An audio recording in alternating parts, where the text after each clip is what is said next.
Information table of contents URL. https://www.fanmtl.com/novel/Timmy7076 HTML. Years later, when Elena heard Ronan call out, "Yes, Madam Prime Minister," to Lady Dinia from outside the door, she couldn't help but mutter, "Damn it, how did the country become like this?" She then recalled that sunny afternoon when she, at 18, had witnessed the fateful first meeting between the two. Page 1. Yes, Madam Prime Minister. Author. Radio Wave 02. Synopsis. Years later, when Elena heard Ronan call out, "Yes, Madam Prime Minister," to Lady Dinia from outside the door, she couldn't help but mutter, "Damn it, how did the country become like this?" She then recalled that sunny afternoon when she, at 18, had witnessed the fateful first meeting between the two. Chapter 1. Magic, Loyalty, and a Female Mayor. Years later, when Elena heard Ronan call out, "Yes, Madam Prime Minister," to Lady Dinia from outside the door, she recalled that sunny afternoon when she, at 18, had witnessed the fateful first meeting between the two. In the afternoon of 1582, Elena, carrying her maid's long skirt, rushed to the back garden, but she did not see young Ronan, who was accustomed to reading in the garden at this time. There was only one open book on the table, the pointed tip of the leaf bookmark pointing to a sentence. The great engineer Sir Rossi believed that the musket he created would completely dispel the dark cloud of magic that had shrouded the world for 1,000 years. However, the birth of this musket became the beginning of magic once again dominating the world. Elena glanced at the book, sensed something, and quickly ran to the altar, where she met Ronan. "Great Moon Goddess, what have I, Ronan Arts, done wrong that you would take the beloved Mayor Winston away from me?" The exceptionally handsome young man, Ronan, knelt before a statue of a goddess, wailing in a mournful manner. Elena, a tall and elegant blonde maid with blue eyes, walked slowly over and asked in surprise, "Young master, when did you become a follower of the moon goddess?" "Just now." Ronan looked at the statue of the goddess and answered devoutly, as if he were saying not just now, but since birth. "Mayor Winston is dead?" the blonde maid asked. Ronan stood up. "He's not dead, he's been transferred." After a while, Ronan sat down at the dining table in the garden. The blonde maid placed tea and refreshments on the table. "Isn't that a good thing? Young master, you often say that dogs may not be human, but Winston is a real dog. Even a dog chained up in the city hall is better than him. Mayor Winston the dog tetherer. Few people know that this nickname was actually given to him by Ronan. My dear maid, have you forgotten that the mayor of Right City is appointed? If there were elections, we would have elected a dog long ago. Of course, Mr. Winston is a good man." Ronan said, "Why is Winston considered a good person?" It all started 10 years ago when Ronan had just arrived in this world. A group of strangers were watching him, and dust was billowing in the distance, accompanied by deafening shouts of battle. "Who am I? Where am I?" In this state of confusion, Ronan picked up his sword and shield, spotted the seemingly weaker opponent, and shouted, "Charge with me." Ronan only found out later that he had attacked his own people. However, by then he was already a young hero in Right City, a righteous man who set things right, and a pragmatic representative of the nobility. After the victory, Ronan activated the magic of destiny, named Shield of Loyalty and Sword of Sincerity, which together mean loyalty. Sincerity. This is a world where magic exists, but everyone is equal. In addition to basic magic, everyone can only master one type of magic. Of course, there are always people who are more equal, so most people never fully master basic magic in their lifetime, while Ronan learned all the basic magic at the age of 15. Beyond basic magic are 3 major types of magic, one of which is fate magic, which Ronan initiated and takes into account personal struggle and the course of history. After years of exploration, Ronan has basically figured out his magic. First, the magic will lock onto a superior, and second, one must be loyal to that superior. The Sword of Sincerity is a magical sword that can be freely wielded. The more loyal one is, the more powerful one becomes. The Shield of Loyalty is a magical shield that continuously recharges itself by fulfilling promises, becoming increasingly powerful against counterattacks. If violated, one's own magic power and magical strength will stagnate, or even regress. Mayor Winston, who took office 5 years ago, was particularly fond of stirring up trouble, but as an incompetent person, he could only spout nonsense that was hard to understand and then delegate tasks to his subordinates.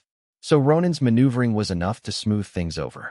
Over the course of 5 years, Ronan, as Mayor Winston's right-hand man, had become accustomed to a three-way repetition. First, he'd say, "Yes, Mr. Mayor." Then he'd go and translate the mayor's surprise for the people below him, and then get the job done. Finally, a meeting would be held to report the results, and at the end, Mayor Winston would say, "Very good, excellent. Everyone should learn more from Mr. Ronan." It's not just loyalty, it's absolute loyalty. For the past 5 years, everyone thought Ronan had it tough, being the secretary to such a mayor, and yet his hairline hadn't receded. Only Ronan knew how awesome it was. For the past 5 years, he had been the real mayor of Wright City, serving him loyally while frantically improving his magic. In these 5 years, his destiny magic had been constantly progressing, and he was almost entering the second chapter of destiny. But now, our beloved Mayor Winston is leaving in 10 days. Will the new mayor be a rare talent like him, who can help Ronan improve his magic without making things too difficult for him? Impossible. He's already heard the news. The new mayor is a young female magician. Young, magician, female. That image is already clear. Young people are mostly very bold. Magicians are generally good at micromanagement, and women love to write diaries. How difficult must such a person be to serve? Ronan was such a noble person. For him, suffering a little grievance was a trivial matter. Is it important that magic progress is harder to complete? Is it important? Is it important? His frustration was not due to himself, of course. He couldn't bear to see Wright City's prosperity destroyed. Back in the garden, as the blonde maid Elena poured tea for Ronan, she asked, "Is the new mayor a female magician? Is she beautiful?" Ronan took a sip of black tea. What she looks like doesn't matter. What matters is that at the welcoming banquet, we must let her experience the warmth of Wright City. As Ronan's maid for 9 years, Elena knew that what her young master meant by enthusiasm was that everyone was especially happy the day before the banquet, and when they were happy, they ate too much, which caused diarrhea, and then they couldn't attend. At that time, the banquet would only be filled with top hats. Really? That's a bit surprising. Suddenly, a woman's voice came from over. Ronan and Elena both looked toward the source of the sound. Long white braids, ruby-like eyes, a sculpted and flawless nose, and rosy lips that are not at all vulgar or tacky. Underneath a black hooded robe, only a small section of her legs covered in black stockings is visible, and on her feet are a pair of golden brown leather single-buckle monk shoes. This person is. Ronan immediately stood up and bowed. "Greetings, Your Excellency Crimson Sea." Dinia, with her white hair and red eyes, stood motionless, arms crossed. Ronan changed his address. "Hello, esteemed Madam Mayor." At this moment, Dinia extended her right hand and said, "Hello, Mr. Arts." Ronan smiled slightly and shook hands with the other person. To everyone's surprise, it was her, the continent's #1 female magician and the kingdom's hero, Dinia Aegis. According to legend, 8 years ago, at the age of 18, she went to the battlefield for the first time and turned 3 enemy capital ships, along with their generals and soldiers, into a pile of mushrooms. Countless mushrooms exploded on the spot, staining the sea red, and the name Crimson Sea has been known throughout the continent ever since. "Mr. Arts, do you have any maid's clothes here?" Dinia suddenly asked. Chapter 2. Spinach, Dreams, and Public Instruments. "I'll disguise myself as your maid, and we'll go to Blackfish Harbor." Dinia stated her purpose in a flat tone. "Yes, Madam Mayor." Ronan agreed without the slightest hesitation. Dinia was satisfied. Although her advisory vet said that this man was not simple, she herself felt that Ronan was a good person. Although some of his actions were on the edge of the law, his intentions were not bad, and he did not embezzle or accept bribes. Elena, the head servant, was completely stunned. Was the young master not worried at all? She was aware that the prosperity of Blackfish Harbor, as reported in the official documents, was attributed to the former mayor's leadership in developing tourism among the minority Haiti people, which successfully addressed poverty among ethnic minorities. But that's not actually the case at all. Ronan used the autonomous privileges that the kingdom had granted to the Haiti people as compensation, and merchants from Wright City raised funds to build a batch of fishing boats to rent to the Haiti people. The Haiti people held games on the fishing boats, and the chips that guests won could be exchanged for tourist souvenirs. The souvenirs could be pawned at the pawn shop in the port for a very good price. This is why tourism in Blackfish Harbor, Wright City, has become so popular. This new female mayor is the kind of powerful woman who can stop a child from crying, not some dog-leaving mayor like Winston. She's heading straight for Blackfish Harbor, I'm afraid. All we can do is silently pray that the moon goddess will bless young Ronan. Elena, take the mayor to change her clothes. Ronan gave instructions to his maid. There's no point in worrying. As a mature civil servant, it's impossible to say no to one's superiors. Besides, his destiny has already been set on this female mayor. It can only be said that fate, that damned thing, really does not only take into account one's own efforts, but also the course of history. Today, he has been swept up by the course of history. Besides, the mayor said she wanted to go with him disguised as his maid. If she really wanted to investigate something secretly, she shouldn't have come to Ronan. She should have gone undercover with her trusted advisors and confidants. Why bring Ronan along? She wasn't trying to find out about Blackfish Harbor. She was trying to find out about Ronan, and not secretly, but openly. In fact, the fact that she arrived at Ronan's back garden so easily suggests that she had already investigated Blackfish Harbor. What kind of foundation does Ronan have? He's loyal on the left, honest on the right, and can be touched however he wants. If that's the case, what's there to worry about? The maid Elena led Dinia away. Ronan watched them leave, a smile appearing on his face. His thought was simple. No rush. Let's play around with her for a bit. Elena brought over a maid outfit, a pair of black knitted ribbed stockings, and leather boots from the maid's room. After handing them to Dinia, she left the room and went outside. The roads in Blackfish Harbor were wet and muddy, so leather boots were necessary. Elena was tall, 175 centimeters, while Dinia was less than 170 centimeters. Her shoes would definitely be too big for her. If they were too big, her feet would slip inside the shoes if she wore only stockings. Wearing a pair of knitted cotton socks would solve the problem. After a while, Elena asked from outside the door, "Madam, does the dress fit?" "It's all right, the bust is a little tight." Dinia's voice came from inside the room. Elena's eyelids twitched upon hearing this. With her large bust size, how could anyone wear her clothes and find them tight? The number one female mage on the continent? More like a cow. A moment later, Dinia came out, and Elena realized that the mayor, who had looked thin in her burqa, was actually a bit too big for her in her maid outfit. After bowing to Dinia, Elena turned and left to call Ronan over. By this time, Ronan had changed his clothes and was wearing a top hat. On the way, Ronan asked Elena to apologize to the fisheries commissioner of Wright City, saying that he had urgent business and would not be attending the banquet that evening. Remember to only tell him this. If he asks you something, say you don't know, Ronan specifically instructed. Understood, young master. Elena nodded. Then, Ronan led Dinia, who was dressed as a maid, toward the back door.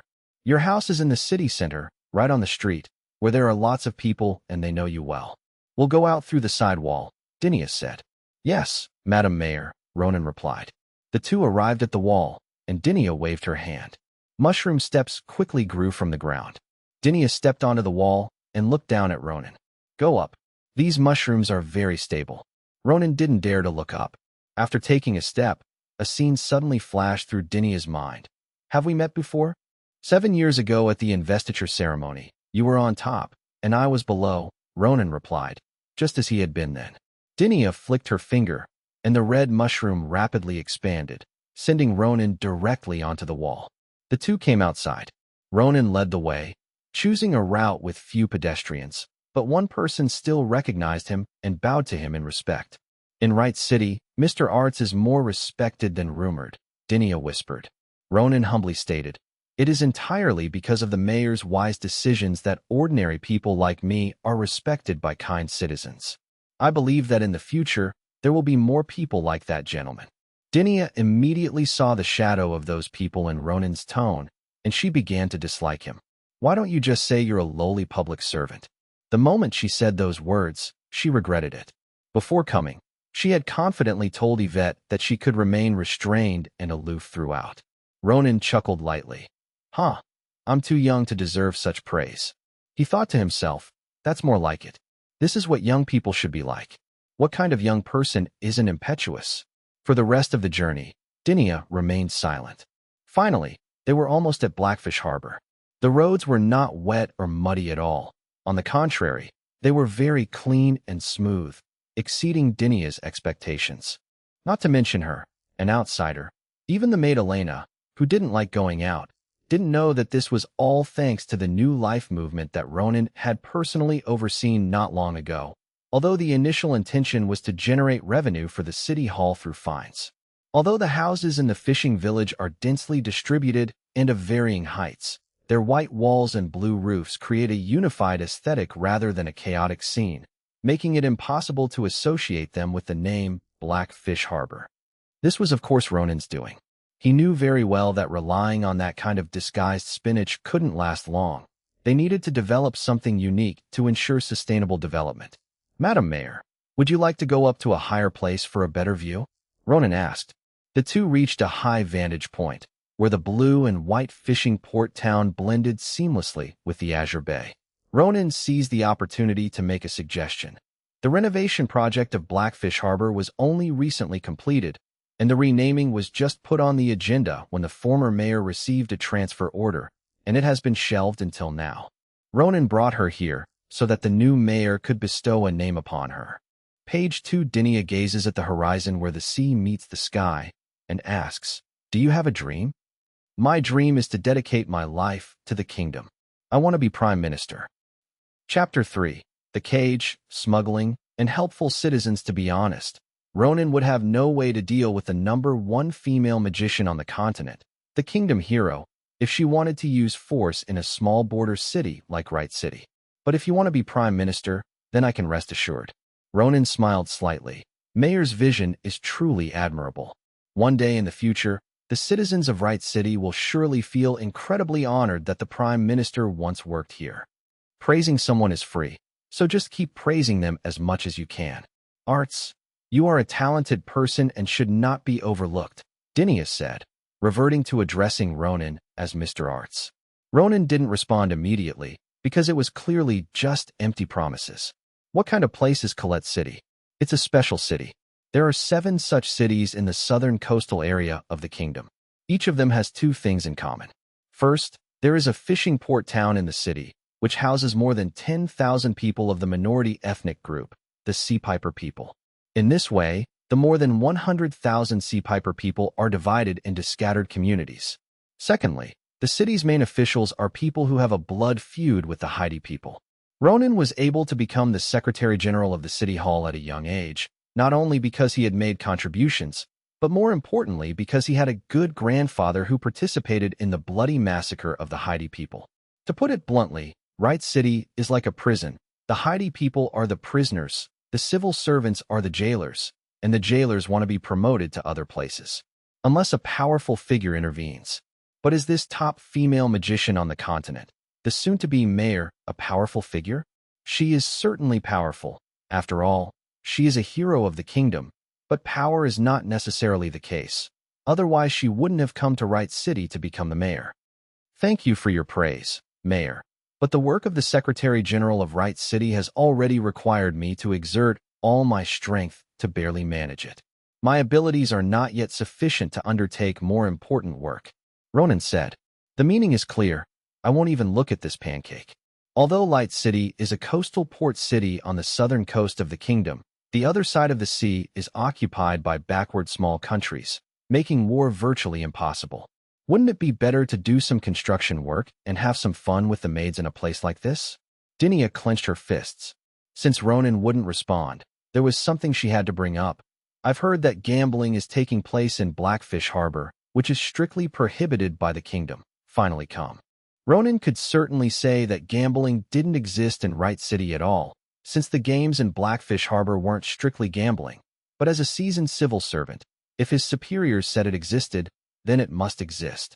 Once the mayor officially takes office, an investigation into this matter can be launched immediately, and I believe a definitive result will be obtained in a short time. Ronan said this. They're veteran civil servants. They'll drag things out as long as they can. If they really can't drag it out any longer, they'll just arrest a few typical bad elements. The head of the royal capital garrison once said something similar to me. Dinia said in an unfriendly tone, implying to Ronan not to play along. The implication was something only cunning and treacherous people would understand, which Ronan obviously couldn't comprehend. Madam Mayor, the work efficiency of our right city certainly cannot compare with that of the Royal Capital Guard, but our work enthusiasm will absolutely not lag behind anyone else. Dinia's face turned completely cold. You have a good relationship with the Heidi people? The Heidi people of Right City live relatively well, so they get along fairly well with our local civil servants, Ronan replied. Can the sea pipe people dive into the sea and use their conch shells to control large fish to transport live animals? Dinia asked again. Not every type of sea fish, and not every sea leopard can, let alone control. It's more like guiding, Ronan replied. Dinia beckoned, and a large mushroom sprouted from the ground. He sat on it, crossed his legs, and said, Someone in White Star City is using the Sea Piper people to smuggle rust iron sea spiders. You need to figure out a way to catch them red-handed. Ronan frowned. The flame-patterned rust iron sea spider is a strange creature that can magically produce large quantities of black silk threads. These threads are the core raw material for making a type of black pantyhose that is believed to preserve a woman's youth.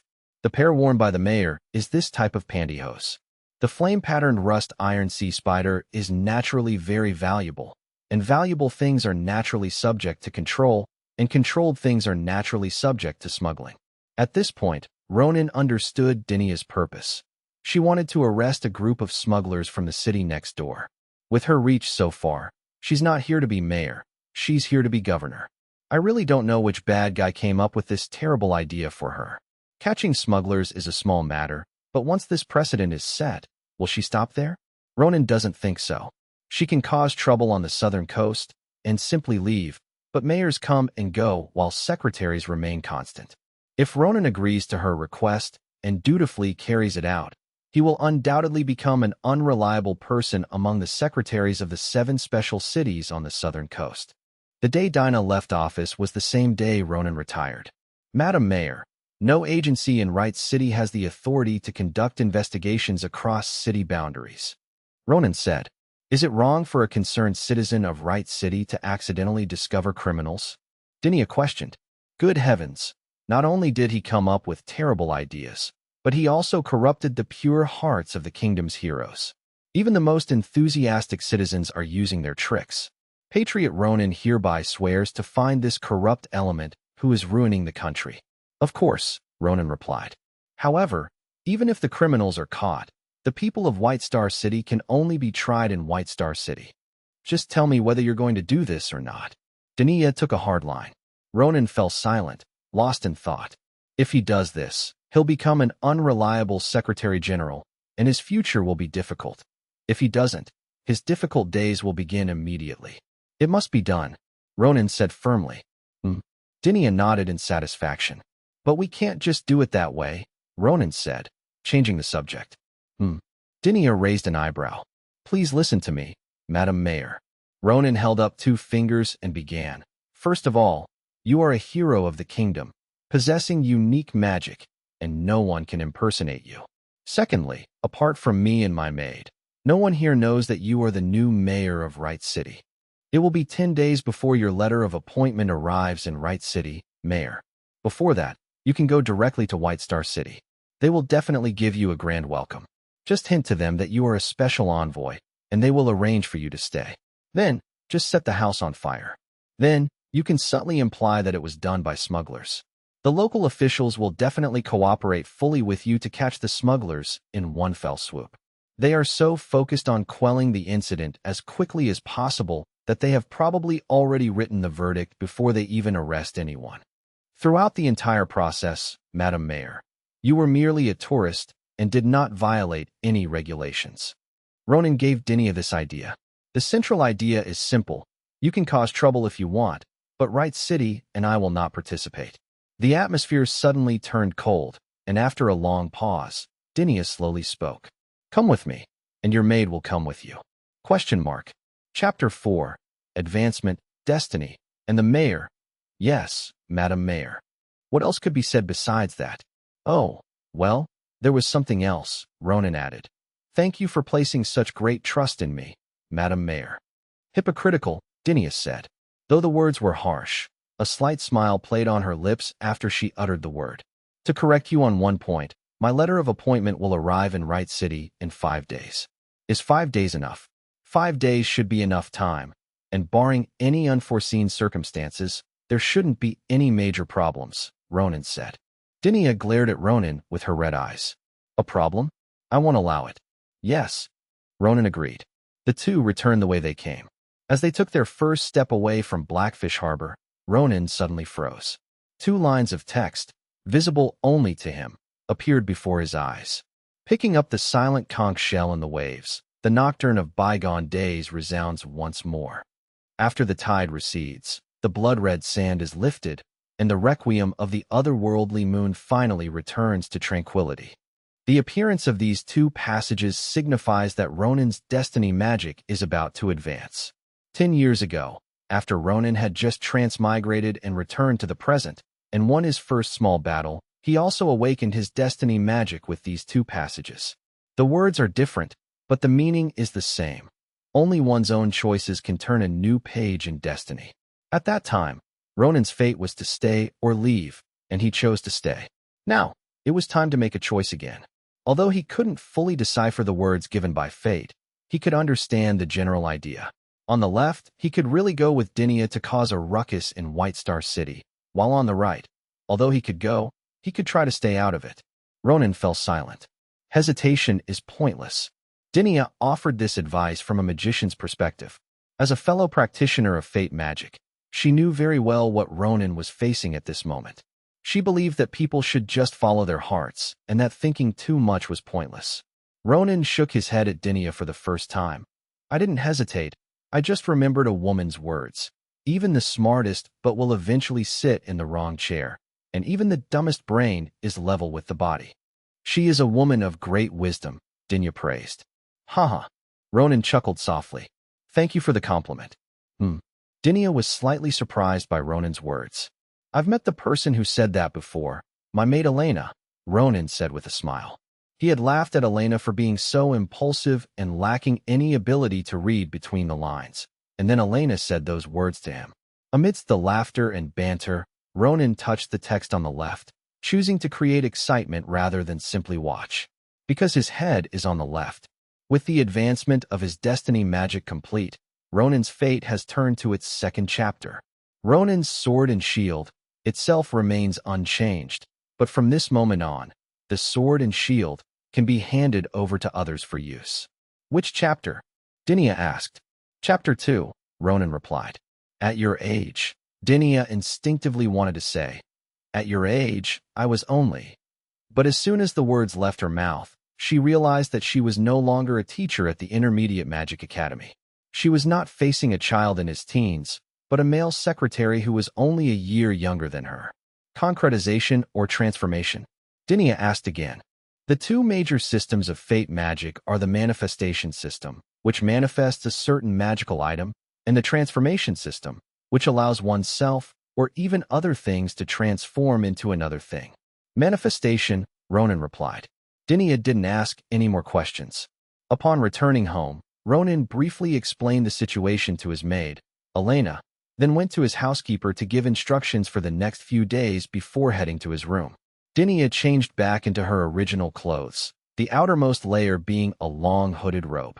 Ronan wore a cloak over his casual clothes and replaced his top hat with a flat-topped, short-brimmed naval officer's hat. Elena changed into more practical attire for long journeys. An indigo women's long coat modified from a cavalry overcoat, a black woolen long skirt, mid-calf knitted stockings, and a pair of leather boots. With their luggage in hand, the 3 of them quietly left Ronan's mansion and headed towards Dinia's temporary camp in the suburbs.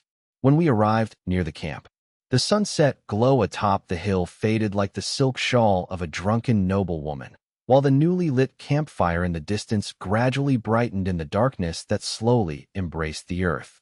Ronan and his maid Elena followed Dinia to this temporary camp on the outskirts of Right City.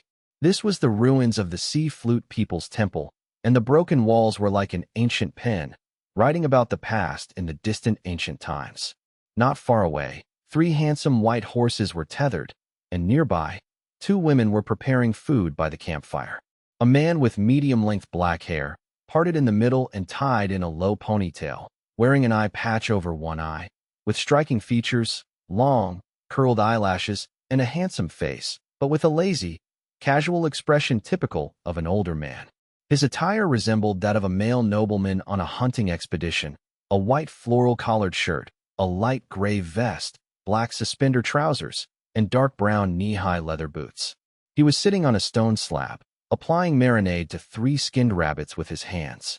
The other woman had red hair, fair skin, and a youthful face and figure. She wore a country-style long dress, reminiscent of a young noblewoman's attire, and reddish-brown, unadorned, round-toed high-heeled shoes. She was stirring a thick soup with some kind of sauce in a pot with a spoon, while keeping a wary eye on Ronan. Bringing your own people is perfectly normal for a mayor to come to a place like Wright City. Winston brought more than a dozen people with him, while Dinia only brought 2. She was practically the most confident mayor in Wright City's history. Dinia led Ronan and his servant over and introduced them to Ronan. First came the black-haired woman with a one-eyed eye patch, Augustina Serrano, my bodyguard. Then came the red-haired woman, Yvette Orion, my advisor. Ronan Arts, chief of the Secretariat and director of the Fisheries Protection Division of the Wright City Hall. Ronan introduced himself. Of course, he was more than just a secretary. If he were just a secretary, how could he clean up the scourges around the mayor? How could he maintain good relations with the honest and kind-hearted people of Haiti? After introducing himself, Ronan introduced his maid, Elena Pavis. Pavis means Great Shield. The surname originated from a king of the previous dynasty who was nearly driven out of the capital. He bestowed this surname upon the pagan guards and the royal guard who worshipped the moon goddess. After the dynasty fell, the royal guard disbanded, but to this day many people with the surname Pavis are still active in various mercenary groups. The reason is simple: she's strong, has great stamina, and isn't very bright. Ronan knows all 3 of these things well. If Elena hadn't been so beautiful at such a young age, and hadn't been forced to beat up a wealthy businessman and run away, she would probably be a mercenary by now. After the introductions were completed, we had dinner together without saying anything else. After Ronan withdrew, Dinia and her staff talked with the guards for a while, but it's unclear what they discussed. Then Dinia arrived at Ronan's side, saying, "We'll set off at midnight and arrive in White Star City by noon tomorrow." Page 3. Yes, Madam Mayor. Ronan agreed. Chapter 5. Dialogue, Orientation, New Life Movement. The next morning, the group boiled a pot of water, threw in a few pieces of dried meat. Augustina took out a wine jug and shook in some wine. Yvette opened the salt shaker and added some salt. Dinia conjured up some mushrooms and threw them into the pot, and added 2 pieces of bread that were similar to baguettes. Breakfast was thus completed. To be honest, even after living in this other world for 10 years, Ronan still can't understand why. Despite the fact that the geography and climate of this other world are quite different from his original world, and that there are also unique creatures, the dominant humans are similar to those in his original world. If magic is disregarded, they are essentially no different. Many animals and plants are similar, so it's perfectly reasonable for Ronan to call the bread here bread. But is this reasonable? After finishing breakfast, Ronan got up and went to Dinia. "Madam, do you still remember the lines you prepared?" According to Ronan's plan, when Dinia goes to White Star City to receive the hospitality, she needs to imply that she is a special envoy. This requires her to deliver the lines perfectly. It doesn't matter that she is not good at this. Ronan and her advisor Yvette have already prepared the lines for her. "I've forgotten everything," Dinia said, in a matter-of-fact tone. Ronan was so angry that his hands trembled involuntarily. "It's all right, there's still time. Let's go over it again." He smiled on the outside but cursed inwardly.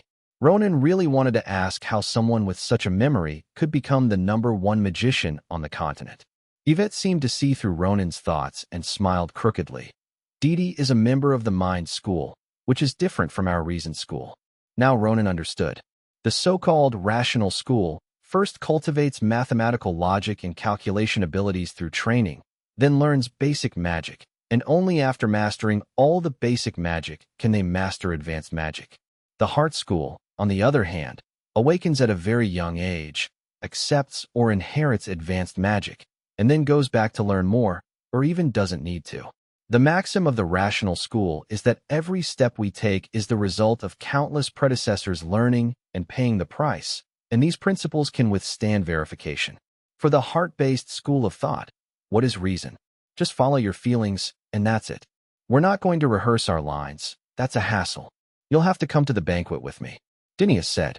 Won't this affect your reputation, madam? Ronan expressed his concern. No.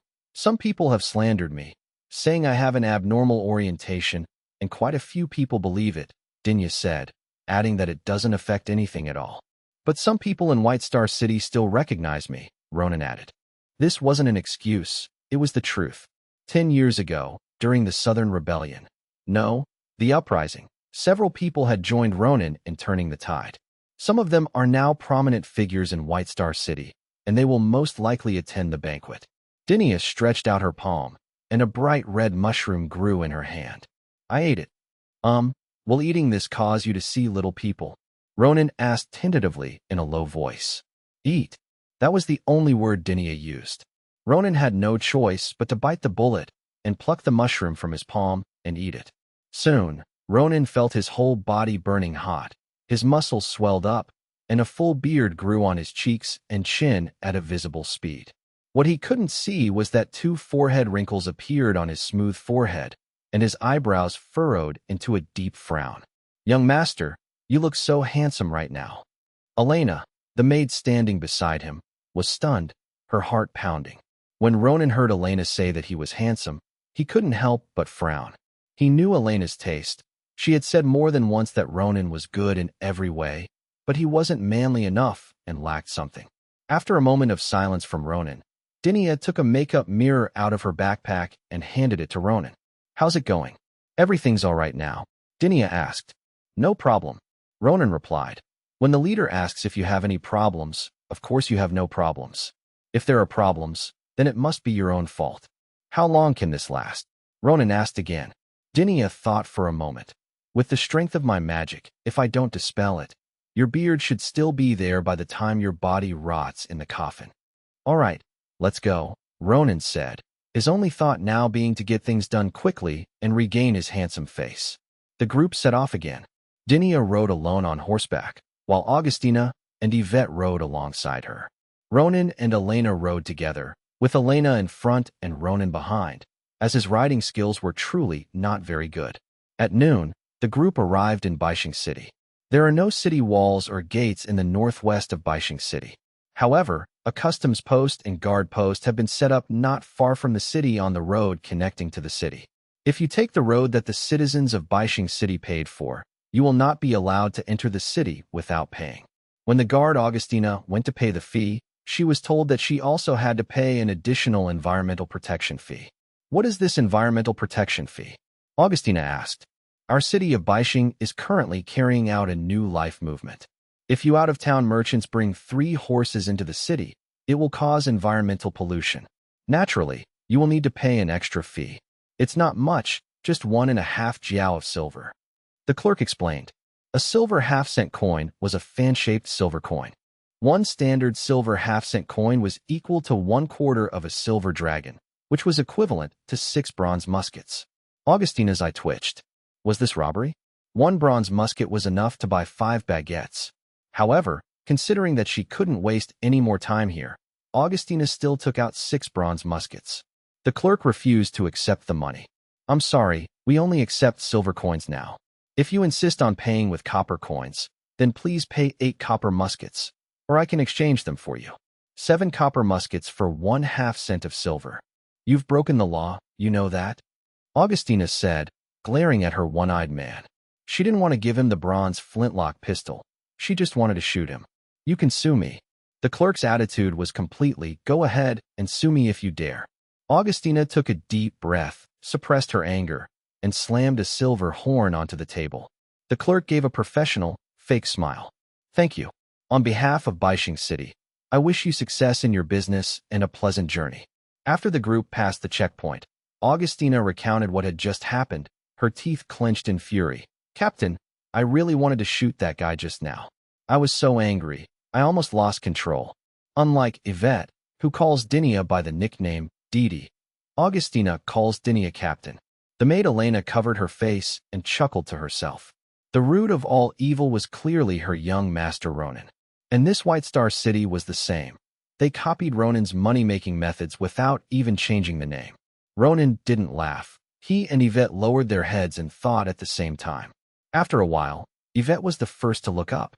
"Mr. Arts, have you thought of anything?" "Just a little bit. Certainly not as comprehensive as Miss Orion's thinking," Ronan said modestly. "Hypocritical," Yvette said dismissively, then turned to Dinia and said, "It seems the intelligence was wrong. The smuggling activities in White Star City are not just a small group of lower-ranking officials." Chapter 6. Deduction, Market, and Inviting Someone to Dinner. Dinia gestured for Yvette to continue. Yvette began her analysis. The flame-striped rust iron sea spiders live in the waters surrounding those small coastal countries across the sea. There are several large copper mines in the countries that border these small countries to the south. Copper has little value to them. The people of these small countries don't accept copper coins at all. They prefer barter. If all else fails, they'll accept the kingdom's silver coins, since the kingdom's silver coins have good purchasing power throughout the continent. Logically speaking, if officials in Baishing City wanted to profit from smuggling, the safest way would be to act as protectors for smugglers and then take a cut. But the reality is that someone is using this insane method to loot silver coins, which is still very unreasonable. Because Baishing City is a commercial port, merchants of any size would definitely pay taxes in silver coins. The truly discreet and safe method would be to misappropriate these tax revenues. This situation can only mean one thing. Someone has already misappropriated the fiscal revenue of Baishing City, and if lower-level officials want to get involved, they can only find other ways. In conclusion, Baishing City is rotten to the core, with officials of all ranks involved in smuggling.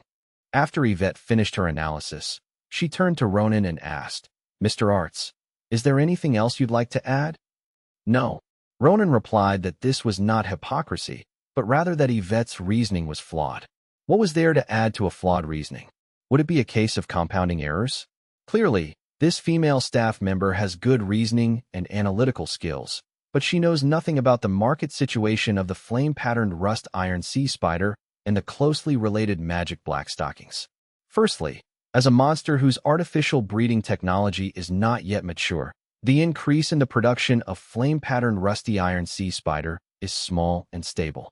In addition, the merchants who farm and catch it deliberately control the supply, so the actual supply has not increased much, with the aim of keeping the price stable at a high level. The pantyhose market is also a relatively stable market, since most low-income people cannot afford them, and the merchants who manufacture and sell these pantyhose do not want to increase their output in order to maintain a high profit margin. Once a large quantity of pantyhose at a better price appears on the market, it will inevitably be discovered. This would offend the rulers of several small countries across the sea and the major merchants in the kingdom itself. This behavior is undoubtedly suicidal. Therefore, the scale of the smuggling by the flame-patterned rust iron sea spiders could never be large. Otherwise, even the king couldn't save them. Since the scale of smuggling is not large, misappropriating tax revenue is sufficient, and it is not necessary for lower-level officials to get involved. In conclusion, the staff member's reasoning was wrong. However, and this is the key point, the lower-level officials in White Star City are undoubtedly engaged in the act of plundering silver coins. This behavior is insane and foolish. The White Star City secretary, whom Ronan knows, is a greedy but shrewd man, and theoretically, he would never sit idly by and do nothing to stop such foolish behavior. The truth is, he didn't stop it.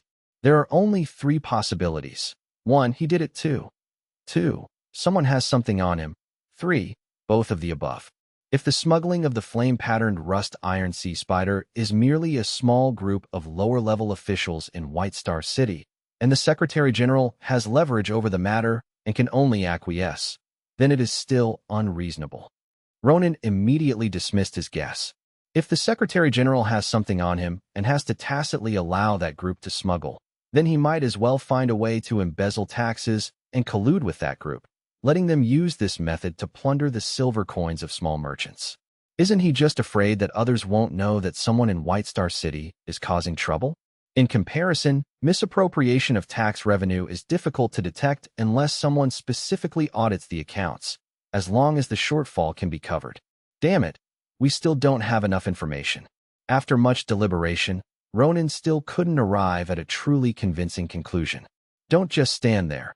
Let's go. Let's proceed according to the original plan. Dinia's words pulled Ronan back from his reverie. At worst, we can fight these people.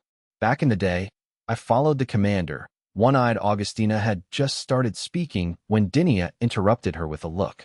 The discussion temporarily ended, and the group set off again. Upon arriving in the city, the group first went to the largest hotel in White Star City, where they placed several large bags of luggage and settled the 3 horses. As the group walked the streets of Wright, they deliberately inquired about matters related to the Heidi people. Coupled with Dinia's striking white hair and red eyes, they were quickly spotted by someone who reported them to their superiors. Upon this report, Dinia was recognized. Although newspapers in this era were all text-based, in more remote areas, no matter how famous a person was, only their name and deeds were known. As for their appearance, it was often exaggerated to the extreme. It was common to hear stories about someone being 8 feet tall and having an 8-foot waist. But Dinia is an exception. The title of Kingdom Hero is just for fun. If she really wants to be noticed, she has to be the title of the continent's #1 female magician, with the emphasis on female. Crucially, several artists from noble families are madly infatuated with her, not only painting a ton of portraits of her, but also organizing a nationwide exhibition. Her distinctive features are so striking that you can always find a few people in any city in the kingdom who can recognize her at a glance. Just as Elena and Augustina were arguing heatedly about whether shrimp cakes tasted better dipped in sweet and sour sauce or sprinkled with salty spice powder, a middle-aged man dressed in all black with his hair neatly combed walked over.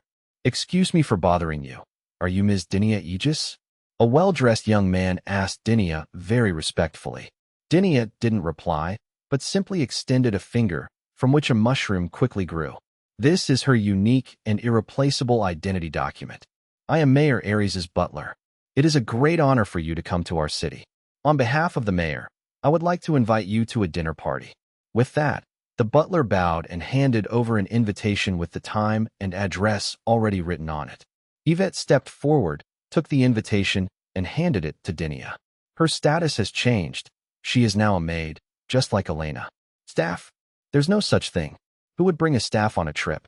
Ronan, like Augustina, was a bodyguard. Dinia glanced at it and said, "All right, but I have one request. This is my bodyguard. He must come to the banquet with me." The butler glanced at Ronan, his expression unchanged.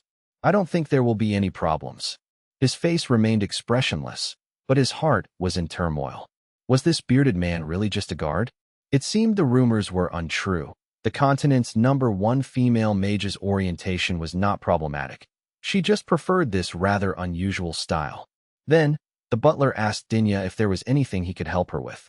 Dinia said no, and the butler bowed and left. After the butler walked away, Dinia looked at Ronan. "It's up to you how you perform at tonight's banquet." "Yes, ma'am." Chapter 7.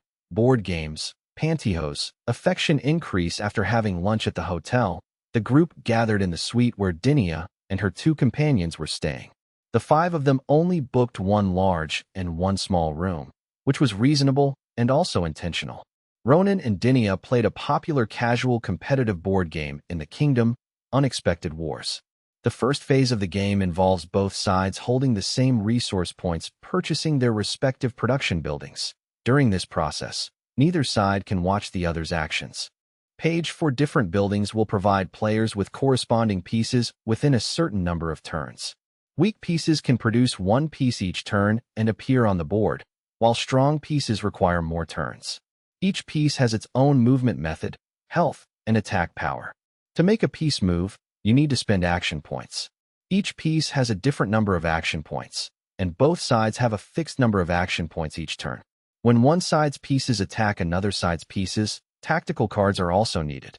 Each piece has its own attack and defense tactical cards. Tactical cards are face down, so neither side knows which tactical card the other is using. They are then opened simultaneously for judgment. Both sides have a total health bar. Whoever reduces the opponent's total health bar to 0 first is the winner. This game doesn't allow direct attacks on players, so the initial focus is on setting up the board. However, as the game progresses, the number of pieces on the board increases, and the winner is determined after a few rounds. Entering the final stage. Arts, I'm so sorry, Dinia said. Well done, ma'am, Ronan said. In this round, the situation can be summed up in 4 words. Our army has been defeated. He never expected that Dinia, the hero of the kingdom, was not heroic at all. She was actually a player who used only the lowest level infantry units, ignoring all the elite monsters, and literally scraped him to death with her micromanagement. To be able to arrange so many pieces and master micromanagement to this extent, you still dare to say you have a bad memory? Deceiving is indeed a woman's innate skill. After playing 2 more games, Ronan finally won the last game. He had figured out Dinja's strategy, and if there was enough time, a comeback from 0 to 2 down to 3 to 2 was not a dream. Unfortunately, it was time to get ready. There were still 2.5 hours before the banquet started, and the ladies had to start getting ready, which was a very time-consuming task. Ronan and Elena returned to their room. Ronan returned because he was a man, and Elena returned because as a maid she didn't have to attend the banquet, and she hadn't brought any suitable clothes for the banquet. In another room, the first thing to do was change her underwear. The thing Dinia changed into was called a bodysuit-style tight shorts, black with a little lace decoration, similar to the underwear and bra that Ronan wore in the European Enlightenment era, except that there was no corset added here. Dinia didn't need any additions. She was already quite large, or as Elena put it, she was practically a cow, yet had a very thin waist. After changing her underwear, Dinia put on a pair of slightly pearlescent black pantyhose. She sat on the edge of the bed and gently stretched the pantyhose with her hands until they were slightly transparent. Then she carefully put them on and began to smooth them up little by little until they covered most of her calves. She then repeated the same action on the other leg. After putting on both legs, stand up and pull one side up a little, then the other, until the pantyhose are completely on both legs, and finally pull them up to your waist. Then she sat down and adjusted the thickened area at the toe of the pantyhose to align it perfectly with her toes. She then adjusted the pantyhose around her heels and ankles to ensure a snug fit without any noticeable wrinkles, achieving optimal comfort. Finally, stand up again, tiptoe, lean forward slightly, and pull up the waistband of the pantyhose to make it fit snugly against your buttocks. Dinia's buttocks were large and perky, stretching her barely see-through black stockings to a semi-transparent state. Yvette was completely mesmerized. Dinia's thighs had just the right amount of flesh, and her calves had such perfect lines that it was impossible not to feel envious. No matter how many times you looked at such legs, you couldn't help but wonder if they were not something that a person could grow naturally, but something that God had carefully sculpted bit by bit. Fortunately, Didi isn't interested in men, Yvette sighed inwardly. Unlike Yvette, who silently admired, Augustina spoke her mind. Captain, what's your secret to having such a big, perky butt? I don't know. Dinia replied indifferently, a hint of helplessness flashing across her face. Tina, can you please not be so rude? Augustina retorted. How is it vulgar? It's a powerful tool for attracting men. But I haven't seen you try to attract any men, Dinia said. Augustina smiled first, then put on a serious expression. Captain, didn't I say I would be your husband's mistress? I'm not getting married, Dinia said. It doesn't matter. Even my lover's lover is fine, Augustina said shamelessly. Dinia didn't want to talk to her former subordinate anymore. Meanwhile, Yvette started doing Dinia's hair. Her usual braided ponytail with a center parting was definitely not suitable for attending a banquet. However, Yvette wasn't a full-time maid, so she could only style her hair in a simple bun. Next comes makeup. Dinia's skin is soft, smooth, and fair to the point of glowing. Her eyes and nose are practically perfect, so she doesn't need any complicated makeup. Just a touch of lipstick and eyeliner will suffice. After quite some time, the hairstyle and makeup were finished. Finally, there's the clothing, shoes, and jewelry. a thin but conservative high-necked black gauze top, over which is a very fitted long dress with purple and gold embroidered floral patterns, the hem of which only reveals a third of the lower leg. A pair of pyramidal amethyst earrings, a large ruby necklace that matches her eye color, and purple silk satin high heels that complement the overall color of her dress. Only the instep covered by black stockings and a small section of the calf wrapped in black stockings are exposed, but this only arouses one's imagination, making one wonder what looks like under the long skirt. As soon as she finished dressing, Dinia called to Augustina. "Go and call Arts. We should set off." "Yes, Commander." Augustina ran quickly out of the room. Soon, Dinia, Ronan, and Augustina, the three people who had gone to the banquet, met in the corridor. Ronan looked down for a full 2 seconds before raising his head and saying, "Madam, you are very beautiful." "Thank you," Dinia said with a smile. Ronan's gaze was pure. It wasn't that he wasn't lecherous, but rather that his gaze lacked the aggressiveness of someone who wanted to see right through a shirt, nor did it contain the hypocrisy of someone trying to hide their desire. This made Dinia's liking for Ronan rise again. Of course, she didn't know that Ronan was different from most people. He liked people who were dressed, preferably a little conservative, and he preferred legs and stockings to breasts, so 2 seconds of looking down was enough for him. Augustina, who was looking out the window, saw the coachman pacing back and forth and smoking not far away. She yawned and said, "Heh, the carriages outside look like they've been here for ages. I should go and remind this guy not to smoke while he's driving." Chapter 8. The mayor, the secretary, and the foolish businessman. As evening fell, Ronan and his 2 companions arrived at the seaside estate of local merchant Pierre by carriage. Led by a servant, they made their way to the banquet hall of the villa.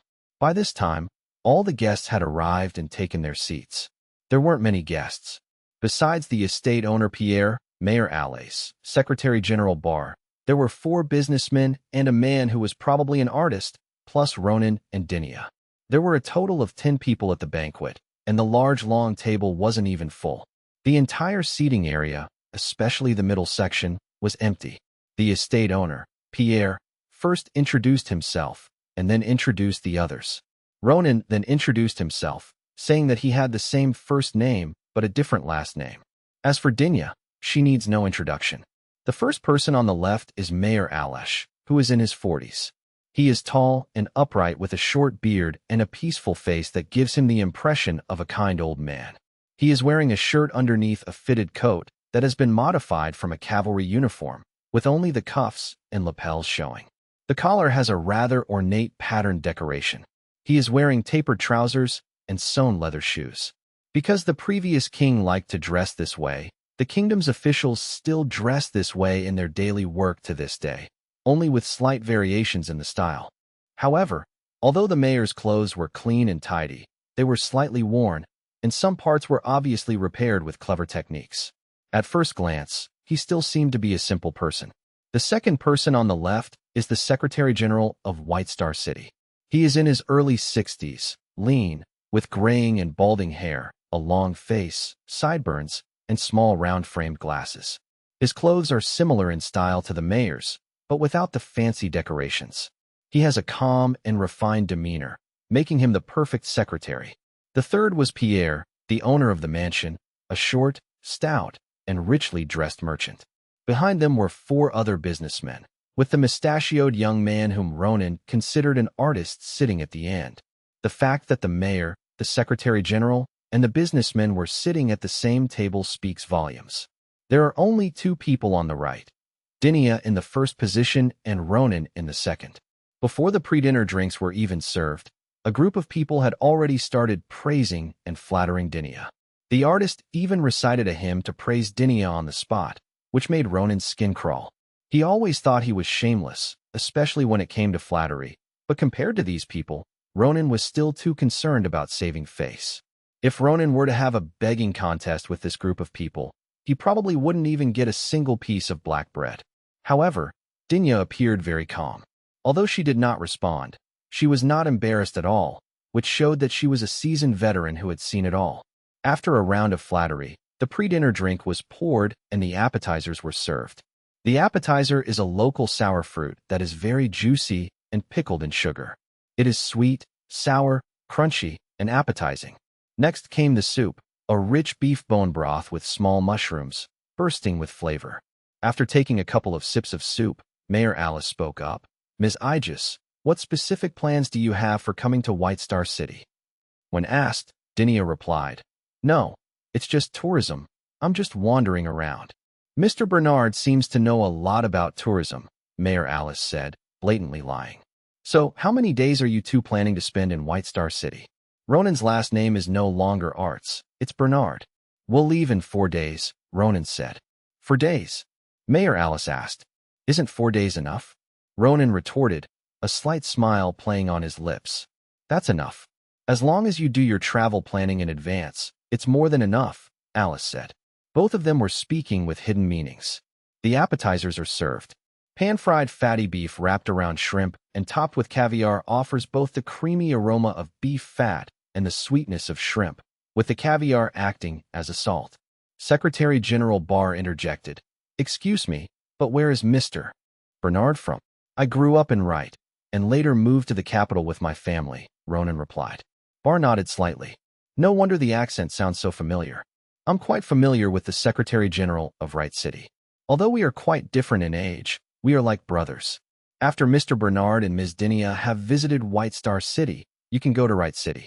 It's very unique. What's special about it? Ronan asked, feigning curiosity. It's a game, something like this, Ball explained. Oh, that's quite interesting. Ronan appeared calm on the surface, but inwardly he was cursing. That old dog dared to call himself his brother, clearly trying to smuggle trouble into his side. Unfortunately for him, he had already been the one to suffer the consequences. Besides, Ronan was wholeheartedly dedicated to projects that benefited the people, only charging a small consulting and design fee. He even had only 2 maids. He was so honest and upright, a model of civil servants. The king should award him an award. Unlike these people, who knowingly break the law, we should send cannons to send them flying one by one. Barr glanced at Dinia, who simply smiled, the kind of smile one gets when watching a comedy performance, which caused a flicker of surprise to cross Barr's composed old face. Everyone present was certain that Dinia was not there for tourism. She was most likely an investigator. Yet, she showed little reaction after hearing about the events in Wright City. Is this a do-or-die battle for Baisheng City? The main course is served. Grilled langoustines, served with a white sauce and a spice powder with a curry flavor, have a mild curry taste that is flavorful without masking the natural sweetness and crispness of the langoustines as seafood. The main course was also served. Crispy toasted nut bread slices with a rich broth made from shrimp heads. This dish is very good, Ronan remarked. Pierre seized the opportunity to extend an invitation. Ms. Aegis, why don't you stay here with me? There aren't many places worth visiting in White Star City. The hotels are mostly for merchants who are careful with every penny they have, and the conditions are too basic. The businessman's words instantly changed the expressions of both Mayor Aries and Secretary General Barr. What the hell are you talking about? What do you mean there aren't many tourist attractions in White Star City? Are you implying that Dinia isn't here for tourism? Ronan chuckled to himself. This businessman seemed rather young and needed to learn more. Thank you, but Ms. Dinia would prefer to see local specialties, and hotels are part of that, right? Ronan politely declined the invitation. Secretary General Barr clapped lightly. Insightful. It's such a waste that Mr. Bernard is only a bodyguard. It's no loss that I'm serving as Lady Aegis's bodyguard, Ronan said with a smile, glancing at Dinia as he did so. Dinia returned a displeased look. Ha ha ha, Mayor Alice laughed. The others joined in the laughter, and the large banquet hall was filled with a joyful atmosphere. The second main course, roasted pigeon, was served. At the same time, 3 Heidel people entered the banquet hall, an old man, a boy, and a girl. The girl was holding a conch shell, a unique instrument of the Heidel people, which was not surprising. What was strange was that the boy sat down in front of the harpsichord, while the old man was holding a harpsichord that Ronan could not recognize. Chapter 9. Loss, Victory, Historical Issues. The manor owner, Pierre, introduced Dinia, saying, "These 3 are the best musicians in our White Star City's Sea Piper tribe." Ronan was taken aback. Pierre's prejudice against the Heidi people was completely blatant. When introducing someone, they don't even mention their name. Do the Haiti people not have names? Furthermore, the Haiti people do not have a tribal system, but rather a community-based collective system.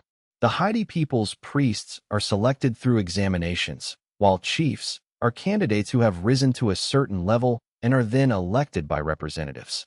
The terms priest and chief are translations imposed by the kingdom and are entirely arrogant and prejudiced. Of course, what Ronan really cared about was the phrase, the best performer. Since the best players among the Sea Pipers are priests, these 3 Sea Pipers must be members of the priesthood, and the old man may even be the chief priest. It seems they're not just here to play music for entertainment. Ronan had already made up his mind. It was Dinia's first time seeing the Sea Piper people up close, and she couldn't help but look at them with a bit of curiosity. The Haiti people all have slightly curly black hair, high noses, deep-set eyes, and black eyes with pupils that look like they are filled with water. This might be hard to understand just by talking about it, but anyone who has seen a Haiti person before will be absolutely certain that these are Haiti eyes when they see them again. Aside from their eyes, Haiti people almost all have round ears. Their skin is generally wheat-colored, and they are tall with long legs, large hands, and large feet. Page 5 of the 3 Haiti people present. The shortest girl was about the same height as Dinia, around 168 centimeters. The tallest Haiti boy was about the same height as Ronan, at 180 centimeters. He and Ronan were the tallest people in the entire banquet hall. Next were Mayor Aries, who was about 176 centimeters tall, and the Haiti old man, who was about the same height as him. The rest of the people were only a little over 1.7 meters tall, or even shorter. Ronan had seen this many times before, so it wasn't surprising at all. He just kept his head down, cutting the roast chicken with his knife and fork. The knife made a crackling sound as it sliced through the golden, crispy skin, a sound that was enough to whet anyone's appetite. The music started playing soon after. Ronan was tone-deaf. To him, music was either unpleasant or pleasant. The music played by the 3 Haiti players was undoubtedly pleasant. When the piece was finished, Dinia and Mayor Aries applauded simultaneously, followed immediately by Secretary General Barr and others, and Ronan, of course, also began to applaud. After all, the leader applauded, so how could you not applaud? Not only should you applaud, but you should applaud for a long time to show how much you agree with the leader.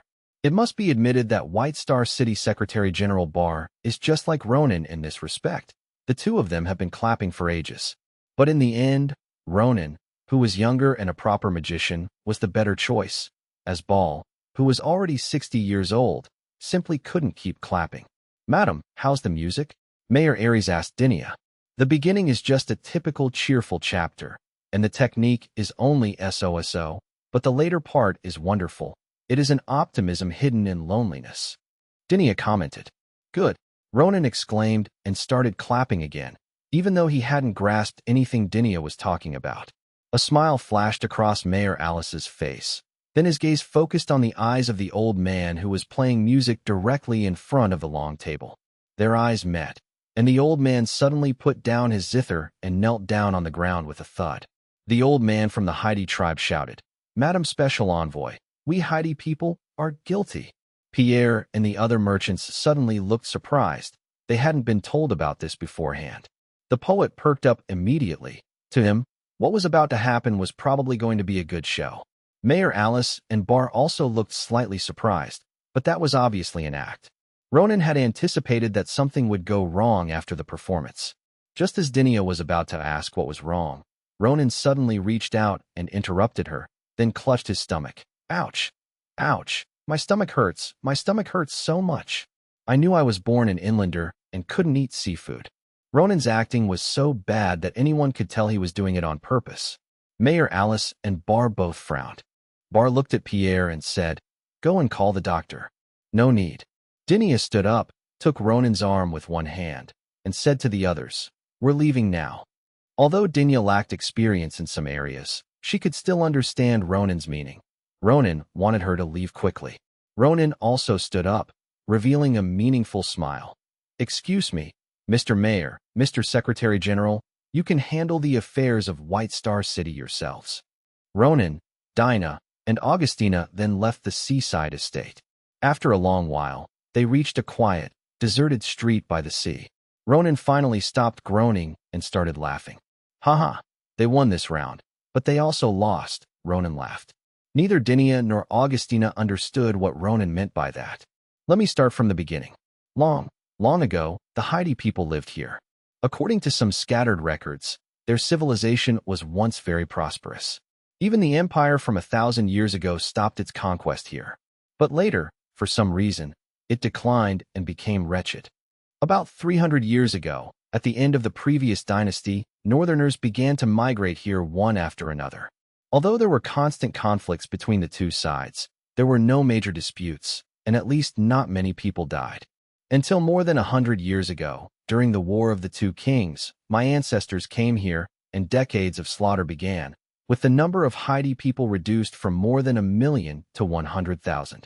Given the blood feuds spanning generations, how could the Haiti people possibly stand on the side of us butchers' descendants?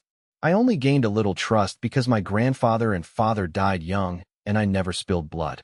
Ball, on the other hand, personally killed Haiti people. But just now, Haiti clearly discussed with the mayor and the others, planning to take the blame for most of the smuggling crimes in front of you, and then implicate a few other people so that the city hall could quickly close the case and give you a satisfactory explanation. But the Haiti people are not fools, nor are they just tribal people from the South Road. These three musicians are high-ranking members of the Haiti people. They know very well that taking the blame upon themselves would give the kingdom an excuse to further attack them. So, I really didn't expect that the mayor and his group could persuade the Haiti people. That's why I say they won this round. As for why they lost again, it's simple. The Haiti people can't trust local officials, let alone the mayor who was transferred here. In this situation, the mayor gave the Haiti people a reason they couldn't refuse, or rather, they were all in the same boat. And this boat was definitely not just some smuggling flame-patterned rust-iron spiders. Definitely not. The situation just now confirmed Ronan's previous speculation. Smuggling sea spiders was only a small part of the business. If it's not smuggling, then what is it? Dinia asked. No rush, ma'am. Let's talk about it slowly back at the hotel. Ronan told him not to rush. Chapter 10. Arson, Raid. Make a big news on his way back to the hotel. Ronan made another unexpected discovery. He actually saw the Sea Pipers from Wright City in White Star City, and they were even high-ranking members of the Sea Pipers from Wright City.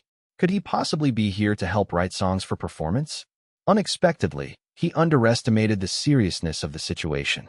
Back at the hotel, Ronan recounted the events of the banquet and his analysis to his advisor, Yvette. You say it's not smuggling? What's your reasoning? Yvette said, I just thought of that myself. Ronan naturally wouldn't say that he had thought of it long ago, as that would offend the female staff member.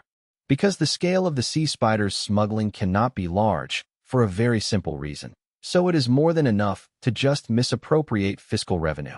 Although Secretary General Barr is greedy, he is also a cautious person. He cannot allow lower-level officials to plunder silver coins indiscriminately. It seems I was wrong before. Although her previous reasoning was refuted, Yvette readily admitted. You mean the mayor and his group are colluding with the Sea Piper people on something far larger and more profitable than the sea spider smuggling operation? That's right, Ronan affirmed, then continued. Miss Orion, you reminded me that I suspect they might be smuggling copper. After all, if they can get sea spiders from across the sea, there's no reason they can't get copper. But there's a problem here that doesn't make sense. It's good that you understand there's a problem. Yvette sneered. The copper must be loaded onto a ship. It's impossible to smuggle it using the special abilities of the Sea Pipers. But White Star City's port isn't big, and the surrounding waters are still patrolled by anti-smuggling ships. It's impossible for a large-scale smuggling operation to go undetected. There is a source of copper, but Baixing City does not have the conditions for smuggling copper. Yvette took a breath and then said, as the mayor who was transferred here, I originally thought that Ares was just pretending not to know and taking advantage of the situation to make money. But judging from his behavior at the banquet that you relayed, he was a direct participant, or even the mastermind. This is not reasonable. Even if he felt that he had no political future and wanted to make money, he should not do it in this way. Indeed, Ronan responded. To be honest, he was initially a little surprised by the mayor's attitude. However, once you realize that the mayor is planning something big, it's not so surprising. Putting aside whether it's smuggling copper, at least the mayor, secretary general, and Heidi people are planning something big, to the point that they've already misappropriated White Star City's fiscal revenue. As for the smuggling of flame-patterned rust iron sea spiders, it's actually the lower-level officials who are doing it. They don't have any silver coins to misappropriate, so they have to find ways to scramble from small merchants. Yvette drew her conclusion. Ronan added, but it's impossible to keep big plans completely secret, so some mid-level officials must have discovered the problem, which is why Barr had to condone the foolish behavior of the lower and middle-level officials. The matter is basically clear. In the beginning, the mayor and his gang colluded with the Heidi people to plot something, and even misappropriated fiscal revenue for this purpose. Then, the middle-level officials discovered the Heidi people's abnormality. Then, these middle-level officials, together with the lower-level officials, found the Heidi people and asked them to smuggle sea spiders. In the end, the mayor and his gang had no choice but to acquiesce. Otherwise, the lower-level officials would definitely have exposed the matter. Ronan went through the matter again. After all that talk, I only have one question. Are we going to set the fire or not? Augustina asked impatiently. Ronan's original plan was to set the fire and force the people of White Star City to cooperate with Dinia's group in conducting a full investigation. She didn't understand or want to understand any of the analyses. She just wanted to know whether or not the fire was set. Release him, Ronan said firmly. Ronan began to explain. Their show won't end after we leave. If nothing unexpected happens, Mayor Alesh will invite us to witness the trial of the smugglers first thing tomorrow morning. We can't let them just end things so easily. Augustina didn't want to hear any reasons. She just wanted to set the fire. There's no point in saying all that. Just start it. Don't worry, I'll unleash a massive firestorm. It'll be big enough, but it won't burn too much at once and cause the fire to spread and hurt innocent people. Of course, that is, if they don't run too slowly. Ronan nodded slightly. Although Augustina was a bit impulsive, she was meticulous despite her rough exterior, and there were some things that didn't require special instructions. Then Augustina's single eye turned to Ronan. Speaking of which, wouldn't it be too unbelievable if we were completely unharmed? It doesn't look like we were ambushed at all. Mr. Arts, would you mind making a little sacrifice for us? There's no need for that. It was just for show anyway, Ronan said. Don't worry, my fire magic skills are widely recognized as top-notch. I won't really hurt you, Augustina said. Ever since she learned that Ronan was also a high-ranking mage, she had been itching to test his abilities. Stop fooling around, Dinia said in a low, serious voice. After Dinia's words, Augustina instantly transformed into a dutiful child. Yes, Captain. What do we do after we set the fire? Yvette asked, wanting to know Ronan's next plan. Ronan replied, go find Pierre. When you get there, tell him we were attacked by thugs. Once we're inside, he won't have a say in the matter. He definitely knows some inside information. He probably doesn't know what that mayor is doing, Yvette said. In Yvette's speculation, the mayor and Heidi are the main figures, while Secretary General Barr may have been coerced. What could a businessman possibly know? That's not important. All he needs to know is that the mayor and the Secretary General misappropriated the city's revenue, and that he has evidence, Ronan said. That will definitely make the mayor and the others anxious. Ronan's goal was not to get the truth from Pierre, but to use him to force the mayor and his gang to take action. Therefore, he didn't need to know exactly what the mayor and his gang were doing. He just needed to make the mayor think that Dinia had evidence and witnesses to prove his guilt, so that he could send people to arrest them. If Pierre is arrested, how can the mayor and his gang not panic? Investigating a case? They're not detectives from a novel, where arresting people and extracting confessions is the best method. Besides, they don't have the time. Dinia's appointment letter arrives in 4 days, and then Ares and Ball won't be afraid of her anymore. Right now, they're so afraid of her because they mistakenly think she's an investigator. Yvette agreed with Ronan's idea, but still had questions. Aren't the Sea Pipers going to do anything about it? It's not as simple as just helping to smuggle sea spiders. Don't worry, before leaving Wright City, I already had people investigate the Heidi people. I believe she's almost at White Star City now. Elena will meet with her soon, and then we'll come to the seaside manor. Now we just need to set a fire, and then head to the manor to subdue Pierre. Ronan said. No way, Ronan wasn't playing house. Since he knew from the beginning that the Heidi people were problematic, how could he not send people to investigate? Okay, let me change my clothes. Dinia made a decisive decision. After Tina sets the fire, we'll head straight for the seaside manor and prepare for battle. Yes, ma'am. Ronan agreed. Chapter 11. Flames, Accident, Crushed fingers 300 meters away from the South Ship Constellation Hotel, where Ronan and his group were staying, was White Star Plaza. In the center of the plaza stood the 23.7-meter high White Star Clock Tower, which was named after the huge white four-pointed star on its top. The city of White Star was named after this clock tower. At that moment, the window opened, and Augustina stretched out one arm with her palm open, muttering, "Hey, Lord of Fire Elementals, please don't be deaf. Oh, you flame, come here."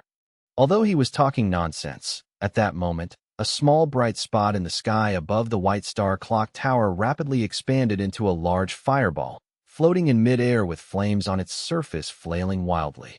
"Small fireball, come." With that, Augustina clenched her fist, and instantly, a fireball 300 meters away flew rapidly toward the inn. In the blink of an eye, the small fireball in the distance rapidly enlarged in the field of vision, just like a magician standing on the top of a clock tower, casting a fireball spell on the inn. With a deafening roar, the fireball shattered the entire window and exterior wall, rushing into the room. The entire three-story hotel trembled. The next instant, the fireball exploded inside the room, shattering the bed, dressing table, cabinets, floor, and ceiling into pieces, leaving everything charred and engulfed in flames. "Oh no, there's a fire. Help!" Augustina made a few exaggerated shouts, then leaped from the third floor, landing steadily and quickly catching up with Ronan, Dinia, and Yvette. Ronan and his two companions were all Orthodox mages and did not need to carry any weapons. Yvette, however, was not. She wore an eagle beak helmet that only revealed her eyes and chin. Underneath her clothes was a breastplate, and she wore arm guards on both forearms and knee pads. In her right hand, she held a large-caliber flintlock musket, with an ammunition pouch slung over her waist and an axe on her back. As night fell, the hotel staff finally managed to evacuate the guests and extinguish the fire that hadn't yet spread. They were about to apologize to Ronan and his group, but they couldn't find anyone there. By this time, Ronan and his three companions had already crossed the seaside promenade and arrived at the gate of Fat Pierre's manor. The manor gatekeeper saw Dinia and her group rushing in and was about to ask what they were there for when Yvette fired a shot at the lock on the iron gate, and Augustina kicked the gate open. Without saying a word, Dinia snapped her fingers, and small mushrooms automatically sprouted from the lips of the three guards. The rapidly growing mushrooms went straight into their nostrils, and before the three could make a sound, they collapsed unconscious. This level of proficiency can't be achieved without practicing more than 10 times. Meanwhile, the short, stout Pierre had just finished a 3-minute-long battle and was embracing his tall, voluptuous lover, kneading her as he prepared for a second round. "Darling, are you sure there's no problem?" the lover asked in a low, sweet voice. "No problem. All this kingdom's #1 female mage wants is a result. We'll just give her the result, won't we?" Pierre showed no panic. "A big shot like her is just here to make some money." At the previous banquet, although Dinia was called away by that bearded man also named Ronan, the CP people confessed to the mayor their crime of smuggling sea spiders and admitted that they were the masterminds. They also reported 3 other merchants and 5 officials, 2 of whom were guests at the banquet. These 2 could only sit there silently, waiting for someone to come and arrest them. Why don't the 2 of them implicate others, such as Pierre, or even threaten to fight to the death to make the mayor and secretary general stop? Because of their current situation, they are merely accomplices in helping to sell stolen goods. According to the kingdom's laws, they will simply be fined and spend some time in jail. The lover nodded, but a trace of worry still lingered on her face. "But I heard that the mayor seems to be making some big moves." "It's nothing, just smuggling copper," Pierre said. The lover's eyes widened in disbelief. "How is this possible? How could something like copper be transported here secretly?" "Yes. Who would have thought that someone could transport copper to the heart of White Star City so quietly? It's unthinkable, let alone suspecting that someone is smuggling copper. So it's absolutely safe," Pierre said. He actually didn't understand how Mayor Ares and his group managed to do it either. As for magic, he had never heard of such magic. Moreover, he had visited that place before. It was just a dilapidated ruin of the Heidi people, without any trace of magic being used. But who do they sell copper to? The lover asked again. Smack! Pierre's chubby little hand slapped the two large, white, fleshy mounds of flesh. Why do you have so many questions? Lie down properly. Page 6. Pierre actually knew this. The copper wasn't sold to a merchant within the kingdom, but to the neighboring country to the east, the Vina Federation, located on the peninsula, commonly known as the 17 Cities Federation. Just northeast of White Star City, across a large urban area, lies the border between the kingdom and the Vinaya Federation. Ah, Pierre, you're so brave. You're back so soon, I can't take it anymore. The lover playfully complained, as if she really couldn't bear it anymore. Pierre was incredibly excited when he heard the sound. He rubbed his hands together between the large, fleshy mounds for a while, and was about to crawl inside when suddenly there was a knocking sound from outside the door. What are you doing? It's so late at night. Can't we talk about it tomorrow? Pierre shouted. Master, something terrible has happened outside. Before he could finish speaking, the male steward collapsed. Then, with a bang, Augustina kicked open the door. Startled, Pierre froze for a moment, while his lover quickly shrank under the covers, completely hiding herself. Augustina tilted her head back, almost looking down at people with her chin. Calm down, we're just here to take refuge. Someone tried to assassinate us. Didn't you invite us to stay here? Well, here we are. By the way, look over at the window. Pierre paused for a moment, then subconsciously looked out the window, only to find that his room's window was completely covered by countless mushrooms. The moment Dinia entered the villa, the entire villa was completely sealed off by her mushroom magic. From the outside, the villa's exterior was covered with layers of mushrooms of varying sizes. Now, without Dinia's permission, no one could enter or leave the villa. When Dinah arrived on the second floor, Pierre and his lover were already dressed in their nightgowns.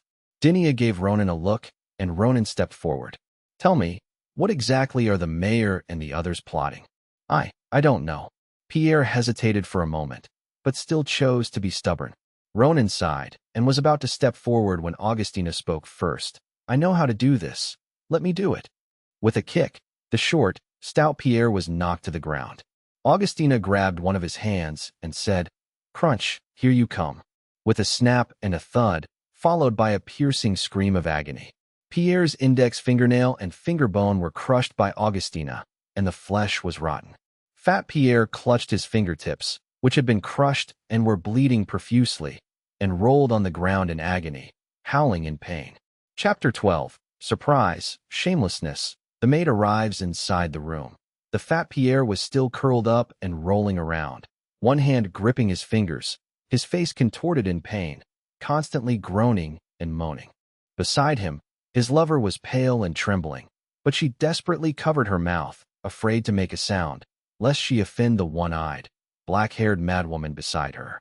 Augustina clicked her tongue and shook her head. You're no good. You're screaming like a pig being slaughtered after just one. Do you want me to help you stop the bleeding? Her so-called hemostasis, of course, involved directly burning the wound. At this moment, Dinia pointed at Pierre's lover and said, You can leave now. She couldn't leave the villa anyway. The lover nodded frantically, as if granted a pardon. Thank you, ma'am. Thank you so much. He thanked her repeatedly as he ran out the door. The slamming of the door seemed to wake the fat Pierre from his agony, and he finally stopped rolling around and yelling. Ronan walked over and squatted down. Can we talk now? Tell me. I'll tell you. Pierre said hastily, sobbing in terror. I know what the mayor and the others are doing. They're smuggling copper ingots. Huh? Ronan exclaimed in surprise. Yvette, Dinia, and Augustina were equally surprised. Ronan's casual guess had come true. Ronan suppressed his astonishment and quickly asked, How did they do that? I don't know. I really don't know. Pierre kept repeating. Really, I really don't know. Believe me, I was just helping with the transport. I don't know how they managed to get so many copper ingots there so quietly. This is interesting. Ronan moved a chair to the side and placed it in front of Dinia. Then he tore off a piece of the bedsheet and threw it to Pierre to help him bandage the wound and stop the bleeding. He then sat down on the edge of the bed and said, tell me in more detail. While bandaging himself, Pierre said, panting, every now and then, a large number of copper ingots suddenly appear in a Seaman ruin in the northeast of White Star City. I once sent people to hide around, but they couldn't find anything. So much copper seemed to appear out of thin air. After the copper ingots appeared, my people, no, I mean, the people I helped hire, transported them to Lop City. Then, naturally, someone made contact with them. Although those people deliberately changed their accents, they couldn't fool me. They were definitely from the Vena Federation. This copper was sold to the Federation. I can draw you a map and mark that place right away. After saying that, Pierre raised his head and forced a fawning smile onto his pained face. Sir, do I count as having done a good deed now? Can my punishment be reduced? Ronan waved his hand. Don't rush. The next question is, how did Mayor Aries manage to win over Secretary General Barr? This has always been one of Ronan's questions. The mayors dispatched by the kingdom's central government to special cities like Wright City and White Star City are mostly losers in the game of power. At best, they are like Winston, who came to lay low temporarily. If they only want to be mayors, then they are mayors. But if they want to make money, they will have to beg on their knees. When it comes to making money, it's the locals like Ronan and Barr who call the shots. But Alesh clearly takes the lead in making money. How can an outsider like him control Ball? I really don't know, said the fat Pierre, a question he had never been able to figure out. Ronan believed Pierre's statement was true. Then let's change the subject. When Aries first arrived in White Star City, did he exhibit any suspicious behavior? Well, how would I remember? He's been here for over 2 years, Pierre said. Ronan sighed and turned to Augustina. Miss Serrano, he has a bad memory. Do you have a solution? That's easy. When a person is cold, their blood supply is insufficient and their brain doesn't work well. Just warm them up. As she spoke, Augustina opened her palm, and a ball of flame rose from her palm. Come on, let me burn off the hair on the pig's head first. The flames were at least half a meter away from him. Pierre was already covered in sweat and tears, his fat body trembling. He pushed off with his feet and slid backward on the ground. No, no, no. I remember. Don't waste time. Just say it, Ronan urged impatiently. When Mayor Aries arrived, he brought quite a few people with him. Butler, servants, cooks, and even gardeners. But strangely, he didn't bring any staff or guards, Pierre said, pointing out the first odd thing about Mayor Aries. Legally, a person who becomes the mayor of a special city is allowed to appoint a private secretary. There is also a customary rule that the mayor can nominate one of his own people to be the deputy chief of police. Both of these rules are designed to prevent the mayor from being sidelined. To be honest, Aries' attitude was a bit too arrogant, so Ball let him experience our hospitality. Pierre continued. Dinia, sitting to the side, frowned slightly. She felt like she'd heard the word enthusiasm somewhere before. Ronan's heart jumped into his throat. He had originally planned to let Dinia experience the warmth of the atmosphere. Unexpectedly, Aries didn't attend the welcoming banquet at all. Instead, he went directly to the fishing port town where the Heidi people lived and stayed for 3 days. No one knows what happened during that time. 3 days later, he hosted a private banquet for Ball. No one knows what they talked about, but from then on, Ball was almost completely obedient to him. Of course, we didn't want to see this situation, but with the mayor and the secretary general standing together, there was nothing we could do. Fortunately, the mayor of a special city only serves a maximum term of 6 years. Ball is of retirement age, so we can just bear with it. Pierre recounted all the unusual things that had happened at the beginning of Alace's tenure. There was one more thing he didn't say.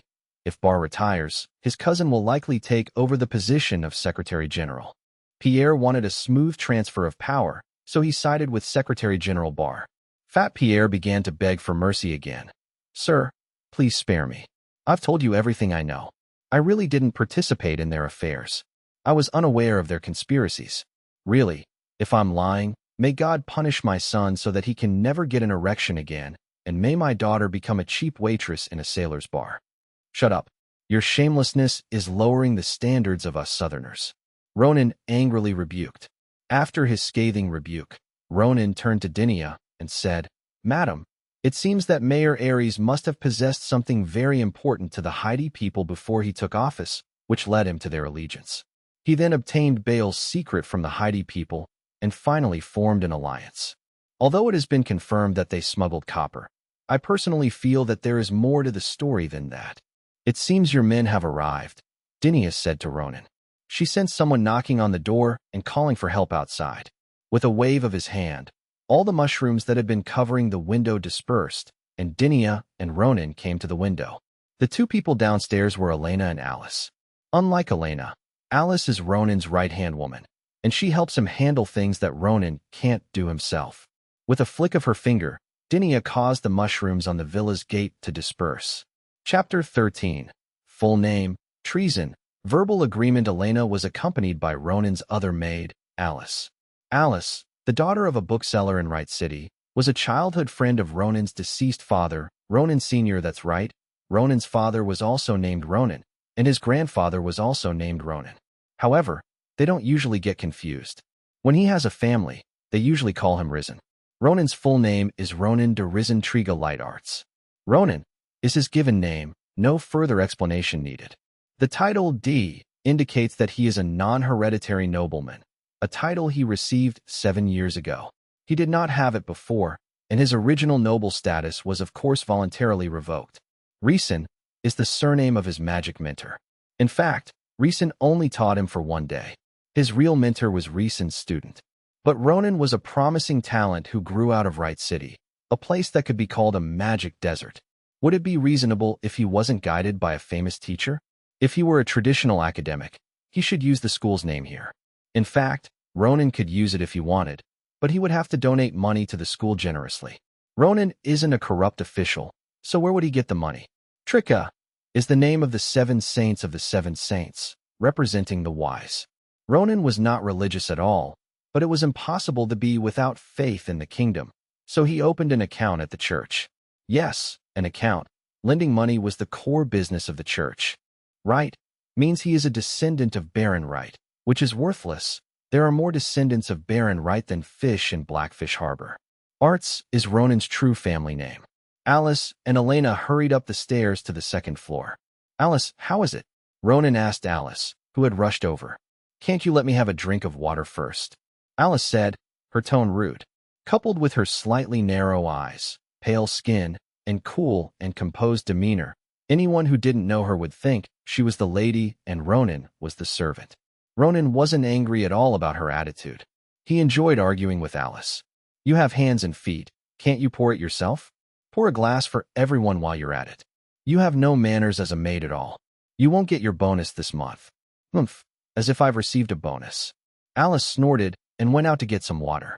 There are reasons for the way they, master and servant, interact. The death of Alice's father can be said to be largely related to Ronan. 8 years ago, after the absurd rebellion in Wright City was suppressed, Ronan, as a representative of the local forces of justice, played an important role in a purge of the local rebels in Wright City. As we all know, the expansion of such activities was inevitable. Ronan was trying his best to control the scope of the crackdown, only confiscating homes and not killing people. However, Alice's father was almost 40 years old and still had the bad habits of a bookish man. He openly questioned the justice of the operation and even gathered a group of people to oppose Ronan's search activities. He thought he was an opinion leader, but he was just a scapegoat pushed to the forefront by a group of people. And the reason he was chosen to lead the group was not because his nonsense made any sense, but simply because he had some connection with Ronan. At the time, Ronan didn't want to argue with him, but he got agitated, and then Ronan's men shot him. With just one shot, everyone scattered. Ronan personally took him to the only reliable doctor in Wright City. If Ronan hadn't personally taken him, no doctor in Wright City would have dared to treat him. In the end, he still died. His wife ran away the next day, leaving behind Alice and her sister, 2 little girls, whom Ronan adopted. Elena, you speak, Ronan said, asking Elena to explain the situation. Elena replied, after you left, Alice investigated the Seafer people as you instructed. At first, she didn't find anything through the people at the Fisheries Conservation Department, but later she learned about some anomalies from some gamblers, and then Ronan raised his hand to interrupt Elena's narration. get to the conclusion. According to Alice's investigation, some of the Haiti people in Wright City are buying dry food and building ships privately. Elena stated the conclusions of Alice's investigation. Ronan stroked his chin, lost in thought. Dry rations, shipbuilding? Are the Haiti people about to flee and migrate? The question is, can they escape? Heading south, let alone reaching the northern end of the southern road. Even if they do, those small countries would be eager to slaughter them to curry favor with the kingdom. Heading west, the entire route is the kingdom's coastline. Although the kingdom only has some old and dilapidated warships here, they can easily take down fishing boats. Could it be that the Haiti people are heading east to the Vena Federation? I understand. Yvette suddenly clapped her hands and exclaimed, Alesh was planning to betray the country from the very beginning. As soon as she said that, apart from Ronan, who was still looking down, playing with his beard and thinking, everyone else, including Dinia sitting quietly in her chair, Augustina idly fiddling with Pierre's collection of antique swords, Elena, who had just been talking, the fat Pierre sitting on the floor clutching his bandage, and Alice, who had just stepped into the room carrying a tray of tea, was also present. Everyone froze for a moment, their gazes unanimously focusing on Yvette. Alesh knew a city lord in the northern part of the Vena Federation. After losing in the power struggle, he probably had some ideas. However, he didn't have any bargaining chips. He had no money or connections. Even if someone was willing to take him in, he would be useless abroad. It would be better for him to just stay in the country and wait to die. But by chance, he came across something that was very valuable to the Haiti people. So he managed to get the position of mayor of White Star City. After arriving in White Star City, he contacted the Haiti people and then took control of the Secretary General. Then he began his plan. First, he needed money, which he obtained through smuggling copper. But money alone was not enough. A wealthy foreigner was just a fat sheep waiting to be slaughtered. So he also planned to have a group of Haiti people follow him. The Haiti people were helpless and alone when they arrived at the place, so they could only rely on him. This also explains why the Haiti people were willing to take the blame for smuggling. Since they were going to escape anyway, they didn't care about admitting to being the mastermind. Yvette finished speaking and then looked specifically at Ronan. At this, Fat Pierre began to tremble violently again. It was all over, all over. Involvement in smuggling and collusion with foreign powers are not a big deal. At worst, it costs a lot of money. But being suspected of helping an official of a kingdom commit treason is not a problem that money can solve, because an official's defection is a disgrace to the king. If you dare to disgrace the king, he will make you lose your life. With a hiccup, Fat Pierre collapsed onto his back and passed out. Miss Orion is right, Ronan said, clearly agreeing. However, I don't entirely agree. The Haiti people seemed too foolish throughout the whole affair. Perhaps in the eyes of most people in the kingdom, and even a considerable portion of the locals, the Haiti people were just like the people of those small countries across the river, only good at fishing and singing, poor and lazy, and they didn't believe in their incomparably great Seven Saints cult. It's normal for them to be foolish. But Ronan doesn't think so. Chapter 14. Turning black into white. Splitting into two groups. I was careless. The Haiti people have their own civilization, and it has been passed down through generations. Anyone who gets to know them will understand this. However, their population is too small, and they are stubbornly conservative. As a result, the vast majority of the Haiti people have not received any education. Even members of the priesthood only have a small portion of the inherited knowledge, and much of this knowledge is so incomprehensible that even they themselves do not understand it. They've lived on this beach for centuries, and even their rituals, apart from their musical talents, seem to outsiders to be no different from those of uncultured country folk. Page 7. But being ignorant is not the same as being stupid. Ronan didn't believe that the Haiti people would willingly run off with Alesh to a foreign land to become dogs. But the truth is they are indeed in cahoots with Alesh, and Ronan still has no clue about it.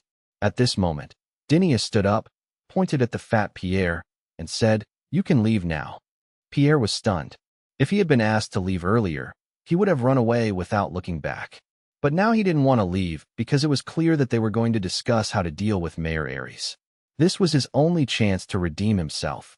If he missed it, he would definitely be accused of aiding and abetting treason by a royal official. Pierre was about to say that he was still useful, but as soon as he opened his mouth, A bunch of mushrooms quickly sprouted from the ground, twisted and intertwined and transformed into a giant hand, grabbing Pierre like a human hand grabbing an egg, and throwing him directly outside the door. With a bang, the giant mushroom hand slammed the door shut. Yvette, what do you think we should do next? Dinia consulted her advisor Yvette, who wasn't without ideas but simply habitually sought their opinions. Of course, we should arrest him, Yvette said without hesitation. Obtain Ares, and everything will be clear. We can't do that, Ronan immediately objected. Yvette stared at Ronan without saying a word. Ronan still had a smile on his face. I'm doing this for your sake, madam. You know, you came to White Star City as a tourist. What right does a tourist have to arrest an official? If you do this, it will be illegal. The position of mayor may not be important to you, but once you have this stain, it will be very difficult for you to get to that level. Ronan's words were for Dinya's sake, but also for his own. If they arrest him directly, his cunning strategist will have to take the blame. Didn't we already arrest them and even take the law into our own hands? Augustina was a little confused. They'd already done it. Couldn't they just do it again? Who said we arrested anyone? We came to this manor for refuge because we were attacked by an assassination attempt. The closure of this villa was purely for security reasons. Ronan's basic skills in distorting the truth were still solid. As for vigilante justice, that didn't exist at all. It was all something Mr. Pierre did in a fit of emotion. We happened to help Mr. Pierre, and he was deeply moved, repented, and then told us about the mayor and his gang's despicable deeds. Augustina was completely impressed. He could make such a reasonable argument out of nothing. However, she didn't like Ronan's air of complete control, so she asked, what did the security guard who fainted at the gate say? A suspected spy colluding with the assassins, Ronan replied. He could come up with 9 different answers to this question without even having to think about it. So what do you suggest we do next? Dinia asked. Let's stick to our strategy and wait, Ronan said. By now, the mayor and his men should know that we have Pierre under control, and he can't possibly remain inactive. For now, we don't need to pay attention to Mayor Alice. Let's go directly to the Heidi people's settlement in White Star City. The Heidi people are his important bargaining chip. No matter what he does next, he can't get around the Heidi people. Can? Dinia nodded. I suggest that Miss Orion, Elena, and Alice find a place to hide first, while Miss Sonora, and you, madam, and I will go to the Heidi people's settlement. Ronan then offered another suggestion. Alice's combat ability is insufficient, and Elena and her advisor Yvette are not yet at the level of proper mages, so they cannot withstand the muskets. A fierce conflict may occur next, so it would be best for the 3 of them to avoid it for the time being. Dinia looked at Yvette. I have no objection. Yvette could only say, but she was unwilling to be relegated to a useless position. This maid must be your capable assistant, right? Yes, Ronan replied. Then let her take me to Wright City, gather the people from the Wright City Fisheries Conservation Office, and take control of the Wright City Sea Piper people. Do you think that's feasible? Yvette suggested. The Fisheries Protection Department is a special agency established only in 7 special cities. In reality, it is an armed force responsible for monitoring and managing the Heidi people. Its members are all people like Ronan, whose ancestors had grudges against the Heidi people and the locals who have lived and multiplied here for hundreds of years. They are directly controlled by people like Ronan, who are called local civil servants of the kingdom, but are actually representatives of local forces. Okay, Ronan agreed. Alice, you should listen to her. Okay, Alice replied indifferently. The people at the Wright City Fisheries Conservation Office all knew Alice, and she could relay orders on Ronan's behalf. All right, let's each set off. Dinia made the final decision. Without further ado, the group split into 2 groups. Ronan and Dinia headed to the Heidi people's settlement in White Star City, while Yvette, with Ronan's 2 maids, rushed back to Wright City. Meanwhile, on the other side, at the mayor's residence, just as Ronan had predicted, Mayor Alice already knew about Pierre's situation. After all, at that time, only the villa in the seaside estate was sealed off.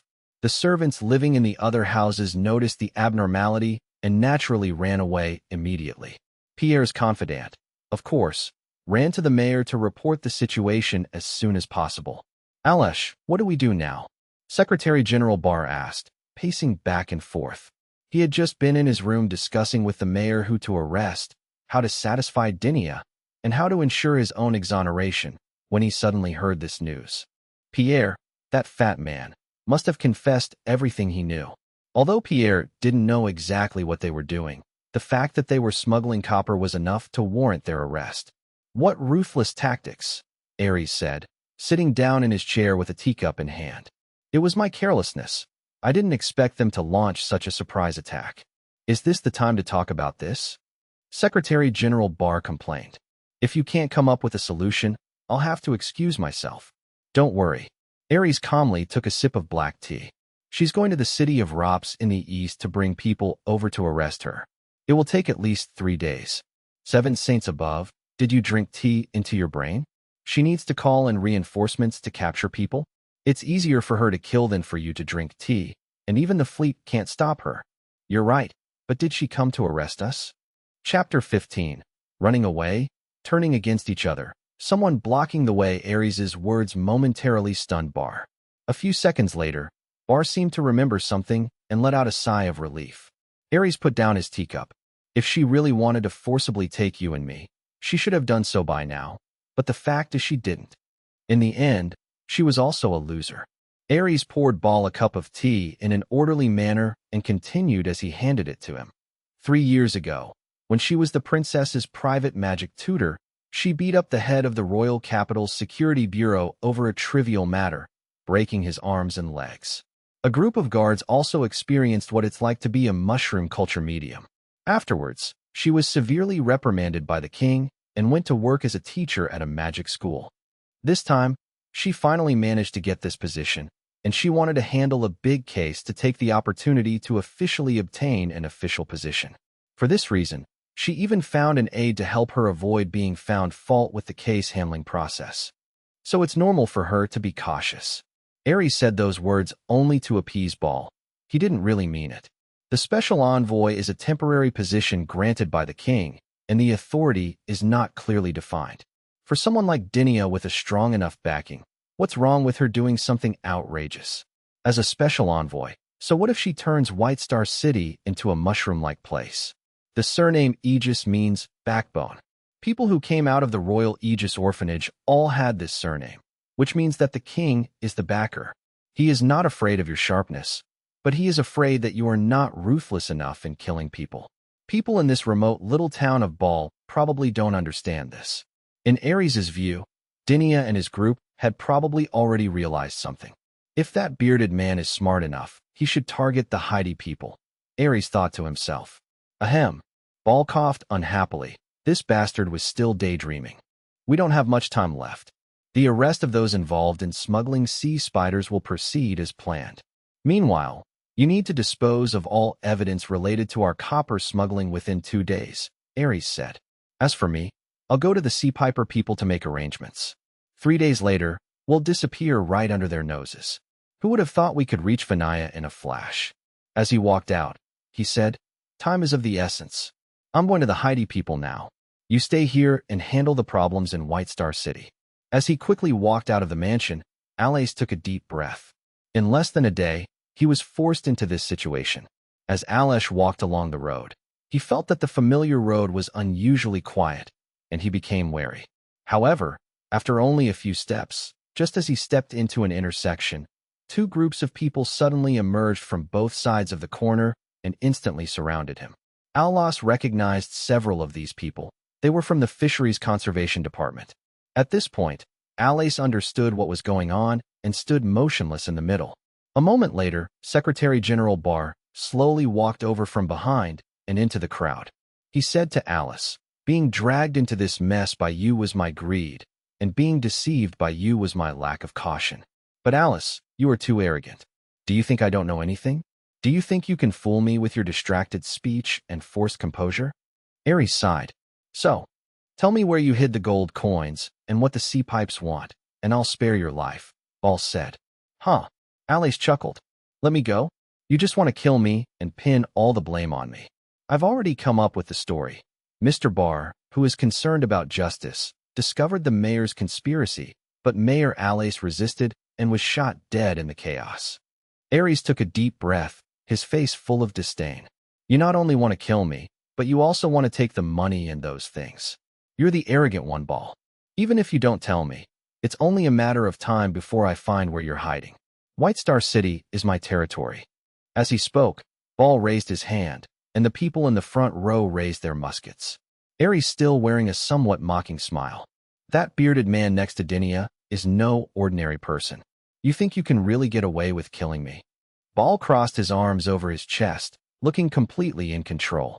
Now that things had come to this, he wasn't afraid to be blunt. "So, I need the gold coins I earned from smuggling copper ingots, and I need that thing that is so important to the Heidi people. I will take your place. You forced me to do this. All right, we've dragged this out long enough." As soon as Ares finished speaking, he clasped his hands together, and a red circle suddenly appeared on the ground. Immediately afterward, a red beam of light rose up from beneath his feet, enveloping his entire body while releasing a violent force that blasted everyone away. Everyone instinctively raised their hands to protect their faces from the impact. After the shockwave dissipated, when they opened their eyes again, a knight who was over 3 meters tall and wore enormous full-body armor, wielding a spear in one hand and a giant axe in the other, appeared where Ares had been standing. Ball stood there dumbfounded. He never expected that Ares would be a full-fledged mage. Was this a transformation magic of fate? No, Ares had taken quite some time to prepare. This was a summoning magic of ritual magic, one of the 3 great magics. Moreover, it is a second-tier unit, capable of fusing itself with its summoned creatures. This is the fundamental difference between true nobles like me and you. Ares sneered. Ritual magic requires sacrifice or bloodline limit. Elemental magic that releases fireballs or ice spikes requires sacrifice, while his type of summoning requires generational inheritance and training. "Fire," Ball ordered. However, the musket shots that hit the massive armored knight produced nothing more than a loud bang and a puff of white smoke. They couldn't even create a dent. The massive 5-meter-long spear swept across the front ranks, instantly sending blood and flesh flying. Seeing the horrific deaths of their comrades, Baal's remaining men lost all will to resist and vanished in the blink of an eye. Only the old man, Bar, was left standing there, dumbfounded. "Old friend, I'll spare your life since you've been quite dedicated these past 2 years."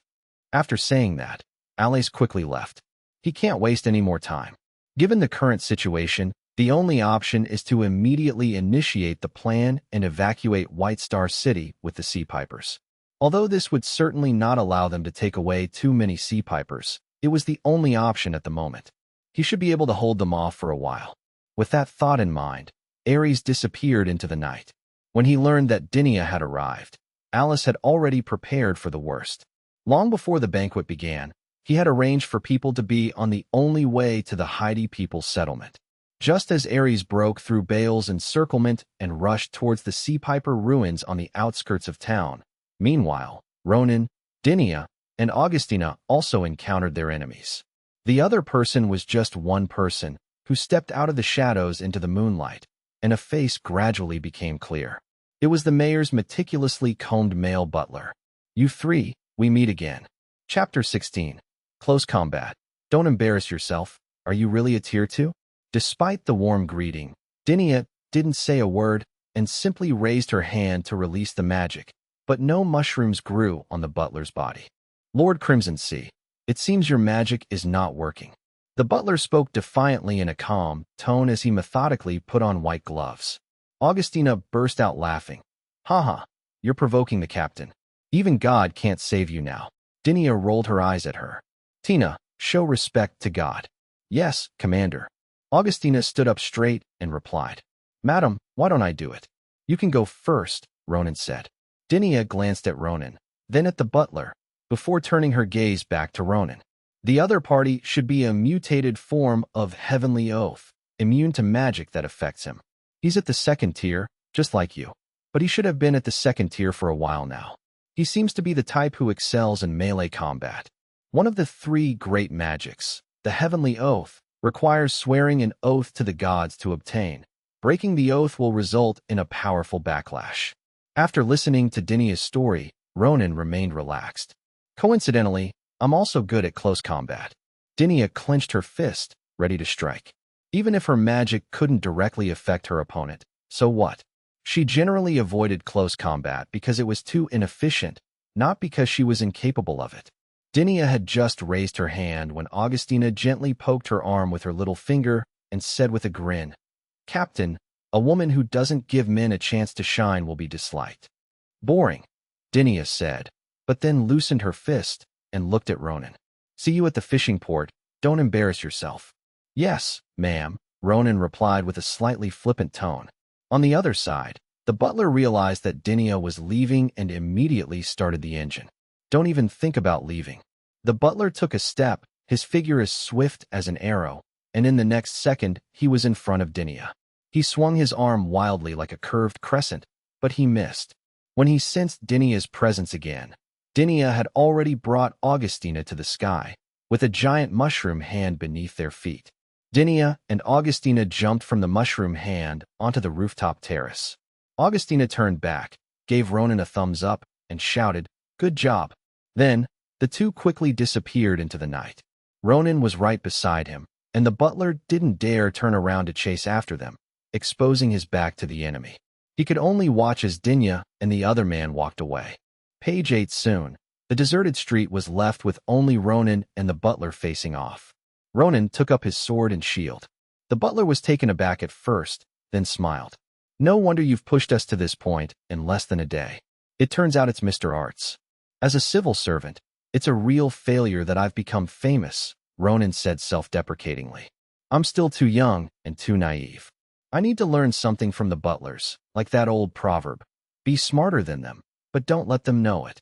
The butler sighed. "Alas, my mission has failed. How about we chat for a few minutes and then go our separate ways?" "Sure," Ronan agreed. "But you have to tell me how Mayor Ares managed to transport the copper inland so quietly." "I'm sorry, my oath is loyalty, and I will never reveal my master's secrets," the butler said. "How about another condition? Silent magic brings silence to magic?" Ronan smiled.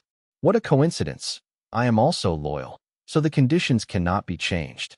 "It seems there's no point in negotiating," the butler said, taking a stance and grabbing at the air. A white spear made of condensed, yet dissipating magic power appeared in his hand. Sword and shield against spear, the battle begins. The butler's spear danced in a dazzling display, sometimes like a supple whip, attacking from all sorts of unpredictable angles, and sometimes like a cannon, launching a fierce, straight-line bombardment from the front. Ronan's moves were so simple and unadorned that they were almost robotic. Ronan had none of those kinds of moves: sweeping slashes, rapid charges, powerful leaping strikes, or desperate, targeted blows. There are only 3 actions: shield block, longsword thrust, and roll dodge. If the butler is a kaleidoscope of offensive moves in the realm of spears, always with more unusual and exquisite techniques to come, then Ronan is a turtle that can launch hidden weapons, letting you attack, and then occasionally stabbing you with a sword from the shadows. A few minutes later, Ronan was unharmed except for some sweat on his forehead, while the butler had 5 or 6 bloody holes pierced by Ronan's sword tip. The butler is immune to magic, but Ronan's sword is not just a magical weapon. The butler stepped back, saying, "With such honed skills, are you really a civil servant? Aren't civil servants the best at following procedures?" Ronan retorted, "But you, how did a butler develop such skills? Do you, like me, enjoy slacking off at work?" Just as Ronan made his sarcastic remark, the butler launched his most ferocious attack since the start of the battle. The spear, condensed with magic, flew from his hand and transformed into a magical tornado that hurtled towards Ronan. In an instant, sand and dirt flew wildly, carving a deep trench across the ground, just as the magic tornado struck Ronan's shield of loyalty. The violent explosion shattered the doors and windows of houses on both sides of the street. Ronan, who was bracing himself with his shield, was also forced back by the impact, until his boots left 2 mud tracks more than 3 meters long on the ground before he finally stopped. Ronan moved the shield away, and the butler had already vanished without a trace. "This attack wiped out 9 units of my defensive energy. You truly deserve to be called a second-tier mage." This blow wiped out most of his hard-earned savings of the past 6 months. His shield of loyalty is continuously upgraded by fulfilling promises made to those he is loyal to. On one hand, his physical and magical defense will slowly increase accordingly. On the other hand, he can accumulate defensive energy that can completely neutralize magical attacks. The energy increases by 1 unit depending on the situation after fulfilling a promise. Winston, that good-for-nothing, can only bring 1 unit of energy increase most of the time, and 3 or 4 units on rare occasions. Although Winston could only give a small amount at a time, he loved to cause trouble. So over the past 5 years, Ronin's Shield of Loyalty had accumulated 76 units of defensive energy. Fortunately, the mayor has made a big enough mess this time, so she should be able to make up for some of it. Otherwise, I would have lost money. Taking a breath, Ronin put away his sword and shield. He dashed into a corner of the nearby alley, and 2 minutes later, Ronin caught up with the fleeing butler. He was running breathlessly, clutching the bloody hole in his chest. When he stopped running the moment, he sensed Ronin. Ronin approached the butler. "It's the same question as before. Please answer me. Don't worry, I won't kill you. I'm a law-abiding civil servant." The butler staggered to the side of a house, leaning against the wall. "That attack didn't even affect your mobility. Are you really a second tier like me?" Chapter 17. Lies, Truth. Even a fool wouldn't believe it. The butler had fought against several second-tier mages before, and he had lost before, but he had never lost so miserably, especially in the close-quarters combat that he was most proud of. What puzzled him even more was that his all-out magical attack, enhanced with penetrating and corrosive effects, had not caused Ronin the slightest harm. He has exhausted his magic power and is still bleeding, so he has no chance to escape. "Of course I'm tier 2. I just arrived yesterday," Ronin replied, and as he spoke, a magic-encased iron nail suddenly popped out. Caught off guard, the butler's right knee was nailed directly into it. The butler only hissed and half of his face twisted violently, but he did not utter a sound of pain. The butler even gave a mocking smile, saying, "You think you can get his secrets from me? Impossible." Ronin chuckled and said, "That wasn't torture. It just further reduced your mobility. I don't want to waste time tracking you again." Before he could finish speaking, the iron nail was already in the air. The butler instinctively dodged, but unfortunately, his right knee was injured and his mobility was greatly reduced. Although the nail did not hit his knee, it still hit his left calf. "Where did you get so many nails from?" the butler said irritably. "We picked them at the hotel. That's called maximizing utilization," Ronin replied jokingly. No sooner had he finished speaking than Ronin unleashed a powerful kick at the opponent's knee, where the nail had been driven into it. This resulted in a fracture of the butler's right kneecap. The butler could no longer hold on, and he slid off the wall like a sandstorm, falling to the ground, but he gritted his teeth and didn't cry out. Seeing this scene, Ronin couldn't help but regret his leniency. He hadn't even cried out when his knee was cracked. This was no ordinary person. He couldn't hesitate any longer and had to strike hard. Ronin thrust his sword towards the butler's crotch. Although he missed, the butler was so frightened that his face turned deathly pale and his body convulsed. "If this sword misses, the next one might not. If you really don't want to talk, I really don't have time to waste with you.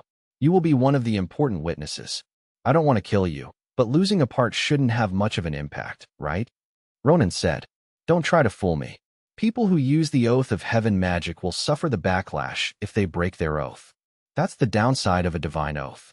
First of all, the oath you make isn't something you can just make however you want.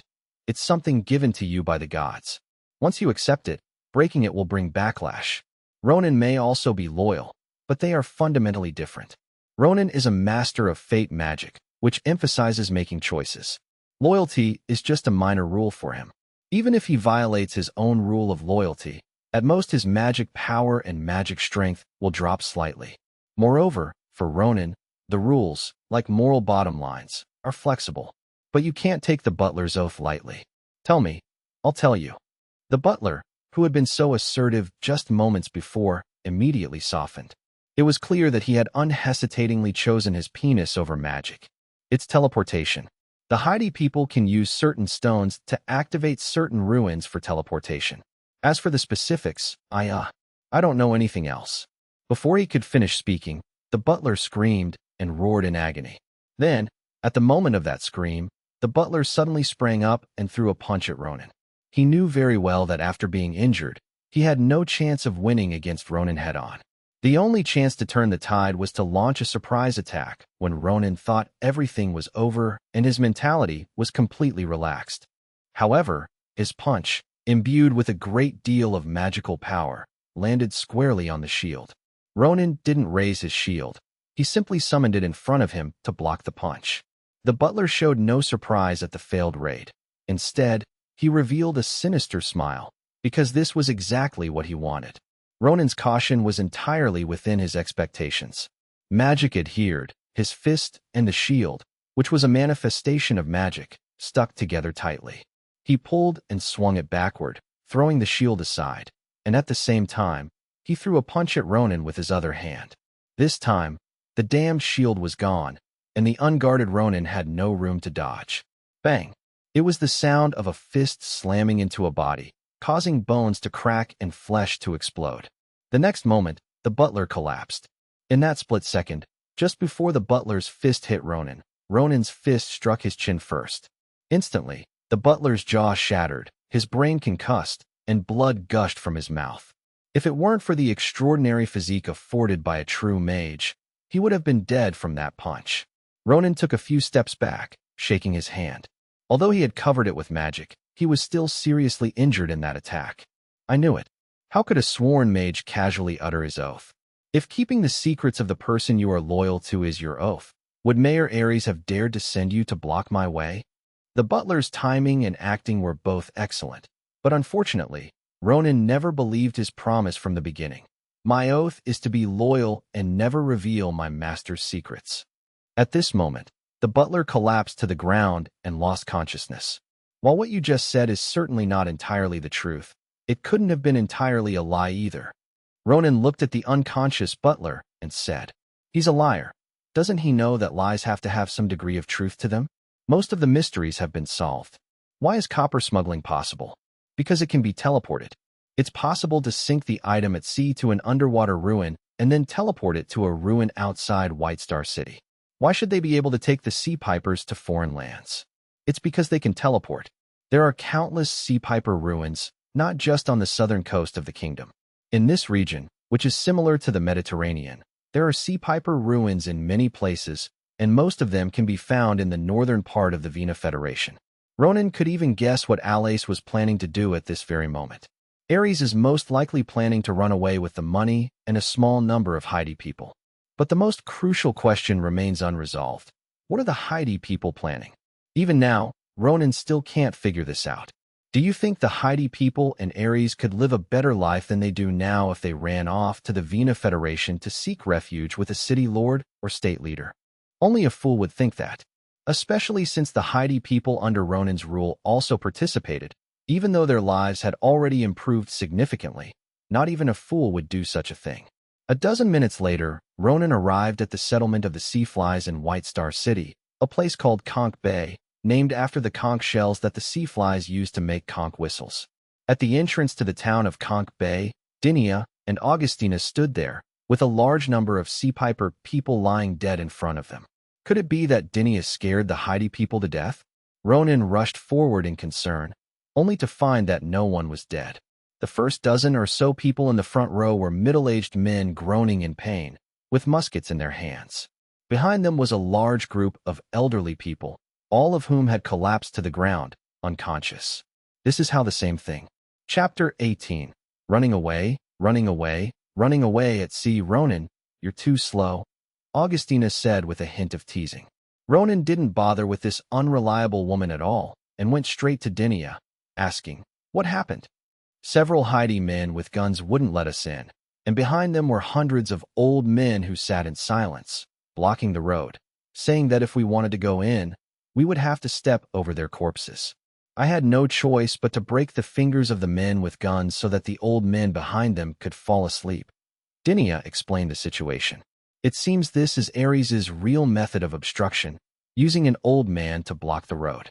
However, Ares doesn't seem to know Dinia well enough. Dinia is indeed not the type to attack an old man casually, but ordinary people simply cannot withstand her paralyzing mushrooms. Wait a minute. Ronan suddenly realized something was wrong. Dinia asked, "How did things go on your end?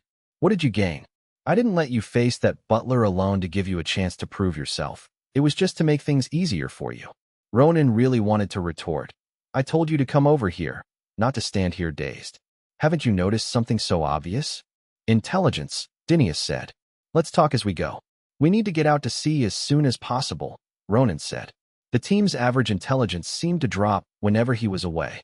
The two of them hadn't even realized that something was wrong. The sea pipers blocking the road consisted of only a dozen or so middle-aged men and a large group of elderly people. Where were the young people? Were they dead? If he didn't die, then he must have run away. The three of them made their way through the crowd into the town and headed straight for the port. Along the way, Ronan explained the intelligence they had gathered and the conclusions of his analysis. Then, Ronan pointed out the key point. The only people blocking the road were middle-aged and elderly. Dinia instantly realized, Chase. Continuing towards the harbor, as expected, the houses along the way were eerily quiet. Many houses were empty, with even the doors removed. However, many houses still had their doors and windows tightly closed, indicating that there were people inside. This was normal, as there was no time to organize everyone to escape in such a rush, and besides, there weren't enough boats. Judging from the situation, at least 2,000 or 3,000 people have left. The three arrived at the harbor, but there wasn't a single boat, not even a small sampan. They shouldn't have gone far, Augustina said. Alash decided to flee immediately after the banquet, which was only 2 hours ago. It would take at least half an hour for him to send someone to inform the Sea Piper people of Conch Bay. Although the Sea Piper people had been preparing to flee, it would still take at least an hour to board the ship. Therefore, their ship had been on the move for at most half an hour. Ronan gave a rough time frame. This was the case in an era with underdeveloped communication. All information had to be transmitted through people, and even a small place like Baishing City could not provide instant feedback. Dinia looked at Augustina. Tina, get ready. Understood, Commander, Augustina replied loudly.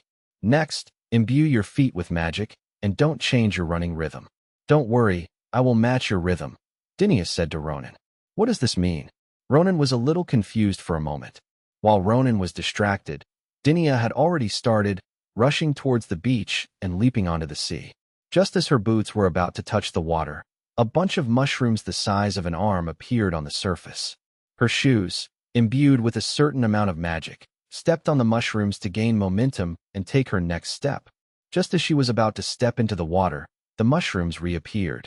She continued to move forward, and the mushrooms kept appearing under her feet, extending and extending. And so, she began to run on the sea. Augustina was the same, running on the sea surface, stepping on mushrooms. Ronan understood now. So that's how it works. Ronan gritted his teeth, closed his eyes, and rushed towards the sea. For the first few dozen seconds, he was still very nervous, worried that he would fall into the water. But after a few dozen seconds, he realized that as long as he kept his pace steady, there was no risk of falling into the water. However, he still couldn't help but look down from time to time. Gradually, Ronan was finally able to stop looking at his feet. Haha, you have a good mentality, Augustina praised with a smile. I fell into the water after only a few steps the first time I did it. It's probably because I grew up by the sea, Ronan replied, now even having the energy to speak. After running for a while, Ronan had almost completely adapted. Madam, just how many variations of your mushroom magic are there? Ronan asked curiously. Dinius said, paralysis, berserk, parasite, toughness, deformation, 5 in total. This one is a mushroom after it has grown to gigantic size. Page 9. Wait, what was it that made me grow a beard and age before? Ronan asked, now that he had returned to his original appearance. Berserk mode plus parasite, I've made some adjustments to the fusion, Dinia replied. Ronan could only say that she truly deserved to be called the #1 female magician on the continent. She was indeed quite something. You've almost adapted, it's time to speed things up, Dinia said. The three quickened their pace. As the three of them sped up, 3 long red mushroom-shaped trails appeared on the sea behind them. From a distance, they looked like 3 big red pens drawing 3 thick red lines on the sea. As time passed, Ronan began to feel his legs getting heavier. Dinia released a massive amount of mushrooms while running, but showed no signs of weakness. Her condition was exactly the same as before. That saying is indeed true. People cannot be generalized. Finally, just as Ronan had to start catching his breath, the three of them saw a glimmer of light in the distance. Most of the Haiti people live in small fishing boats. With so many small boats sailing at night, it is absolutely impossible for the lead boat not to have a light on. At the same time that Ronan discovered the Haiti fleet, the Haiti also discovered Ronan and his group. Soon, a small boat came towards Ronan from the opposite direction. A small fishing boat that can only carry 5 or 6 people, with a man standing at the bow. Only one ship arrived, which was clearly there to negotiate. "Madam, could you please stop for a moment?" Ronan asked. "Okay." Dinya, after a while, the other ship approached to within 5 or 6 meters. With a wave of her hand, a large number of mushrooms appeared beneath the three of them, twisting together to form a hollow floating board. However, even when the mushrooms were twisted together, they still slowly leaked water, so Dinya needed to constantly replenish the mushrooms in order to keep the three of them afloat on the sea. At this moment, Ronan also got a clear look at the man at the bow of the ship. Like other sea flies, he had bright, dark eyes that seemed to hold water, thick eyebrows, resolute features, a missing corner of his right ear, slightly high cheekbones, a short beard on his chin, an exceptionally tall stature, bulging muscles, and a string of colorful seashells around his neck. There's no mistake, this man is Donska. He is a member of the Seafleur priests of Right City, the next high priest of Ronan, and the person he unexpectedly met on the coastal street of White Star City. "I didn't expect it to be you, Lord Ronan," Donska remarked with emotion. "There's nothing to say, you have to go back." Ronan's attitude was firm. Chapter 19. Tears, Death, Underwater Ruins. With a thud, the tall and strong Donska knelt down heavily, slamming his forehead against the bow of the boat, making the entire small boat tremble. "Please let us leave," Donska shouted. "I really don't understand. Have I been bad to you? How dare you do this?" Ronan clenched his fist and questioned them. He had never sympathized with the Haiti people, nor had he given them any preferential treatment as a disadvantaged group, but he did his best to give them the opportunity to live a better life. "No, you've been very kind to us." Donska looked up. But what? You don't mean to talk to me about freedom, do you?" Ronan sneered. "Freedom? If we are free, then we will probably be in even worse shape." "That's what you said," Donska said helplessly. "But all the good things we have are built on you, Lord Ronan. One day you will leave. I may be able to live a relatively happy life, but what about my descendants? We can't expect Right City to produce another good person like you." "Damn, I'm only 25. Ronan cursed. Donska sighed. "Yes, you're 25. You're still young. This place doesn't belong to you." "When did I say I was leaving?" Ronan questioned. "You always praise Right City as a great place, saying you want to stay here for the rest of your life. You've said it so many times, just like I always praise my wife's fried fish. I've praised it so many times that the more I praise it, the more tired I am of it." Donska used his own family situation as a clumsy analogy. Ronan was amused by his clumsy analogy, laughing so hard he almost shed tears. Ronan let out a long breath, his voice lowering slightly. "If we turn back now, I can still clean up the mess. But when we get back, be prepared to suffer a lot." Donska, a grown man, actually cried. He suddenly pulled out a sharp fish-cleaning knife and was about to stab his own neck when Dinya raised her hand in an instant. Suddenly, a hand, made of countless tiny mushrooms twisted and intertwined, grew from Donska's shoulder and grabbed his wrist. Even though Donska used his other hand to push hard, and the veins on his arms were about to pop out of his skin, the tip of the knife still could not go any further. Donska looked at Ronan and said, "Let me die. If I die, you won't have to take responsibility." "I'm the idiot. I actually thought you weren't an idiot." Ronan was so angry he wanted to stab this piece of trash to death. Seeing that Ronan wouldn't agree and that his suicide attempt had been prevented, Donska released one hand, drew the pistol from his waist, and fired a shot at Dinya. With a muffled thud, the musket bullet struck the thick mushroom barrier. Dinya's face remained expressionless, but Augustina was furious. "Damn it," she roared, and at the same time, a flaming arrow shot straight towards Donska's head. Ronan instantly summoned a shield in front of Donska, blocking the attack. Augustina looked at Ronan in surprise, about to speak, when Dinya raised her hand to stop her from speaking. In that brief moment, Donska suddenly released his grip on the knife, released the pistol with his other hand, caught the fish-gutting knife, and stabbed himself in the throat. The other members of the Sea Piper priesthood, also from right, did not hesitate to stab themselves to death. They had long been prepared to die. In order not to make things difficult for Ronan, they had to die. Seeing this, Ronan scratched his head in frustration. What was the point of dying like this? Do we need to slow down? Dinia asked. Ronan smiled wryly. It's not that bad. Although I can't compare to you, madam. I'm also someone who came through the war. Then let's keep chasing, Dinia said. The three set off again to catch up with the Heidi people's fleet. As they passed Donska's ship, Dinia threw a mushroom onto it, which then attached itself to the ship. I can locate this mushroom. If the ship doesn't capsize, I can bring their bodies back. Thank you, Ronan said, recalling his shield as he did so. Dinia smiled. You forgot, I'm the mayor of Wright City. Donska's death did not delay them much. The three soon saw the distant lights of the lead ship approaching the fleet again. To the three's surprise, there was a whirlpool in the distance, and the Heidi people's large and small ships all headed towards the whirlpool without hesitation, with the people on board jumping into the whirlpool one after another. With a series of splashes, it was as if nets of shrimp were being dumped directly into the sea, and in the blink of an eye, the boat was empty. Could that be the place where we can teleport? Augustina asked. No need to doubt. It definitely is, Ronan said with certainty. How deep is it at the deepest point here? Dinia asked Ronan.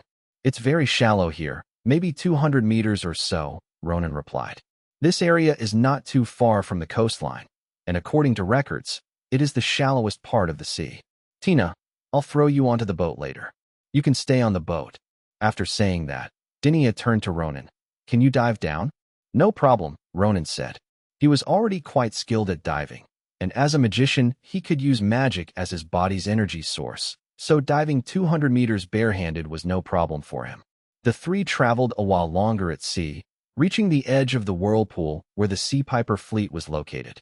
Dinia threw Augustina onto the ship, and at the same time, a mushroom sprouted from her hand. She then plucked it and handed it to Ronan, saying, Eat this to replenish your magic. Ronan took the mushroom and swallowed it in one gulp, instantly feeling much better. Dinia threw off her coat and plunged into the whirlpool, Ronan following closely behind. This whirlpool is indeed strange. It's a whirlpool on the surface of the sea, but once inside, the whirlpool disappears. The two continued to dive deeper and deeper.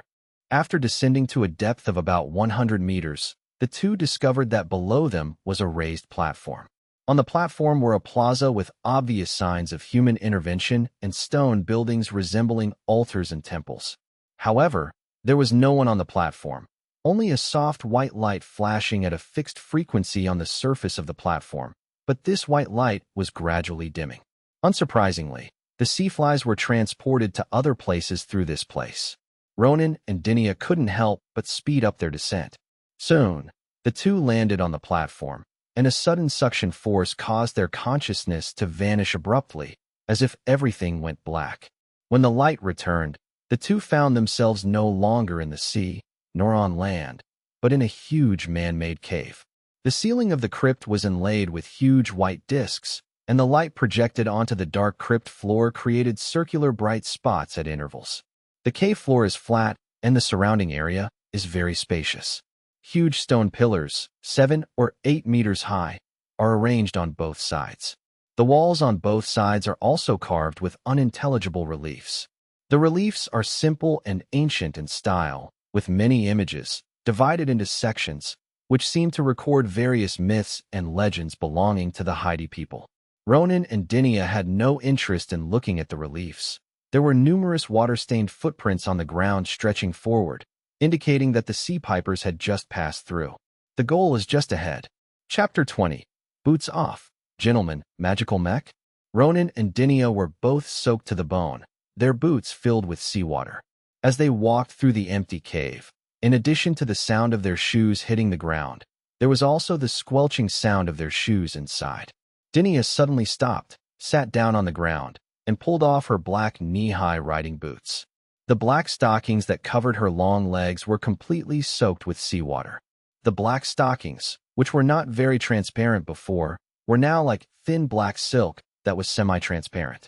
At the same time, the wet black stockings had a sheen under the light, as if they had been coated with transparent glitter.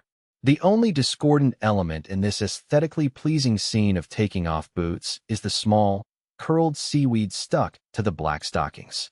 Dinia picked up the boots she had taken off, turned them upside down, and shook them violently to pour out all the water. Then he took off the other one and poured water out. Afterwards, I put my boots back on and stepped on the floor. Although it was still wet and uncomfortable, it was at least a little better than before. I'm sorry, this woman has taken up so much time, Dinia said. Ronan's eyes didn't move, only his mouth moved. It's all right. As a gentleman, I understand a lady's need for comfort. A gentleman? Would a gentleman stare at a woman's breasts? Dinia retorted to Ronan. Actually, Ronan wasn't very interested. He liked looking at legs, especially legs covered in pantyhose. But after Dinia's clothes got wet, her outline was fully revealed, full and proud without any sagging.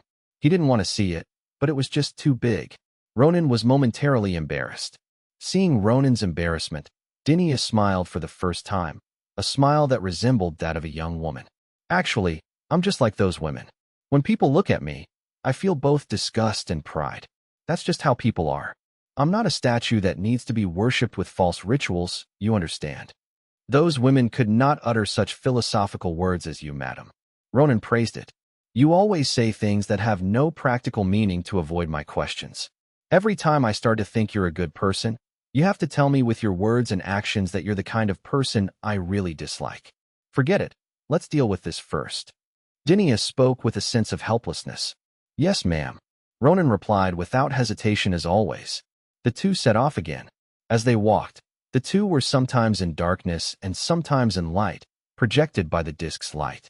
Each time they reached a bright spot, Ronan could see a brief glimpse of what was happening. Beneath Dinia's short petticoat and above her thigh boots, the lower half of her thigh, the knee, and the upper half of her calf were covered in wet black stockings that stretched and contracted with each step, constantly shifting between slightly sheer and transparent. Although the cave was spacious, the two remained vigilant and did not move quickly. Several minutes later, Dinia suddenly stopped. They're here, magician, and something unknown. Ronan immediately took up his sword and shield, assuming a fighting stance. Soon, the sound of heavy objects stomping on the ground could be heard from afar. Thump, thump, thump. A massive, dark silhouette emerged from the darkness, gradually becoming clearer in the soft white light.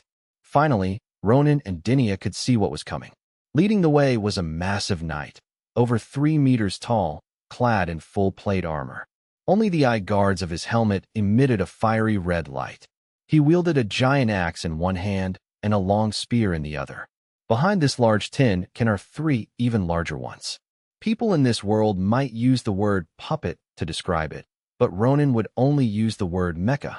These 3 large creatures are humanoid in shape, with some external damage, looking as if they have been weathered by time. Their texture is somewhere between stone and metal, and their entire bodies are covered in thick armor with an ancient design. Only the joints are threaded metal components that clearly allow for flexible rotation. The left hand is shaped like a human hand, and the right hand is shaped like a 3-bladed mixing blade. It's both fantastical and sci-fi, resembling some kind of ancient weapon. They're up to no good, Ronan said. You are the ones who have come, said the leading knight. Your Excellency the Mayor? Ronan asked, recognizing the voice of Mayor Alice. Mayor Alice pointed his spear at Ronan. I should have guessed it was you, Ronan. You have such a clear understanding of the situation here, and every step you take is precise, swift, and hits the nail on the head. Who else could it be but our Sea Fox? Page 10. Ronan was fully prepared for battle. Although it may be a bit unnecessary, I still need to go through the motions. You have violated the kingdom's laws, and surrendering is your only way out. He's yours. These 3 are mine, Dinia said. The battle began in the next instant. Ronan, sword and shield in hand, charged toward the giant knight, Ares. Despite their enormous size, the massive, fully armored knight was surprisingly fast. Their lances swept across a wide area, and at close range, they wielded a powerful giant axe, making them adept at both offense and defense. Ronan, With his simple and unadorned parries, small thrusts, and rolls, managed to avoid being attacked. But he had no chance to inflict any real damage on the giant knight. All he could do was trim its feet. Aren't you worried about that top mage on the continent? Those 3 weapons are immune to magic, Alish said, trying to distract me with chatting.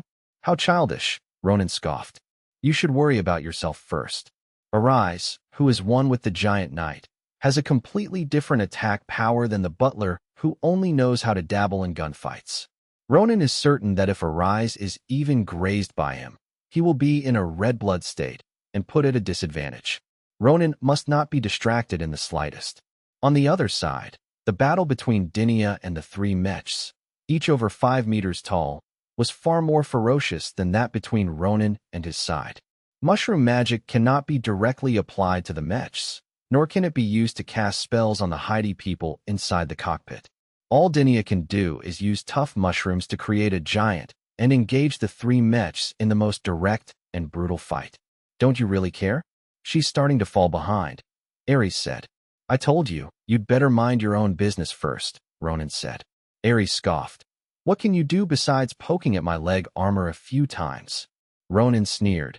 Your body's gotten bigger, but your brain's gotten duller? Haven't you noticed you're getting easier for me to poke at? His sword of sincerity is not only a physical attack, but also has penetrating magical damage. The blade cannot penetrate armor, but the magical damage can. As the damage accumulated, Ares' mobility was no longer as fast and agile as it had been at the beginning. Ares finally realized something. He hadn't realized it before because he wasn't fully integrated with the summoned creature. Ronan's attacks on the summoned creature didn't hurt him, and the reduction in movement speed wasn't significant enough. Reminding your opponent during a fight is not a good habit, so my opinion of you has dropped, Ares said, then quickly pushed away, discarded the giant axe, and switched to a 2-handed spear stance. This would make his spear even faster and prevent Ronan from having a chance to further attack his legs. Ronan chuckled inwardly. Alice's change suited him perfectly. Using a spear with both hands did indeed increase his attack speed, but as long as Ronan seized the opportunity to get close, the spear's weaknesses were far greater than those of the giant axe. Chapter 21. Chatting Tactics, Encirclement and Reinforcements. Fury. The battle between Ronan and Ares reached a stalemate. Ares' massive spear couldn't touch Ronan, but Ronan couldn't close the distance to engage either. Alish, no one understands the Heidi people better than me. They are cunning and united. Even if you have something they desperately need, it's still wishful thinking to expect them to become your subordinates. Believe me, they have other plans. You should be careful of what's behind you now, Ronan said. Ares laughed dismissively. Ha! You know about the Heidi people? But you haven't noticed any problems in over a year. Doesn't that just prove they're cunning and united? Ronan chuckled. Ares snorted coldly. You're the one who should be careful. This woman is notoriously ruthless. A bureaucrat like you following her, hoping to gain some benefits? Dream on. You'd be more likely to be turned into a pile of rotten mushrooms by her. By the time I turn into a rotten mushroom, your bones will probably have turned into blackfish excrement, Ronan retorted mockingly. During the battle, the two kept talking, not because they really wanted to say anything to each other, but purely to distract each other. Ronan and Alice are the same kind of people, with the same idea, to distract the other for a moment and then take the opportunity to severely damage the other. However, neither side moved with any hesitation or deviation, giving the other no chance whatsoever. On the other hand, on the surface, Dinia did indeed appear to be at a disadvantage, just as Ares had said.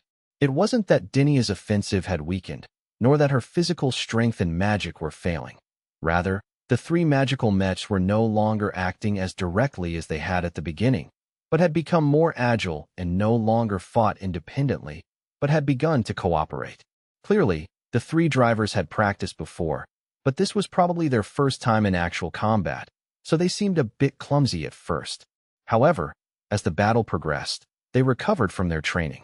Mushrooms could not grow on the magical mech, and the giants formed from the tough mushrooms kept punching and pounding, but they could not cause any visible damage to the magical mech. However, Dinia, hidden among the giants formed from countless mushrooms, remained completely expressionless. Having experienced countless battles, She had already figured out the styles of the three pilots and detected the weaknesses of the magic mechs in the recent battle. The giant's hand suddenly slammed into the ground. In the blink of an eye, the entire underground passage, stretching for hundreds of meters, was covered with a thick layer of mushrooms on the floor, walls, and ceiling, making even the lights scattered and dim. Although the three pilots of the magic mechs paused for a moment, after finding nothing amiss, the one on the left launched the first attack. Stepping on the mushrooms made movement even more stable. "Teresa, don't be impulsive," Rauka shouted through the resonance stone in the cockpit. The resonance stone is the core component for activating the magical mech they pilot, known as the Phantom Melody. With the resonance stone, the Heidi people can use their unique resonance magic to control this magical mech. The young girl, Terry, and the young man, Rauka, were the man and woman among the three Sea Piper performers who had played together at the banquet earlier. They were the two youngest members of the priesthood in the Sea Piper community of White Star City. "She's dying, watch me." Ignoring the warnings, Terry spun the blade on the right side of her mech at high speed and charged at the mushroom giant Indinia, intending to smash it to pieces in one fell swoop. However, just as she launched her attack, the mushrooms on the wall behind her suddenly multiplied. The extremely small but tough mushrooms grew out of tentacle-like spikes at an incredible speed, which pierced directly into the back of the mech, creating a hole only 3 centimeters in diameter above the cockpit. This is the weakness that Dinia detected. If the mechs are too strong to destroy, then eliminate the pilots. Dinia's idea is that simple. However, because the cockpit itself was filled with anti-magic power, the tiny but tough mushroom spikes burrowed into the cockpit and stopped less than 10 centimeters from the back of Tree's neck, where they lost their activity and quickly withered and died. Looking back at the spikes, Terry felt a chill run down her spine, gasped for breath, and momentarily stopped moving, still shaken. Dinia leaped out of the magical giant and rushed towards the stopped mech piloted by Tree at near instantaneous speed. The magic released by the other mushrooms just now lacked some power and distance, so she now wanted to get close to the outer layer of the magical mech and release the magic herself. "This is the moment I've been waiting for." This thought flashed through the mind of Trika, the old man in the other mech. As Tree's grandfather, he didn't try to stop his granddaughter. He just waited for Dinia to emerge from that huge mushroom giant that looked like a soft, limp mushroom but felt like a polymer of steel when attacked. Only in this way can we have the opportunity to directly harm Dinia herself. In an instant, the Phantom Melody piloted by the old man Trika pressed down and came to a stop, with a beam of white light shooting out from its head. The white beam of light instantly engulfed Dinia, then exploded in a crimson burst. Just when the old man thought he had succeeded, Dinia had already grown out of the mushroom behind him. Within her mushroom domain, Dinia can cast spells indirectly through any mushroom, and she herself can grow from any mushroom. Her appearance just now was merely a decoy. Her initial target was the experienced and composed veteran driver Trika. However, Dinia's original intention was to surround and attack reinforcements. She did not expect that the other party would have this kind of attack method, but this doesn't matter. After firing the white light cannon, the Phantom Melody experienced a very brief period of stun. In that brief moment of stunned silence, Dinia leaped up from behind the old man's mech, unleashing magic. Mushroom spikes drilled into the cockpit through the hole, piercing directly through the old man Trika's back. Paralyzing mushrooms grew from the spikes and burrowed into the wound, causing the old man Trika to immediately lose consciousness. Solve 1. Dinia landed smoothly. Seeing her grandfather's mecha crash, Terry lost her mind and piloted Phantom Melody back towards Dinia. Dinia snapped her fingers, and mushroom chains surged from all directions, binding the entire magic mecha and freezing it in place. Phantom Melody's limbs and body were all bound, and no matter how much Tri pounded on the control panel in the cockpit, Phantom Melody could not break free of its restraints. She didn't use this move earlier because even if she tied one up, the other two could instantly cut the ropes with their tri-edge blade hands, and she couldn't stop the movement of both mechs at the same time. But now there's only one machine left that can be rescued. If they come over and stop to cut the ropes, that's an opening. If they don't help, the driver of the restrained vehicle will immediately suffer the same fate. Young Rauka charged forward without hesitation. In doing so, he briefly exposed the back of his mech to Dynia, and for Dynia, that brief moment was enough. The second Phantom Melody machine crashed. "Ugh, hi, I'll kill you," Terry roared angrily in the cockpit. In a short moment, she lost the grandfather who raised her and the lover she grew up with. With a ferocious expression, she grabbed the resonance stone from the cockpit and activated the magic.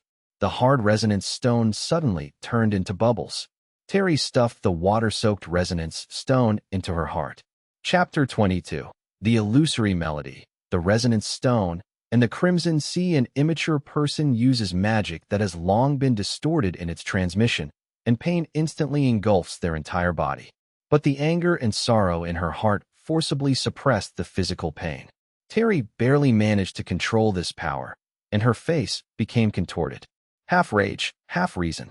In an instant, the entire Phantom Melody, with its ancient and worn-out outer shell, crumbled and disintegrated. Its thick outer armor crashed to the ground, raising a cloud of dust. From within the dust, the Phantom Melody revealed its true form. The lines are smoother, and it looks more like a lean human body. This new body has a gray-blue metallic texture, and white runes on the body are constantly flashing like breathing lights. The white patterns on the Phantom Melody grew brighter with each passing moment, as if proclaiming the continuous emergence of power. With a flick of its arms, Huan Yuezhang shattered the remaining outer shell of its body and broke apart the remaining mushroom chains, letting out a wild howl like a wild beast breaking free of its cage. Immediately, psychedelic music rang out through the holes, the latter half of the melody that had been played at the banquet earlier. However, the feeling it gave was completely reversed. Before, it was optimism hidden in loneliness, but now it was sorrow mixed with joy. Faced with the revelation of the true form of the Phantom Melody, Dynia, who had been in complete control during the previous battle, finally frowned and shouted to Ronan, "Ronan, stop using magic and reduce the flow of magic power." Dynia frowned not because she felt her opponent was difficult to deal with, but because she could no longer be as casual as before. The intensity of the battle had suddenly escalated, and she had to get serious. Just as Dynia shouted, Tree's Phantom Melody was already in front of her, and she swung out a heavy grab. This attack saw its claws dig deep into the ground, utterly ferocious and devoid of any rationality. Dynia nimbly dodged, quickly increasing the distance between them. But Phantom Melody nimbly turned around, crouched low, and sped past like a wild beast, closing in on Dynia once more. Fast, incredibly fast. The speed of the Phantom Melody is more than twice as fast as before. But Dynia could still dodge without any pressure, but she didn't intend to dodge anymore. She had only dodged just now to increase the distance between herself and Ronan. "That's enough, little wolf," Dynia murmured, her ruby-like eyes revealing the most magnificent and beautiful red, and with a wave of her hand, she said, "Red Sea." In an instant, a raging, blood-red wave surged from behind Dynia, rushing forward and engulfing everything. This Red Sea is not some kind of water magic, nor is it even a liquid. It is magic that has been compressed to the extreme and is now in a liquid state. The symphony of illusions, washed away by the Red Sea, only retreated a few steps before ceasing its work. It itself was not damaged, but the driver inside was bleeding from all 7 orifices and had lost consciousness. Immediately afterward, Ares's magic dissipated, and he fell to the ground from mid-air, bleeding from all 7 orifices and his skin cracking, looking like a blood-soaked figure. When a person who is frantically using magic concentrates their mind to manipulate magic, they will unconsciously absorb magic from themselves and the surrounding environment. Even if they forcibly restrain themselves, they will still be infused with extremely pure magic by the Red Sea. If they unconsciously absorb such terrifyingly pure magic in a short period of time, they will enter a state of severe overload.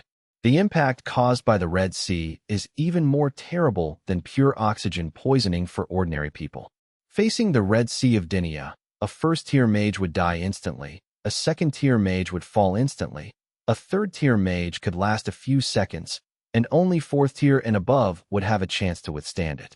This move is the origin of the name Crimson Sea. Ronan should have fallen like Ares, but he stopped his magic. As the Red Sea rushed in, Dinia turned him into a mushroom. He was no longer human, but a magical creation. After the Red Sea washed away the debris, Dinia walked up to Ronan, who had turned into a mushroom, and transformed him back into a human. Ronan stood up, clutching his arm and grimacing. The Red Sea did not harm him, but when he stopped his magic, Ares stabbed him with a spear. Although it did not hit him squarely, the sharp blade of the spear still scraped off a piece of flesh from his arm. "You should have used this trick a long time ago," Ronan said, his voice strained. "If we had used it earlier, those 3 Heidi people would have died. At least they're still alive now," Dinia said calmly. "They're all still alive." Ronan was shocked. He thought Dinia had killed them all. Dinia smiled. "Is there a problem with that? In your words, I'm just an ordinary tourist right now. It's illegal for civilians to kill, and they can only do so in limited self-defense." "Mayor's words are truly insightful, and I have benefited greatly from them," Ronan said, adding, "You are truly perceptive. What a fine example of limited self-defense." Just then, the ground trembled again, and 5 phantom music machines sped in from a distance. Alesh, lying on the ground, smiled smugly. "Didn't expect I had help, did you? Now let's see what you can do." Ares barely managed to raise his hand, pointing tremblingly at Ronan and Dinia. Save me, kill them." With a whoosh, a flash of white light appeared, and Ares's head was blown off. Even in his dying moments, he still wore a smug expression. Seeing this, Dinia was stunned. She never expected that the Heidi people would kill Ares so easily. Ronan was not surprised at all. He had always felt that the Heidi people had ulterior motives. Ares thought he had them all out, but in fact he was the one being played. After killing Ares, the 5 phantom melodies rushed over immediately. The 5 phantom symphonies were not stable enough. In Dinia's opinion, the pilots inside were clearly a level below the previous 3. Dinia said, "Ronan, I think these guys are doing something in there. They're just stalling for time." Page 11, "Your intuition is probably correct," Ronan said. After that battle, the Sea Pipers should have realized that the phantom melody is no match for Dinia, and it's impossible to defeat her this way. But if they come knowing this, then it can only be interpreted as stalling for time. Dinia raised her hand and turned Ronan into a mushroom again, holding it in her hand. Another Red Sea attack hit, and the 5 phantom symphony servers crashed instantly. After the Red Sea attack, Dinia turned Ronan back into a human. "These 5 are dead.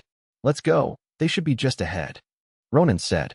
The two crossed the 5 stages of illusory music and ran forward at breakneck speed.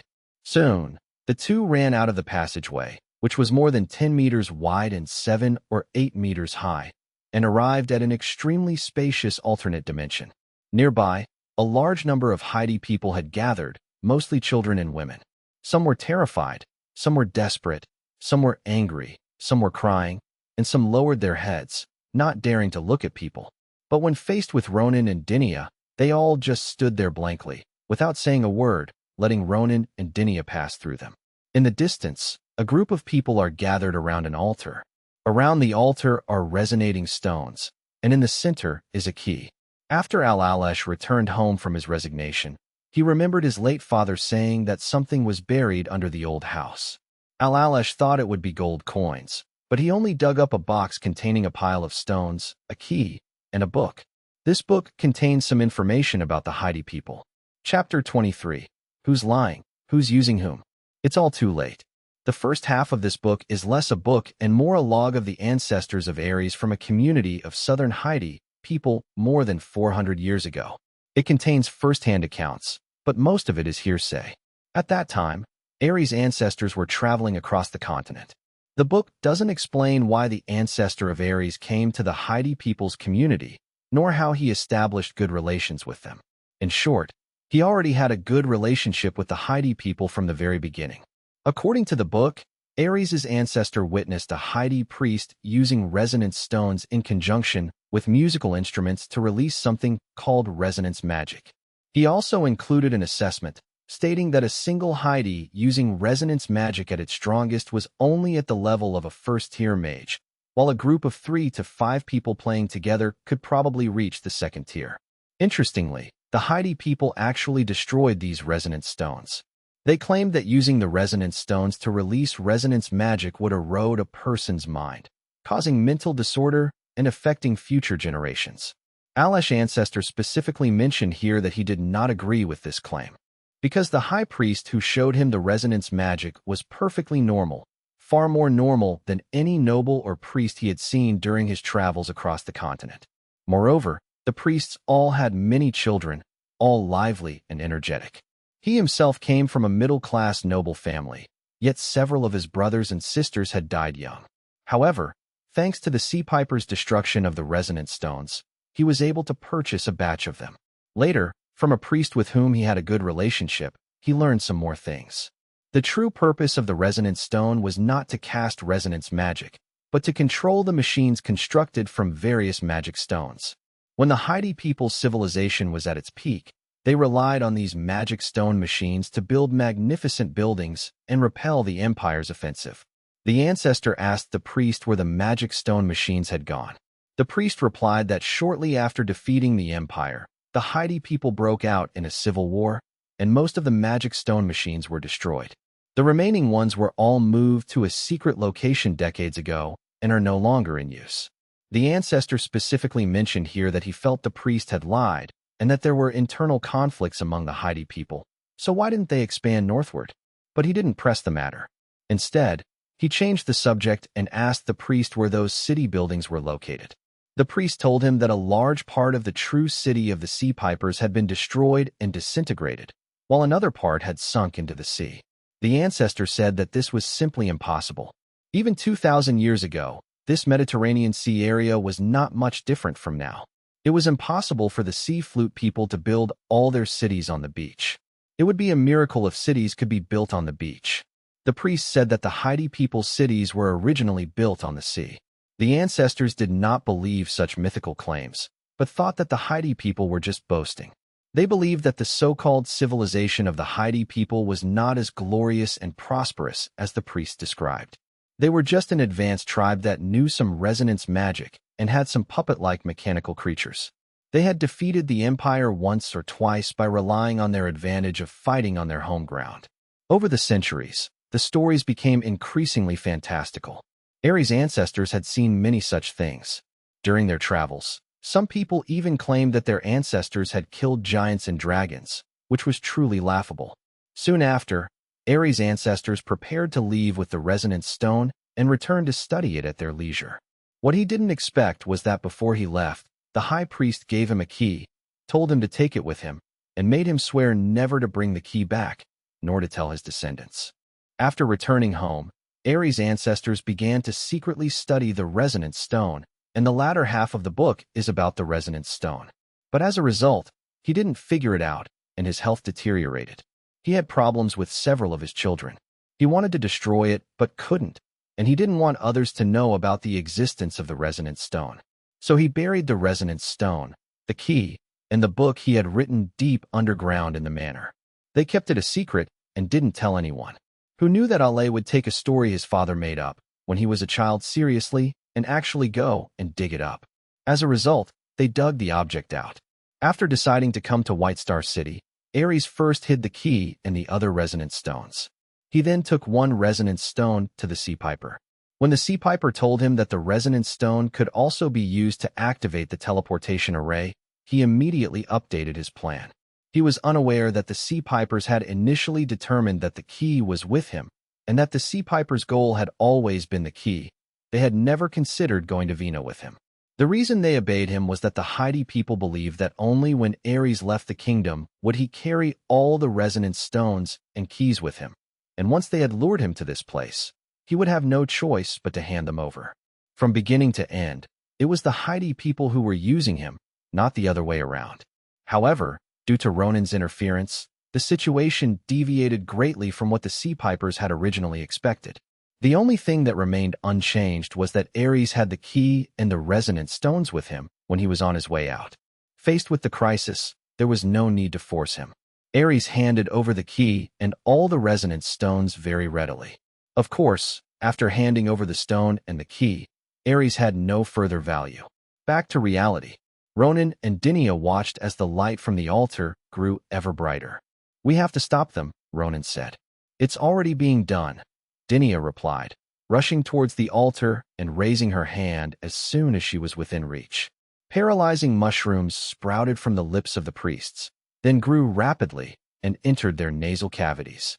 The priests surrounding the altar fell one after another like dominoes being toppled. Oh no, I'm too late. Dinia said that even after dealing with the priest, the altar showed no signs of calming down. She could sense an unknown and powerful force about to erupt from within the altar. Can't we just smash that altar? Ronan asked. That altar has the same outer shell as that puppet we just saw, Dinia said, making it clear that magic couldn't destroy the altar. Since Dinia couldn't destroy it, Ronan immediately gave up the idea of destroying the altar. He couldn't very well go and chop it down with his sword, could he? What kind of monster will be summoned? Ronan asked again, as Dinia was the expert when it came to magic. I don't know, but it doesn't seem like it, Dinia said, as she couldn't sense any living creature.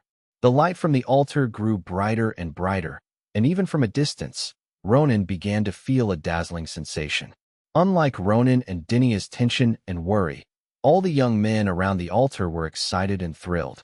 They danced wildly in celebration, as if Ronan and Dinia didn't exist at all, as if they couldn't see the priests who had fallen around the altar. They were practically insane. Where Ronan and his group came from, the women and children knelt down, prayed silently for a moment, and then began to sing the songs of the Haiti people. The singing came from afar behind us. The lyrics are in a completely incomprehensible language, but even Ronan, who is tone-deaf, can hear a sense of hope and redemption in them. What do we do now? Dinia asked Ronan. Chapter 24. Another dimension, another world.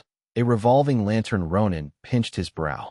I'm afraid only the Haiti people have a way to send us back to normal time from this alternate dimension. Dinia nodded slightly in agreement. Let's go over there. The two ran towards the altar. At this point, the young and middle-aged Haiti people around the altar were no longer just dancing and gesturing. They began to shout the same word in unison, wave after wave. What are they shouting? Dinia asked Ronan, who didn't understand the Haiti language at all.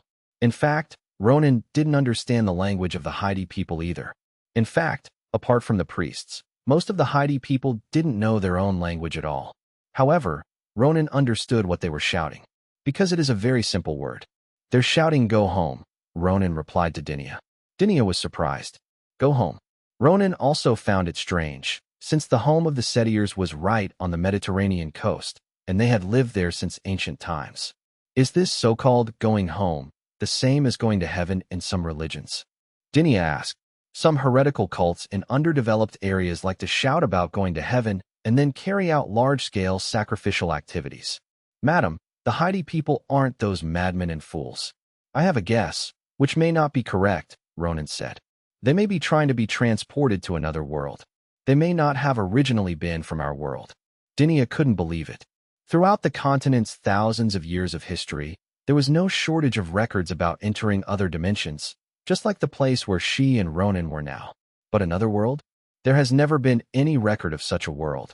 Dinia didn't believe it, but Ronan thought it was very likely, because he himself was not from this world, at least not in his soul. He had traveled from another world. He originally lived on Earth, in a country with thousands of years of civilization. Soon, Ronan and Dinia arrived near the huge circular altar. Hundreds upon hundreds of young and strong Haiti people surrounded it, all seemingly possessed, shouting, "Go home, go home," completely unmoved by anything Ronan and Dinia said to them. Be careful. At that moment, Dinia sensed that unknown and violent power about to emerge from the altar.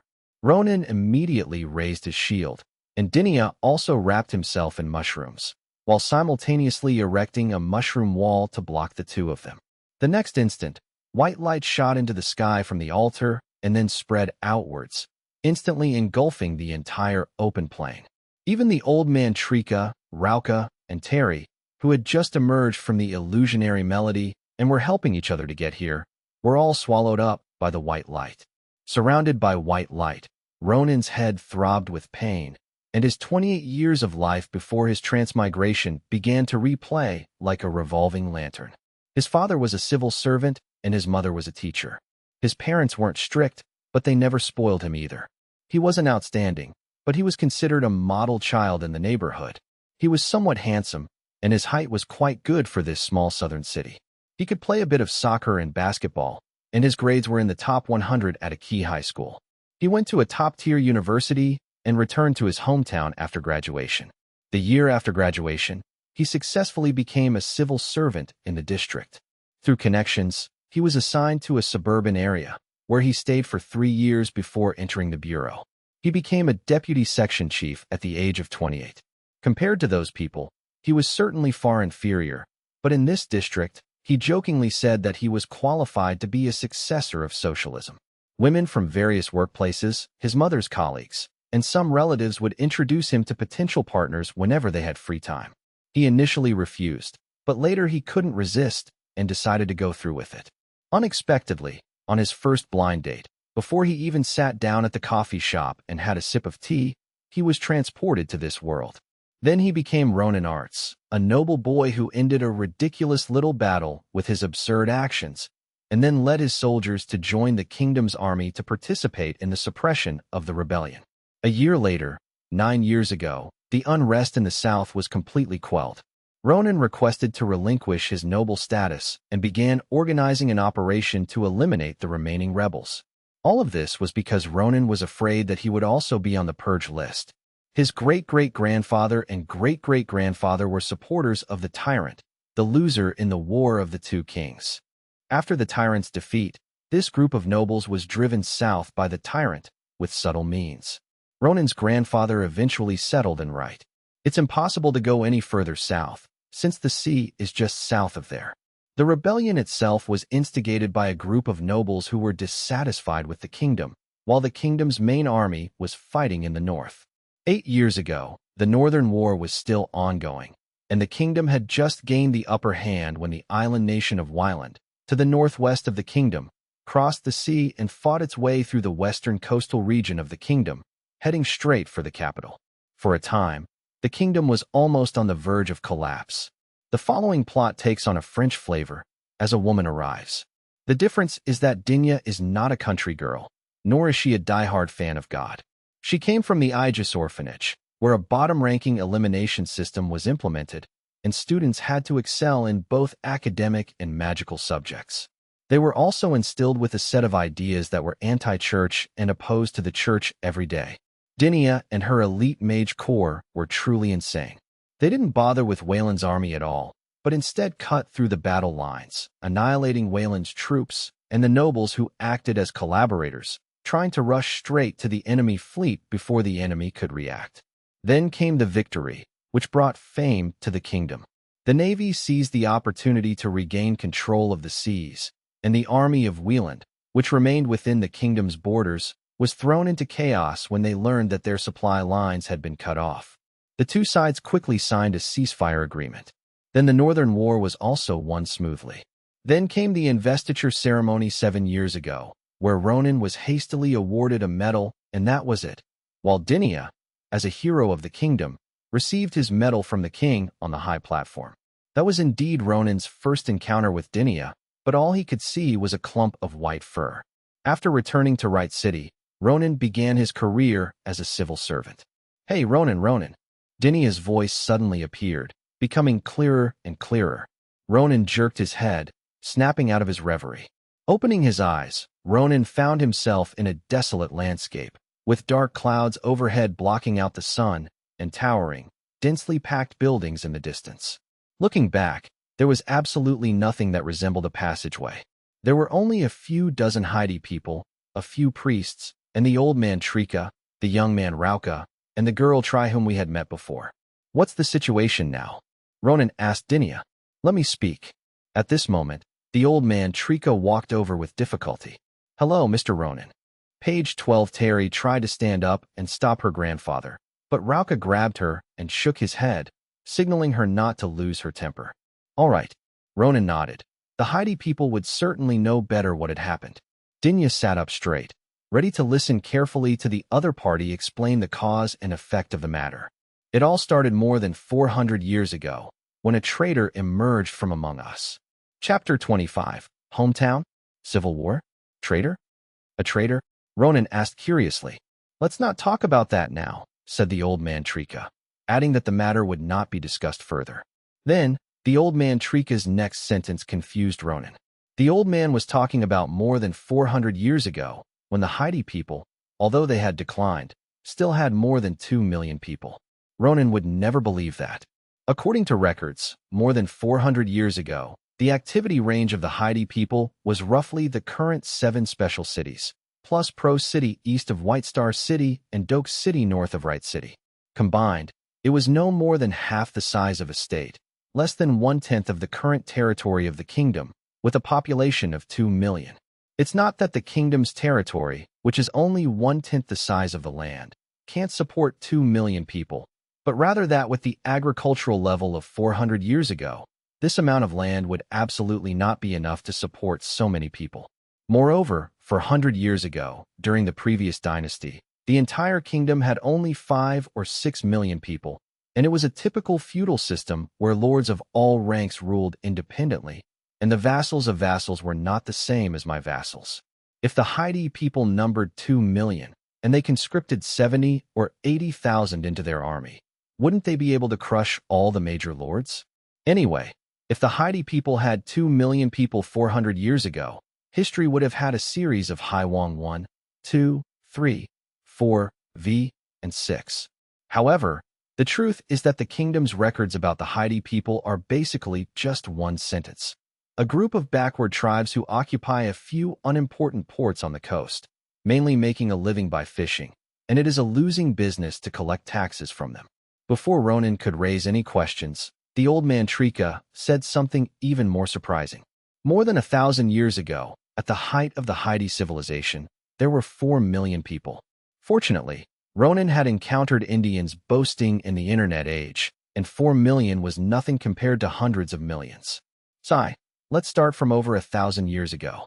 Trika saw through Ronan's thoughts, sighed, and began his story. More than 1,000 years ago, during the most prosperous and glorious period of the Haiti people's civilization, they possessed a variety of magical high-yield crops, as well as their own magical machines that could be driven by the magic of resonant stones. This is why they were able to support a huge population and at one point defeat the empire centered on what is now the Vina region. After defeating the empire, the Haiti people split into 2 factions, one advocating for expansion northward and the other advocating for remaining in the area. To be honest, Ronan understood the former faction very well.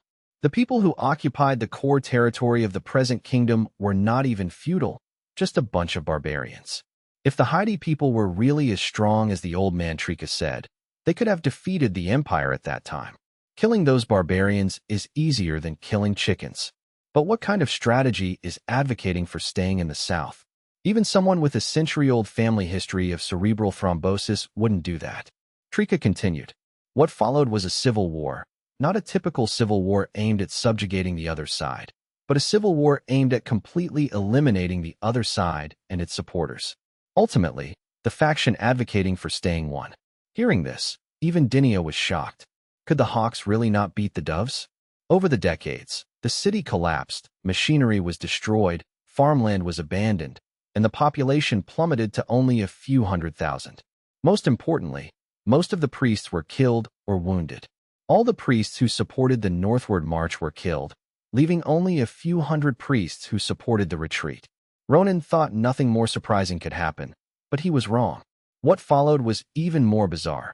The remaining hundreds of dove priests secretly ran away back to their hometown.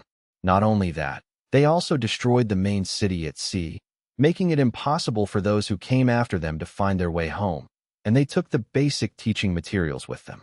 The knowledge left behind was all very profound, and the remaining Haiti people could not even understand it, let alone learn it. This directly led to the decline of the Haiti civilization. Later on, let alone the magical mech, Phantom Melody, that Ronan and Dinia had just faced, they couldn't even build some simple machines that existed in the records. They couldn't even build resonant stones anymore, and could only use the old ones. 200 years later, about 800 years ago, the Setiers found a ruin in the sea that could open the way home, which was the temple-like ruin on the small hill where Ronan and Dinia had dived down. However, by this time, the Haiti people no longer wanted to go home. Although they have declined, those who witnessed the glorious era are long gone. The idea of how wonderful their homeland is sounds like a myth or legend. Most people don't even believe that their ancestors created a glorious civilization. More importantly, the Haiti people still have high-yield crops and can use resonance magic, allowing them to live a leisurely life. They were much better off than the Northerners who were beginning to enter the feudal era at the same time. A century seems to pass in the blink of an eye, and 400 years have passed in the blink of an eye. According to the old man Trika, the seeds of those high-yield crops were contaminated by the overuse of the resonance stone, and 2 million Haiti people were plunged into a food crisis. Ronan had only one idea: stockpile guns, not food. Everywhere is a granary. While the resonance stone is still usable, he should either head north or south and just plunder. However, the Haiti people really do have a different way of thinking. They decided to destroy most of the resonance stones, then take the resonance stones and the key to open the passage and bring everyone home in batches. Unexpectedly, a traitor appeared among us. He was the high priest at the time. He handed over a batch of resonance stones and a crucial key to a swindler, causing us to lose hope of returning home. 400 years have passed like this, and now, apart from the priest, most of our people no longer know that our homeland exists. When Ares came to us, he boasted about how good his fraudulent ancestor was to the Haiti people, but I felt no anger, only an overwhelming joy.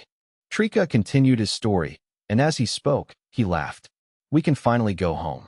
As he said this, the old man's smile vanished, and he sighed deeply, gazing at the sky.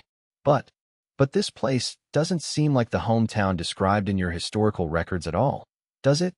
Ronan spoke for the old man Trika, saying what he wanted to say. The place they were in now looked like a developed civilization after a cataclysmic apocalypse. As far as the eye could see, there were either desolate and bleak roads or dilapidated high-rise buildings that made people feel extremely depressed. It was almost like a ghost town. Perhaps the high priest from 400 years ago was not a traitor. Even the priests from 1,000 years ago did not intend to abandon us. They knew all along that their so-called beautiful and prosperous hometown simply did not exist.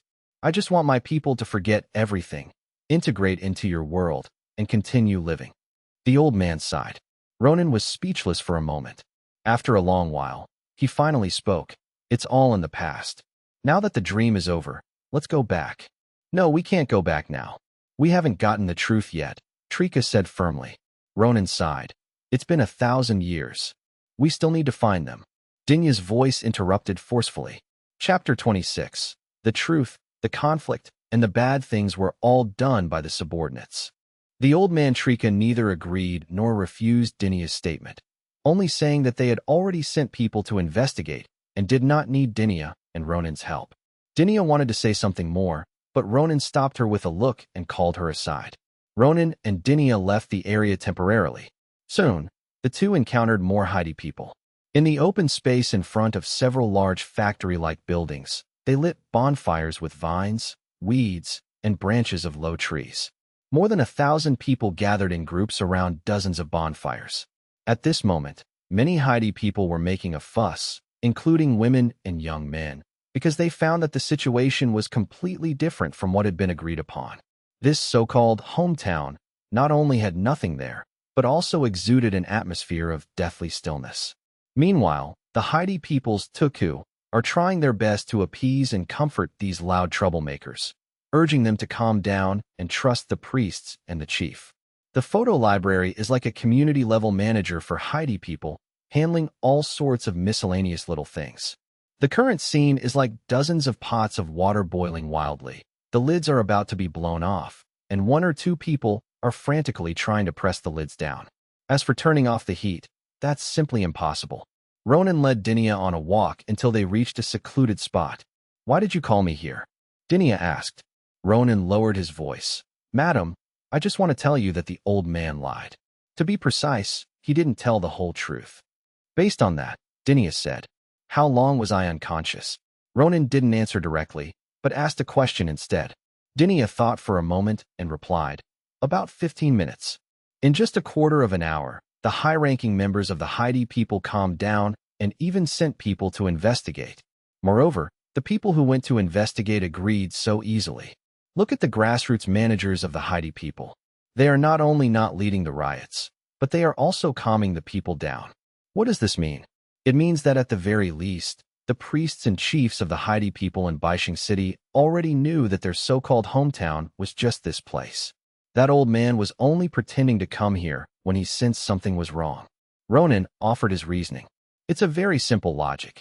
If the Haiti people really didn't expect this situation at all, within 15 minutes, let alone the organizers temporarily calming down, the higher-ups themselves should be thanking their lucky stars for not causing chaos. Dinia pondered for a moment and realized that Ronan's words made sense, so she asked, "So what do you think we should do next?" "What do you think, madam, if I said we should have them take us back?" Ronan said. "This is not a good suggestion," Dinia said. "You said it yourself. The priests of the sea pipes knew about the situation here from the beginning, at least part of it. If that's the case, there must be a reason why they insisted on coming." Ronan smiled helplessly. He knew that Dinia didn't want to go back now. She was determined to find out the truth. "Then let's wait here for the Setier's scouting team to return," Ronan said. "Can't we go by ourselves?" Dinia retorted. "They know the general direction and route, but we don't," Ronan said, then suddenly had a flash of inspiration. "I understand. That's how it is." "What have you figured out?" Dinia asked urgently. Ronan laughed.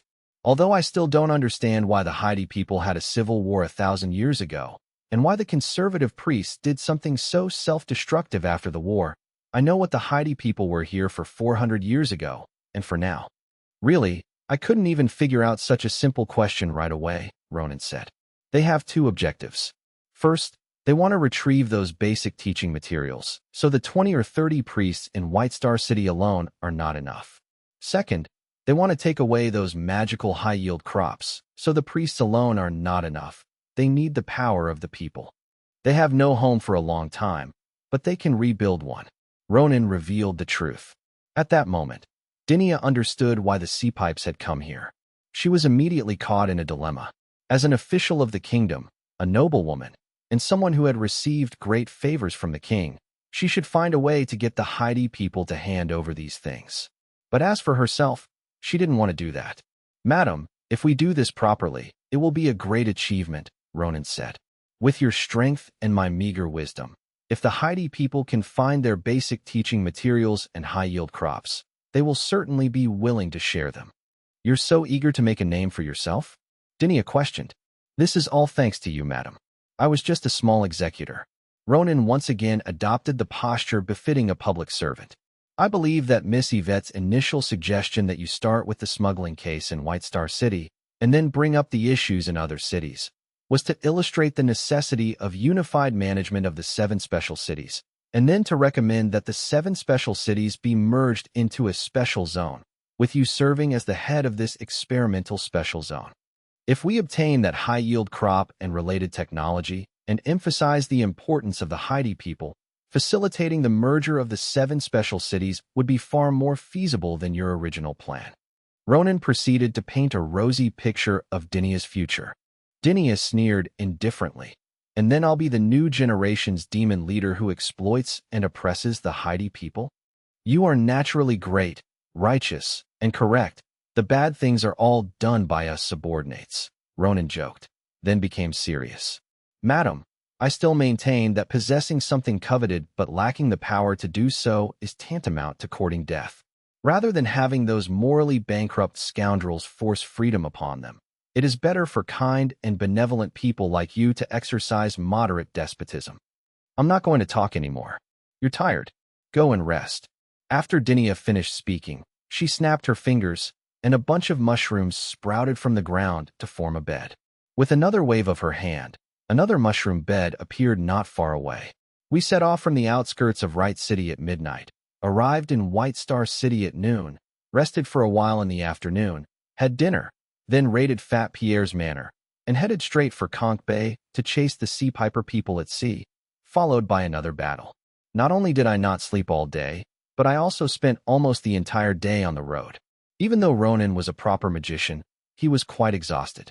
"Yes, ma'am," Ronan replied. But instead of lying down, he went to the side and gathered a pile of dry grass and branches to start a fire. "Although we won't get sick in our wet clothes, it will be more comfortable to dry off.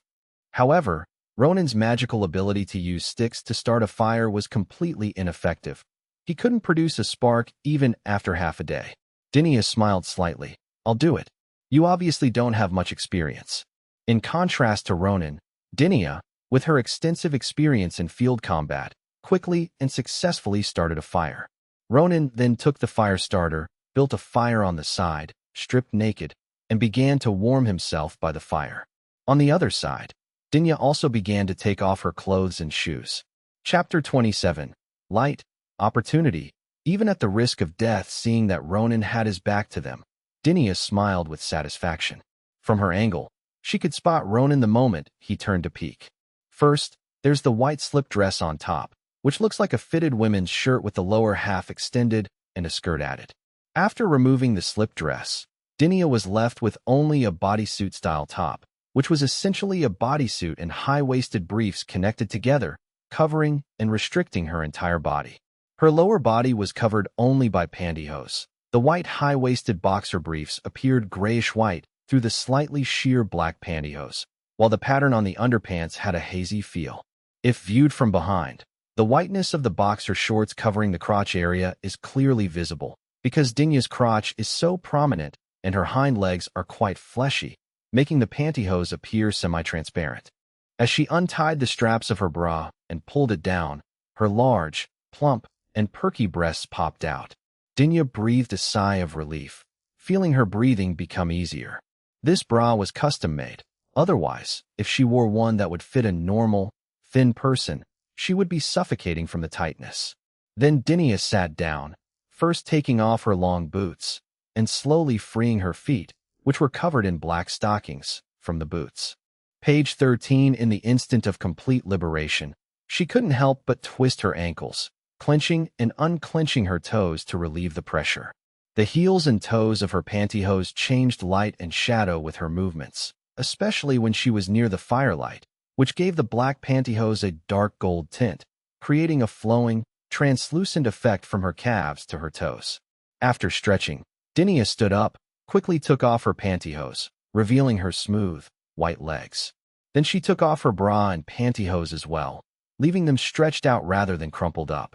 At this moment, Dinya was completely naked, squatting barefoot on the mushroom blanket.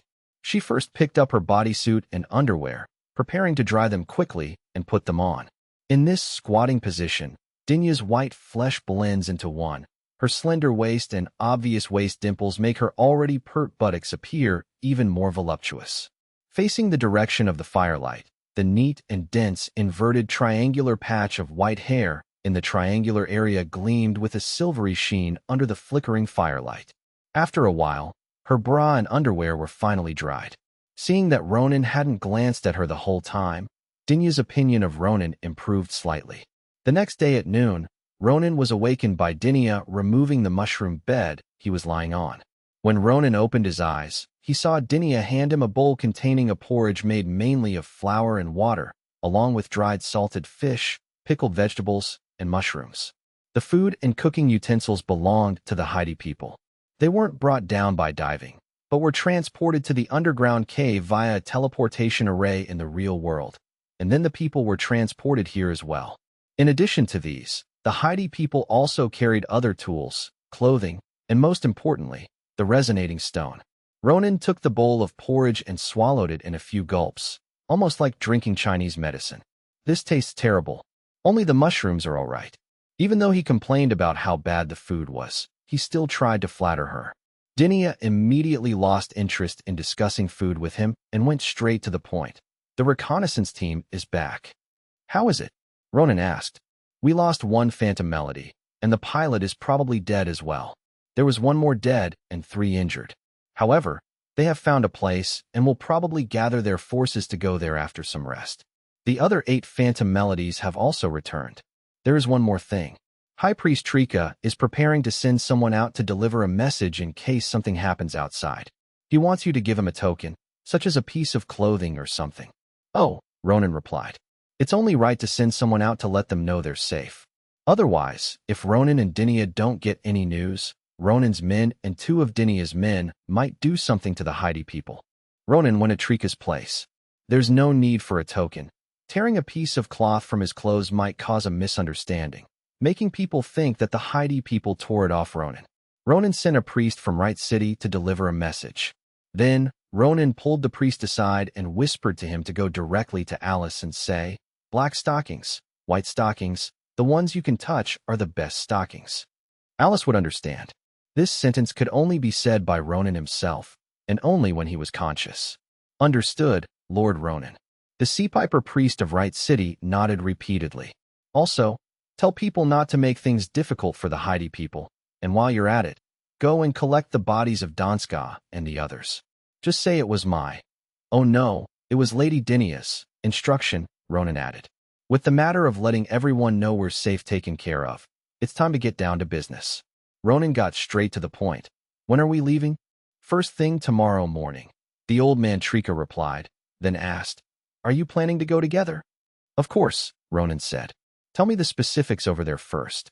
"The target area is shrouded in an extremely large, hemispherical, transparent, invisible shield, filled with various green plants, and containing very tall and magnificent buildings. It contrasts sharply with the surrounding environment and is easily recognizable," the old man said, coughing twice while clutching his chest before continuing. "Outside that area, a large number of monsters lurk.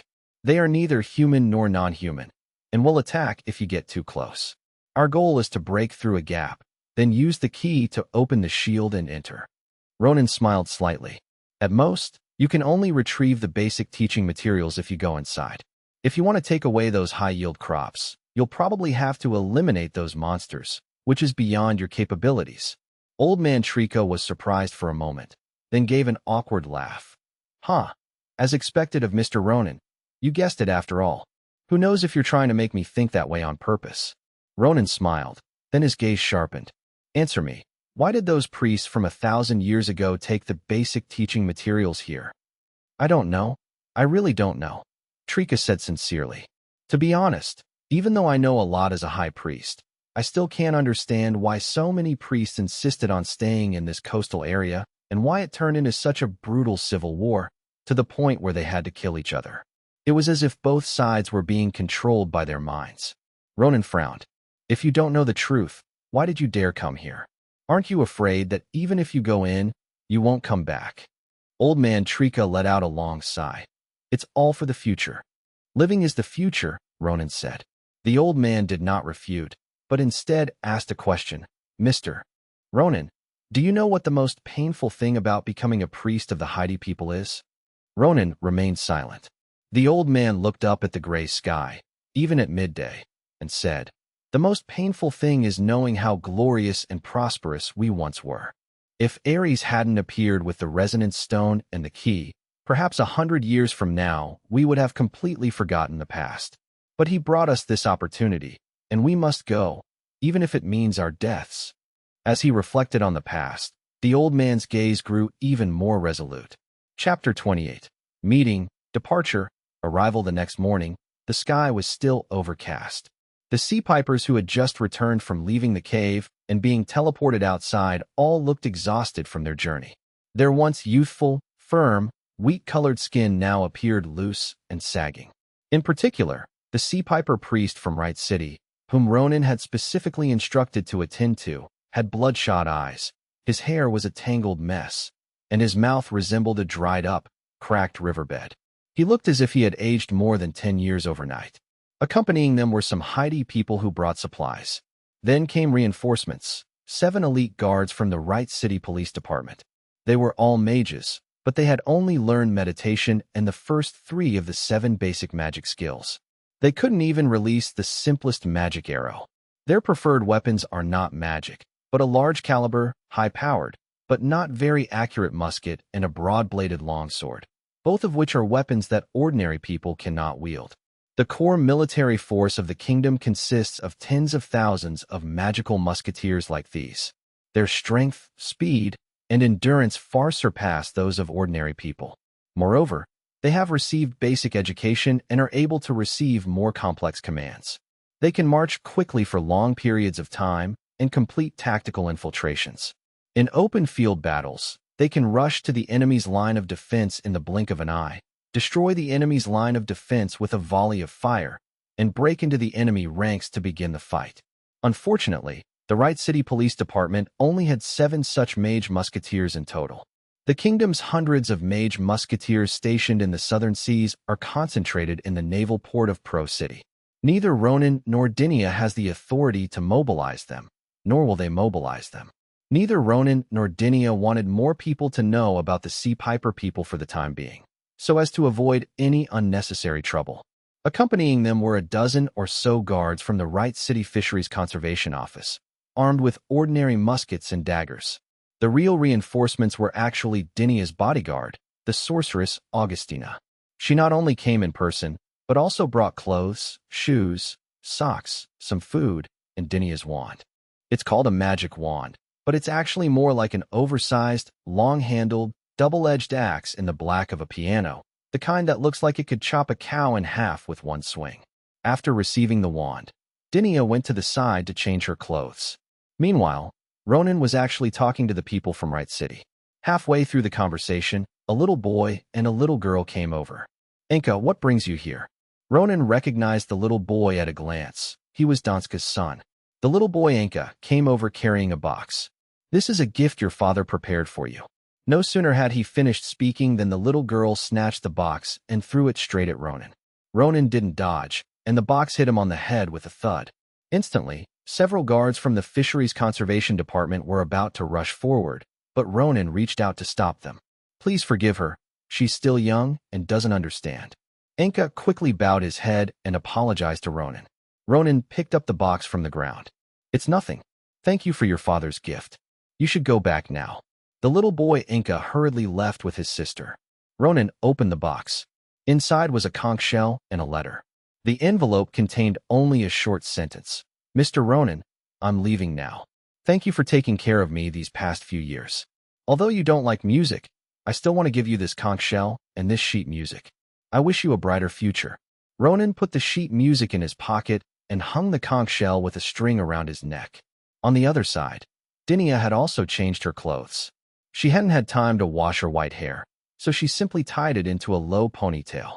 She wore a dark red, tight-fitting women's jacket modified from a cavalry officer's uniform, with a wide leather belt around her waist. Her lower body was covered with 3/4-length black, tight-fitting boot pants, and underneath she wore flesh-colored pantyhose imported from Vienna, as well as golden-brown long lace-up cavalry boots. Ronan, Dinia, Augustina, and the 20-odd reinforcements from Wright City reunited. On the Heidi people's side, there were 8 magical mechs called Illusory Melody, piloted by priests, including the old man Trika and the man and woman, 17 priests who held resonance stones and musical instruments and could use ensemble resonance magic, plus about 20 Heidi people carrying ordinary firearms. That constitutes the entire force for the upcoming assault. After a few simple words, without any tactical planning, they set off immediately. Leaving the area that resembled an abandoned factory district, the group entered the city. For Dinia and her friends, and even for the Sea Piper people, stepping into the city felt like entering another world. Every so often here, there's an incredibly tall building. Although these buildings vary in height and have slightly different overall styles, when viewed from below, the side facing the street is filled with countless neat and symmetrical windows. It immediately gave people an inexplicable sense of oppression. The spaces between these high-rise buildings are filled with all sorts of low-rise buildings, including haphazardly built shacks, houses that simply extend outwards from the edges of the buildings, and some 2- or 3-story buildings that look unique. These buildings are interspersed together, creating a chaotic and crowded scene. Besides that, there were many other things on the street that they couldn't understand at all. Dinia and the other people, along with the Heidi people, couldn't understand it, but Ronan felt a sense of familiarity with the place. This is just an abandoned urban village that has been abandoned for decades, or even centuries. No, calling it an urban village isn't quite accurate. Although the facilities and buildings here look like they've been abandoned for a long time, the degree of damage isn't high if you look closely. Especially the high-rise buildings, there's no obvious peeling paint. Some of the facilities are incomprehensible even to Ronan, and the vehicles on the street, in particular, give Ronan a strong sense of futuristic technology. If I had to describe it, It's more like a completely dilapidated cyberpunk-style city. After passing through this area, the road suddenly widened, and there were no more tall buildings and dense low-rise houses, only a few scattered buildings. Along the way, the group didn't see a single living creature. The entire city was a dead city. Continuing forward, the road became wider and wider. After a while, we were completely out of the city.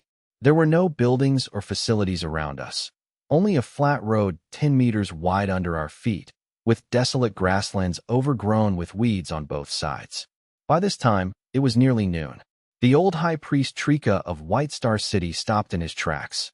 We're not far from where those monsters dwell. Let's stop and eat something and rest for a while. As the last meal, this lunch was still relatively simple, but it was much better than breakfast. Breaded and fried cheese fish fillets, a seafood stew of fish, shrimp and clams, soft white bread, and citrus fruits. After eating and resting for half an hour, the group set off again. Soon, Ronan spotted his destination in the distance, a place shrouded in a huge transparent dome. He couldn't see inside clearly, only vaguely making out a lot of greenery and a tower-shaped building in the center. But the sky above it wasn't gray. Instead, it was bathed in sunlight. Not far away were those monsters. Chapter 29. Monster. Berserker armor, you can't hold on. From a distance, the monsters appeared as a vast, dark mass, layer upon layer surrounding the enormous shield, resembling countless giant black crows alighting on the ground, a sight that sent chills down one's spine. As Ronan drew closer, he gradually made out the monster's appearance. It is humanoid, with hair on its head like a hedgehog, no eyes, round ears like the Heidi man, a pointed nose, no lips, and its stark white teeth are exposed, which is chilling. They are very slender, mostly over 2 meters tall, but their torsos are extremely thin. Their hands are exceptionally long, with 5 fingers that look more like claws than fingers. Their bodies are blackish red, covered with stiff black hair, and covered with a skeleton-like white bone exoskeleton. No gender characteristics can be seen on their bodies. Be careful, they'll pounce on you like crazy if you get close. These monsters have no reason and no fear. The only way to deal with them is to kill them. A member of the reconnaissance team who had faced monsters before said that although he had warned them many times before coming, he still couldn't help but tremble as he issued another warning in the face of these monsters. Dinia simply raised her hand silently, and a mushroom sprouted from the neck of the nearest monster, but the mushroom was extremely withered and quickly died. It's that kind of strong magic resistance again, Dinia muttered, though she didn't find it troublesome. These past 2 days have been filled with encounters of this type. Male butlers, magical mecha symphonies, and now these monsters in front of us. All of them. Ronan remained silent. Although he had a battle plan in mind, he didn't want to embarrass himself in front of an expert like Dinia. Dinia asked the old man Treka, "Where is the door?" Even after hearing the news and preparing for death, the old man Treka, looking at the seemingly endless monsters ahead, still felt a sense of suffocation. After pressing his chest for a while to catch his breath, old Treka slowly answered the question. "Probably, right in front of us." Understood. Dinia took a deep breath. "Tina, prepare to receive my magic. Everyone, get ready to charge." Augustina removed the eye patch from her single eye, and the obvious prosthetic eye emitted a ball of pale golden flame. Then, starting from her lower eyelid, pale golden runes began to spread throughout her body. Even though she was already at full strength, Augustina still had that nonchalant smile on her lips. "Understood, Captain." As her former subordinate and comrade-in-arms, she understood Dinia's meaning without needing any further words. Dinia wields her battle axe to unleash magic. In the blink of an eye, the ground turned into a red liquid, and countless mushrooms surged out. Then, like a flood, the mushrooms rushed towards the monster horde, as if using a high-pressure water gun to wash away ants. Wherever the violent mushroom flood passed, all the monsters were blown away and swept away. Dinia used this extreme and brutal method to open a passage. Augustina then made her move, pressing her hands to the ground and creating 2 long fire paths, each 5 meters apart, before the monsters could regroup and close the passage. Immediately afterward, a wall of fire, 1 meter thick and 3 meters high, rose from the fire paths. 2 walls of fire, stretching for hundreds of meters, pierced through the cluster of black monsters along the path opened by Dinia, dividing it into two parts. This wall of fire was created by drawing upon a large amount of magic power. If no power is used to deplete it, the wall of fire can last for 10 days without dissipating. Dinia took the lead in the sprint. The others followed closely behind, rushing into the passage between the two walls of fire. Augustina then raised her hand to block the entrance they were coming in through. As everyone charged forward, the monsters also began to attack the wall of fire. Dinia's mushrooms did not cause them much damage. They merely pushed them away. These monsters instantly rose, huddled together, and rushed into the fire. Although they possessed a thick layer of flesh with strong magic resistance, the flames still scorched and tore their flesh apart. The moment their vital organs began to withstand the magical flames, their entire bodies rapidly twisted and deformed in the fire, then burst into flames, shrinking into a curled-up, charred corpse. However, these monsters seemed to have no concept of death, throwing themselves into the fire one after another without hesitation. The magical flames were constantly consumed by these monsters with high magic resistance, and the fire wall began to shrink and thin rapidly.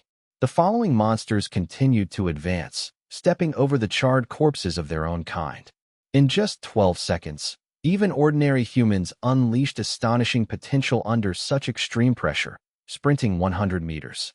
When the group reached the entrance of the transparent shield, a large number of monsters exhausted the power of the fire wall with their lives, and like a black tide bursting through the dam from both sides, they surged towards the group with even greater ferocity. Page 14, gasping for breath. Augustina tried to cast another spell, but Dinia interrupted her with a look, rest. The 200-meter-long walls of fire that just formed consumed nearly half of Augustina's magic power. Dinia turned to Ronan. Can your sword and shield be adjusted according to the user? That's right, you know that. Ronan was surprised. The shield you handed to that sea piper last time at sea was different from the one you used yourself, Dinia said. Stop talking nonsense. Just give me the sword when I transform. As a shapeshifter specializing in fate magic, transformation is her signature skill. Ronan's sword has good physical attack, and as a creation of materialized magic, it will not suffer any damage as long as the magic power is maintained. Dinia swiftly cast a spell. In the blink of an eye, Dinia transformed into an unidentified creature over 2 meters tall, covered from head to toe in layers of red scales resembling feathers. Its eyes glowed crimson, and its full face helmet protruded like an eagle's beak, its beak slightly open, exhaling a cloud of red mist. Transfer. Ronan quickly transferred the Sword of Sincerity to Dinia.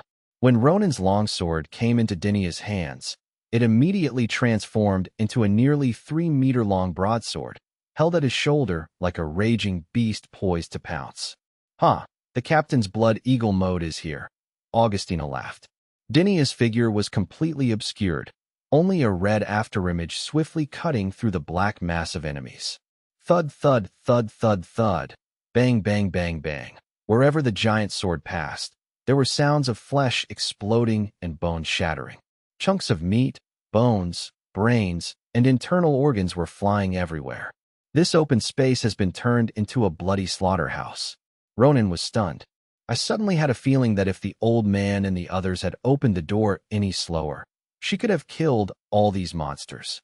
It's definitely an illusion. You can't last that long, Augustina teased from the side. Ronan's sword is sustained by his own magic, and with Dinia's attacks being so ferocious, he is losing a significant amount of magic every second. I can hold out for another half hour without any problem, Ronan said. Augustina smiled knowingly. Don't worry, the captain will use you carefully and won't really drain you dry.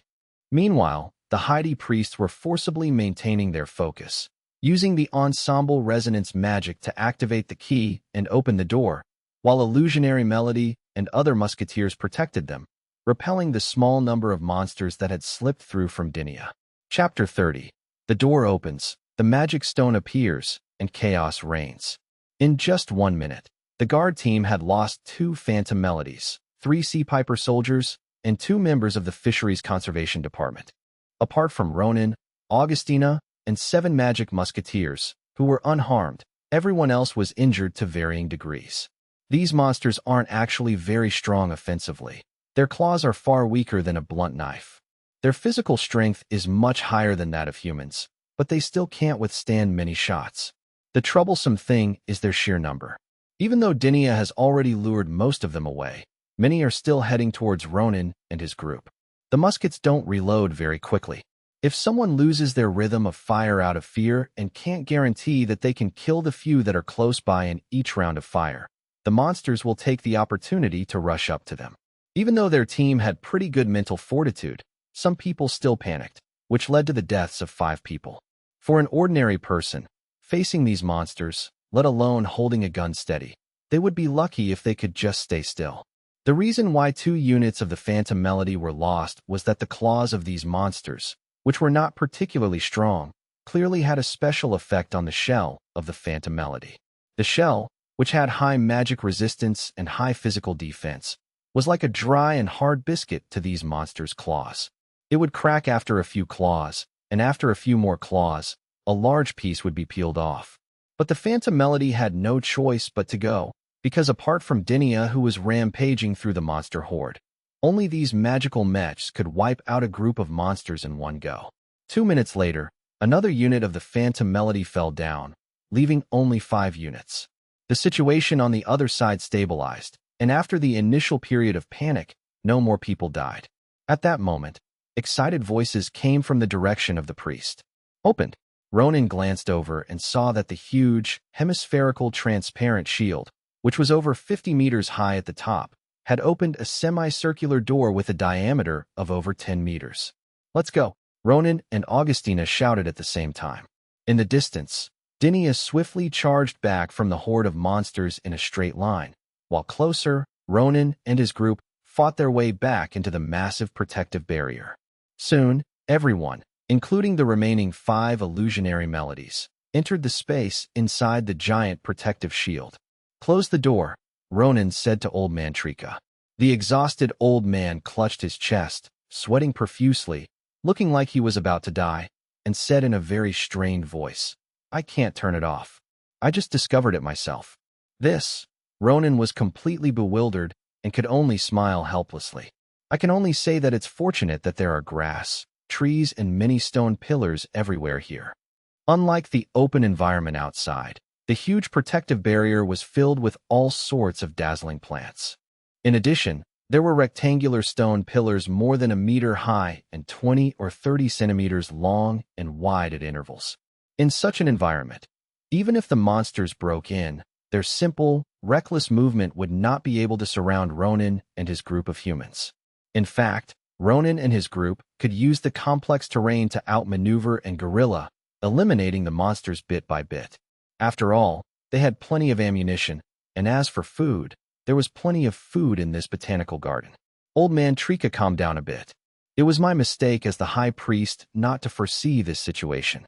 Now we can only head straight for our goal and leave the 2 Phantom Melodies behind to buy some time." "Is the target that tower?" Dinia asked. The entire botanical garden is covered with plants, making the view very poor. The only building that can be clearly seen is the tall tower located in the center of this area. "That's right," the old man replied. Based on some scattered historical materials, he judged that the basic teaching materials originally belonging to their Haiti people's civilization were in that tower. If we can find those basic teaching materials, we can cultivate a group of true priests in 10 or 20 years, and one day we will be able to restart their civilization. These basic teaching materials are not afraid of being copied.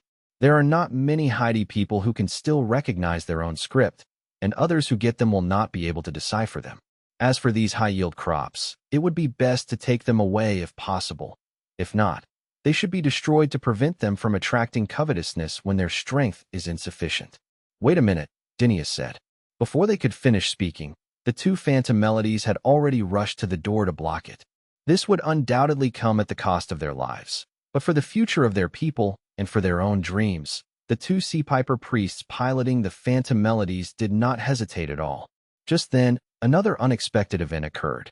Those rectangular stone pillars, spaced 2 or 3 meters apart, suddenly flew up on their own, rapidly splitting into small cubes in midair. These small cubes then formed a large cube, and even more strangely, some kind of writing flowed across the surface of these cubes. "This is a magic stone," a Sepite priest exclaimed. In an instant, Ronan realized it too. The so-called magic stone is the material of the outer shell armor of the magic mech, Fantasy Melody.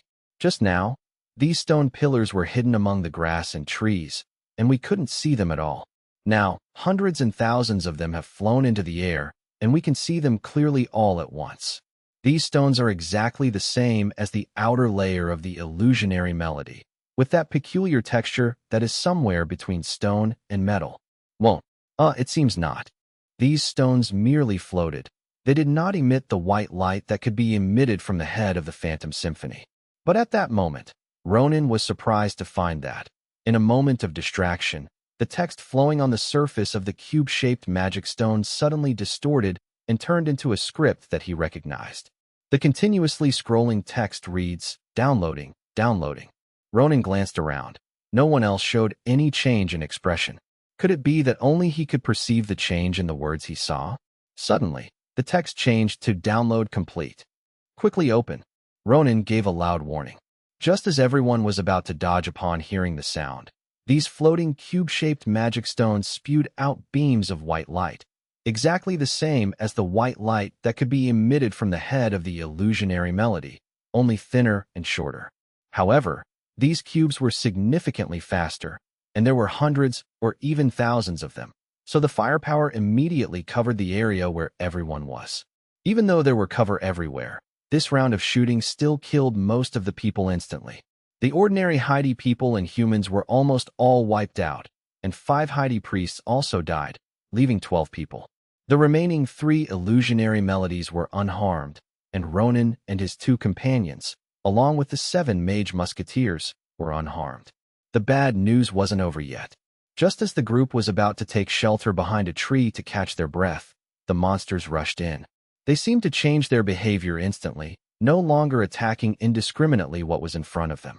They ignored the 2 phantom melodies blocking the entrance and instead poured in through the gaps, forming a swarm and heading straight for the center of the botanical garden. At the same time, the flying cube-shaped magic stones also began attacking these black monsters. When attacked, these black monsters pounced on the cube, each claw capable of taking one down with a single strike. The cube attacks both humans and monsters. The monsters seemed to target the tower as well, with the cube being their primary target.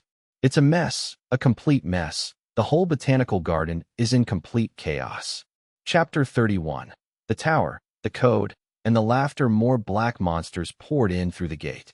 Their skin, especially their exoskeletons, was quite resistant to the white light beams, but they still died quickly under the constant barrage of fire from the numerous cubes. But the goal of these black monsters was to break into the tower located in the middle of the botanical garden. They charged toward their target recklessly, and the cube had no way to stop them. If it tried to descend to a lower altitude to block them, it would be directly destroyed by the monster's claws, which were not very powerful against humans, but had a special effect on magic stones. In retrospect, they inadvertently helped these black monsters. On Ronan's side, the remaining 3 priests piloting the Phantom Melody also urgently escaped from the cockpit, and the group split into several groups, hiding behind different trees. "We can't stay here. We have to get into the tower before these monsters," Dinia said. Given the current situation, the cube cannot stop so many black monsters, and they will eventually reach the tower. "Sir, these blocks will attack us, and we don't know if there are anything even more troublesome inside the tower." One of the mage musketeers said this, and it was also the sentiment of the other 6 mage musketeers. They were once young soldiers who followed Ronan and possessed outstanding mental fortitude. They wouldn't panic when facing ordinary people or even some monsters, but the situation here was truly unprecedented. Along the way, they encountered alternate dimensions, dead cities, monsters, botanical gardens, and blocks, and the situation became increasingly bizarre. They had no idea what would happen next, and this unknown brought immense fear. Augustina sneered disdainfully. "Do you think you can survive if you stay here?" Although she usually acts frivolously, this one sentence hit the nail on the head. They are now in the middle of a battle between blocks and monsters, and the trees that can serve as cover are decreasing rapidly. Soon it will be unsafe here. Apart from Ronan, Dinia, and Augustina, who are 3 orthodox mages, no one else can guarantee their survival under the white light emitted by the cube. Miss Serrano, don't question others so easily. Ronan first retorted to Augustina, then suggested, while they are still fighting fiercely here, let's detour to the tower. Staying here is definitely not safe. Let's go with Ronan's plan, Dinia decided, then continued. Everyone except Tina and Ronan, everyone else. Charge in one direction and I'll turn you all into mushrooms. Dinia's strategy was to turn people into mushrooms and then have her carry them quickly to the tower. There are several reasons why we didn't use this method when facing those monsters before entering this place. First, ordinary people turning into mushrooms may cause some side effects that are difficult to heal on their own. Second, opening the door requires the collective power of the priests and the protection of others. When Dinia saw that the door couldn't be closed, she planned to turn everyone else into mushrooms and take them straight to the tower. However, the accident happened too suddenly. Under the burst of white light, all the ordinary people were instantly wiped out. The remaining people all have some degree of magic resistance, so turning into mushrooms for a short time won't cause any side effects. Run, Ronan commanded. Everyone rushed out at once. 7 mage musketeers and 14 Hylian priests were instantly turned into mushrooms by Dinia. Then, a giant mushroom hand grew from Dinia's back, grabbed them, and began to run towards the tower. Ronan and Augustina burst towards the tower from the other side. Dinia charged forward at full speed, using mushrooms to clear a path and quickly arrived in front of the tower. Ronan used his shield to smash through the tree branches blocking his way like a bulldozer, and soon arrived at the gate of the tower. Upon reaching the tower, Dinia released the mushroom hands, transforming all the mushrooms back into humans. Augustina stepped forward to explain. Let me tell you, ordinary people can't withstand the captain's magic, and even when facing those black monsters before, they couldn't. She wouldn't allow anyone to question her leader, so naturally, she had to explain things clearly to these clueless guys. Open the door, hurry up, Ronan urged Trika. Time was of the essence, and he had no interest in hearing Augustina's explanation. Okay, Trika said. The priests immediately began performing a chorus of resonance magic, preparing to use the key to open the tower's gate. The 7 mage musketeers quickly took their positions, facing the direction from which they had come, and Ronan joined them in the vigilance. These 7 were, after all, his old subordinates. Hey, are you guys even listening? Augustina yelled. We heard everything, Miss Serrano, Ronan replied impatiently, guessing that if he didn't respond, she would never stop. All right, Tina, don't bother others. Dinia stopped Augustina. Now was not the time to explain these issues. Unlike the previous door, which was completely invisible from the outside of the transparent shield, the door of this tower was clearly visible, and it even had a keyhole. This lock is quite special. It's similar to the rotary combination lock on Ronan's original time-space safe, only much larger, and requires inserting a key first, and then using resonance magic to turn it. How could this be? A priest asked in confusion. They should have already entered the correct password, but the door wouldn't open. One more time, said another priest. It still wouldn't open. Could the password be wrong? If so, then we'll have to try them one by one. But some of the cubes are coming this way, and the black monster is also charging towards us. And the password is 4 digits. I'm afraid that before we can find the correct password, the cubes and the monster will already be right in front of us. Ronan turned around. Password 1977, try it. How did he know? Because the password was written on the door. At this point, Ronan was completely certain that no one else could understand the writing except him. But here's the problem. How is he able to understand these characters? These characters weren't originally any kind of script from his original timeline. It's just that when his gaze lingered on them, they would distort and transform into the common script of the kingdom in his current timeline. Page 15. Let it be as Lord Ronan says. The old man Trika, the high priest, decided. This time, the password was correct. The door opened automatically to both sides, and the group quickly entered. Unlike the invisible door last time, which couldn't be closed, this time the door closed automatically with a loud bang as soon as people entered. The entire lobby on the first floor of the tower was plunged into darkness in an instant, making it impossible to see anything. This situation instinctively gave people the feeling that they had fallen into a trap. Facing the darkness, the Heidel priest leaned back towards the door, reaching out to grope for the keyhole, only to find that there was no keyhole inside the door. "Can't get out." Augustina raised a hand, preparing to light the fire, but at that moment, the lights on the dark first-floor hall ceiling, identical to the disc-shaped projection lights in the previous underground passage, lit up one after another, illuminating the entire hall. Just as they breathed a sigh of relief, they realized a fact that was no laughing matter. Chapter 32. No retreat, no advance, it's up to you. The floors, columns, beams, walls, and ceilings were so clear under the light, and the textures of their surfaces were all exactly the same. A unique texture somewhere between stone and metal, no different from the outer shell of the fantasy symphony, those cubes. There is every reason to believe that this entire tower is constructed of magic stones, so naturally no one can laugh. The atmosphere suddenly turned freezing. No one knew if the floor here would fly up like the stone pillars in the botanical garden and turn into a bunch of cubes. Worse still, we are now in a closed indoor space. "How much do you know about this tower?" Ronan asked Trika while remaining vigilant. Ronan looked carefully from both sides and found that there was no staircase leading up to the top floor of the tower. There was only a huge pillar in the middle connecting to the upper floors.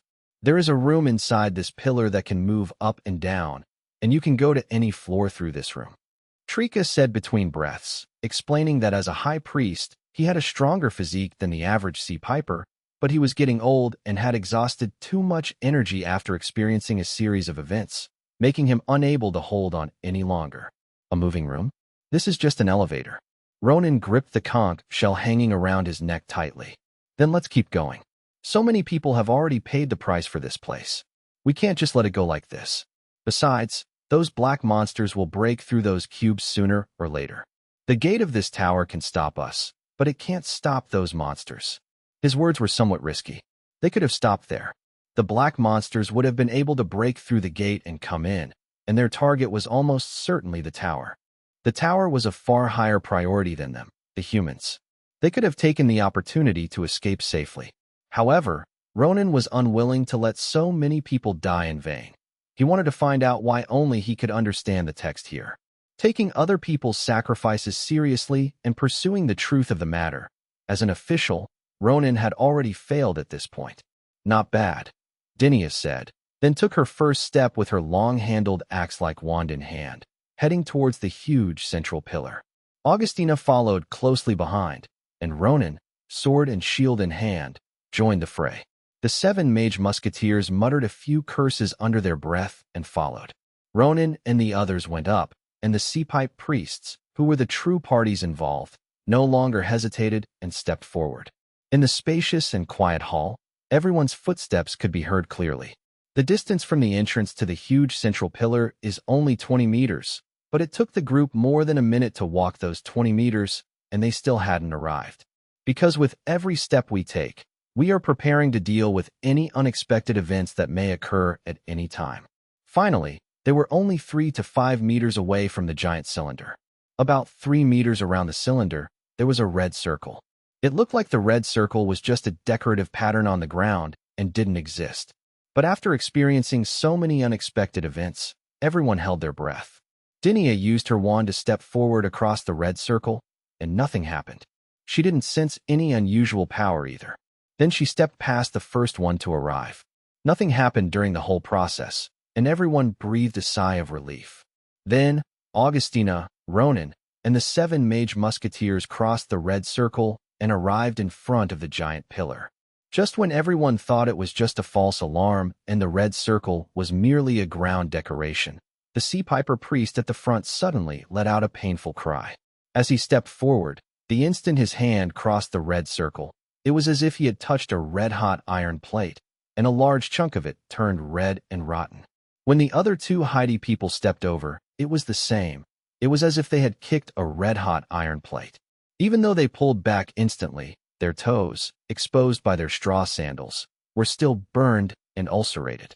Even a slight crossing of the line has such consequences. Once they completely cross it, they will instantly turn into charred corpses. The reality is truly ironic. This place, so closely connected to the lost civilization of the Haiti people, allows humans to pass through unscathed, yet forbids the Haiti people from passing through. Ha ha ha.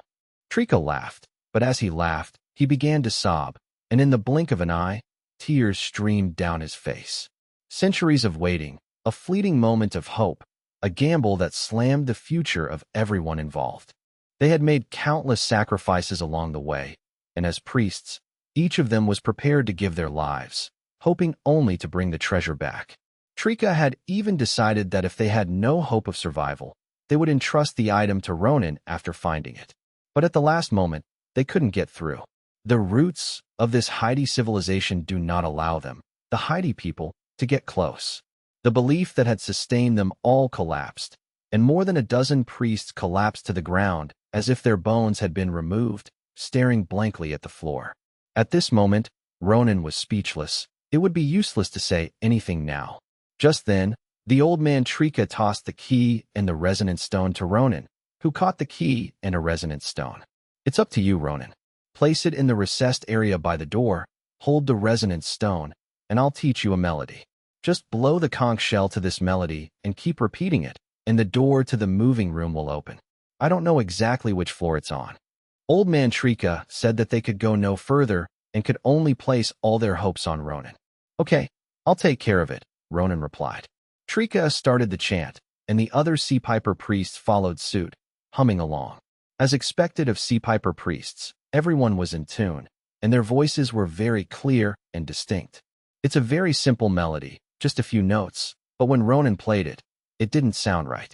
Don't rush, take your time. The old man Trika comforted her, then repeated himself. Ronan nodded. He felt he had deeply imprinted the melody in his mind, but when he tried to play it, it didn't go right. Although he is tone-deaf, he shouldn't be so tone-deaf that he can't even remember such a simple melody. It's just that the pitch of a wind instrument like the conch shell is too difficult to control. Give it to me, I'll do it. Dinia snatched the conch shell and the resonating stone, ignoring Ronan's saliva on it, and started blowing it. She got it right the first time, and the mechanism door of the giant cylinder opened instantly like an elevator door. Madam, you are truly amazing, Ronan said with a dry laugh, retrieving his keys as he did so. Dinia glared at Ronan. I should say you're the one who's really something. You still have the mood to flatter at a time like this. Let's go. Dinia, Ronan, and Tina, along with 7 mage musketeers, entered the elevator, and the door immediately closed. Like the elevator, the floor buttons are on the right. Surprisingly, there are no positive floors, only negative ones, which are the ground floor. There are 9 floors in total, from -1 to -9. Chapter 33, Underground, Mystery, not found for Dinia and her companions, who had only ever ridden slow elevators before. The sudden drop was a completely new experience. For Ronan, it was a feeling he hadn't experienced in a long time, since he used to live on the 18th floor. In the blink of an eye, the door opened, and we arrived at the basement level. The structure here is almost indistinguishable from the lobby on the first floor. The walls are sloping, the floor is several times larger than the ceiling, there are disc lights on the ceiling, and the exterior still has that magic stone texture. There is a huge cylindrical pillar in the middle, but apart from that, there is nothing else on the entire basement level. Continue downwards to the second basement level. Compared to the first basement level, the second basement level has a significantly larger space, but the overall structure remains the same. By this time, Ronan had a basic understanding of what kind of building it was, a massive, pyramidal structure. The obelisk-like tower standing on the ground was merely the pointed end of this enormous conical building. The true main body of the building was underground, and the space grew larger the deeper one went. There was still nothing on the second basement level.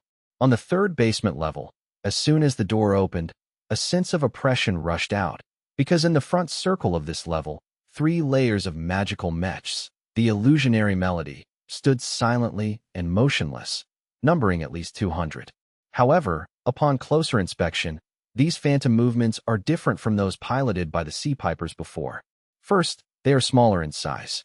The previous phantom movements, when standing upright, could be 5 meters tall from the feet to the head, while these phantom movements are at most 4 meters tall.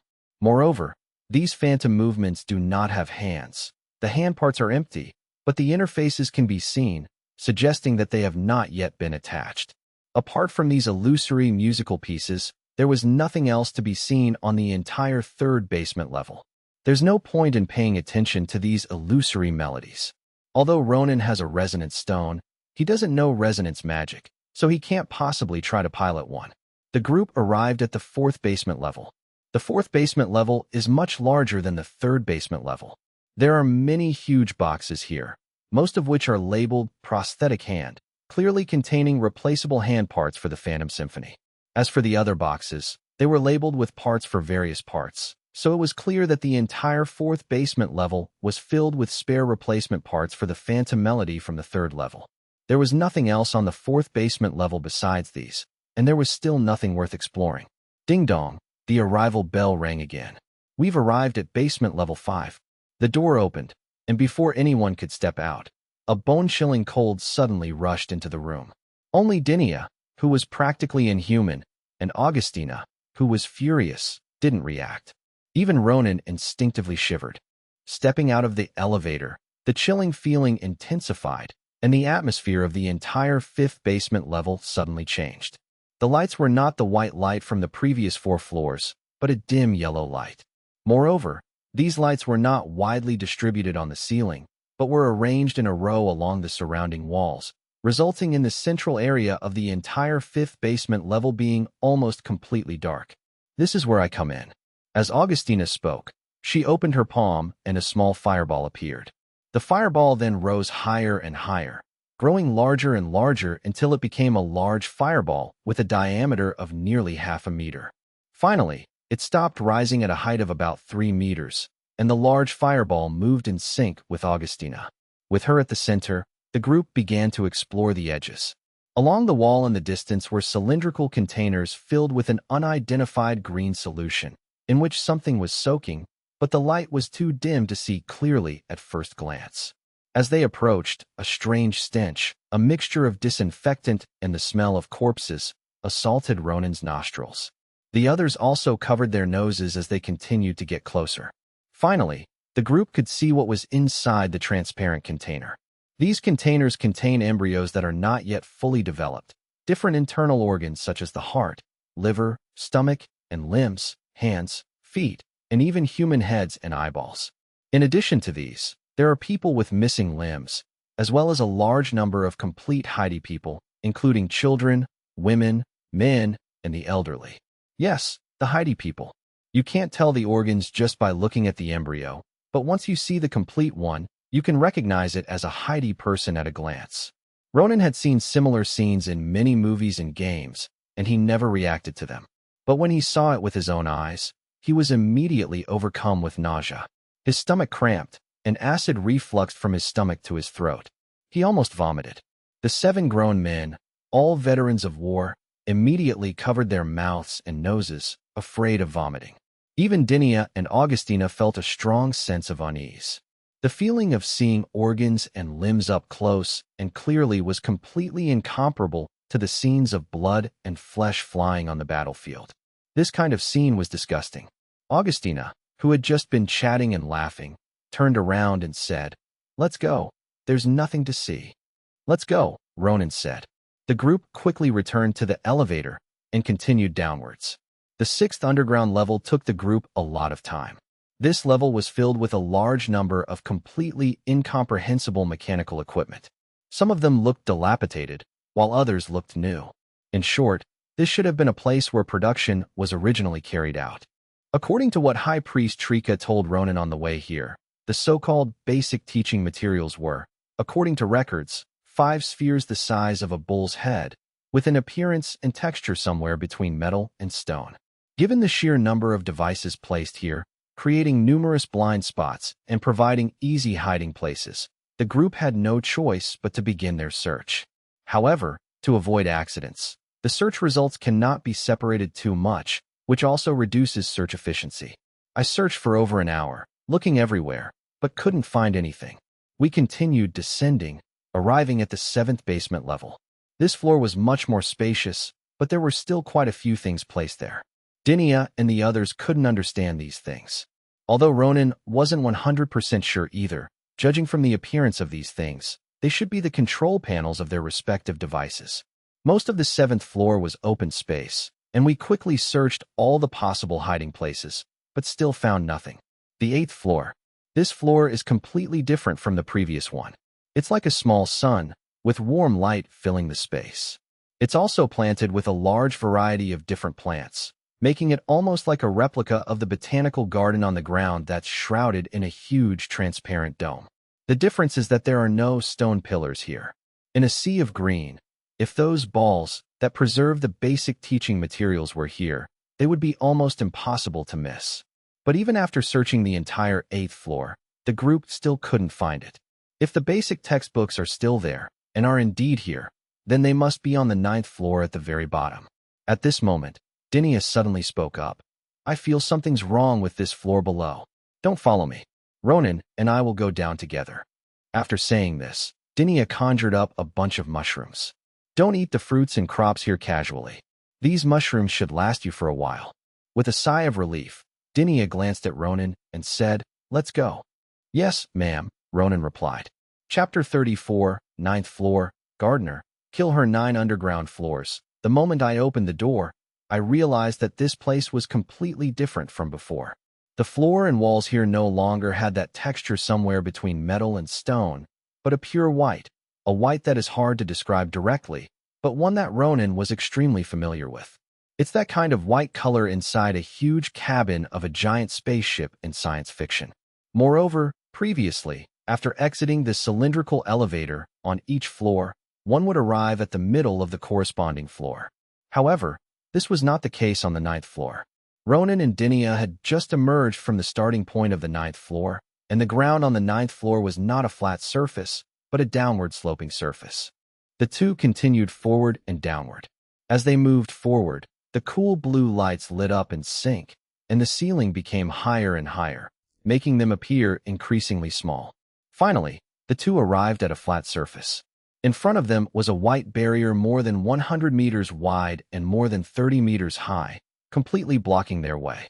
However, in the very center of this white barrier, there was a regular hexagonal door, each side 10 meters long.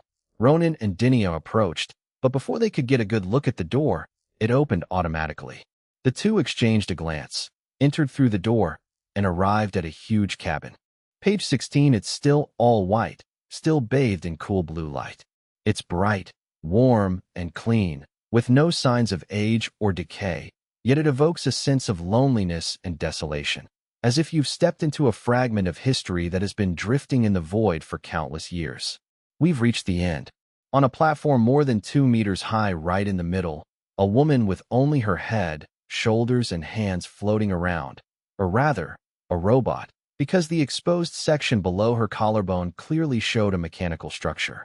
The woman had fair skin and blonde hair, and she looked about 5 or 6 parts like Ronan's maid, Elena.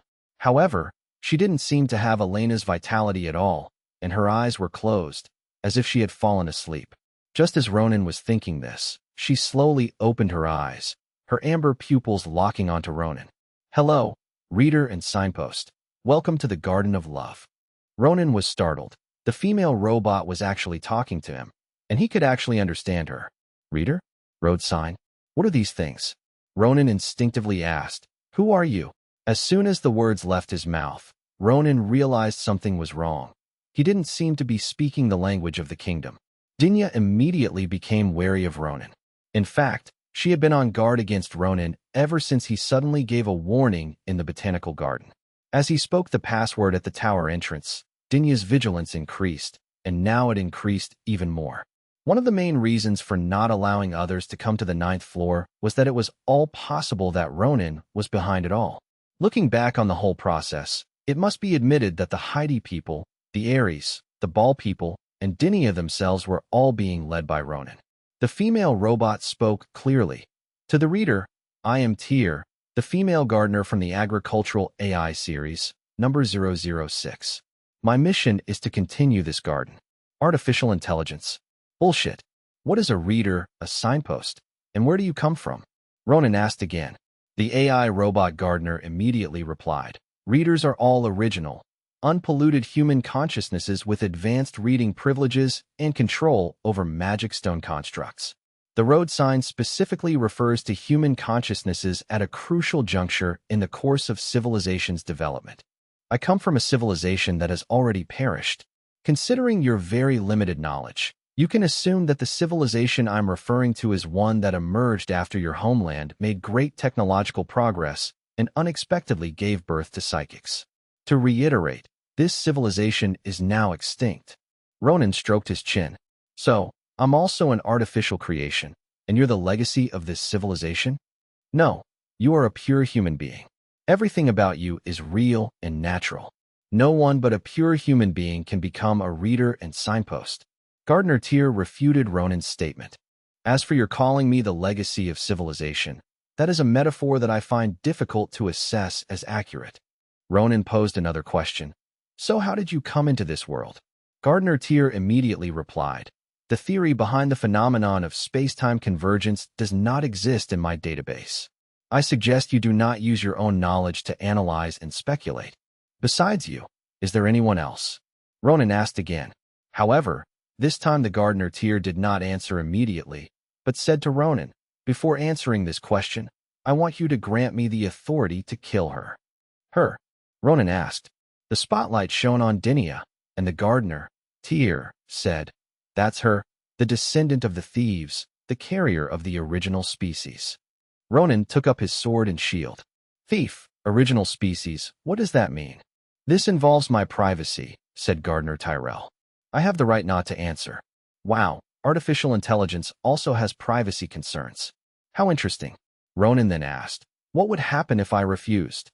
"Then I have no choice but to protect you," said Gardner Tyr. Haha. Ronan laughed.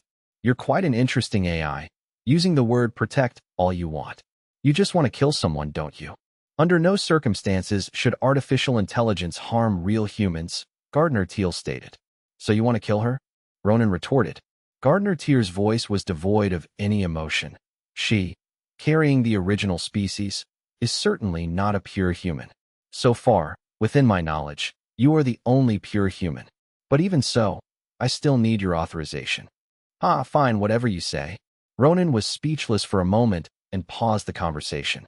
He finally understood that this was a very dishonest artificial intelligence.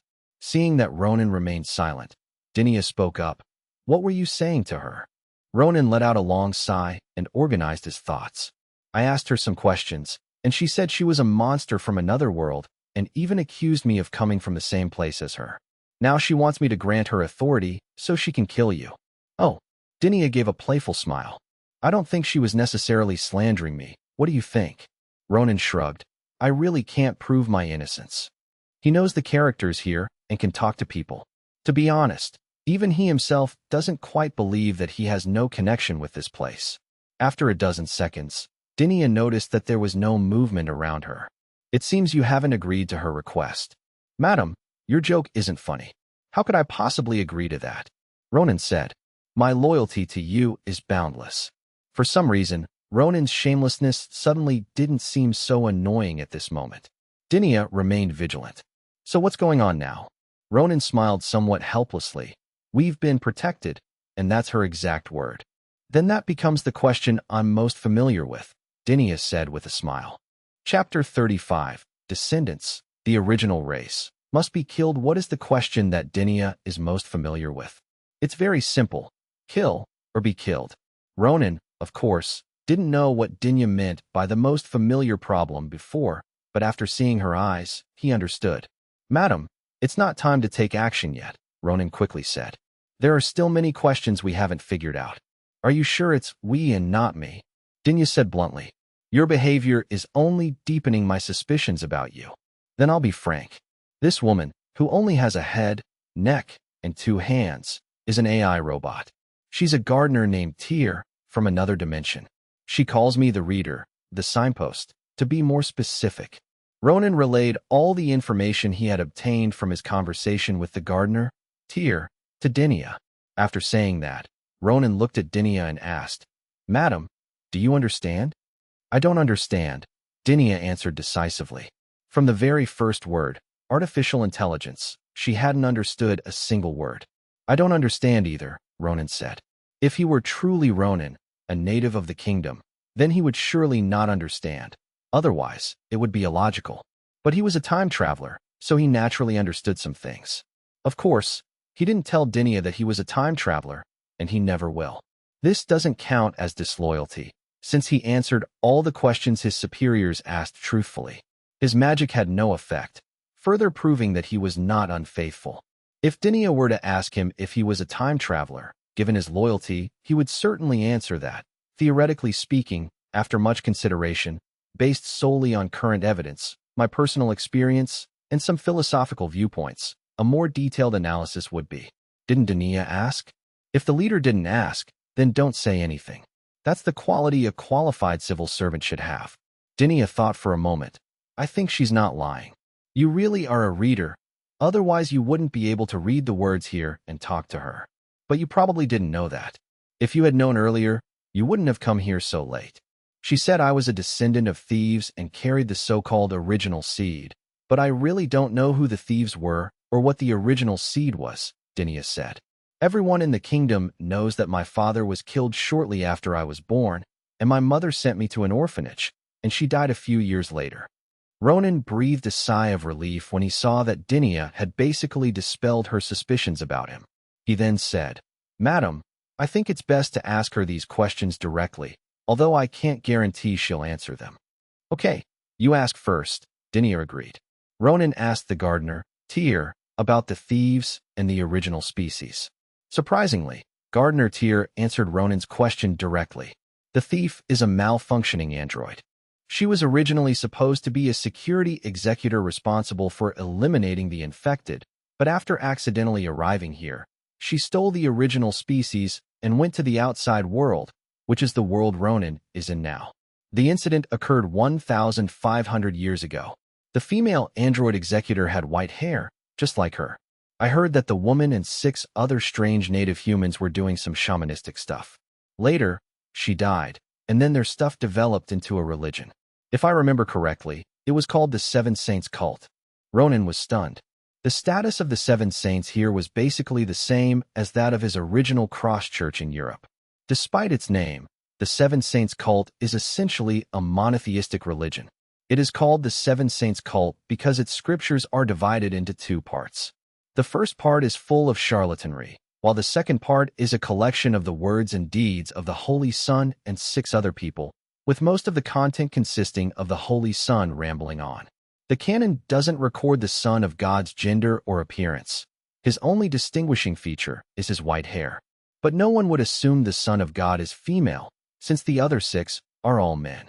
It's a story of 1 woman and 6 men. Blasphemy, utterly blasphemous. The idea that the Son of God had descendants is even more blasphemous. The scriptures clearly state that the Son of God remained single until his death.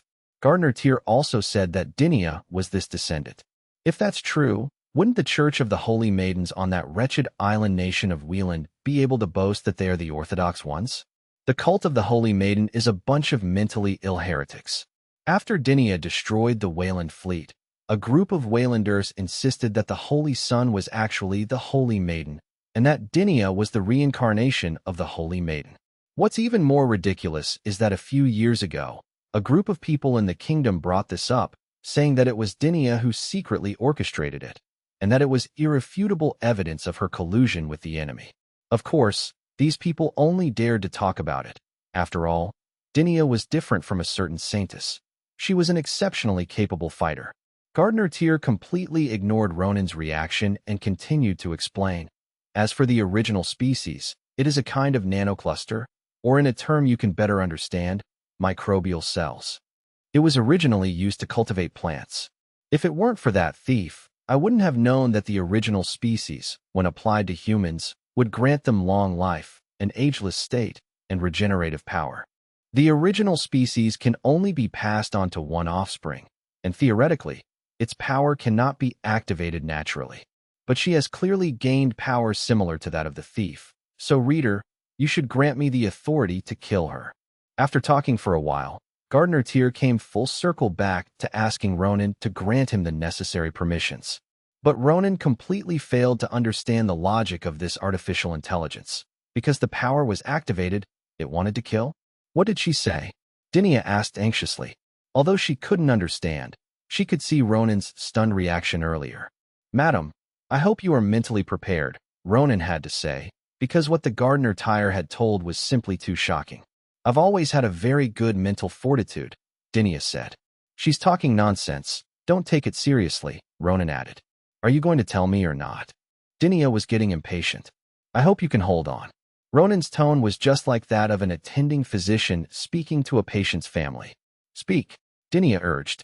Okay, she said the thief is the Holy Son. Ronan relayed the information he had just learned. Dinia froze on the spot. She wasn't exactly a devout believer and didn't follow religious practices much, but she still respected God, which was completely different from Ronan, an unbeliever who dared to worship even pagan gods. This is utterly absurd. Dinia was beyond furious. This is a demon, and it must be eliminated. Madam, you certainly look every bit the devout believer right now, Ronan said, feigning seriousness. However, I think we should clarify things regarding the Haiti people before discussing the extermination of the demons. What do you say? Dinia forced herself to calm down and said, Okay. Ronan asked Tyr again, this time about the Haiti people. However, the Gardener Tyr's reaction was beyond his expectations. The Sea Piper? Gardener Tyr clearly didn't understand what Ronan was referring to. Chapter 36. Historical Truth, Coercion, and Enticement. I don't believe it. After Ronan's explanation, the Gardener Tyr determined what the Haiti people were referring to. So that's how it is. Those failed tools are called the Haiti people by outsiders. I just thought you were referring to them, said Gardener Tyr. Her words were still devoid of emotion. When she said, so that's how it is, there was no sense of sudden realization. She also did not show any disgust when she called the Haiti people tools. Her tone was like that of a child doing a practice problem who was unsure of the answer, and then, after seeing the correct answer, said that it turned out to be the same as what she had thought. I'd like to know about the history of the Haiti people. It would be even better if you could tell me about your story as well. Ronan said, It is your right to read all information within your authority, reader, said Gardener Tyr. Then let's begin from the moment I was awakened. As the Gardener Tyr narrated emotionlessly, as if reading from an instruction manual, the historical tapestry of the Haiti people was gradually stripped of the dust of time, revealing its true face. The scroll unfolds slowly as Tyr narrates, with Ronan occasionally pausing to translate and relay the content to Dinia before continuing the narration, revealing the historical panorama.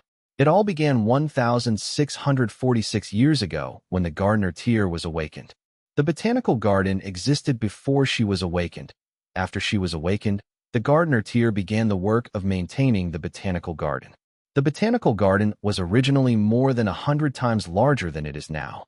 1,621 years ago, a white-haired female android security enforcer came here.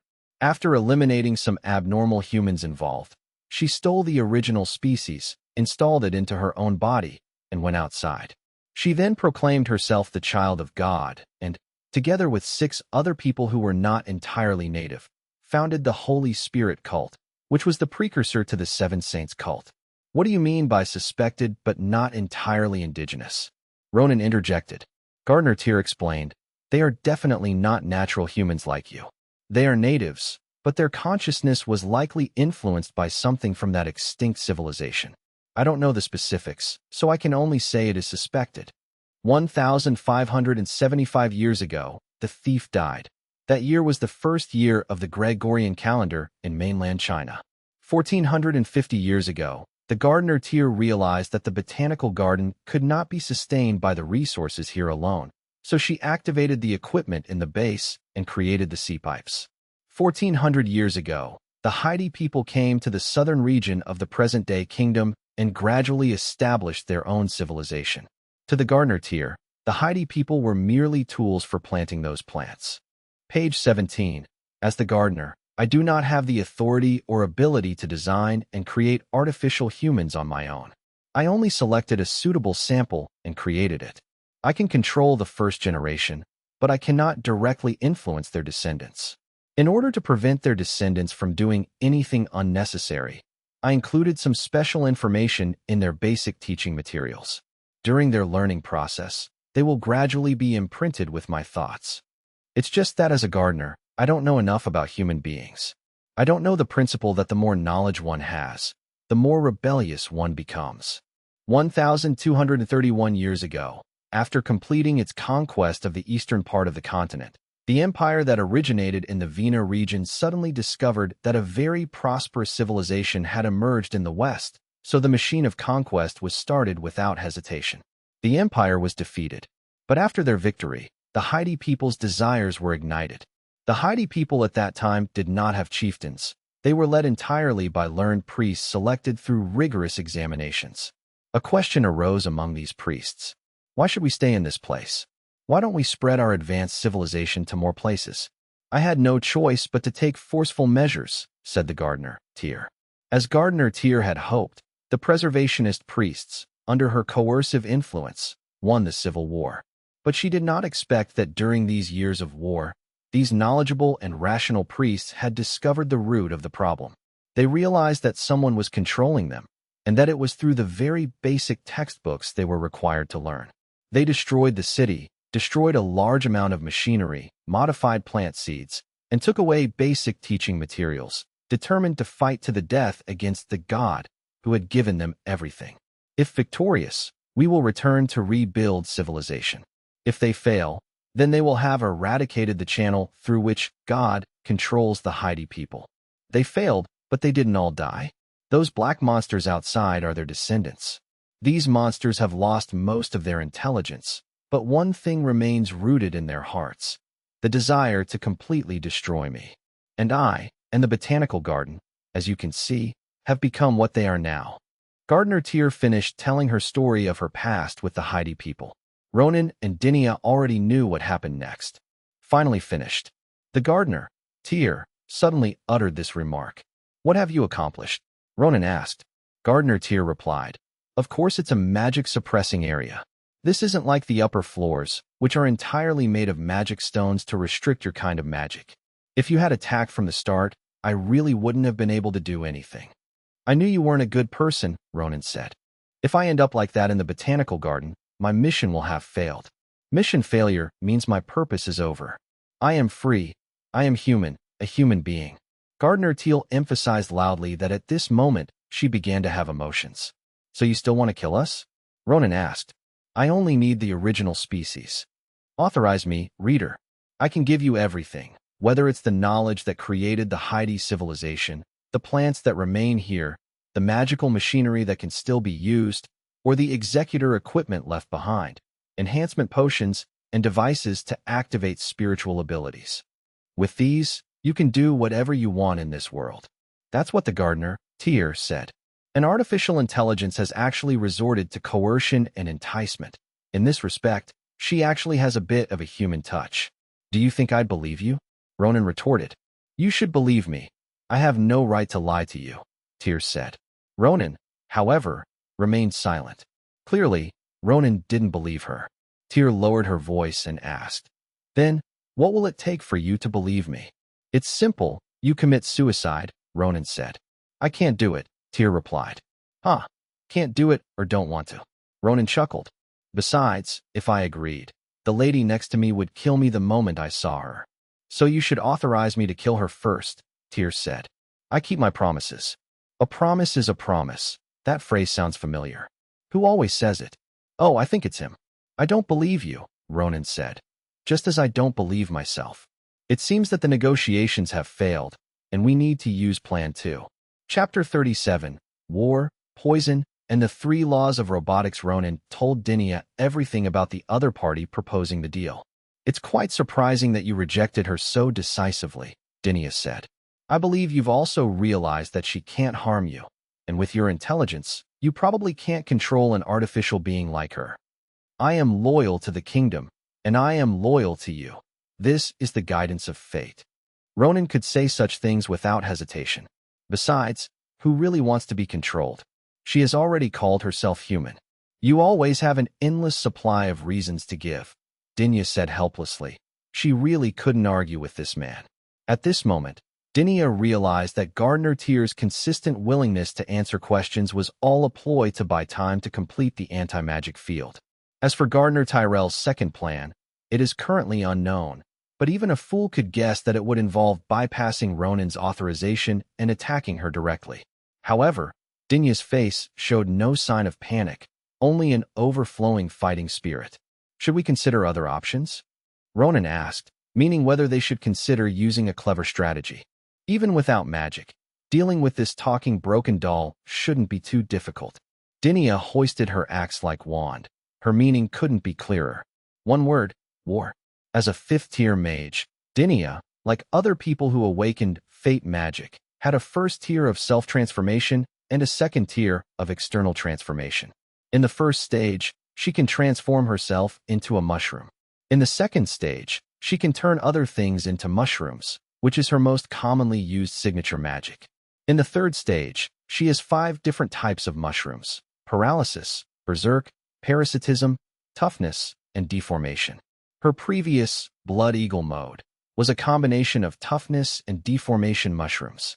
The fourth stage is a field-like magic that can be cast through mushrooms within the field. The fifth stage is mushroom rebirth, which allows her to grow mushrooms within a certain range. These are all unusable. But does it matter? She first awakened her magic at the age of 3, and by the time she was 8, she was still in the first chapter of her destiny, only able to turn a part of herself into a mushroom. It could be said that apart from having more magic power, she was far inferior to the other gifted magicians in the orphanage. But she never considered the possibility of losing before any battle began. From children's squabbles to life-or-death wars, and right now, she has always remained the same, never changing. Dinia gripped her wand tightly with both hands, glancing at Ronan out of the corner of her eye. "Watch yourself, or I won't be able to help you once a fight breaks out." "Yes, ma'am," Ronan replied. Even without Dinia saying anything, Ronan was already on high alert. As a magician who had lost his spellcasting ability, what else could he do but be cowardly? At least Dinia had a wand that looked like a battle axe, allowing him to specialize in melee magic, but he was empty-handed, without even a chicken leg. Fortunately, his rolling skills are honed through countless trials. He could roll around in such a large space for a year without any problem. As Ronan said yes, Dinia had already started, dragging his large axe straight to the pedestal in front, ready to smash the head of the Gardner Tyr, who was suspended in midair, with one blow. Regarding Gardner Tyr's reaction, Ronan had many guesses in that instant. A transparent shield blocking the axe, beams of light shooting from his eyes piercing through Dinia, dozens of thread-like tentacles suddenly emerging from his back to entangle the axe, or even his head flying off and landing on a mech. Ronan had considered all of these possibilities. He never expected that Dinia's axe would hit him, severing Tyr's right shoulder and entire right arm. The Gardner Tyr, whose hand had been cut off, actually smiled slightly. "Security escort, activate." A cold, mechanical voice echoed around. At the same time, Dinia's axe was already aimed at the Gardner Tyr's head. With a clang, Dinia's axe stopped at the edge of Tyr's hair. A few strands of golden hair broke off and slowly drifted down. Upon closer inspection, a humanoid figure, completely covered in a white bodysuit, with a head resembling a racing helmet and only a red dot visible through its goggles, was holding 2 swords and blocking Dinia's giant axe, preventing the axe blade from advancing even an inch further. Dinia jumped back off the platform and swung her sword to sever the humanoid's legs, but the humanoid reacted quickly, dodging the attack, while simultaneously sliding her sword across the axe handle and aiming for Dinia's hands that were gripping the handle. Dinia instantly released her grip on the axe handle to dodge the sword. The long-handled giant axe fell to the ground, but just before it hit the ground, Dinia hooked her foot and caught the axe. Then she swung the axe horizontally with her backhand, and the white humanoid figure instantly stepped back. Both were evenly matched in speed and reaction time. Dinia seemed to have a slight advantage in strength, but the white humanoid was clearly superior to Dinia in skill. On the pedestal, the floating Gardner Tyr silently watched the battle. The white humanoid figure was her guardian and monitor. Her original owner is gone, and her mission can be declared over. She has lost her constraints and responsibilities, but she has also lost her rights. As a gardener, she cannot use any other force without Ronan's authorization. She can only let Dinia chop her with an axe to trigger the security guard. However, the security guards will not obey her orders, and their goal is to disable the opponent's attack capabilities. Even if they defeat Dinia, they will not kill her. Gardner Tyrell's second plan is, of course, not that simple. Soon, Ronan, who had been watching from the sidelines, suddenly clutched his chest, looking pained. Dinjager, in his white humanoid form, approached Ronan. "What's wrong?"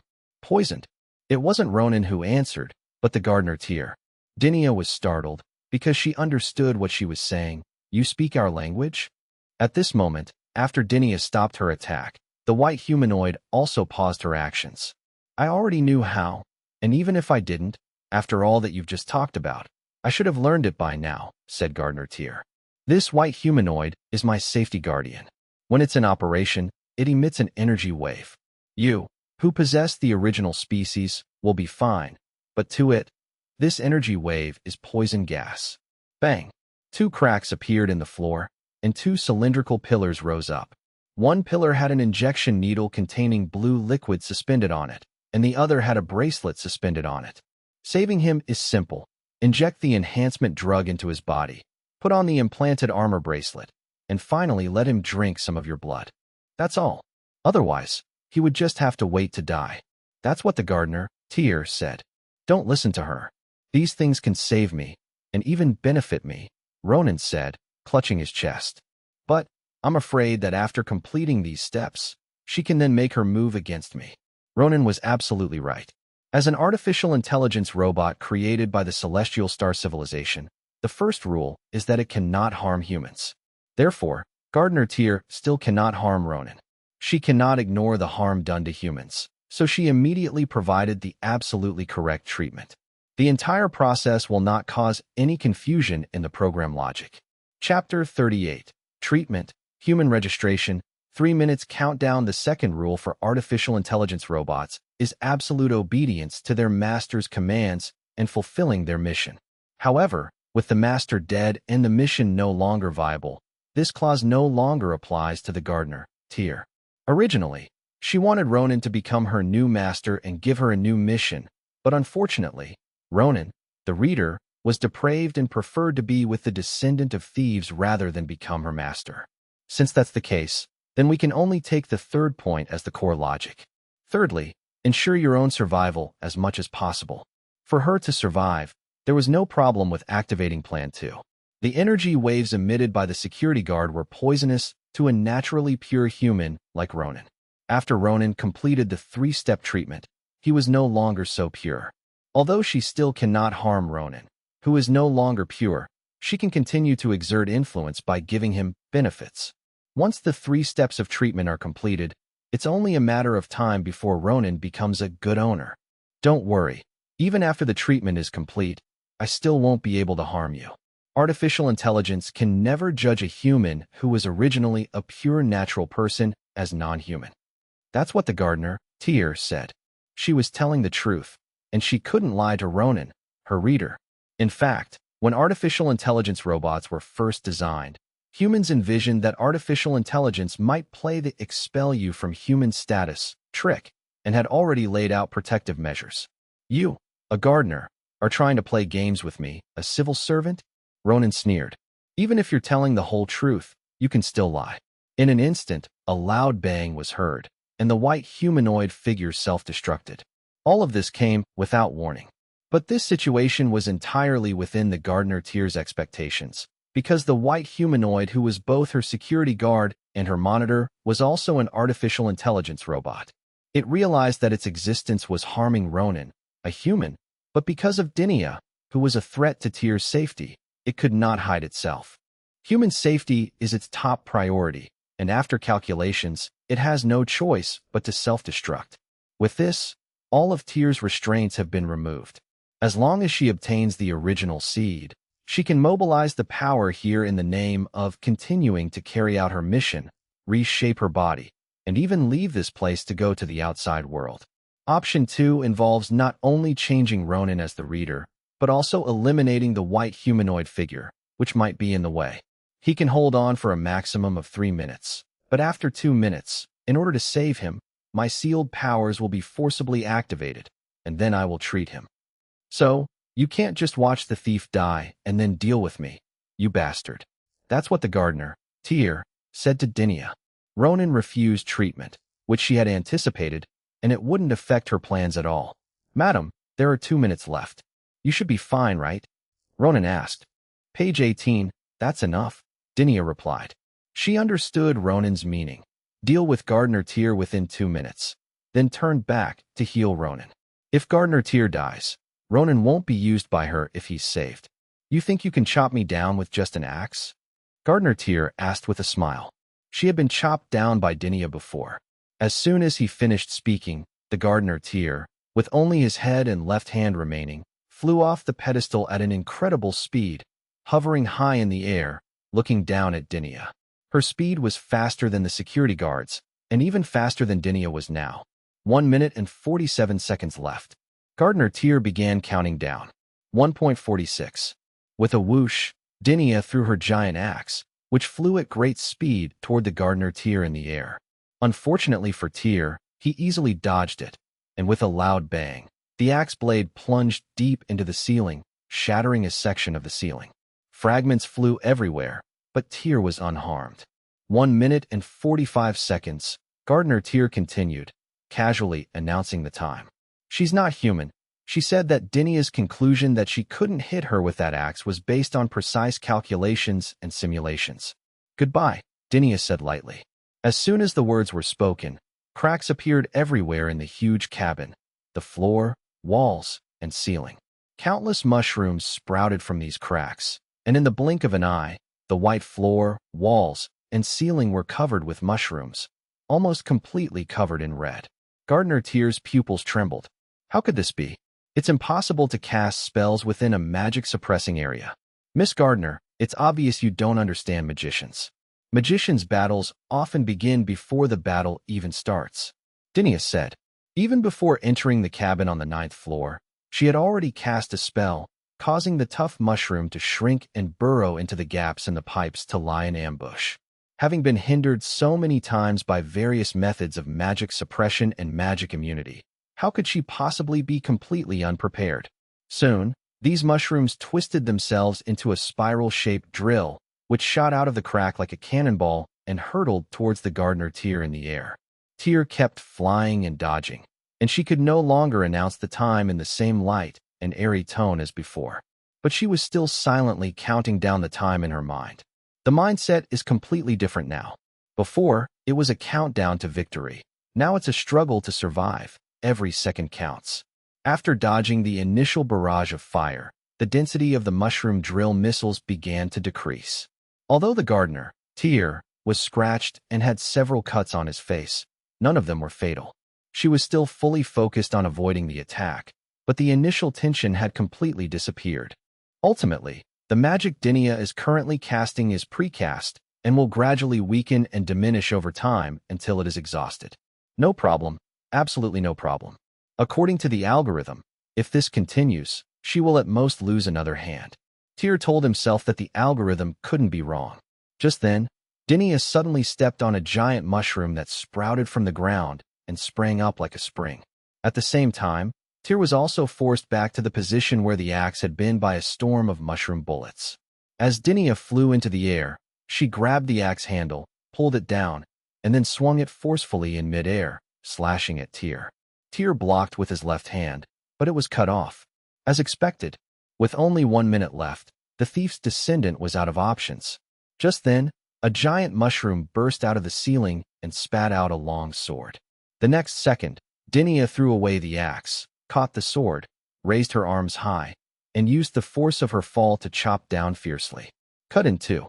As Dinia landed, the Gardener Tyr's head, split in two, also hit the ground, bouncing a few times before rolling and coming to a stop, his amber pupils completely unfocused. In an instant, a storm of mushroom bullets swept in, completely shredding the head that had been split in two. Gardener Tyr, dead. In 1 minute, Dinia finished off the Gardener Tyr. Chapter 39, Suffocation, Destruction, Escape in the Distance. Ronan, who was sitting on the ground and barely able to speak, gave Dinia a thumbs up and managed to squeeze out a single word. Beautiful. You are important too, Dinia replied. Stop talking. In fact, Ronan had already conjured the longsword by spell long ago and had her turn it into a mushroom to hide it. Otherwise, she wouldn't have been able to kill the gardener, Tyr. Just then, bang. A section of the floorboards suddenly cracked open. Dinia instantly used her fastest speed, exerting all her strength. Her thigh muscles swelled up and burst through her tight boots and trousers, revealing a small patch of skin covered by flesh-colored pantyhose. Under the scattered lights, it shimmered with a champagne-like color. In the next instant, Dinia pounced on Ronan, pinning him down and holding him tightly, preparing to use her back to block Tyr's final blow before he died. However, after a while, there was no further sound, and it seemed to be a false alarm. Dinia released Ronan and slowly got up. I almost suffocated from your weight, ma'am, Ronan said with a laugh. It's really too big. Dinia paused for a second before reacting. Disgusting. Whoosh, a slap came flying through the air, but the hand ultimately stopped beside Ronan's ear without touching him. Furious, Dinia lightly kicked Ronan, saying, Don't say such vulgar things to me. Yes, ma'am, Ronan assured him. Dinia quickly went over to get the injection and gave Ronan the injection. Then she put the bracelet on Ronan's wrist, cut open her own arm with the axe blade, and fed Ronan her blood. She didn't bandage it, because she could heal such a wound in a few breaths. Dinia used to think it was due to her magic, but now it seemed that might not be the case. What is that thing? Dinia asked, looking at the cylindrical pillar in the distance. Immediately after Tyr died, the floor cracked open and a circular pillar rose up, just like before. On it was a strange jar, about 20 centimeters tall, entirely white, with a cube-shaped body but rounded edges and a round lid. Ronan stood up and looked over. He didn't know what the big white jar was, but he recognized the words displayed on the pillar. Please take these seeds with you. These words were likely the last words of the gardener, Tyr. He regarded this AI robot as an enemy from beginning to end, and the robot probably felt the same way. But such a last word is somewhat poignant. With a sigh, Ronan answered Dinia, There are seeds in the jar. Dinia nodded and then asked, Are you still planning to find the basic teaching materials for the Heidi people? Never mind, Ronan said. How are you feeling? Dinia asked again. No problem at all, Ronan said. I even feel that my own magic has increased a lot. As he spoke, Ronan walked to the cylindrical pillar and picked up the white square jar. He couldn't understand it, nor did he intend to open it. He figured only the priests of the sea pipes probably knew how to make it. Ma'am, could you hold this for me? Ronan tossed the white jar to Dinia. Ronan then walked to the pile of wreckage left by the white humanoid's self-destruction, bent down, and picked up two black one-handed swords with handguards.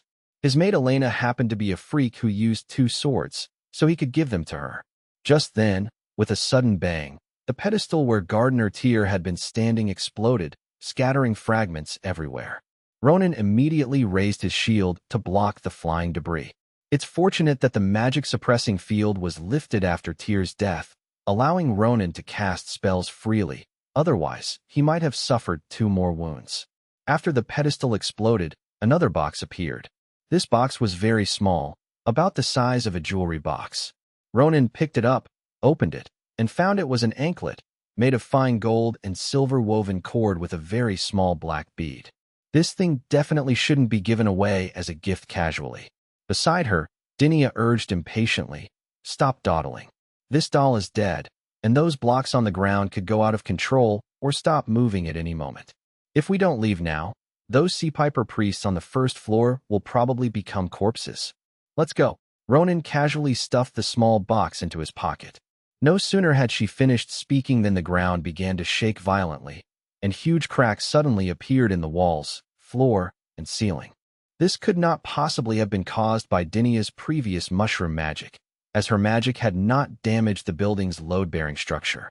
This is the pyramidal tower, mostly underground, disintegrating on its own. Ronan immediately started running. Dinia also realized the problem and quickly ran towards the cabin door. The door opened automatically, and the two rushed out, heading upwards until they reached the elevator.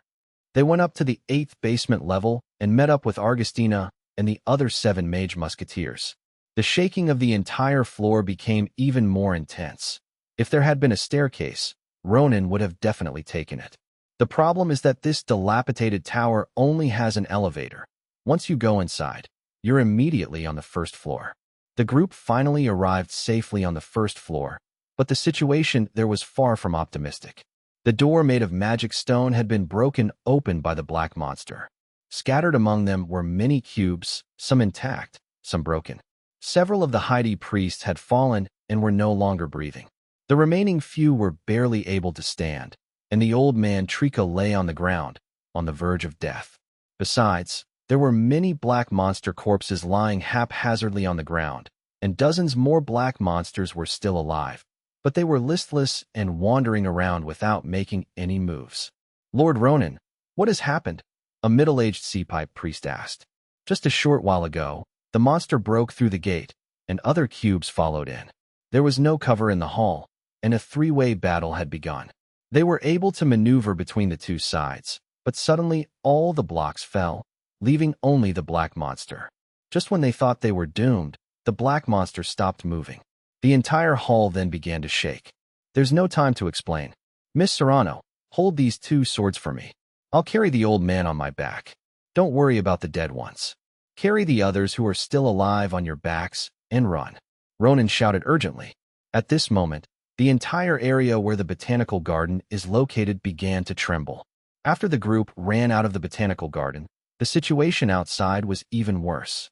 For some unknown reason, fires had broken out all around, the ground began to crack, and the entire sky was covered by dark clouds that kept sinking down as if they were going to press down on the ground.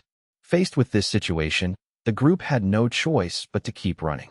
When the group entered the city, which had been abandoned for who knows how many years, had been turned into a sea of fire. Many houses had collapsed, and some places were impassable. Dinia had to use magic to create a mushroom bridge in midair for people to cross. After running for who knows how long, we finally arrived at the factory area where we started. By this time, all the Heidi people had left, leaving only a few priests who were there to meet them. Chapter 40. Benefits, meetings, and aftermath. Teleportation from the outside only takes you to the underground cave. To enter, you need a key, but to leave, you only need a resonance stone to teleport directly to the Sea Flute ruins on the outskirts of White Star City. The priests who stayed here were there to activate the teleportation once the others arrived. Activate the teleportation. Quick, this place is about to explode, Ronan shouted. At this moment, the dark clouds had completely pressed down overhead, as if you could reach out and touch them.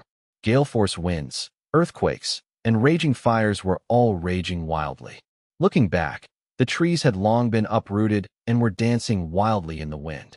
The entire earth had been shattered into pieces, with deep abysses and ravines everywhere. High-rise buildings collapsed one after another, raising clouds of debris and dust in the sea of fire. The most shocking thing was that the sky cracked like a broken mirror, giving the feeling that the entire space was about to shatter at any moment. In fact, when they saw Ronan and his group arrive, several priests who had been anxiously waiting had already initiated the teleportation. The next moment, Ronan and his group opened their eyes again and found themselves in the ruins on the outskirts of White Star City. Taking a deep breath of fresh air, Ronan's tense nerves finally relaxed. These 3 days were truly fraught with twists and turns, and we almost lost our lives. It started as a smuggling case, but things became increasingly complicated as time went on, eventually involving a civilization that had already disappeared in another time and space. However, for Ronan and his men alone, this trip was a profitable one. On the 9th underground level, he injected himself with an enhancement potion, and now his physique and magic power have both improved. There was no actual measurement, but Ronan estimated that it had improved by more than 20%. His physique was already strong among mages of the same level, and now he estimated that there would be few mages of the second tier with a stronger physique than him. His magical energy was relatively low. It should now be at a medium level. As for the bracelet, also known as the armor, it's unclear at the moment. On the 9th floor, Ronan also obtained a white jar containing seeds of high-yield crops, as well as a leg chain with completely unknown information. The leg chain requires further research, but the white jar will definitely prove very useful later on. In addition, Ronan's sword of honesty and shield of loyalty have also been greatly enhanced. Throughout this journey, Ronan has been both a strategist and an assistant, working tirelessly and diligently to remain loyal to his superior, Dinia. Naturally, the physical sharpness and magical piercing attack power of the Sword of Sincerity have increased significantly. The Shield of Loyalty itself has also been enhanced in defense, and its energy to resist dispelling magic has been replenished by a significant amount, directly increasing by 20 units. Considering the losses, it can be considered a small profit. Ronan's many yes, ma'am, along the way were not in vain. In a sense, Dinya's new boss is actually quite appealing. Just then, Ronan was jolted awake and realized that his maid Elena had hugged him and was crying. Page 19. For a moment, Ronan could only let Elena hug him and cry. After more than 10 seconds, Elena still wouldn't let go, so Ronan had to raise his hand and pat her head from behind, comforting her. It's okay. It's okay. I'm fine. Don't cry, don't cry. Ronan was trying to comfort Elena. On the other side, the chieftain and other sea pipers of White Star City, who had been waiting there for a long time, had already carried away the surviving wounded priests. Besides the Heidi people, waiting here were Ronan's other maid Alice, Dinia's advisor Yvette, and the White Star City Secretary General Ball, who was leaning on a cane. Alice took a half-step forward, about to speak to Ronan, but seeing Elena's expression, she stepped back.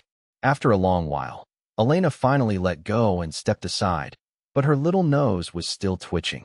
Alice stepped forward and reported to Ronan. The Heidi people in Right City are stable, and there has been no trouble. The City Hall is unaware of the situation yet. Very good, Alice, Ronan nodded. After speaking, Ronan looked at the 7 elite police officers who had survived the ordeal and were still somewhat shaken. You will go back to Right City with Alice. After you get back, do not report to the police station. Go directly to the hospital under the pretext of treatment. No matter who asks about what happened, do not reveal it, not even your family members. Alice glanced around and asked, what about the families of the deceased? To appease, Ronan replied. How do you comfort someone who has died? Alice countered. Ronan chuckled. Do I have to teach you this? Just pay me. The work of the Fisheries Conservation Department is inherently dangerous. We're out of money, young master, Alice said. Ronan wasn't corrupt. The design and consulting fees he collected were just enough to ensure his family maintained a relatively wealthy and respectable lifestyle. This time, in order to suppress the matter, Alice had spent a lot of money bribing some important officials in the Right City Hall, and Ronan's savings were all gone. Ronan looked at Bar. I believe our friends in White Star City are willing to be generous. Aren't they, Secretary General Bar? Bar forced a smile. At least Mr. Pierre is willing. You've had a hard time these past few days, Your Excellency Ball, Ronan said meaningfully. He had already guessed why Ball was here.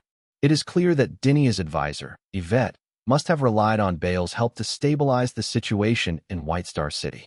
Bar must have received some promises as well. Yvette knew Dinia's style and certainly wouldn't dare promise Bar anything like forgiveness. It would probably mean handing over the ill-gotten gains and then resigning. I wonder how Dinia will react when she finds out about this. On the other side, Yvette recounted the situation to Dinia, whose expression clearly showed displeasure. However, Dinia did not react on the spot. Ronan felt that his object of loyalty had improved. I suggest that Your Excellency Bar do not resign for the time being, Ronan said, deliberately raising his voice. Dinia, who was already uncomfortable with Yvette's private deal with the other party, immediately became furious upon hearing this. Atesh, what are you saying? Madam, please believe me. Miss Orion, you understand, right? Ronan said, looking at Yvette. Evie nodded, having understood Ronan's meaning, and then said to Dinia, Dinia, he makes a good point. Let's leave it at that for now. As Dinia's advisor, Yvette initially planned to start with the White Star City smuggling case, hoping to use it as a springboard for a larger operation. This grand plan aims to unite the 7 special cities into a cooperative urban cluster. Of course, Dinia must be the leader in this joint development. This plan could now be even bigger, perhaps merging the 7 special cities. But then the question arises, who would be the mayor? Dinia's success depends on the support of the local faction. Currently, she only has Ronan's vote, but if she can win over Ball, that would be another vote. Don't underestimate just 2 votes. 2 votes is already a huge advantage because there's more than one competitor and others will split the votes. Chapter 41, that truth is unacceptable. Ronan and Yvette both saw this, which is why they said those words. Seeing that Yvette was about to explain, Augustina secretly kicked her. Let's not talk about that now. We almost lost our lives just now, and the captain is exhausted. We should be happy now. Hey, you old man over there, arrange a place to take a bath and prepare a banquet. Augustina's interruption brought the conversation to a halt. Ball bowed respectfully and said, "Rest assured, I have made all the arrangements for you." This old fox with a long face, who had been entrenched in White Star City for decades, showed no emotion on his face, but was overjoyed inside. He didn't know what Ronan and Yvette's plans were, but he could tell that the plan needed him. Forget about him supporting Dinia, even if you asked him to support a pig. As long as he could continue as the Secretary General, there would be no problem. "Please follow me," Bar said. For some reason, despite being 60 years old and using a cane, his legs felt stronger than when he was younger. Indeed, power is the best medicine. Bar led his group to a private estate in the suburbs. After taking a bath and having a meal, Ronan immediately took his leave and went with Elena to the Heidi people. He was so focused on escaping that he didn't have time to explain what happened on the 9th floor to the priests. After they came out, the Heidi people were busy taking people away for treatment and didn't have time to listen to Ronan's explanation. Now is the time to explain the situation to them. On the way, Ronan gave Elena a pair of black one-handed swords. Elena swung her sword a few times and exclaimed, "Amazing! The feel is absolutely perfect." For true sword masters who focus on practical combat, the feel of the sword is an extremely important indicator. Ronan pointed to a tree by the roadside. "You can try cutting down the tree, cutting down the trunk." "Young master, how can you say such unskilled things? Swords aren't for cutting down trees," Elena pouted. Using a sword to cut down a tree can easily damage the sword itself, and she couldn't bear to part with such a fine sword. "Trust me, give it a try," Ronan said, having personally witnessed the sword strike the wall without sustaining any damage. Elena hesitated for a moment, but still slashed at the tree with her sword. She didn't use much force, but easily cut a deep gash in the trunk. He quickly drew the sword to examine it closely, only to find that the blade was completely undamaged. "Impressive, isn't it?" Ronan laughed. "This is my trophy." Ronan felt that since the security guard had self-destructed, it wouldn't be unreasonable to count his head as his own. Elena's face was filled with a happy smile. "Young master, I love you to death. Let's do it on your birthday. If we do that, I won't allow you to leave." "Think it over carefully," Ronan said. He couldn't marry Elena. If they did, she would only be his maid and lover for the rest of her life, and her children wouldn't be acknowledged. The same would be true for Alice. "I've thought it over long ago," Elena said with some resentment. She had been ready for 3 years, but Ronan made her think about it. She had said it more than once in the past 3 years, but Ronan always made her think about it. Ronan sighed softly. "All right then, you'll have to be my maid for the rest of your life." When Ronan and Elena arrived at Conch Bay, it was already late at night. After exchanging a few words with the chief of Conch Bay, Ronan and his companion followed him directly to the doctor. On the way, the chief told Ronan about the situation of the surviving priests. Most of the news was good. The old man, Trika, survived, and the other surviving priests were also out of danger. Only the old man's granddaughter, Terry, was in a less optimistic situation. Ronan knew why this was the case. When Tri first piloted the Phantom and fought against Dinia, she forcibly fused with the power of the resonant stone, which caused her considerable damage. Afterwards, she continued to push herself to the limit. By this time, the small private hospital was already packed with people. The chiefs, high priests, and senior priests of the 7 special cities Heidi tribes all came. They were all involved in the Sea Piper's plan this time, but the plan was basically a failure. They were now extremely concerned about what Ronan had discovered in the basement of the tower. "I don't need to tell you what happened before we went underground. I believe you already know from the survivors," Ronan said. "I'll just tell you what happened underground." In Ronan's narration, terms like time-space convergence and artificial intelligence robots either don't appear at all or are replaced with other words, making it all very mysterious and easy for the Heidi people to understand. As for the parts concerning Ronan and Dinia, they were naturally completely omitted. He couldn't possibly tell anyone about those things, and he believed Dinia felt the same way. Ronan only briefly mentioned the process of killing the gardener Tyr, who was the god of the Haiti people. The main point of Ronan's long narrative was why the Haiti people had a civil war, why the priests abandoned their people and left, destroyed the main city, destroyed the magical machinery, took away the basic teaching materials, and even tampered with the seeds of crops. 1,000 years ago, those awakened priests, after destroying everything, resolutely went to the place of the gods with the determination to die, vowing to kill the gods. If we win, we start over. If we lose, the other Haiti people will also be free. What they never expected was that their descendants, clinging to the past, not only failed to integrate into this world and develop properly over the past 1,000 years, but instead regressed further and further, ending up in their current predicament. The Haiti people were all shocked after learning the truth. Is this the truth? The Sifli people, recovering from their shock, either sighed deeply, remained silent, or felt that Ronan was deceiving them but dared not show it. Some even questioned Ronan, asking if he had made a mistake somewhere. Others muttered under their breath, wondering why they hadn't searched a little longer before the 9th floor collapsed. Perhaps they could have found the basic teaching materials. After all, the god was dead, and the effect might not still exist. Ronan simply watched the group of Haiti people with a cold eye. They still looked unwilling to accept reality.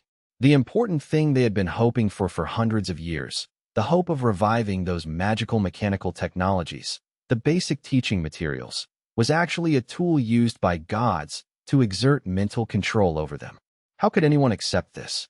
This plan was a gamble, investing all available manpower and resources, sacrificing the hard-won stability of life, and bearing the stigma of smuggling and treason, costing so many lives, all just to retrieve those basic teaching materials.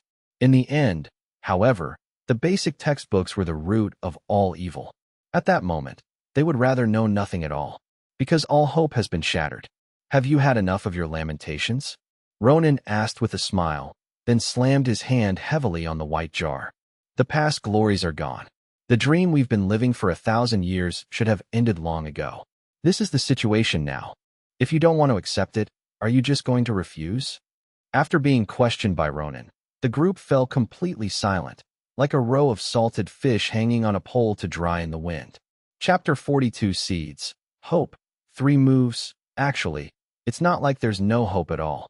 At least there's this, Ronan said, placing his hand on the white jar. In this white jar should be the seeds of those high-yield crops that you've recorded in the past. The moment the words left his mouth, the Haiti man came back to life.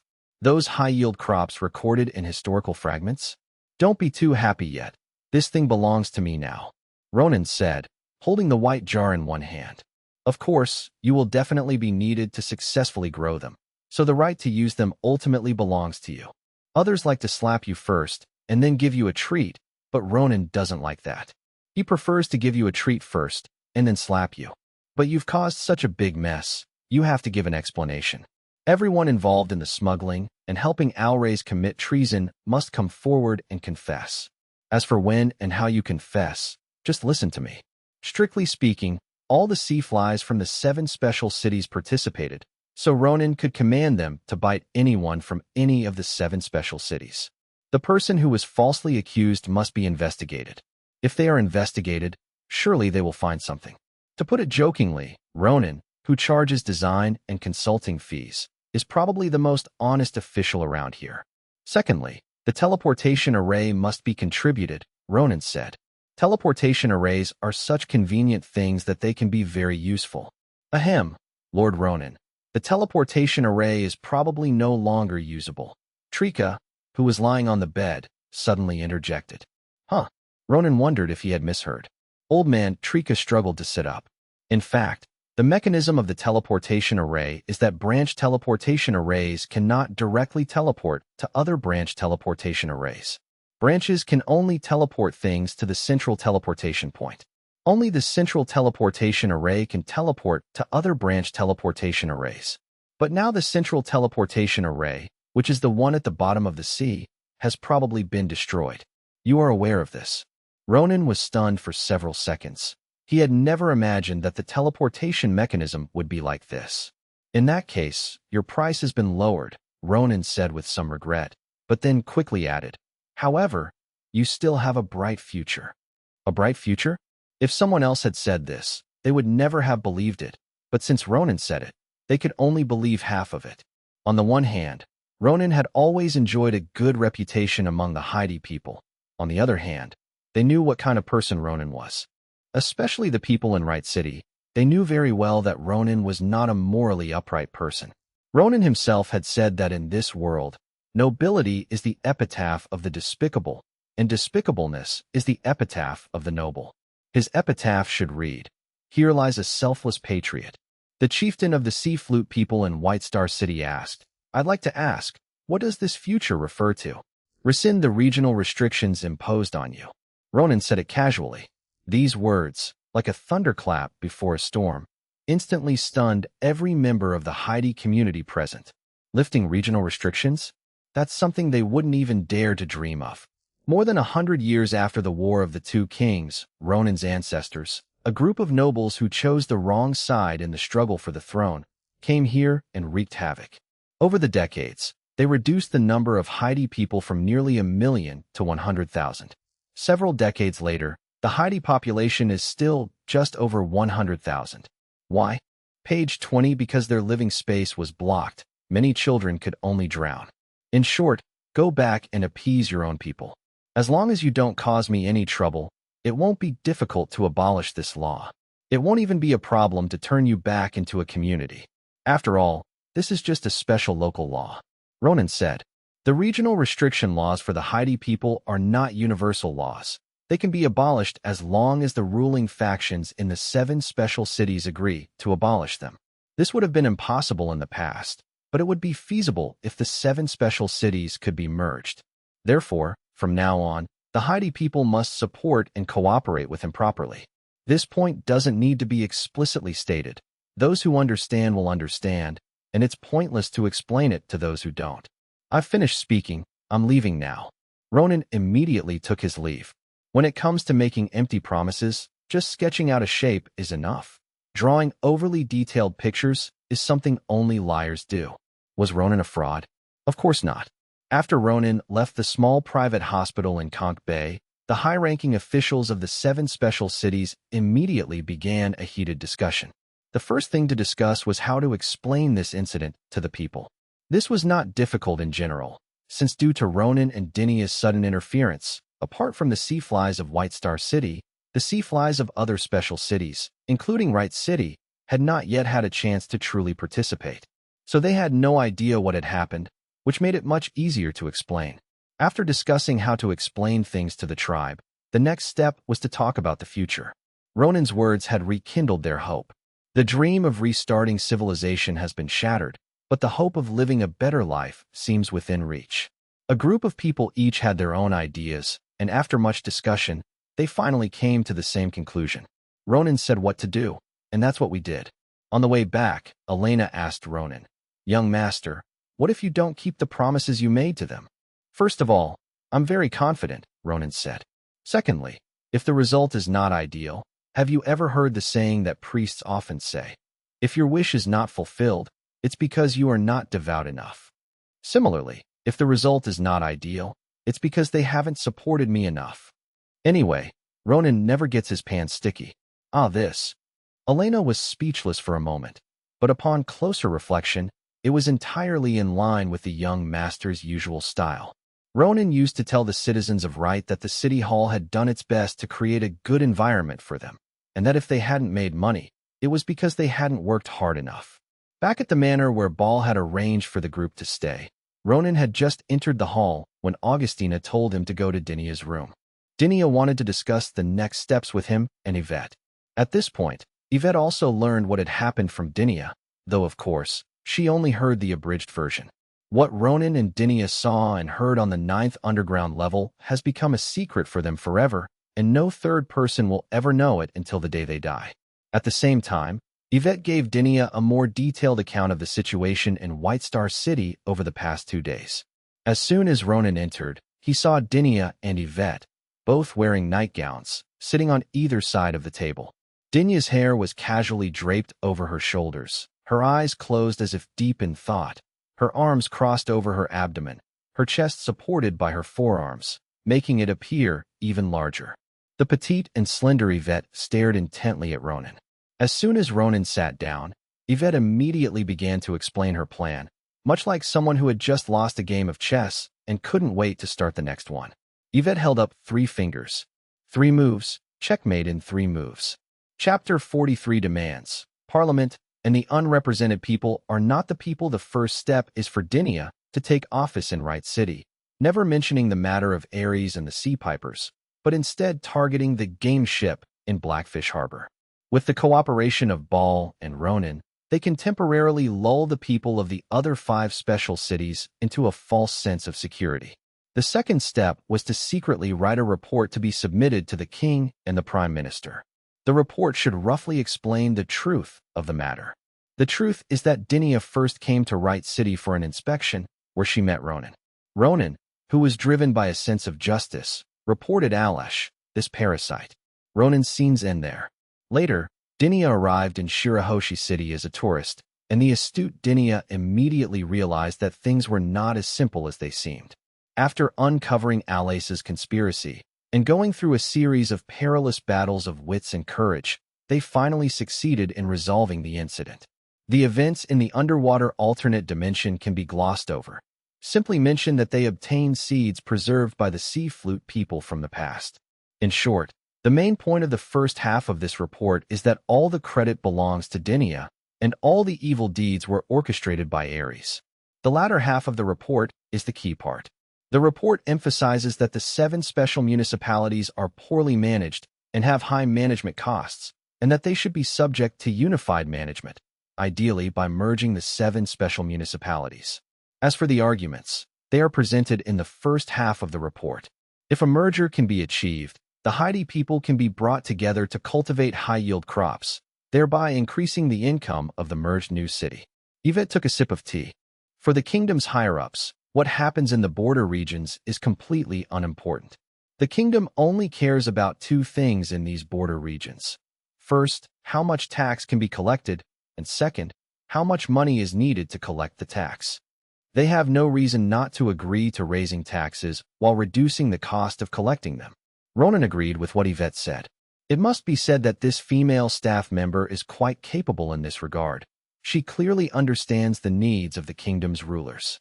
The third step was to wait for the king's order, then immediately announce the matter, and then Dinia would naturally become the mayor of the new city after the merger. Once the order is given, those people have no choice but to accept it, Yvette said with great arrogance. After saying that, she looked at Dinia and then gave Ronan a slightly provocative glance. Dinia didn't immediately agree, but instead looked at Ronan. What do you think? A brilliant plan. Ronan said it was brilliant, but there was no hint of agreement on his face.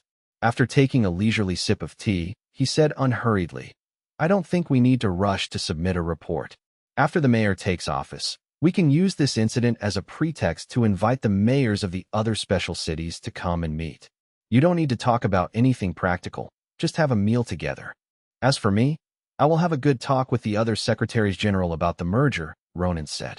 I believe that if we submit a joint report, it will definitely be more convincing. Yvette only gave Ronan a cold laugh. It's impossible to persuade the mayor and the secretary general, Yvette said. I believe that with your judgment, Mr. Ronan, you cannot be unaware of this. But knowing this, you still suggest a private meeting with the mayor and the secretary general, which makes one wonder if you have other intentions. Ultimately, in Yvette's view, Ronan, as a representative of the local forces, could not possibly stand entirely on Dinia's side. If it weren't for the fact that Dinia had inexplicably developed trust in Ronan in just a few days, Yvette would definitely have stopped Dinia from bringing him over to discuss the follow-up matters. Faced with Yvette's attack, Ronan simply smiled indifferently. He neither wanted to refute, nor would he refute. The reason is simple. His stance is indeed problematic. That's a fact, and trying to refute it will only make things worse. Ronan calmly sipped his tea. May I ask, what are the needs of the mayors and secretaries general of the 7 special cities? Yvette understood the problem perfectly and could answer it without even thinking. The mayors are losers who were parachuted in here after the power struggles. Some are here to retire, while others are here to lay low. The former want money, and the latter want political achievements. But neither of these can be given, which is why the mayors cannot support us. As for the secretaries general, a bunch of people who act as feudal lords in the name of civil servants. What do they want? Need I say more? Power, of course. And that can't be given either, so the secretaries general can't be persuaded.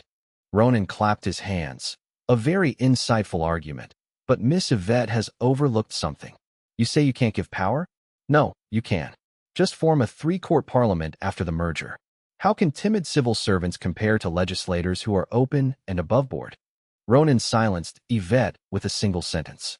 To be honest, the officials in the 7 special cities are dreaming of having a parliament. They are all powerful and influential people in the local area. If they could become councillors, who the hell would want to be a civil servant? The so-called Tri-Council is similar to the Estates General of France in Ronan's original timeline, but it is also different. The 3 institutions are the Citizens Institution, the Martyrs Institution, and the Theory and Knowledge Institution.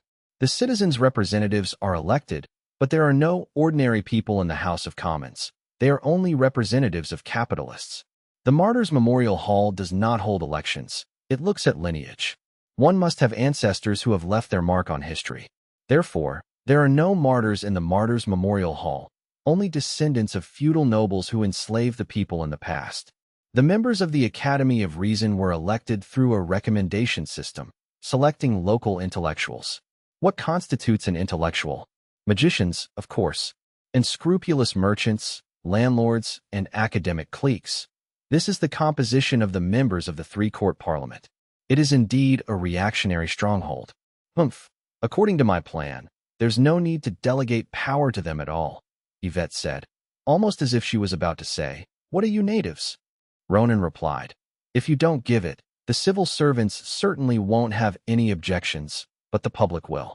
If the public has objections, the lady's decrees will probably only remain on paper.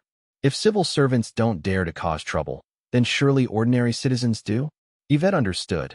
If she wasn't given power, she would cause trouble. Do you really think you can represent the people? Yvette retorted. You only represent a minority.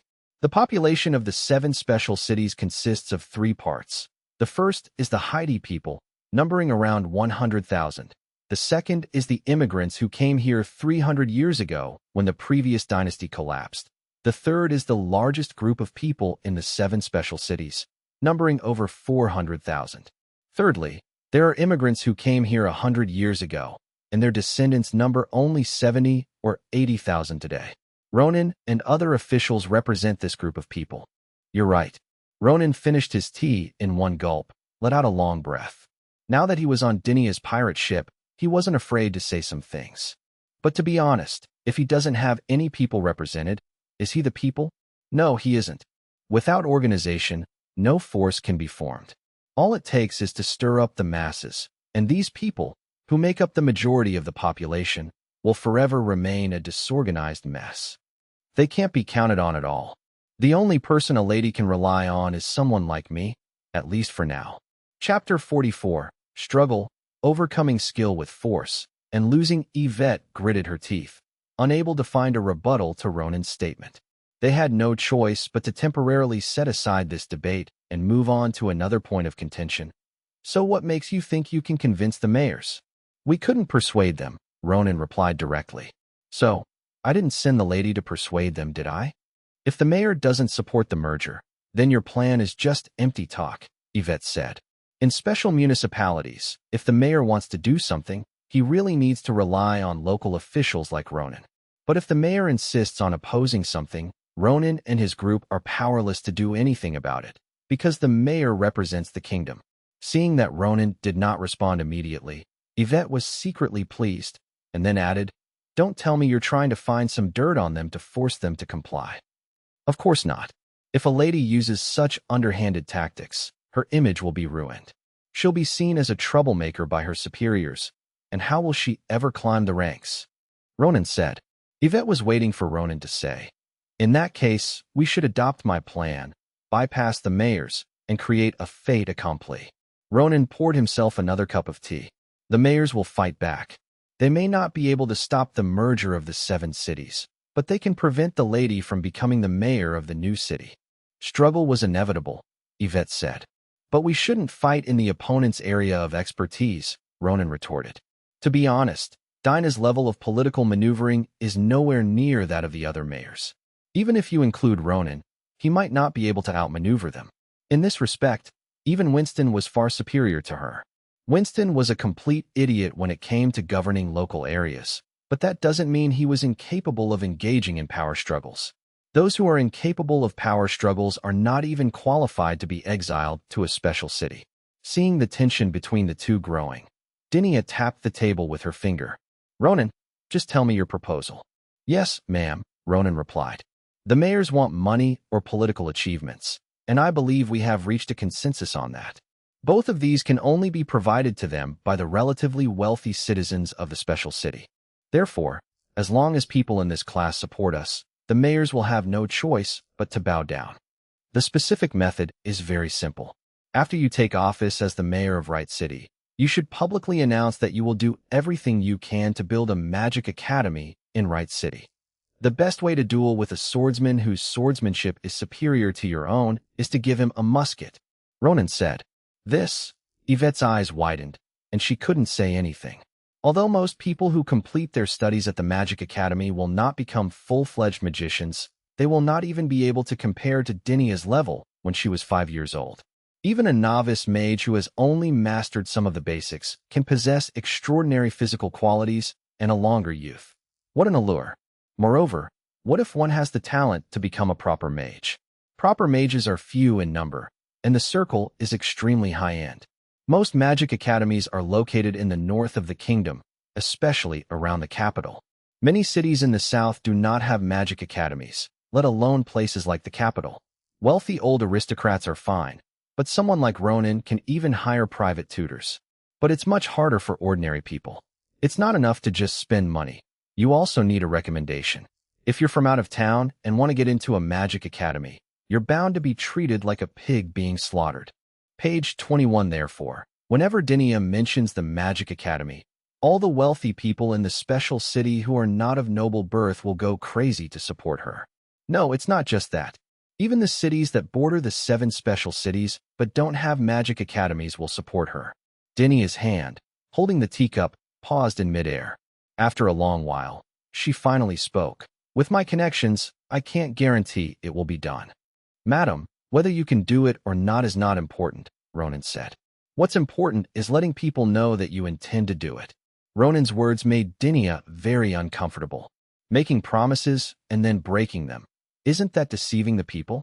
If they couldn't do it, then there must be bad actors behind it, or there must have been uncontrollable factors, Ronan said. As a civil servant of the kingdom, preparing one's explanation before things even begin is a basic skill. That's enough. Dinia disliked this kind of talk. Just when Yvette thought Dinia would reject Ronan's suggestion, Dinia said, although it may not work out, your plan is worth a try. Let's do it this way. I will announce this intention when I take office in a few days, and then host a banquet for the mayors of the other special cities. At that time, Ronan, you will be responsible for communicating with the other secretaries general. As for the report to be submitted, Yvette, you should draft a draft in the next few days. Yes, ma'am, Ronan replied, then took his leave. I'll be going now. Dinia waved, indicating that Ronan could leave. After Ronan left, Yvette rubbed her forehead in disappointment. She had lost to Ronan once again. After a long while, Yvette spoke again. Didi, what he's saying is that he wants to continue as the Secretary General of the City Hall after the merger of the special cities, becoming the head of the administrative staff. If I don't appoint him as Secretary General, should I choose someone else? Dinia retorted. Besides, he has done so much, he deserves it. Yvette was still somewhat unwilling. He is not a trustworthy person, and he has completely sidelined the mayor of Wright City. This matter cannot be entirely blamed on him, Dinia said. Although it was only 2 short days, she and Ronan fought side by side and experienced a lot, and she also learned a bit about Ronan's character from the sidelines. Admittedly, there were many things about Ronan that she disliked. However, on the 9th floor, facing immense temptation and the threat of death, Ronan remained steadfast, and stood firmly by her side. During that war 8 years ago, she saw far too many shameless people who surrendered before the enemy even arrived, or who would lead the enemy to victory for the slightest gain. In this respect alone, Ronan surpasses countless self-proclaimed upright individuals. Evie, barring any unforeseen circumstances, you, me, and him will be working together for the next few years. There's no need to argue over some differing opinions. Dinia offered another word of advice. Yvette wanted to explain, but she knew that explaining now would probably only have the opposite effect. She was only a year younger than Dinia, and she also came from the Aegis orphanage. The two had known each other since they were children, but she was eliminated because of her magic performance. They didn't keep in touch much after that, and they only really got to know each other again 2 years ago when Dinia came to the Magic Academy where she taught. Yvette believed she knew Dinia well. Dinia was not someone who would easily change her opinion of someone. It was obvious that her attitude towards Ronan was completely different from before.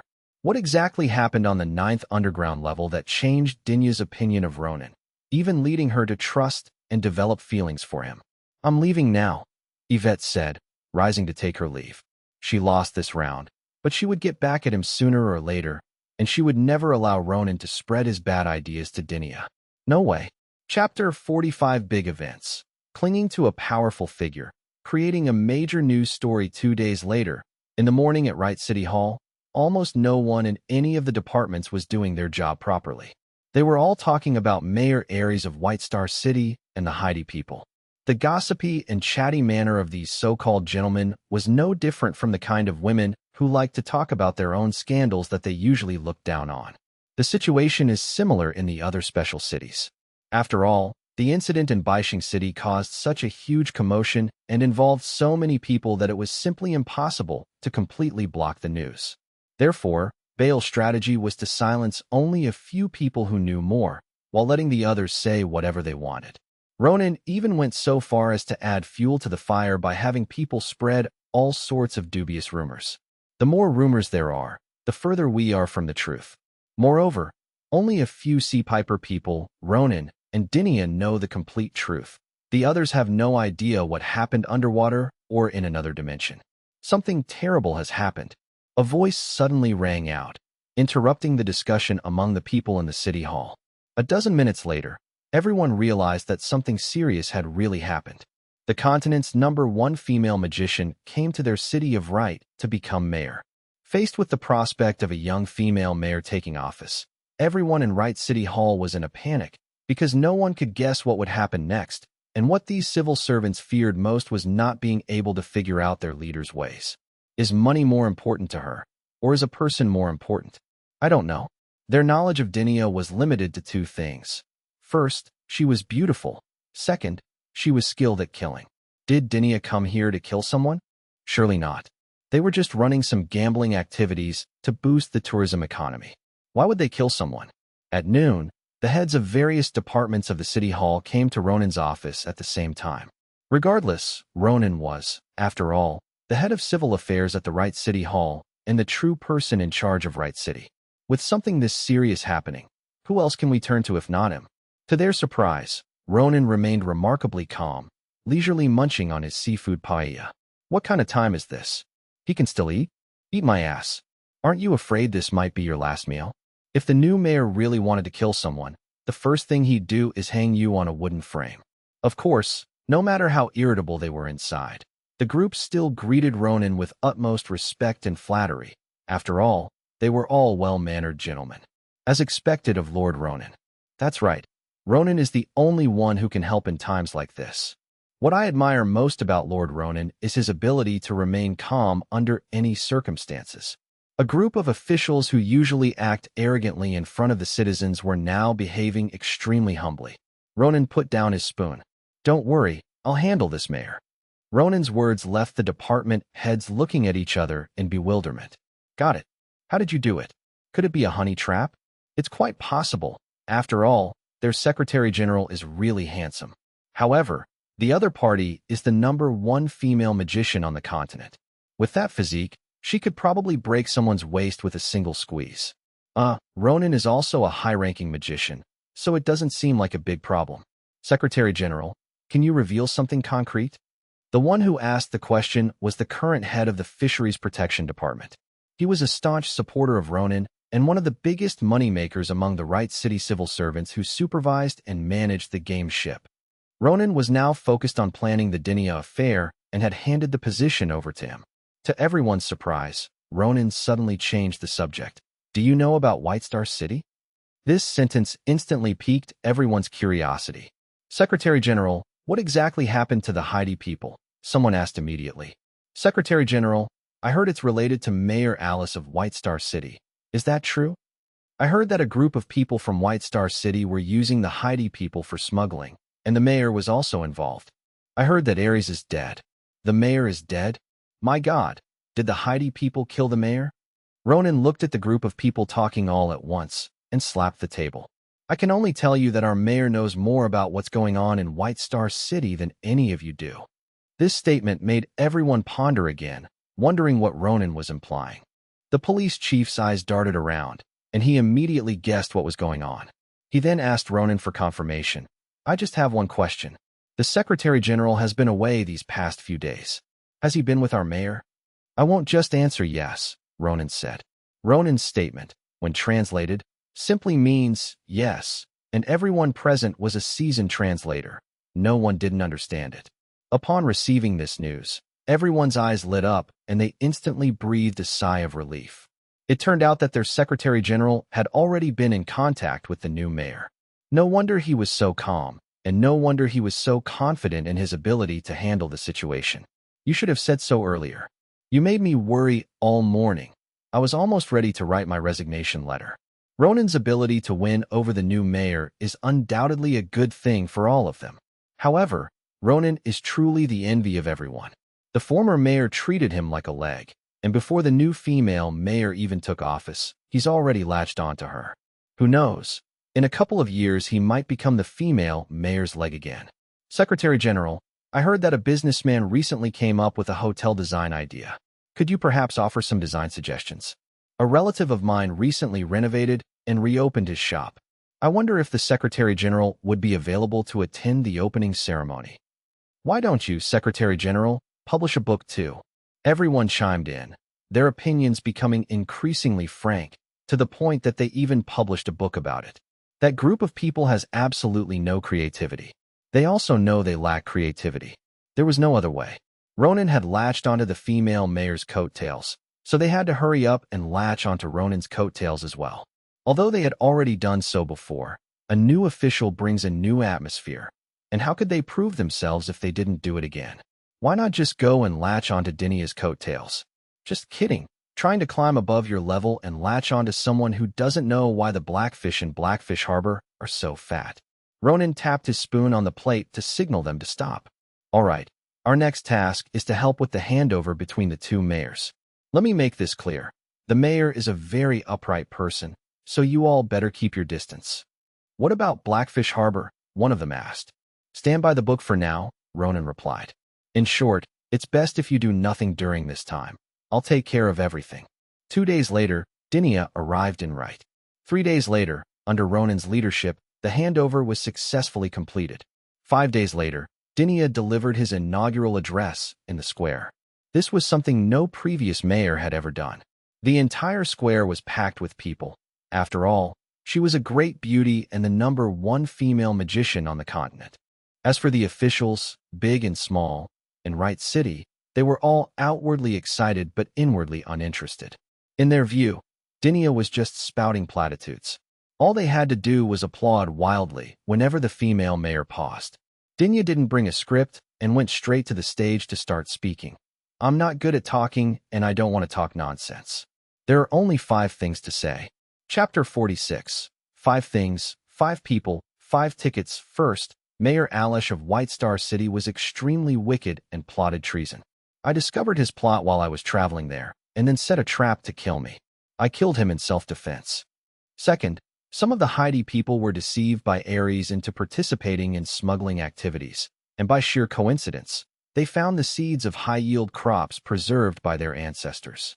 Third, based on my observation, the management of the 7 special cities is very chaotic, and their development lags far behind that of the surrounding cities.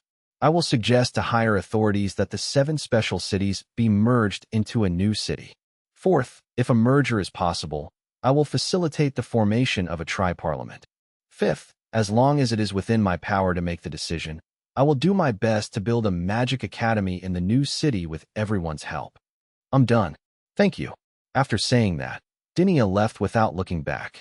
The entire room fell silent, without applause, because everyone except Ronan, Yvette, and Augustina was dumbfounded.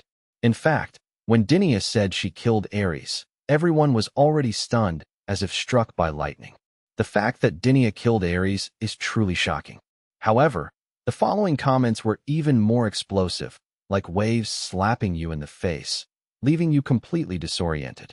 The Denias had already left for quite some time, but the people in the square remained standing motionless, like wax figures. Finally, Ronan broke the deathly silence with applause, which then rang out. Then Ronan shouted, "Long live the mayor," and the other civil servants, both high and low, naturally followed suit. As some people shouted, other citizens inexplicably joined in as well. In an instant, the entire square erupted in cheers, with shouts of "Long live the mayor" filling the air. Even Dinia, who had already walked quite a distance, heard it. She shook her head helplessly, thinking to herself that Ronan was doing all this unnecessary work again. After the applause ended, the crowd quickly dispersed. In the blink of an eye, the square, which had been packed with people, was now only filled with a few scattered individuals. Everyone was eager to share the explosive news they had just heard with others. Although communication was not advanced in those days, the 7 special cities were very small, and together they were only about the size of Pro City. The 7 cities were also adjacent to each other, and since this was a port city, there were quite a few maritime merchants, and news from these people could be transmitted very quickly. So in less than a day, the news had spread to all 7 special cities, and even to Pro City, which borders Vinaya to the east of White Star City, and Sama City, the largest seaport city in the southern part of the kingdom, to the west. For Pro and Sama, the death of Mayor Alice, the merger of special municipalities, and the formation of councils are all completely irrelevant. Page 22. The only thing these 2 cities care about is the Magic Academy, because neither of them has one. Pro City is all right. It's primarily a military port, and only secondarily a commercial port. There aren't that many wealthy children who want to become magicians. Sama City is different. It's the most prosperous and developed port city in the south, a trade center. A large number of merchants and minor nobles in Sama City are treated like lambs to the slaughter in order to send their children to magic academies. Spending money is secondary. The real issue is that even after paying to get in, you still end up as a second-class citizen. If the 7 special cities were merged and a magic academy were established, that would be a different story.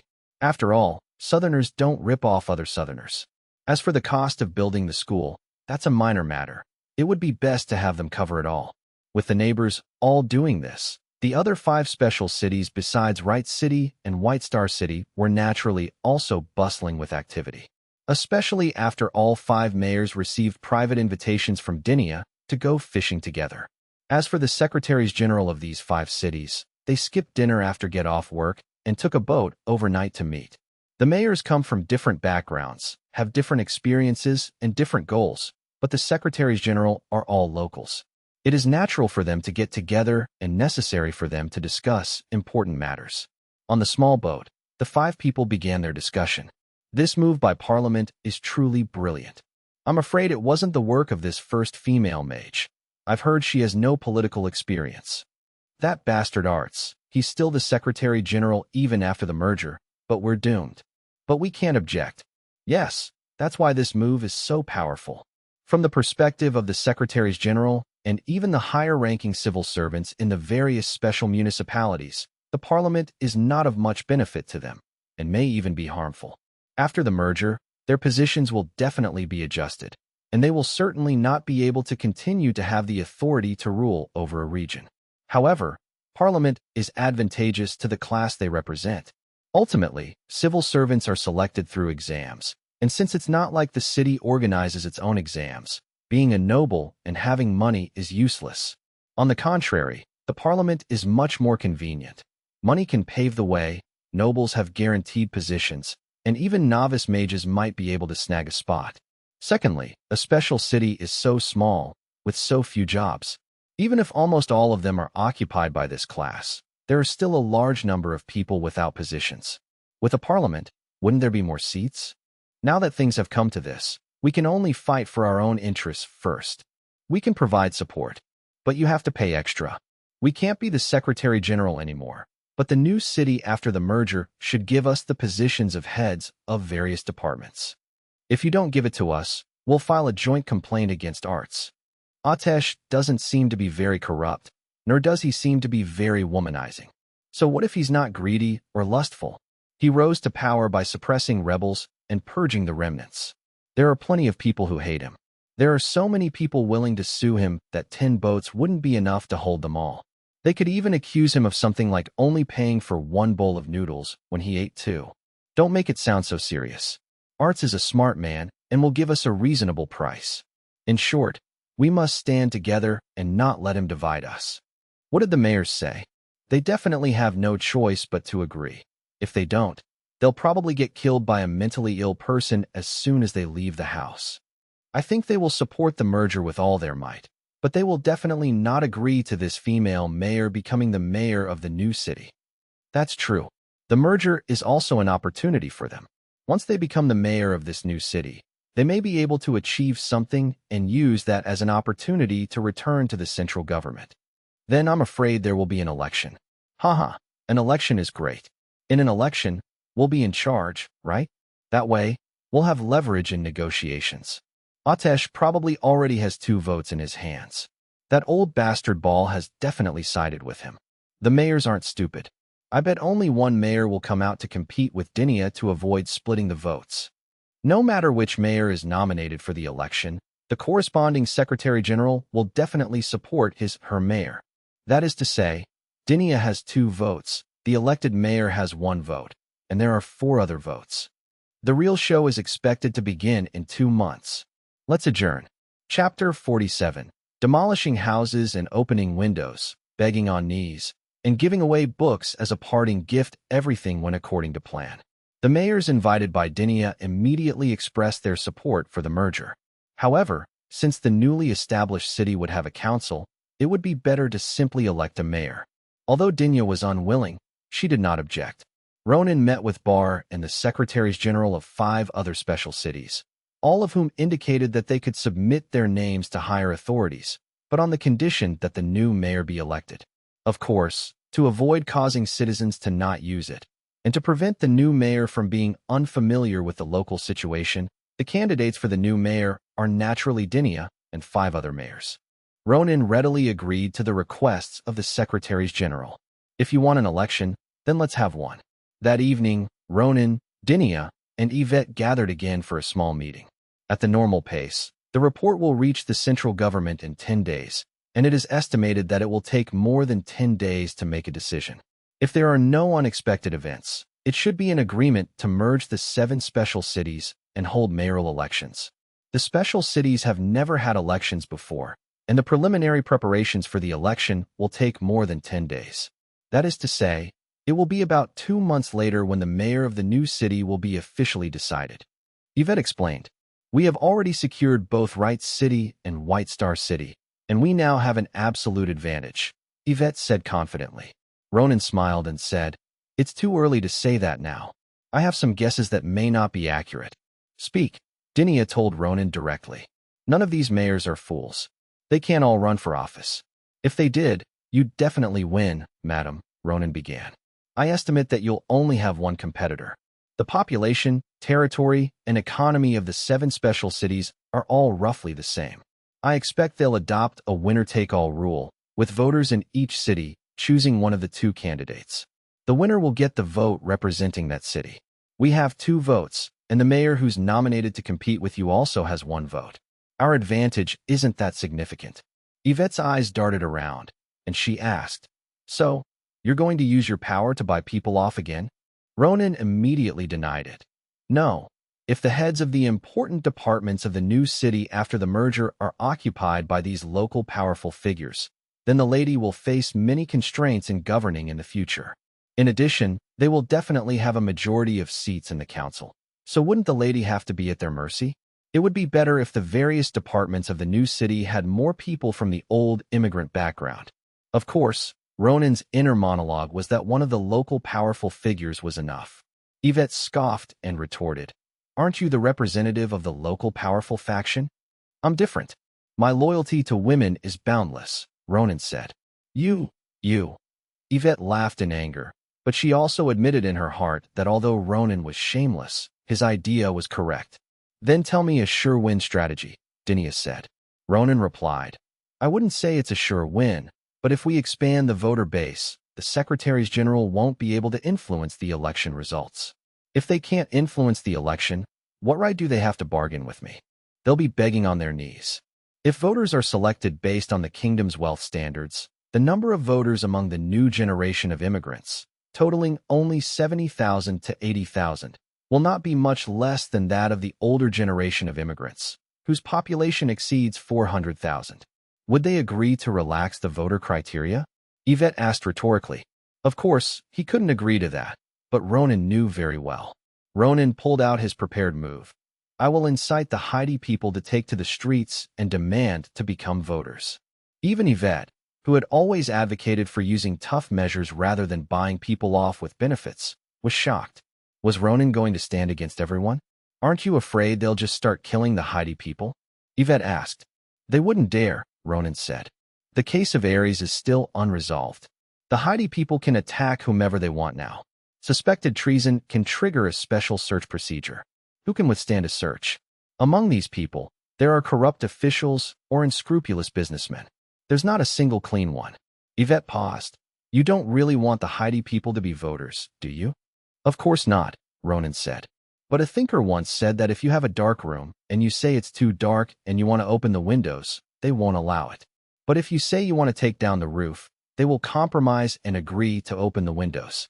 The same principle applies to relaxing the standards for voters." Yvette was completely stunned. "All right, the election is your responsibility, Ronan." Dinia made the decision, then said, "As for the joint report that needs to be submitted soon, finish it as soon as possible. In 3 days, Evie will come to the capital with me. The rest is your responsibility, Ronan. Tina will stay behind to help you. I'll be back in 20 days at the earliest." The fact that Dinia went to the capital for such a long time, and even brought her advisor Yvette along, clearly shows that she was trying to pull strings in the capital to ensure the merger of the 7 special cities would be approved. Therefore, matters concerning Wright City's administration and the election 2 months from now can only be temporarily entrusted to Ronan. As for Augustina, what help could she possibly offer? She was left behind by Dinia to keep an eye on Ronan. "Yes, ma'am," Ronan replied with the same answer. Over the next few days, Ronan and Yvette barely slept or ate properly because of this report. Is a report really necessary? It's not just a report, but it's more than just a report, and it's not an ordinary report either. It explains the affairs of the Aries, the Haiti people, and some conditions in the 7 special cities. The specifics of the situation must be acknowledged by the other mayors and the Secretary General. It must be clear that while there may be shortcomings in their work, the exact nature of these shortcomings must be carefully considered. Otherwise, it would be seen as an admission of one's own mistakes. Although their work was not perfect, they were extremely serious and hard-working, contributing wholeheartedly to the kingdom and overcoming various objective difficulties. However, they also needed to be mindful of their actions. Otherwise, wouldn't this be blaming objective difficulties and self-aggrandizement? If they can't do these things, why would they sign their names on it? But that's not the main point. The key point is the merger application. It's impossible for the kingdom to immediately agree to the merger of the 7 special cities, which would benefit the kingdom. For the king, the bureaucracy, and the people of parliament, the first principle regarding matters in the periphery was to avoid trouble. If everything benefits the country, then approval is granted. Wouldn't officials have endless work to do? If approvals are passed so easily, how can legislators demonstrate their importance? Therefore, the application following this report should not only make people feel that it is beneficial to the country, but also make it clear that the merger will increase tax revenue and save management costs. More importantly, It should be done in a way that makes officials feel it's not a hassle and make lawmakers feel that agreeing to it is a prestigious thing. Only in this way can we guarantee that it will pass. It's not good to not carefully consider the wording. Chapter 48. Musketeers, mages, and civil officials. It took 3 days to finally finish the report. The next day, Dinia and Yvette left Right City. Before leaving, Ronan gave Dinia a book. During the day, Dinia's carriage was traveling on the road, while Yvette was sleeping peacefully. She had been working late into the night for the past few days on that report, which had exhausted her energy. Dinia was reading a book, naturally the one Ronan had given her before her departure, a book titled Musketeers, Mages, and Civil Servants. The book had no author's name and was clearly a trial print, not yet officially published. This made Dinah suspect that the book might have been written by Ronan.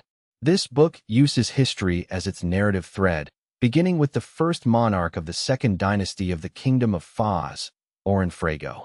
Orinus was born more than 300 years ago. He was not from the Kingdom of Faz, but the son of a lord of Account's territory near the border of the Holy Empire with the Kingdom of Faz. He was the third son and had not inherited the family's ritual magic, so theoretically he could not inherit anything. That's how it was in feudal times. To avoid shrinking their territory, lords would pass everything on to one of their sons, who was basically the one who inherited the magic. Ritual magic, in its elemental form, involves self-sacrifice, while in its summoning form it involves family inheritance and training. Nobles who have mastered the ritual magic summoning system are very likely to have offspring who are born with ritual magic. Of course, this ritual magic is not stronger with each generation, but in most cases the offspring's summons are similar to their fathers. The process of cultivating and strengthening the summons can rely on the family's inherited experience, so it won't be too bad. As for the other sons, those who wish to stay and become minor officials can remain. Those who do not must leave the territory and fend for themselves. Although Oren was the third son and did not inherit the ritual magic, he was very favored because he was exceptionally talented. He awakened the magic of fate at the age of 3, just like Dinia, but he was much stronger than Dinia was when he was young. He was already invincible throughout the earldom at the age of 5. At the age of 9, he began his studies to learn basic magic. More than 300 years ago, there were no magic academies, and the most legitimate way to learn basic magic was through pilgrimage. The so-called pilgrimage is to go to different churches to learn. Meditation, manipulation, enhancement, release, condensation, control, and attachment are the 7 basic magics. The first step, meditation, can only be learned in the great cathedral, while the others can be learned in different small and medium-sized churches. The Seven Saints Church has thrived for 1,000 years precisely because they controlled the education of basic magic. At that time, most magicians were nobles, since those who were not nobles couldn't even afford the travel expenses. As a result, magicians were very rare 300 years ago. It took Oren's 8 years to complete the pilgrimage before returning home. At this time, he was only 17 years old, but he was already a well-known magician. After careful consideration, Oren's father did not grant him a noble title, but instead gave him 2 small towns and 5 villages, making him a town mayor without a noble title. Oren's path to kingship begins here. His first step was to begin training civilian civil servants. Page 23. He did this because, during his 8-year pilgrimage, he solved a long-standing mystery. Why do the lords, kings, and even emperors of various countries on the continent listen to the church? Objectively speaking, the church did not have an absolute advantage in terms of financial and military power. As for faith, Oren's never took it seriously from a young age, because if there really was a God, why was he stronger than the priests? The real reason is that the lords only know how to wage war and collect taxes, while the church is the shepherd of this continent. The priests handled everything from arbitrating civil disputes and organizing daily production activities to providing assistance to the poor and sick. It can be said that once a lord removes the church, his rule will immediately collapse, and he will not even be able to collect taxes. Realizing this, Oren's began to train civil servants, which was the starting point for the later civil service system. Later, Orenus also established a magic school. He encountered obstacles during this time, but his own strength was too great, and his territory consisted of only 2 small towns and 5 villages, so the church didn't take him too seriously. At the age of 32, Olan launched a rebellion to seize the throne, and a year later, he became a count. At the age of 35, he joined the kingdom of Foss with his land, sparking a 10-year war. 10 years later, at the age of 45, Orens was already a duke and hailed as the greatest magician in history, but his journey had only just begun. At the age of 56, amidst civil strife in the kingdom of Foss, Olan seized the throne, ushering in the second dynasty of Foss. After Orens ascended the throne, he did not stop there. He established numerous magic academies. The church had a lot of complaints, but they couldn't do anything about it. Soon after, Orens began to consider the issue of his offspring. He knew very well that his descendants could not be as strong as him. Kings were useless after a few generations. Orens couldn't figure out how to prevent his descendants from becoming useless. Since he couldn't prevent his own descendants from becoming useless, he might as well make the descendants of the various lords become useless as well. Thus, Orens established the system of audience. The system initially mandated that all lords must come to the capital for a year every other year, and that the journey be conducted with high standards, with each lord having to pay for it himself. The various lords were in a terrible predicament, either in the capital or on their way there. As for what happens to the affairs of the territory when the lord is absent, he leaves it to the secretary, who is of course specially selected by the king for all the lords, big and small, after being put to a rigorous examination. The position of Secretary General was created at this time. Before Orens died, most of the major lords had died, and the second and third generations were so engrossed in the prosperity of the capital that they simply requested to stay in the capital from now on and not return to their territories. Olan readily agreed. In Ronen's view, Olan's approach initially resembled that of the Tokugawa shogunate in Japan, but later became the French system for centralizing power. In short, during this process, the power of civil officials rose to prominence, and the king also achieved initial centralization of power through them. More than 100 years later, the kingdom's nobles all lived in the capital. In addition, the capital was a transportation hub and a trade center, so almost all the wealth of the kingdom was concentrated in this city. Even the citizens of the capital were extravagant, and the housing prices in the capital had reached an alarming level. But beneath this prosperity, the entire kingdom of Foss has become incredibly dire. In less than 200 years, a country that relied on absolute military force to intimidate its neighbors was destroyed. And it was at this moment that a man who had changed his nickname many times throughout his life appeared. He is Lawrence Frago, also known as the child prodigy, sage, tyrant, and holy king. However, Ronen felt his nickname should be King of Reversing, because this guy shattered the kingdom, which was already close to an authoritarian empire, turning it into a country that was half feudal and half civil service. Chapter 49. The Mortgage Slave Mage, Too Many Uncles, Two Kings in Opposition. Before we begin to recount the life of Lawrence Frago, the book first points out a background. Magicians were commonplace in the capital at that time. Due to the widespread establishment of magic academies, a large number of magicians have been created over 100 years. The vast majority of these people are not full-fledged magicians, but rather novice magicians who have not even fully mastered the 7 basic magics. Even if they wanted to offer sacrifices or swear an oath, they couldn't.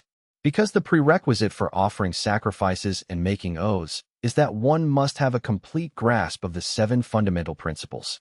They are much stronger than ordinary people, both in terms of physique and knowledge, but they do not possess the extraordinary power of a true mage who can easily amass wealth and fame. But they were still unwilling to spend their lives in a small place.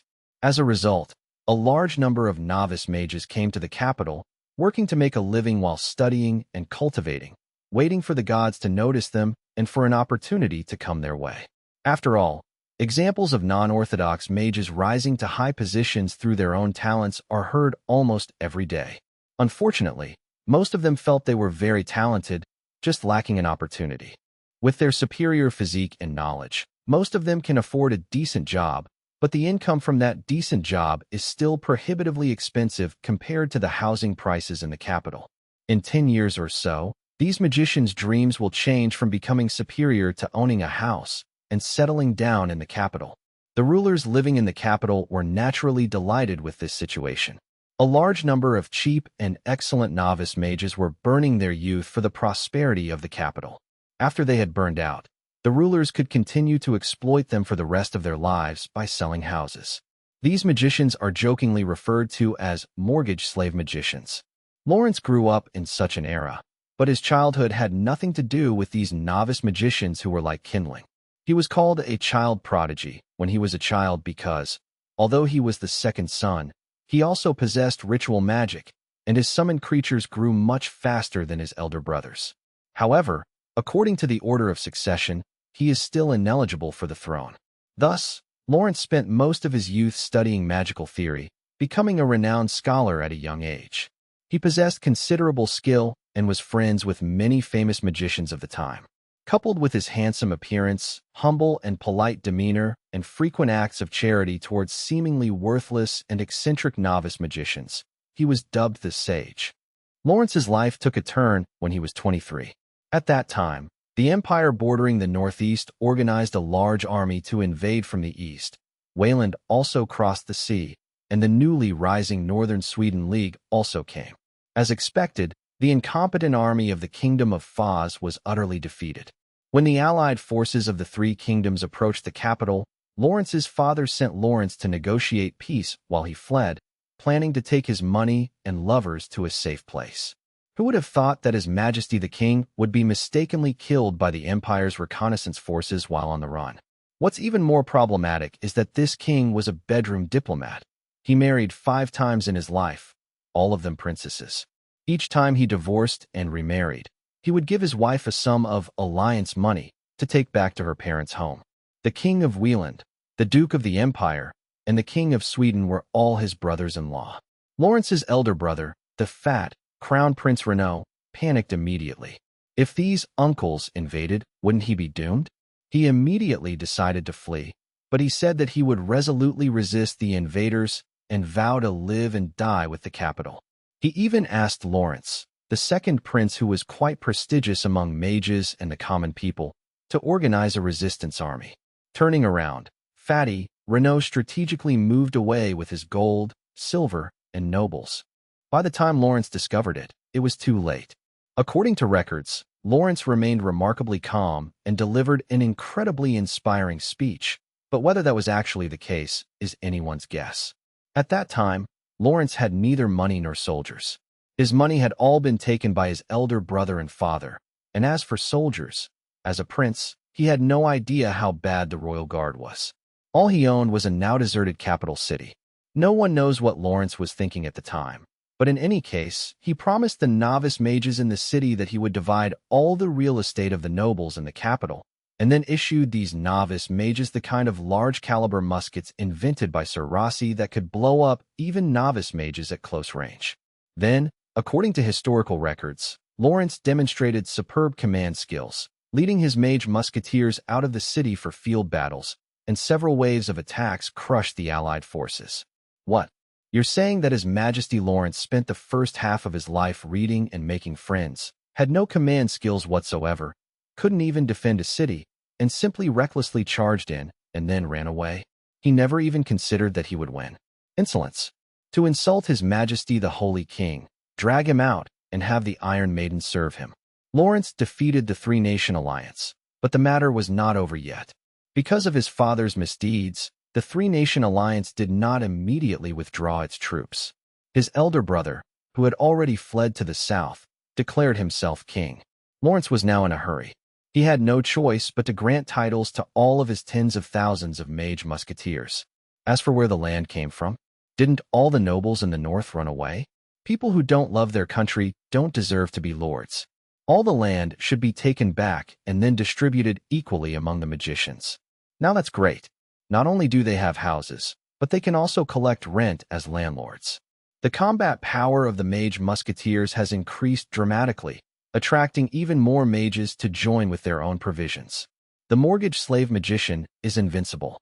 Lawrence then announced that his elder brother had been assassinated and then inherited the throne. Lawrence was utterly cruel to the northern nobles who had lost their wealth. How could he possibly divide their houses and land? This was especially true for civil officials, who had finally gained real power in their localities, only to have Lawrence turn back the clock and restore feudalism. A false king. A traitor. Southern nobles were not so opposed to Lawrence, because most of them did not have the conditions to develop a manor economy. After the establishment of the civil service system, they had gradually developed into capitalists. As long as Lawrence did not ask them for money, there was not much of a problem. And even if he did not ask for much money, there was not much of a problem. Of course, supporting Fat Man Renault would be more beneficial, so he is still publicly supported. Dee, are you reading the book Ronan gave you? Yvette, who had just woken up, interrupted Dinia's reading. Dinia placed the bookmark on the cover and put the book down. This book is quite interesting. It uses history as a framework to explain the origins and development of the three forces: civil officials, aristocratic landowners, and agricultural capitalists. I didn't expect him to have such talent. Did Ronan really write it? Yvette asked. Dinia patted the book cover. It's definitely him. Some passages are exactly his annoying speaking style. He's praising on the surface, but actually mocking the late king. This guy should try the Iron Maiden. She said she would use torture to deal with Ronan, but when she said this, her face only showed an appreciative smile. Yvette had never seen Dinia look at any man with that expression. Chapter 50, Balance of Power, Aging Nation, and the Rise of a Tyrant. 10 days later, at the royal estate more than 20 kilometers from the capital, Dinia was fishing with Lucien Frago, the current king of the Kingdom of Foz. Haha, your fishing skills are as bad as ever. King Lucien laughed loudly. Dinia, holding the fishing rod and staring at the still water, said, Your Majesty, if you allow me to use magic, I can catch it right away. You're not the one who sets the rules, King Lucien said, pulling up his fishing rod and catching another small fish. How was it? Were you warmly received in that seaside town? I'm fine, Dinia replied. A hint of doubt flashed across King Lucien's face, but he quickly put on a smile. Oh, you're not angry. It seems the other party doesn't quite match the report. Report? Dinia asked in surprise. I have always regarded you as my daughter. As a father, of course I have to investigate the places my daughter is going to. He has received good reviews from some people. King Lucien said. The he was referring to was naturally Ronan, and the phrase received good reviews from a few individuals meant that Ronan was a competent junior bureaucrat in the eyes of the older bureaucrats. Dinia realized what Ronan had said and acted, and a hint of displeasure flashed across her face. Many times, he really does resemble those annoying old men. Haha. If you take that statement the other way around, does this young man occasionally have a side that you find appealing? King Lucien said with a hint of mockery. Dinia angrily threw a pebble, not wanting to continue the topic. Your Majesty, I have important business to attend to this time. Alas, children grow up and become less lovable. King Lucien casually tossed aside his expensive fishing rod and stood up. I agree to your request. Although the Kingdom of Foz reversed course a century ago, becoming a semi-feudal, semi-civilian system, the major nobles have been largely eliminated, and now there are only minor nobles, mostly descendants of the military nobles who were once known as mortgage slave magicians. While the civil officials of the Kingdom of Foz are said to be of commoner origin, a significant portion of them are actually descendants of the old nobles who lost their lands and titles during the War of the Two Kings. The two sides have both old grudges and new hatreds. After all, civil servants selected through examinations and members of parliament elected by elections are inherently at odds. The two sides were in opposition but not out of balance, and the army was completely under the king's control. Therefore, King Lucien was not only more like an emperor than the emperor without a ruler, but he also had far more dictatorial power than other kings. He certainly has the confidence to say such things. But your Majesty, you still don't know what I'm about to bring up, Dinia said, somewhat puzzled. That's not important, King Lucien said. At most, you just want to bring together those 7 special cities and then become their mayor. You know? Dinia asked in surprise. Upon hearing Dinia's words, Lucien was momentarily stunned, then laughed helplessly. He had only intended to tease Dinia, but he hadn't expected her to go this far. As expected of you, the king sighed. However, I will not go back on my word. Just wait for the good news. Thank you, your Majesty. Dinia bowed in thanks. I've always said I've always considered you my daughter. Isn't it only right for a father to fulfill his daughter's small wishes? King Lucian said with a smile. Actually, this is for the best. You should hurry up. I probably only have 7 or 8 years left. Dinia clenched her fist. Your Majesty, you will surely live to be 100 years old. When did you learn to say such empty platitudes? Lucian said, but without a hint of reproach. Instead, he seemed pleased that his daughter had truly grown up. When I was young, I indulged myself too much and overworked my body. I have a lot of hidden illnesses. If I weren't a magician, I probably would only have a year or 2 left. Lucian was not the eldest son. He was not even the second son, but the third. Although his elder brother was not highly skilled in magic, he was kind and benevolent, and was the heir to the throne whom the counselors and civil officials all liked very much. Page 24. The second brother is skilled in magic and has a penchant for military strategy. Logically speaking, the throne should never have been his, so Lucian was reckless and unruly in his youth, doing drugs, drinking heavily, hunting demons, and playing with women, doing whatever was exciting. Little did he know that his eldest brother would give up the throne to become a priest, and his second brother would suddenly fall ill and die young, leaving him to inherit the throne. After a moment of silence, Lucian gazed into the distance and asked, Tell me, why does the king watch his kingdom decline, yet feel powerless to do anything about it? Faced with the sudden question, Dinia was momentarily stunned, and in her thoughts, she recalled some content from the book, Musketeers, Mages, and Civil Servants. He replied, It's because the kingdom's subjects have become increasingly corrupt, forming interest groups one by one. No matter what kind of positive changes the king wants to make, there will always be some interest group opposing it, and in the end, it becomes a situation where no changes can be made, just like an old man whose body can no longer obey his commands. The decline of a kingdom is like the aging of a person. The problem is not that the person is sick, but that the person has lost the ability to cure the disease. Lucian's eyes lit up. This didn't seem like Dinia's answer. Interesting. Not bad, but not enough, Lucian praised, then asked. In fact, many times, the king simply cannot see that the country is already in decline. Do you remember when you beat up the police chief? Dinia certainly remembered that she was the third princess's private magic tutor at the time. One day, the eldest princess asked her to stay overnight at the palace, but the princess was gentle and frugal. A servant brought over 2 cakes, which were cold and unpalatable. The eldest princess asked her if they were good, and said that the desserts were very expensive, costing 1.5 taels of silver each, and that she usually didn't eat them. Dinia immediately became famous because, although the cake contained white sugar, it was worth at most 2 copper flintlock pistols. Dinia called the head of the kitchen and asked him to make 2 hot soufflés, because she wanted the eldest princess to know what delicious desserts were like. The other party replied that they couldn't make it, and that if they wanted to, they would have to hire a pastry chef and set up a special soufflé team. Dinia suppressed her anger and said that there was a small shop not far from the palace that was run by a mother and daughter and sold soufflés. She often went there because they were delicious and they only sold 1.5 copper flintlock pistols. She could go there directly to buy them and get a special insulated box so they would arrive still hot. 2 days later, several dessert shops near the princess's residence were vandalized, and the mother and daughter were beaten and humiliated. Dinia went to see the police chief, but the chief was very perfunctory and gave no explanation. He even asked sarcastically, Does the kingdom's hero intend to bully such a lowly chief as himself? I went to see him several times, but he still wouldn't give me an explanation. Dinia finally lost her temper and took action. Lucian said with a self-deprecating laugh, This is what happens when you grow up in the palace. You don't even know how much a cake costs. The cake is a small thing.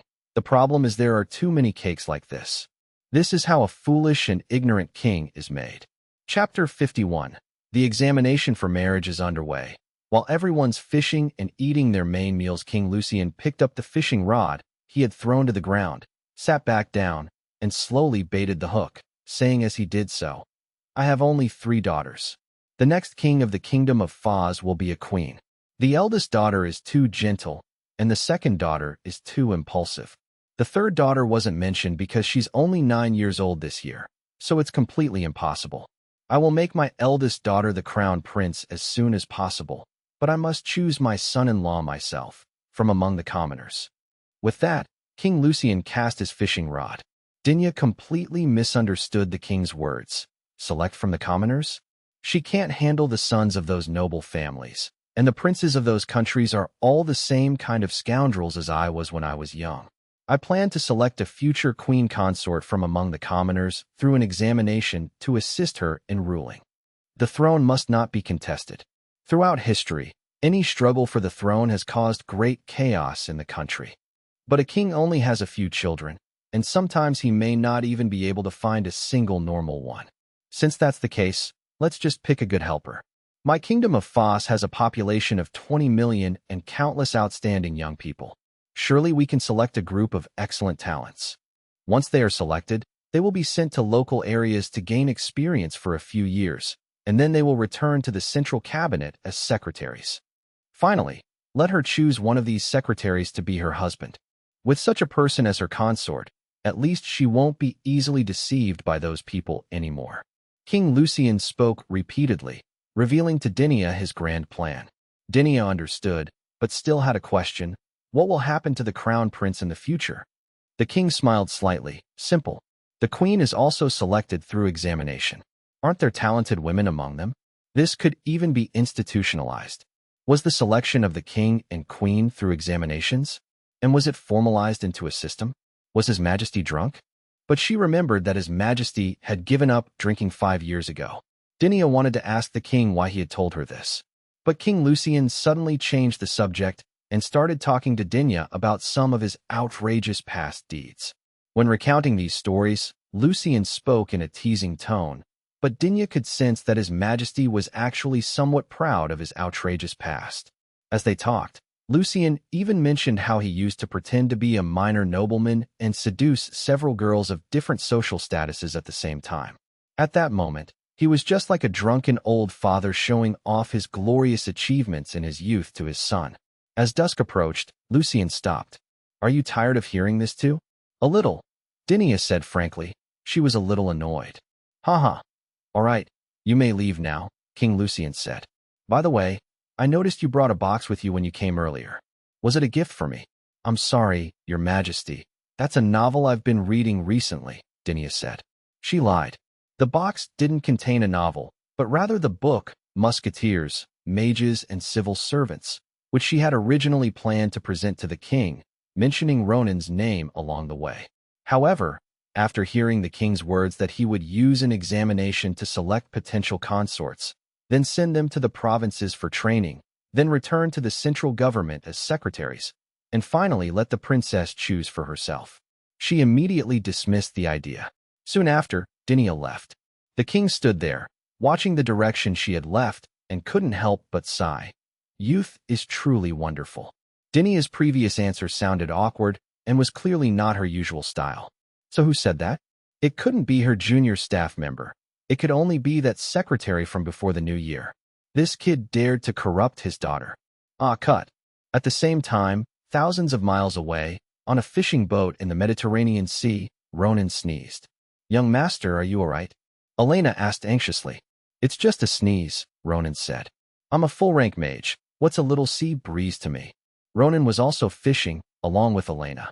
They were sea fishing and had bought a lot of oysters before heading out to sea, so they could eat oysters if they couldn't catch anything. Before sunset, Ronan successfully caught a fish. This wasn't a matter of technique, but rather a problem with the sea itself. The Mediterranean Sea is a place with poor fishery resources. It's better suited for catching fish with a net. As darkness fell, Elena began to cook. Grilled oysters, fried fish, and some noodles. That was all for the meal. We can't ask more of her, because Elena's cooking skills are really terrible. Most of the time, the cook does the cooking, and Ronan only cooks occasionally. But today is different. It's Ronan's birthday. If he does it himself, Elena will definitely turn against him. Elena was dressed in a maid outfit. Her bust was bulging, and her breasts were not small at all. Her skirt was very long, and only her ankles and insteps covered by black stockings could be seen. Soon after, the meal was served. Seeing Ronan eat a piece of oyster and a couple of bites of noodles, Elena quickly asked, "Young master, How is it? Very good, Ronan praised. This pesto is especially delicious. Elena's face instantly lit up with a happy smile. In terms of ethnicity, she is a descendant of barbarian tribes in the north who worship the moon goddess, but she grew up in a commercial city in the south of Vienna, where pesto is a versatile sauce and is most commonly used to mix with noodles. After the meal, Elena cleared the dishes, while Ronan lit a magic lamp that only magicians could use and began to look through some reports. In order for the open-the-window operation to proceed smoothly, Ronan mobilized a number of people to begin the actual investigation ahead of time. Soon, Elena finished tidying up and found Ronan still reading the report. So she walked over and lowered her voice, deliberately mimicking that seductive tone. "Young master, it's time for dinner." "Let me finish reading this," Ronan replied. Elena pouted angrily and slapped the report in Ronan's hand. "Stop fooling around," Ronan said. Elena glared at Ronan, kicked off her left lace-up shoe, stood on her right leg, and slowly raised her left foot. With extraordinary resilience and balance, she managed to raise her foot to a horizontal position. Even though her toes were covered by black stockings, making movement very inconvenient, she still managed to pinch a corner of the report document with her toes. Black stockings and calves were stretched across her face, her toes gripping the documents and pulling them outwards. Ronan's eyes froze instantly. Elena's legs were the kind that showed obvious signs of exercise, firm and muscular. If this amount of muscle were on an average woman's legs, they would definitely be considered thick, and even slimming black stockings wouldn't save them. But Elena was no ordinary woman. Elena, who is 175 centimeters tall, has excellent proportions. She has long legs, long calves, long Achilles tendons, and slender feet, which gives her a perfect balance of athleticism and strength. The way she straightened her legs and clenched her toes at that moment further accentuated her athleticism. Under the bright yellow light, the long legs encased in black stockings were covered with an extremely alluring sheen, and a distinct bright line appeared on the black stockings, extending from the curve of the calf all the way to the toes. Chapter 52. Cried, sulking, and then again swallowed. Ronan put down the report in his hand, and Elena slowly pulled her leg back at the same time. The next moment, before Elena could even stand up straight, Ronan pounced on her and pinned her to the deck, beginning an aggressive, passionate kiss. Elena closed her eyes, wrapped her arms around Ronan, and her blonde hair spread out on the deck like dazzling golden flowers. In the midst of their passionate kiss, Ronan slipped his left hand inside her clothes and lifted her skirt with his other hand, constantly caressing her slightly thick thighs, feeling the unique texture of the pantyhose, smooth yet slightly abrasive, and the taut muscles bound by the pantyhose. Before long, Ronan's left hand began to grasp Elena's breasts, while his right hand, with two fingers together, began to rub her pubic area, making a soft rustling sound. Gradually, Elena went limp, her breathing became rapid, and the crotch of her pantyhose became soaked. "Elena, why don't you reconsider?" Ronan asked. "I'm not considering it," Elena said sweetly but firmly. Ronan stood up, grabbed Elena's ankles with both hands, lifted her legs perpendicular to the ground, pressed her legs tightly together, and then grabbed her ankles with one hand. From this perspective, Ronan could see down from the heels to the plump buttocks. Looking up from there, the buttocks were transparent, the back of the knees were opaque, the calves were semi-transparent, the ankles were opaque, and the heels and toes were transparent. The lines of the legs when they are together and the change in the color of the pantyhose further accentuate the full, rounded fleshiness. Such a powerful image directly spurred Ronan on. Ronan's large, fleshy root began to frantically thrust into the gap between his legs. The more it thrust, the bigger and harder the root became. After a while, Ronan carried Elena to the bed in the cabin and pulled up her black stockings and white underwear together. After teasing for a while, the proud root slowly squeezed in, and Elena's pupils dilated instantly, and all 10 toes clenched together. Then, Ronan put one of Elena's legs on his shoulder, grabbed her other ankle with one hand, and rubbed it against his face. After a while, Ronan changed his posture to the most common missionary position and quickened the pace. Elena crossed her legs behind Ronan's waist, clamping them tightly together. Her insteps were arched, and her toes curled inward and outward within her stockings as Ronan moved. Ronan felt that the first time didn't need to last too long. After about 10 minutes, he pried Elena's legs off his waist, pulled away, got up, went to the side, and ejaculated against the wall. When Ronan turned around, he found Elena crying. She hadn't cried at all from the beginning until now, but suddenly she was crying. Ronan was stunned for a moment. Elena, who was still sobbing, crawled over on her hands and feet, opened her mouth and took the still erect penis into her mouth, sucking it hard and drawing in all the remaining semen. Ronan could tell that Elena was just being stubborn. "All right, stop fooling around," Ronan said. Elena relented, stood up, spat at Ronan's feet, sniffled, and stared silently at Ronan. "All right, it was my fault," Ronan apologized. "Humph." Elena snorted coldly, turning her face away from Ronan. "Don't be angry anymore. I'll buy you whatever you want," Ronan said with a smile, trying to appease her. Elena pouted. "I don't want that. I want a baby. I've said it many times, illegitimate children are not well liked. At least wait until I find an understanding wife," Ronan said, explaining his reasoning. Elena understood this principle, but she was still furious and kicked Ronan hard, knocking him over. Ronan got up. "How do you have such strength?" "I am a full-fledged mage now, young master," Elena replied. "Huh." Ronan was stunned. If he remembered correctly, Elena shouldn't have fully mastered the 7 fundamentals yet. Her manipulation and attachment skills were terrible, almost non-existent. Could it be that things have gone smoothly recently? No way. Could it be that Elena is actually a genius and was just held back by Ronan in the past? Page 25. As for Elena's magic, it's definitely not destiny, because if it were destiny, he, with his second-tier destiny, should be able to sense it. After thinking for a moment, Ronan quickly asked with concern, "Elena, you didn't go to sacrifice yourself, did you?" Sacrifice involves losing a part of one's body and having it replaced, a process that is extremely painful. However, this is only temporary. The real side effect of sacrifice is that it will compress some desires and amplify others, an effect that will last a lifetime. To be honest, even Augustina, that arsonist, is considered normal. "No, I swore an oath to the heavens," Elena replied. The heavenly oath magic, one of the 3 great magics, requires mastering the 7 basics and then swearing an oath to a god. Of course, not just any god will do. It has to be a god with real power. The ability to swear an oath to heaven thus became the standard for judging whether a god was genuine. The heavenly oath is a very troublesome thing. When making the oath, you have to undergo a mental test, and only after passing the test will the oath appear in your consciousness. The Seven Saints cult has so many followers, partly because its basic education is excellent, almost unique before the rise of magic academies. Secondly, because many people have undergone the spiritual trial, various strategies have been summarized, making it relatively easier to pass. Of course, the Seven Saints Church will not admit this. They will only say that it is because their faith is in the only true God who loves all mankind, and that the other elements are highly questionable, perhaps even demons disguised as gods. The spiritual trial is just the beginning.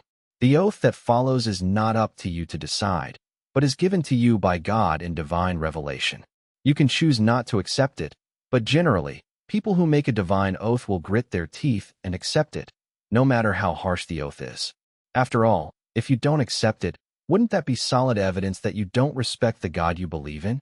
Although it's not common to barbecue live people anymore, if you don't accept it, your life is basically over. The heavenly oath has one more problem. Each time you advance, you have to add another oath. As for the consequences of breaking the oath, there's no need to elaborate. Are you alienated or divine magic? Ronan asked again. Alienation is similar to the male butler in the previous case, where physical abilities are enhanced and some special changes occur. Ronan basically understood divine magic as superpowers, and the rather strange kind at that. "I am divine magic," Elena replied. "By the way, young master, my oath." Elena was about to tell Ronan what her vow was when Ronan immediately interrupted her. "A proper mage, don't you know that the most important thing about a divine vow is that you can't let others know your vow?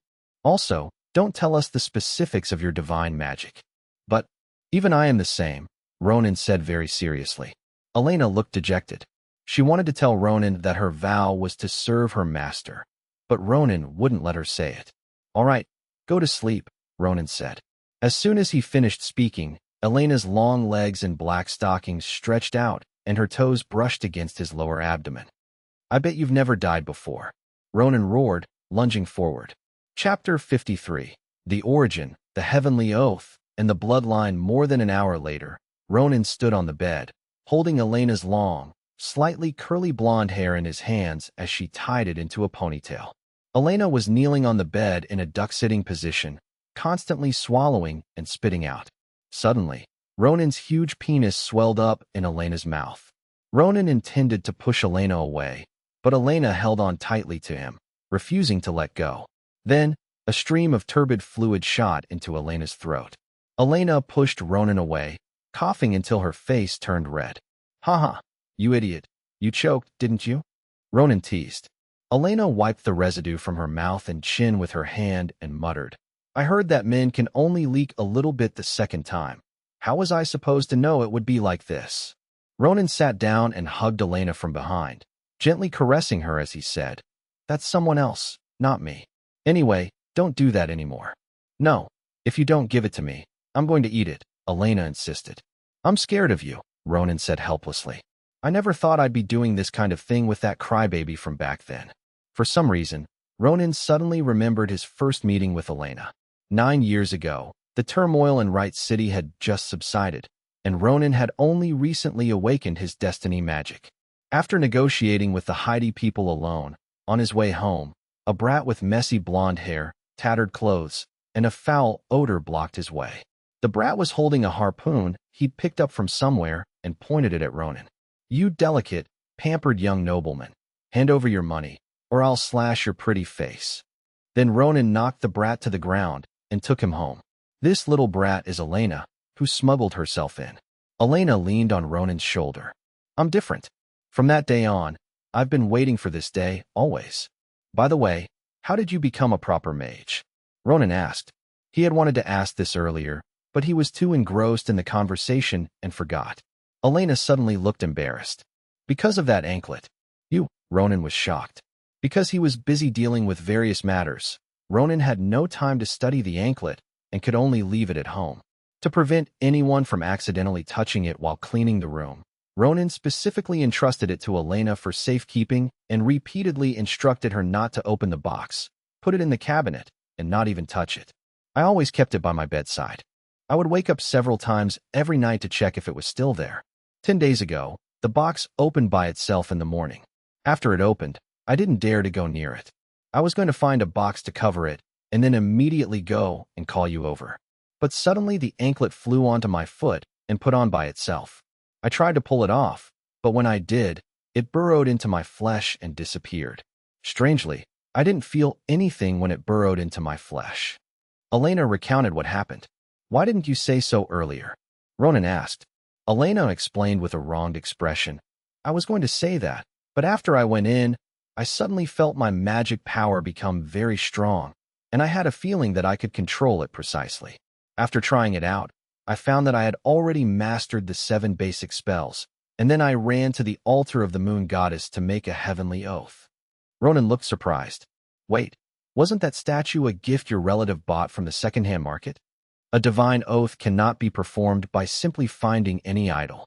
Ronan was not clear on the specifics, but in any case, most churches in the 7 churches could not perform divine oaths. The 7 holy churches don't have many idols that can be used for divine oaths, and there are even fewer miscellaneous gods like Elena and her group who believe in the goddess of the moon. Ronan remembered very clearly the origin of the dilapidated statue of the moon goddess in the courtyard, which looked to be missing several pieces. After Elena ran away, several of her relatives lost their jobs, so Ronan asked Elena to give them some money. Later, Elena brought the statue back, saying it was a gift from her relatives that they had bought from a second-hand market. Ronan never took it seriously. "Young master, I'm sorry, I've been lying to you for so long. That statue is the real statue of the moon goddess," Elena said apologetically. "Then why should they give it to you?" Ronan asked. "They say I am a descendant of the moon goddess," Elena replied.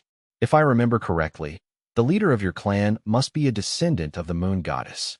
So, rounding up, I've slept with a princess. Elena gave Ronan a slightly annoyed tug. Young master, don't joke around. I'm just a minor branch of a branch. Besides, what's so special about our little tribe? Ronan smiled and asked, by the way, how did they determine that you are a descendant of the goddess? Young master, look me in the eyes, Elena said. Ronan stared intently into Elena's eyes, and suddenly, her light brown, sea-blue pupils turned into a slightly golden amber color. Ronan had only ever seen this amber color in the eyes of one person, no, a robot, and that was Gardener Tyr. Could the moon goddess be connected to the Gardener Tyr? Impossible. The Gardener Tyr has never left that botanical garden. But the anklet didn't merge with anyone else. Instead, it merged with Elena. This seemed to be irrefutable proof that the Gardener Tyr was related to the moon goddess. This is proof that only those of the moon goddess's bloodline can do this, Elena replied, only to find Ronan in a daze. Young master, are you all right? I'm fine. Ronan waved his hand. By the way, after the anklet was integrated into your body, have there been any changes? I haven't changed much myself. It's just, Elena didn't know how to explain, so she simply stood aside, took off her clothes and stockings, and said, activate. Instantly, a halo rose from her feet all the way to the top of her head. When the halo disappeared, she was wearing an extra layer of clothes and shoes. The outfit consisted of shiny black high boots that perfectly hugged the shape of her feet and legs, black tights that shimmered softly, and super-fitting white shorts that looked like they were coated with a layer of material. Connected to the shorts was a white bodysuit with long sleeves and gloves that were also attached together. Her head was completely covered by a white helmet with red goggles over her eyes. The person was in a completely enclosed state, but could breathe freely and even speak normally. That's it, Elena said. Huh, so it's a pair, Ronan said. Start it. The bracelet opened its halo, and in an instant, Ronan was also covered by a layer of armor. Unlike Elena, he did not have pantyhose and boots, and his upper body was black, while his lower body was white. Young master, do you still have such a thing? Elena asked. These are the two we found, Ronan replied. Hearing that there was nothing else, Elena excitedly rushed over and hugged Ronan. I knew it. Young master and I are destined to be together. Elena's helmet rubbed against Ronan's helmet. Although Ronan couldn't see her face, he could tell from her voice that his little maid was absolutely ecstatic. All right, stop rubbing against it. Ronan pushed Elena's helmet aside. Let's test the performance of your armor. Chapter 54. Mystery, Provocation, Invitation. The test results were as Ronan had predicted. The full-body armor created by Elena's anklet was only different in appearance from his bracelet. Its performance was essentially the same. First, there is a dual enhancement of one's physical abilities and total magical power.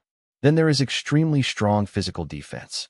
With the conventional weapons of this world, flintlock muskets and bronze cannons are completely incapable of penetrating this thing's defenses.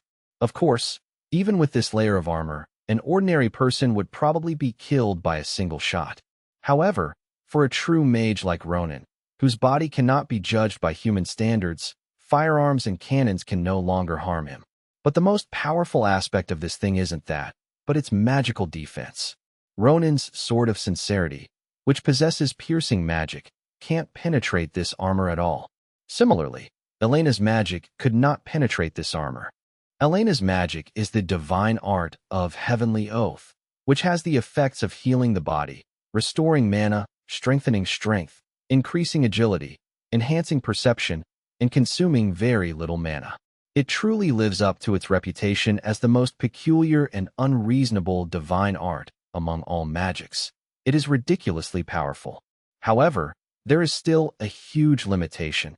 Elena's divine magic can only be used on Ronan. It cannot be used on anyone else, including herself. It's estimated that Elena will be able to cast this spell on others once she reaches the second tier. Fortunately, the advancement of the Heavenly Oath's rank is relatively normal. By continuously fulfilling one's oath and reaching a certain level of magic power, a new oath will inevitably appear, and as long as one accepts it, one will be promoted.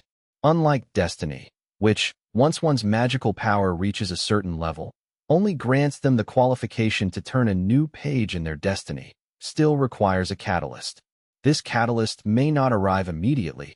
Some people have even waited 8 or 10 years for it to come. From the perspective of mage advancement alone, Ronan can be said to be extremely lucky, because just when he met the requirements, a turning point in his life appeared, allowing him to become a second-tier mage. But on a larger scale, it's hard to say whether this is good luck or not. The next day, Ronan and Elena returned to Wright City, with Elena in charge of driving the small fishing boat. Ronan, however, was lost in thought. The armor is a product of a civilization in another time and space, yet it can defend against magic. There would be no bulletproof vests without bullets, and similarly, there would be no armor that defends against magic without magic. The connection between the civilization in another time and space and the world I am in now is by no means limited to Gardner Tier. Furthermore, more than 1,000 years ago, this world only had records of ritual magic. Heavenly Oath magic only came into existence after the Seven Saints Church was founded. There is reason to suspect that Heavenly Oath magic is related to otherworldly civilizations. However, it is not only the Seven Saints Church that can make heavenly oaths. Other religions can also do so. Speaking of which, this world itself is quite strange. At first glance, the geographical pattern and the distribution of countries resemble continental Europe, but upon closer inspection, they are completely different. Ronan's own kingdom of Foz has a very French feel. Vinaya is very Italian. Wieland is just a copy of England, and the empire is just like the Holy Roman Empire. But looking at the map, only the Vina Peninsula somewhat resembles a boot. The rest are quite different. The coast of Wieland is too far from Foz, and it's not 3 islands, plus the shape is wrong. The empire is actually larger than the Holy Roman Empire, and Foz is larger than France. The western continent of this world is like something someone who knows nothing about Europe and only remembers a sentence from high school geography class that the territory of Italy is shaped like a boot, has concocted based on their general impressions and wild guesses. The more you think about it, the more questions arise. Ronan chose to give up thinking. At Blackfish Harbor, Ronan was still anchoring when Elena jumped onto the pier and threw herself to Alice, who was waiting on the shore. Elena giggled as soon as she saw Alice. "Alice, I did that with the young master." Alice remained expressionless. "What does this have to do with me?" Elena clicked her tongue and grabbed Alice's small wrist with one hand. "What do you mean, no? Young Master Ronan's thing is as thick as your wrist, and it's super powerful. With your small frame, you'd probably stick out your tongue and roll your eyes right there. Huh?" She ran so fast just to say these words to Alice. Alice naturally has lower sclera and vertical eyebrows, giving her an unapproachable air. Now, with her eyes narrowed, her disdain was written all over her face. "Shameless golden-haired barbarian, don't compare me to you." Elena was displeased. "Hey, the young master not only provides you with food and drink and lets you study, but also teaches you so many things. Don't you know how to be grateful? If he wants it, he only needs to say one word, and I'll strip naked and lie down without even flinching. But I won't be like you," Alice said. Ronan walked over at that moment. "Hey, what are you talking about?" "I'd say you're a scoundrel," Alice replied coldly. "Haha, another naughty day for my little Alice." Ronan chuckled, then adopted a serious expression. "How are things going with the Sea Pipers?" "It's arranged as you wished," Alice replied, "but it has certainly attracted attention." "It's all right," Ronan said. This was an open conspiracy. It didn't matter to the other mayors or secretaries that he had contacted the Heidi people to cause trouble. After all, Ronan held the white jar that preserved the seeds, and the Heidi people only listened to him. What others said was irrelevant. "Then I'll take my leave." Before she finished speaking, Alice had already turned around and left. "Can't this guy be a little nicer to the young master?" Elena muttered. "That's exactly what makes her so adorable. Ugh, back to work. How annoying." Ronan sighed, but his eyes were filled with excitement. This was the first time he'd played such a fun game as an election since he transmigrated. How could he not be excited? Judging by the time, the person in question should be back in a few days. At the same time, 1,000 miles away, in the capital, at the residence of the second princess. Page 26. Dinia and Princess Isabel sat facing each other. "Dinia, come with me. That woman is no good. The kingdom will only become weak and helpless in her hands. When I sit on the throne, I will rebuild this country." Princess Isabel extended an invitation, wanting this formidable martial prowess. Your Highness, that's your sister. Please don't use the term that woman, Dinya advised, ignoring the rest of her words. Ignored by Dinya's invitation, Princess Isabel suppressed her anger and said, You want to change this country, but is that woman willing to support you? She even spared the guy who gave her cold cake. What use is she? By the way, the soufflé in front of you was made by that mother and daughter. They're my pastry chefs now. All those bastards who bullied them were drowned in a cesspool by me. And that police chief, I had his tongue cut out. He was in charge of that woman's diet, so I chopped off his hands. And my idiot uncle who was standing behind them, he was unlucky enough to have his kidney stabbed open. Thank you, Dinya said sincerely. Isabel gritted her teeth. I don't want your thanks. Chapter 55. Refusal, Cooperation. Exams are a treasure trove. Dinya let out a sigh of relief. I'm just a mayor. Dinya remained unmoved. Isabel scooped up a spoonful of soufflé and stuffed it into her mouth. If I were to ascend the throne, I would immediately establish a supervisory department directly under the king. You would be the head of the department, and together we would catch and crush all those parasites. Dinya did not respond. You've changed, you've really changed, Isabel sighed. The person who used to be so righteous and whom she admired was gone.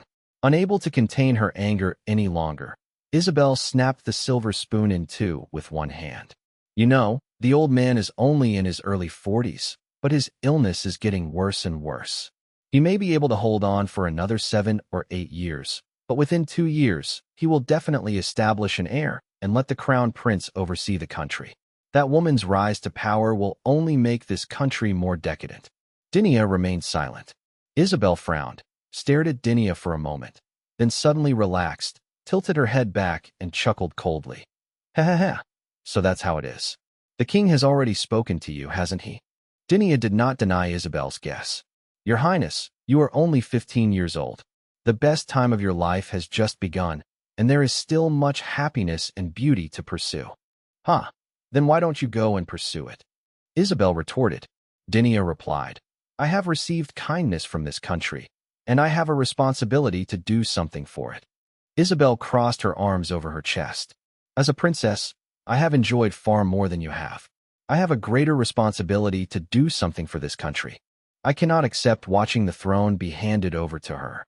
Then, please allow me to take my leave, Dinya said, rising to her feet. Isabel didn't try to stop her. You've gone down the wrong path, Dinya. Dinya didn't reply and left without looking back. After leaving Isabel's mansion, Dinya returned to her temporary residence. After a while, Yvette returned from outside and immediately asked Dinya where she had gone that afternoon. Dinya told her the truth. She had gone to see Isabel, and it was not a secret meeting, but rather she had entered directly through the front door in broad daylight. Yvette froze for several seconds, then couldn't help but cover her face. In this situation, there's no point in saying we shouldn't see the second princess, so Yvette could only suggest, in that case, let's see all 3 princesses. That way, people will just think it's a reunion. Yes, that was the plan all along, Dinya said. By the way, the approval documents will be sent to the 7 special cities soon. You can head back to Right City in a few days. A look of confusion crossed Yvette's face. Aren't you going back?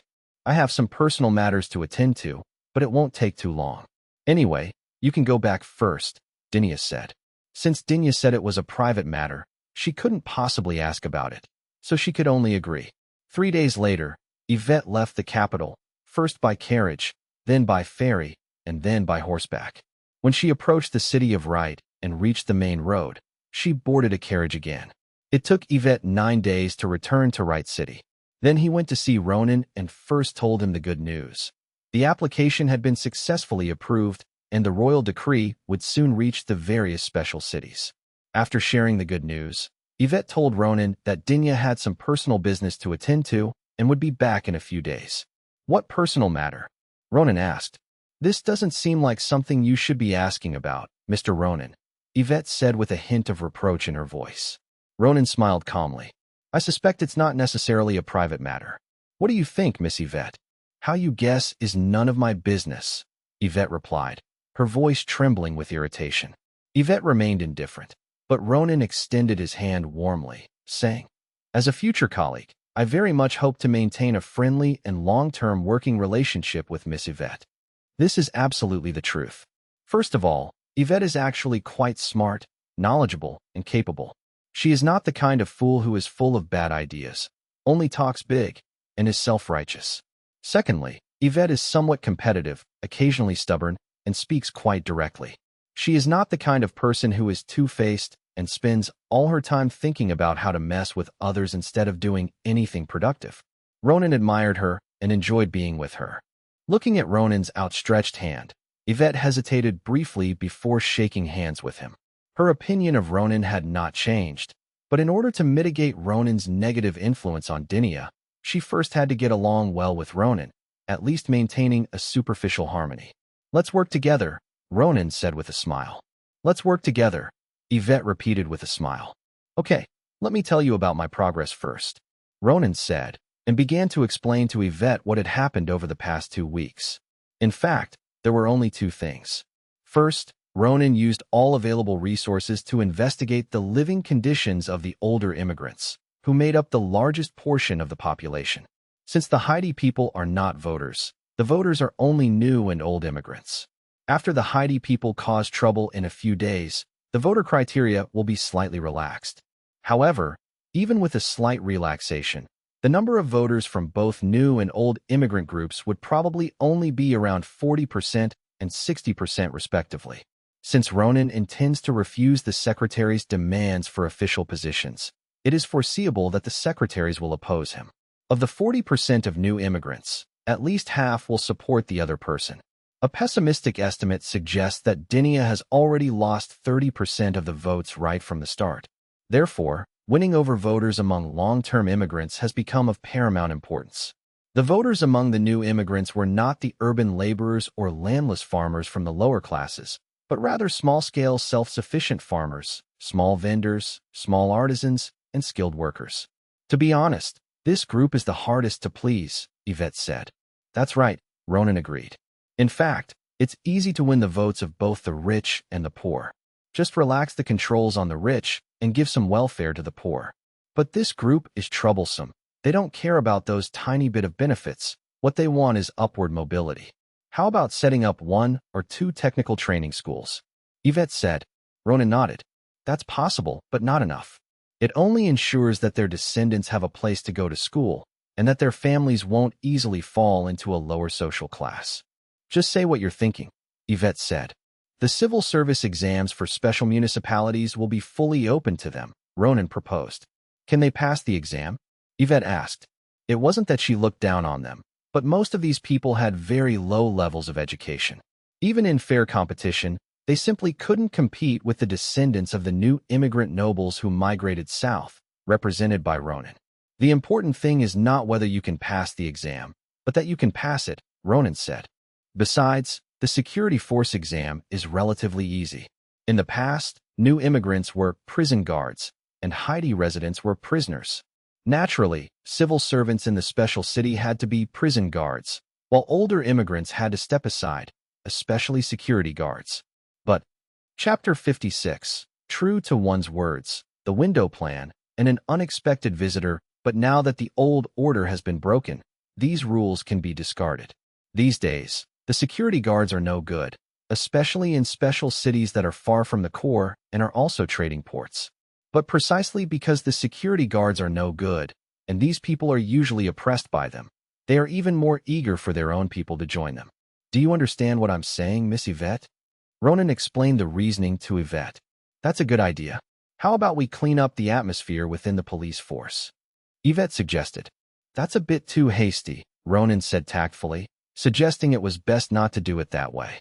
Let me tell you something from the past.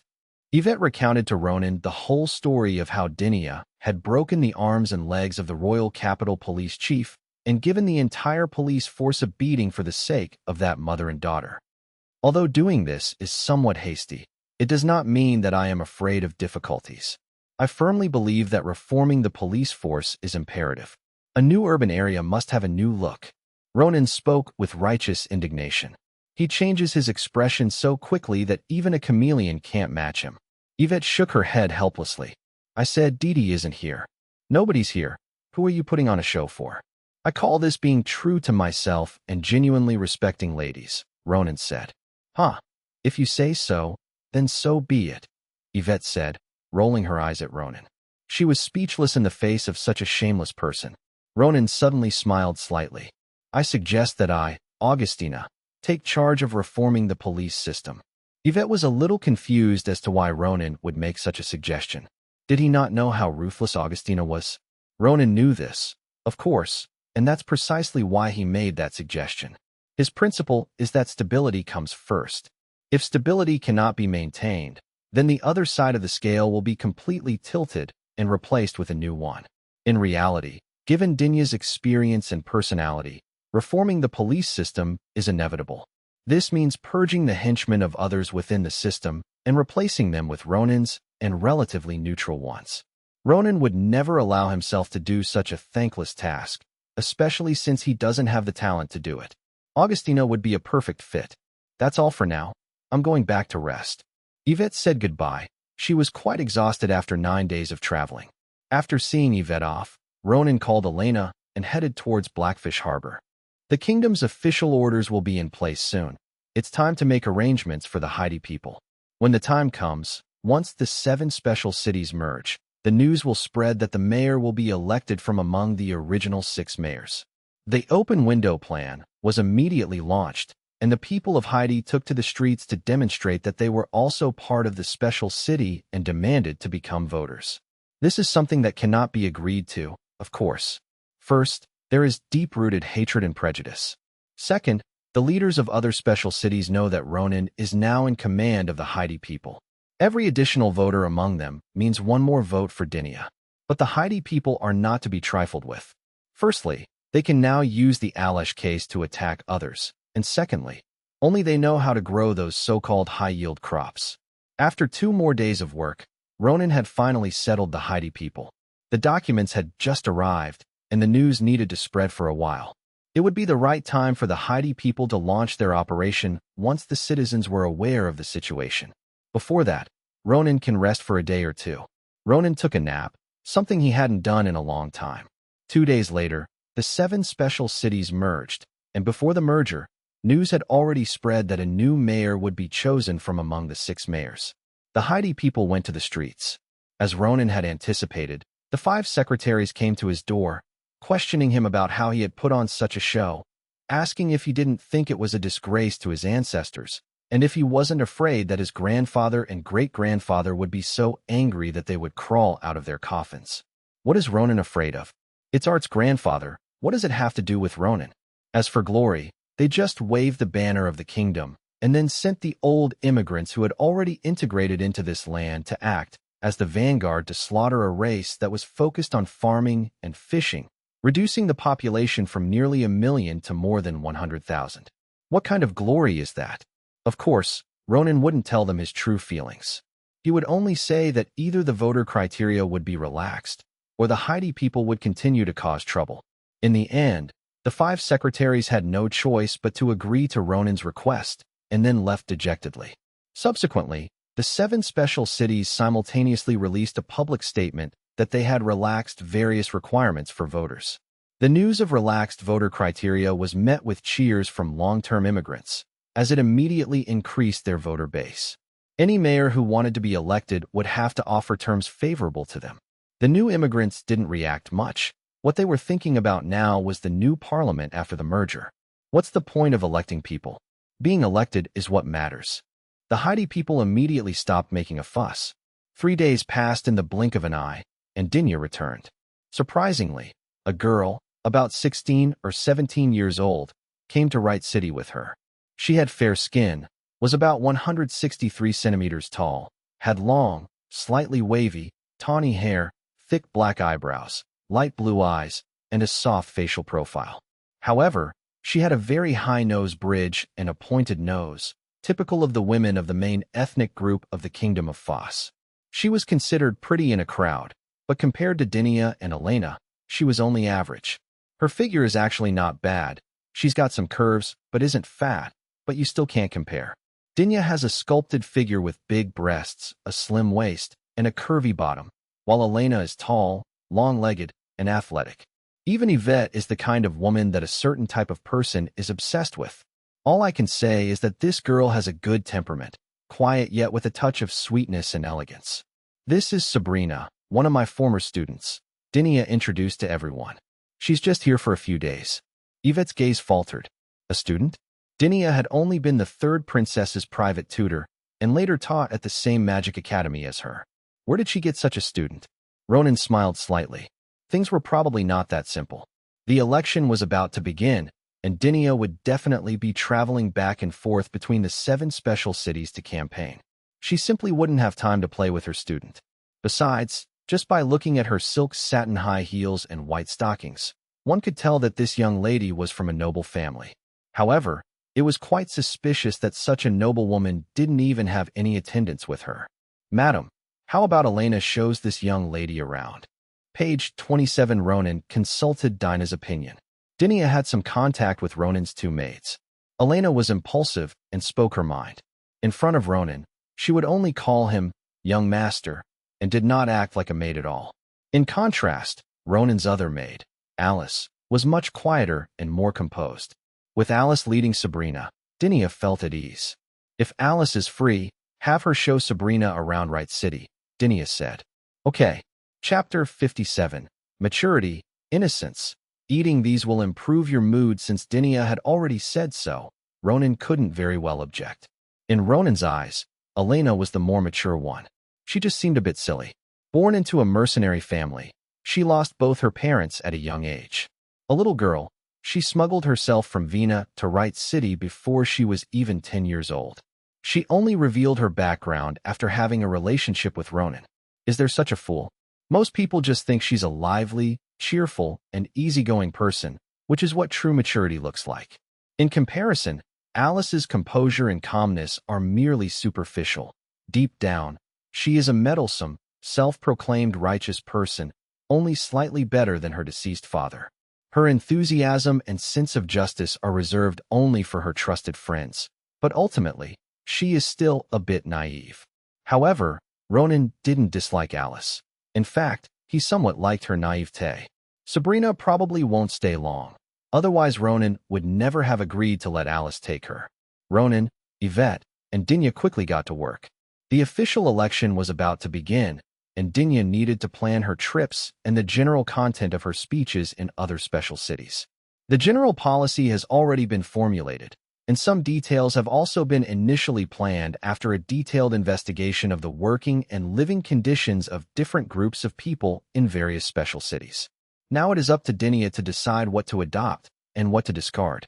As for the plan to strike at the opponent, that will be put on hold for now. After all, Ronan had anticipated that only one mayor would compete with Dinia to avoid splitting the votes. Since Dinia already has 2 votes, splitting their votes would inevitably lead to their defeat. However, this competitor has not yet emerged. Clearly, all 5 mayors have their own ambitions and want to compete for the position of the new mayor. It remains to be seen who has the most skillful methods and can distribute the benefits better. This is not something that can be resolved in a short time. However, an unexpected situation arose. The next day, 4 mayors withdrew from the race, leaving only one to compete against Dinia. That evening, Ronan roughly guessed from an intelligence report why such an accident had occurred. The source of the information was naturally the game ship in Blackfish Harbor. Although other special cities have followed suit since Ronan started doing this, Ronan was the first to do so, which allowed him to secure a stable customer base. He also continued to launch supporting projects, truly making Blackfish Harbor a place where the whole family can come for tourism. The boat business in other special cities is nowhere near as good as that in Right City. Where there is gambling, there will naturally be that, and where there is that, there will naturally be no shortage of intelligence. Intelligence indicates that the 5 secretaries general and 5 mayors held a secret meeting. Ronan speculated that the 5 secretaries general, considering the unequal distribution of spoils among the 5 mayors and the desire of each to rise to the top, decided to discuss and choose one among themselves, and then support that one to compete with Dinia. It must be admitted that, under equal and fair conditions, Ronan might not necessarily be able to outmaneuver them. Unfortunately, this was not a fair competition. Ronan has the Heidi people, they don't. Ronan starts with 2 votes, but they still have to figure out how to split them. Ronan has Dinia, a famous and beautiful mayor, while they only have a bald mayor that even locals might not know. Ronan has a reliable intelligence network that can keep track of their movements, but they have no idea what Ronan is up to. To use the war as an analogy, Ronan's side had a variety of weapons and ample ammunition, while the enemy's weapons were limited and ammunition was scarce. If it weren't for the bad luck of opening champagne too early, Ronan would have been tempted to open it himself. I, Ronan, have never fought such a rich battle in my life. While Ronan was marveling at how rich he had become from this battle, Alice, at Sabrina's request, took her to her home. Miss Igor, my home is very small and I apologize for any shortcomings in my hospitality, Alice said. It's all right. I'm actually quite frugal, Sabrina said. She glanced around the room and found it very clean, but the items were arranged rather casually. There were 2 books on the sofa, indicating that Alice often stayed here. She couldn't help but be surprised. Alice, don't you live with Mr. Ronan? Sometimes I stay at his place, but most of the time I stay at my own home, Alice replied. Sabrina thought for a moment and asked, could it be that Mr. Ronan is that kind of person? She had heard that some male nobles would mistreat their maids, but Dinia said that Ronan was a good person. You've misunderstood. He's a good man, at least in his treatment of women. I've never met anyone better than him, Alice explained. Besides, he's also my benefactor. Benefactor? Sabrina's face showed a puzzled expression again. Yes, that was 10 years ago. Alice told Sabrina about the past. 10 years ago, there was a rebellion in the south, and Ronan defected. The following year, the rebellion was largely quelled, and Wright City returned to normal. Ronan then led a team to investigate and eliminate the remaining rebels. Alice's father was shot and killed by Ronan's men, and her mother abandoned them and fled. Alice and her sister were later adopted by Ronan. Ronan treated the sisters very well, paying for their tutors and personally teaching them magic. Because of her good magical talent, Ronan spent a lot of money to send his sister to a magic academy, while she stayed by Ronan's side as his assistant. At first, she made many mistakes in the process, but Ronan did not hold it against her. Instead, he explained the situation to her and told her how to handle similar situations in the future. That's why she has grown to where she is today. I see. So you don't hate him at all? Sabrina asked softly. Alice tilted her head slightly and sighed softly. There is a little bit, but more than that. I hate my ignorant father and my heartless mother who abandoned us. When Alice's gaze returned to Sabrina, she saw that Sabrina was carrying a large leather bag in one hand, with heraldic stamps on it. Where did she find it? Sabrina untied the elastic drawstring of her leather bag, took out a potato chip, took a bite, and heard a crisp crunch. She then grabbed another chip and handed it to Alice, smiling as she said, "These are potato chips, my favorite snack. They're delicious. Eat them. They'll make you feel better." Alice bent down and took the piece with both hands, asking, "Are you a proper magician?" "Yes, but I'm much weaker than my sister." Sabrina reminisced as she spoke. "When I was little, my father was rarely home, and he was very expensive. My mother wanted to maintain a respectable appearance and refused to take money from my grandfather. Back then, my sister and I rarely ate desserts. We could only eat small snacks." Alice was momentarily at a loss for words. Perhaps for a noble lady like her, life without desserts would be quite difficult. However, Alice didn't dislike this at all. This Miss Igor was very genuine and simple, unlike some nobles who appeared approachable on the surface but were actually cold and distant. Chapter 58. Without friends, killing someone is like destroying their spirit. It's not a good cure. Alice had eaten fried potato chips before because Ronan occasionally made things. 100 years ago, a fleet from the Kingdom of Villa in the southwest discovered the New World. About 70 years ago, sweet potatoes began to be widely cultivated in the kingdom and became an important food crop. However, Alice thought potato chips were too extravagant. 10 baskets of sweet potatoes were not as valuable as a pot of oil. There was also something she couldn't understand. Ronan liked to call sweet potatoes potatoes. "How is it?" Sabrina asked Alice. "It's delicious," Alice replied. Sabrina's potato chips were even better than Ronan's. Just kidding. Sabrina's potato chips are made with potatoes specially supplied to the royal family, and the seasoning powder is carefully formulated. while Ronins are bought from the market. And as for the seasoning, he just throws whatever he can get. Let's eat together then. Don't worry, I have plenty more, Sabrina said, and suddenly a small door opened on her stomach. She reached into her stomach, pulled out a soft leather bag, and handed it to Alice. Here you go. After exchanging a few polite words, Alice began to eat. The two sat on the sofa and chatted while eating. This was the first time for both of them to eat snacks and chat with a girl their own age. Alice has never had any female friends since she was a child. The one using the alias Sabrina also didn't have that. At first, both of them sat very upright. Alice didn't want to be impolite, while Sabrina was used to maintaining proper etiquette in front of others. But unknowingly, the two young girls sat closer and closer, their posture becoming increasingly improper. Alice was half lying down, leaning against the back of the sofa, and simply kicked off her slippers. Her left heel was on the slipper, and her right foot was on top of her left. Her slender and delicate feet did not stretch her black stockings, causing the color of the stockings to change between semi-transparent and opaque, but only producing a uniform matte black. Sabrina was a little more proper, not kicking off her slippers, but keeping her legs flat on the ground, occasionally shifting her ankles. Only her slightly fleshy ankles could be seen with her white stockings sometimes wrinkling and sometimes smoothing out.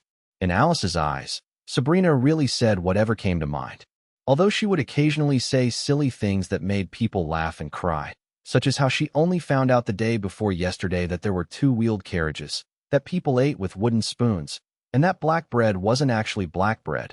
She was truly a kind and innocent good person.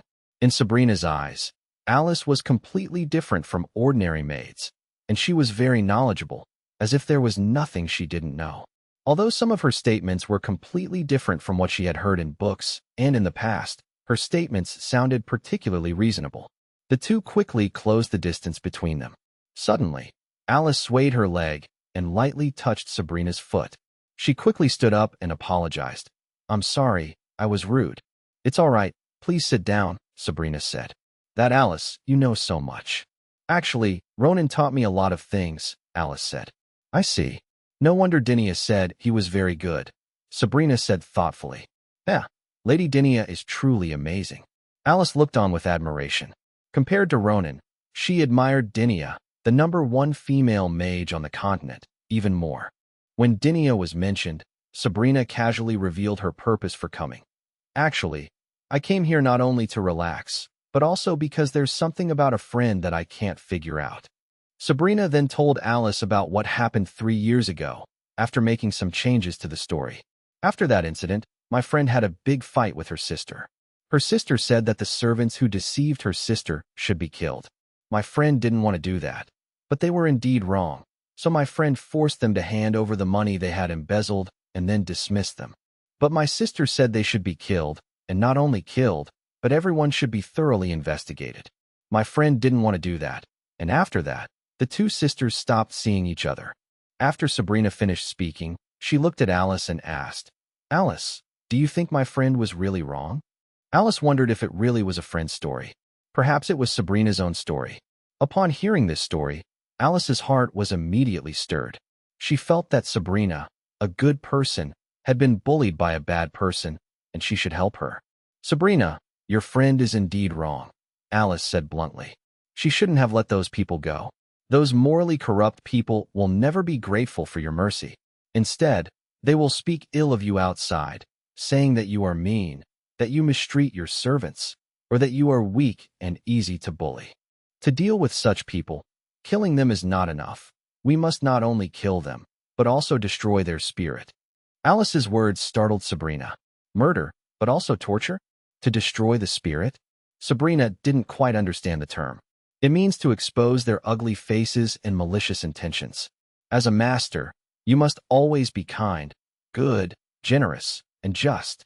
And these servants who deceive you must make others feel that it is not you, the master, who wants to kill the servants, but justice that is judging the wicked.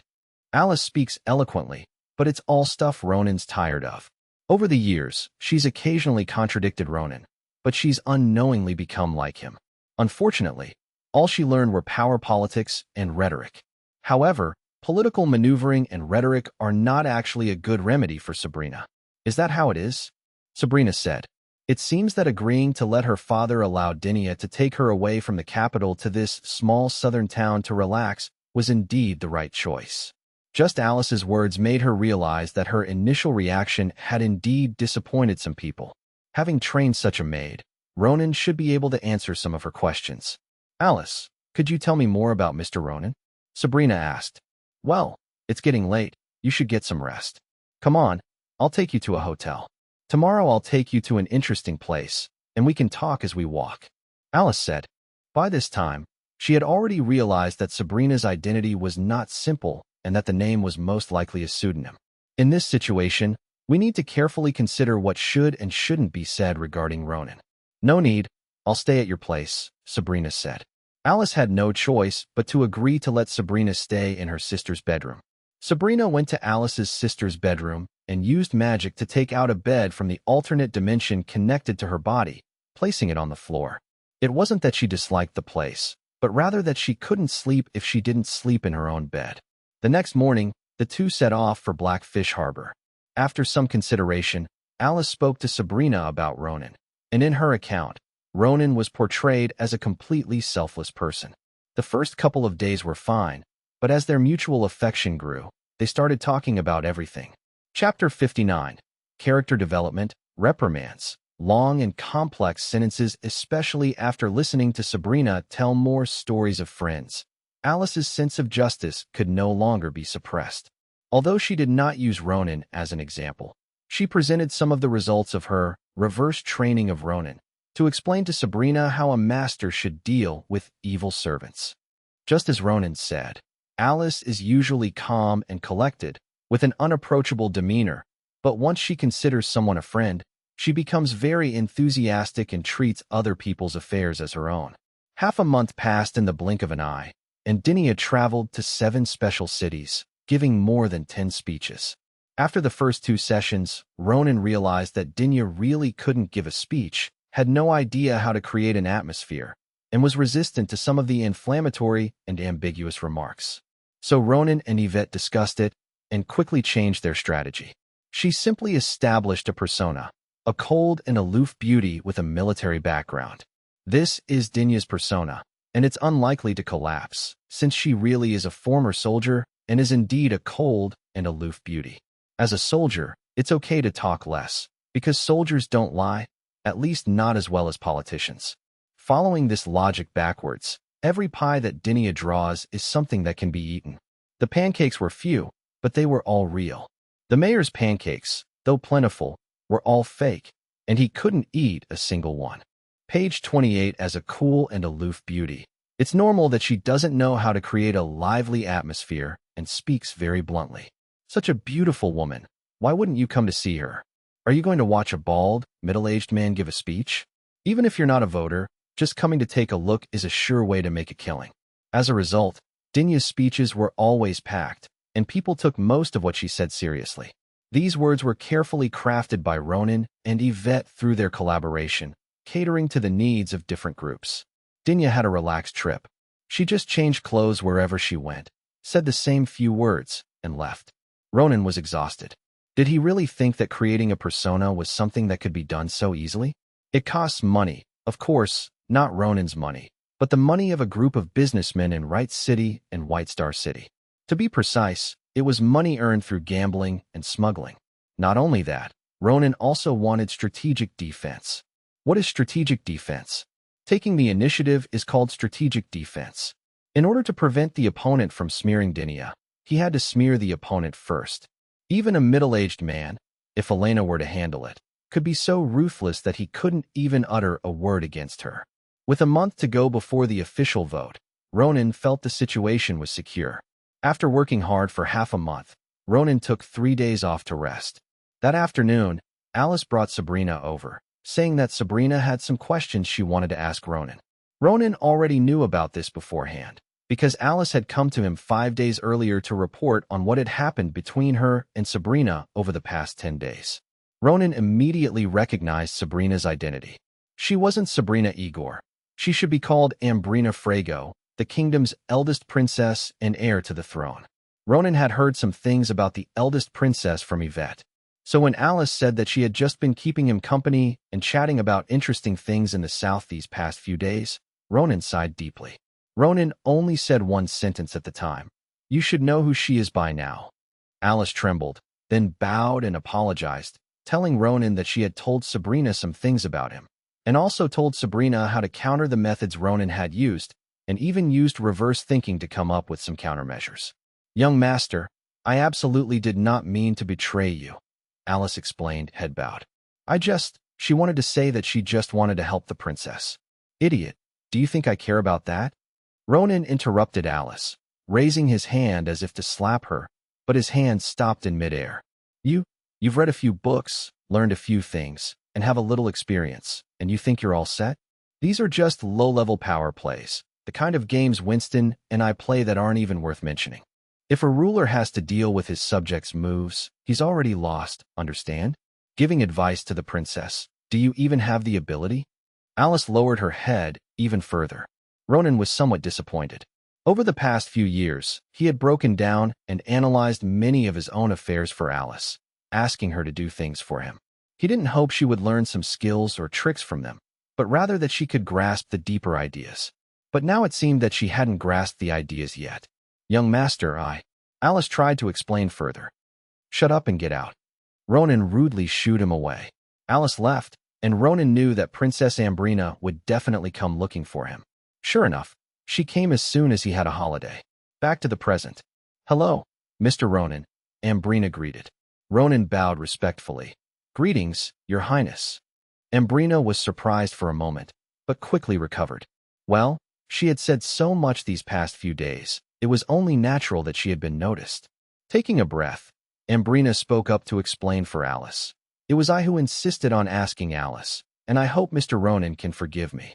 Ronan, of course, could not accept the apology, because the princess who was about to become the crown princess could not be wrong. The only one who could be wrong was him. "Thank you for your understanding, Your Highness. It was my maid's fault for speaking out of turn. I hope you can forgive her. I have some questions I would like to ask Mr. Ronan," Ambrina said humbly and politely. "Although I am not qualified to instruct Your Highness, I am still very honored. However, I am really a person without talent, and I only got to this position because of my bloodline. I have accumulated some shallow experience. It is of course fine to talk about this experience, but it would be a mistake to mislead Your Highness. And such a mistake would affect the country. As a patriot, I cannot make such a mistake." Ronan starts with a long and complex sentence, the meaning of which is very clear, so don't ask. The reason for his attitude was simple. This princess was clearly not there to relax. Ronan worried that after a few words, the princess would bring up the cake case from 3 years ago. To be honest, the case seemed simple. On the surface, it was just a servant deceiving the princess. Such things were all too common. But with the eldest princess, Dinia, the second princess, and even the king and queen's brother involved, it might not be so simple. Ronan had only heard about it. He couldn't make any reasonable inferences. Even if he could a mere secretary-general from a remote area presume to speculate on such a matter? Ambrina simply smiled at Ronan's attitude. "Since Mr. Ronan's experience cannot answer some of my questions, could Mr. Ronan tell me whose experience can help me find the answers?" This rhetorical question is quite interesting. Was it her own answer or something Alice had prepared for her beforehand? If it were her, it wouldn't be impossible for her to have a chat with this prince. Chapter 60. Test, Clash, Limited Spots. After all, Ronan had already boarded Dinia's ship, and Dinia supported her. "Actually, for Your Highness, reading the biographies of His Majesty Orin and His Majesty Lawrence is enough." Ronan said this. "Huh?" Ambrina looked surprised. For a moment, her reaction was exactly like that of a little girl who had been frightened. Seeing her reaction, Ronan understood that she was still the quiet yet sweet princess, and that last sentence was just a prepared line. "Your Highness, I may need to discuss something with someone in the study later. Please excuse me," Ronan said apologetically. Judging by the time, the 5 secretaries-general should be arriving soon. No sooner had Ronan finished speaking than Elena came running over. Seeing that Ambrina and Alice were also there, Elena glared at Alice, then walked to Ronan's side, and whispered a report that the 5 secretaries-general were already outside the gate, waiting for Ronan to invite them in. Just then, Ambrina suddenly asked, "Mr. Ronan, may I listen in?" "Of course, Your Highness," Ronan said, but then immediately added, "However, there are 5 gentlemen who are coming. They do not know your identity, and you are as serene and beautiful as the moon on the sea at night. They may have some misunderstandings with you and say some offensive things. I don't think that's what you want." "I can hide under the bed," Ambrina said. "That way they won't be able to see me. This is absolutely unacceptable. I would rather die than let you suffer such a disaster." Ronan looked like a loyal minister ready to die for his country. "Then how about I hide in the wardrobe?" Ambrina added. "Actually, the reason I came out here is to relax, but my father wanted me to see the true face of the kingdom outside the palace, so he asked Dinia to bring me out." "Why the hell don't you go somewhere else to broaden your horizons? Why did you have to come to Right City?" "All right then, you can hide it in the closet," Ronan agreed. "The princess has already brought up the king. How can he possibly refuse to cooperate?" However, the princess's wardrobe was not what Ronan had expected. She went directly to the living room, took a small wardrobe out of her body, placed it with a clatter in the corner of the study, opened the wardrobe, picked up her shoes, and crawled inside. This is the same move that has been passed down through generations. The Frago family is truly remarkable. Oren's was originally destiny, and this magic was passed down as a ritual. Such examples do exist, but they are extremely rare. The dynasty's founding monarch, Oren, had a nickname, the Fortress, because his destiny magic was that he had a castle inside his body. This castle could not only hold large amounts of food, weapons, and even soldiers, but it could also generate magically created soldiers that he could command, including the Golden Eagle Knights, a type of flying unit, which was engraved on the family crest. What's even more impressive is that Oren's can directly summon and deploy this castle fortress outside. In other words, he can rush to someone's doorstep by himself and instantly erect a huge castle fortress in front of them. Are you scared of a castle riding right in front of you? The most outrageous thing is that Oren's himself is also very strong. Of course, he was unprecedented and unparalleled. The strongest of his descendants was Lawrence, who could only store supplies and people, but could not create magical artifacts or directly project the inner castle to the outside world. "Don't worry, I won't make a sound," the princess assured her. Ronan left and led the 5 secretaries to his study. The study was large, and tables and chairs had already been set out. The 5 people took their seats. Without beating around the bush, Ronan got straight to the point. "You guys aren't here to force me to stop, are you?" "Of course not. Our ancestors came here together 100 years ago. We are all like one family. Family members will not make things difficult for each other. We're not here for the election. We just want to discuss with you, Ronan, how to develop after the merger." The 2 secretaries spoke in turn, the former speaking in a sarcastic tone, the latter with a hidden meaning. Ronan followed up on their conversation, saying, "Then let's not talk about the election. Let's just talk about development. But this development depends on the new mayor's wishes, right?"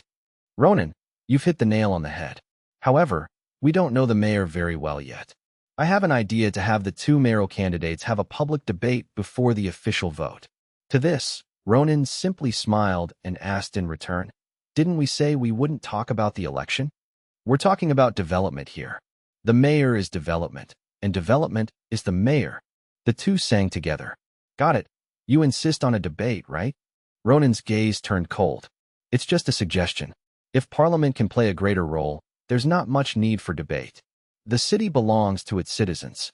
If the mayor is someone who is willing to listen to the voices of the citizens, I think there is nothing that cannot be discussed." Ronan had fully understood their intentions. Dinia has gained the upper hand. The secretaries' plans to seek official positions have failed, so they have changed their approach and are preparing to become members of Parliament. But that's not enough for them. They also want to expand the powers of Parliament. If Ronan does not agree, they will push for a debate. Everyone knows that Dinia's speeches are dry and boring. Ultimately, their demands have never changed. They were superior to others before the merger, and they want to continue being superior to others after the merger. Unfortunately, power is limited. Dinia wanted it, Ronan wanted it too, and there was no more to give to others. The contradictions between the 2 sides are irreconcilable. Politics is the art of compromise, Ronan said. Upon hearing this, the 5 men's expressions relaxed instantly, but Ronan's next sentence was, "So you should compromise with me. Don't even think about becoming heads of important departments or members of parliament. Just be content to be administrative officials in your districts." Ronan's words were so blunt that even the 5 self-proclaimed refined gentlemen couldn't help but change their expressions. "Arts, I thought we were family. It seems that a debate is necessary." They cannot compromise with Ronan, because they are not just one person, but also have their own team. Ronan chuckled dismissively. "Ha, a debate? She only needs one sentence to cripple you all. Like, the new city hall will heavily promote civil servants to the secretariat before the new year." Upon hearing this, all 5 faces froze. What are young civil servants? They refer to the young backbone of their subordinates. This is an attempt to promote their subordinates and undermine them from within. The 5 gentlemen could only curse inwardly. "Ronan, you're a piece of trash, a dog that deserves to go to hell, the rotten thing born from being fucked by a demon. If we insist on a debate, and that candidate shows up on time, I, Ronan, will resign on the spot," Ronan said. "Anyone can make threats. Don't say I didn't give you a chance. If you agree to one thing, I will apply to the mayor for an important position. However, there are only one available." Chapter 61. Glue, Danger, Turbulence. The 5 fell silent. Ronan continued, "After the new city is established, we will start planting some special high-yield crops. This is the top priority for the city's economic development. We need experimental fields, so we need to reclaim land that some people have illegally acquired. This matter will be handled by the head of the judicial department, with the head of agriculture and the police department only assisting. How many plots of land are needed to set up experimental fields?" Ronan is clearly using this as an excuse to rip off the big players. And the so-called limited quota he mentioned refers to the judicial chief, who is destined to take the blame. "Ronan, are you crazy? Are you even a civil servant anymore? You're clearly trying to find someone to take the blame for you. There are still limited spots available. At a time like this, are you still trying to sow discord? Whoever wants to go can go. I will absolutely not do it. I don't see any need to talk."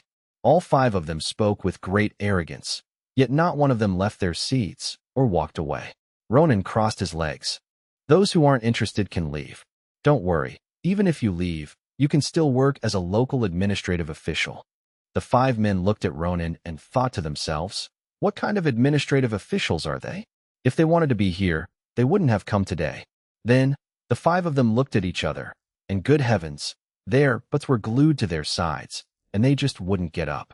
Didn't they agree to never do this kind of job of taking the blame?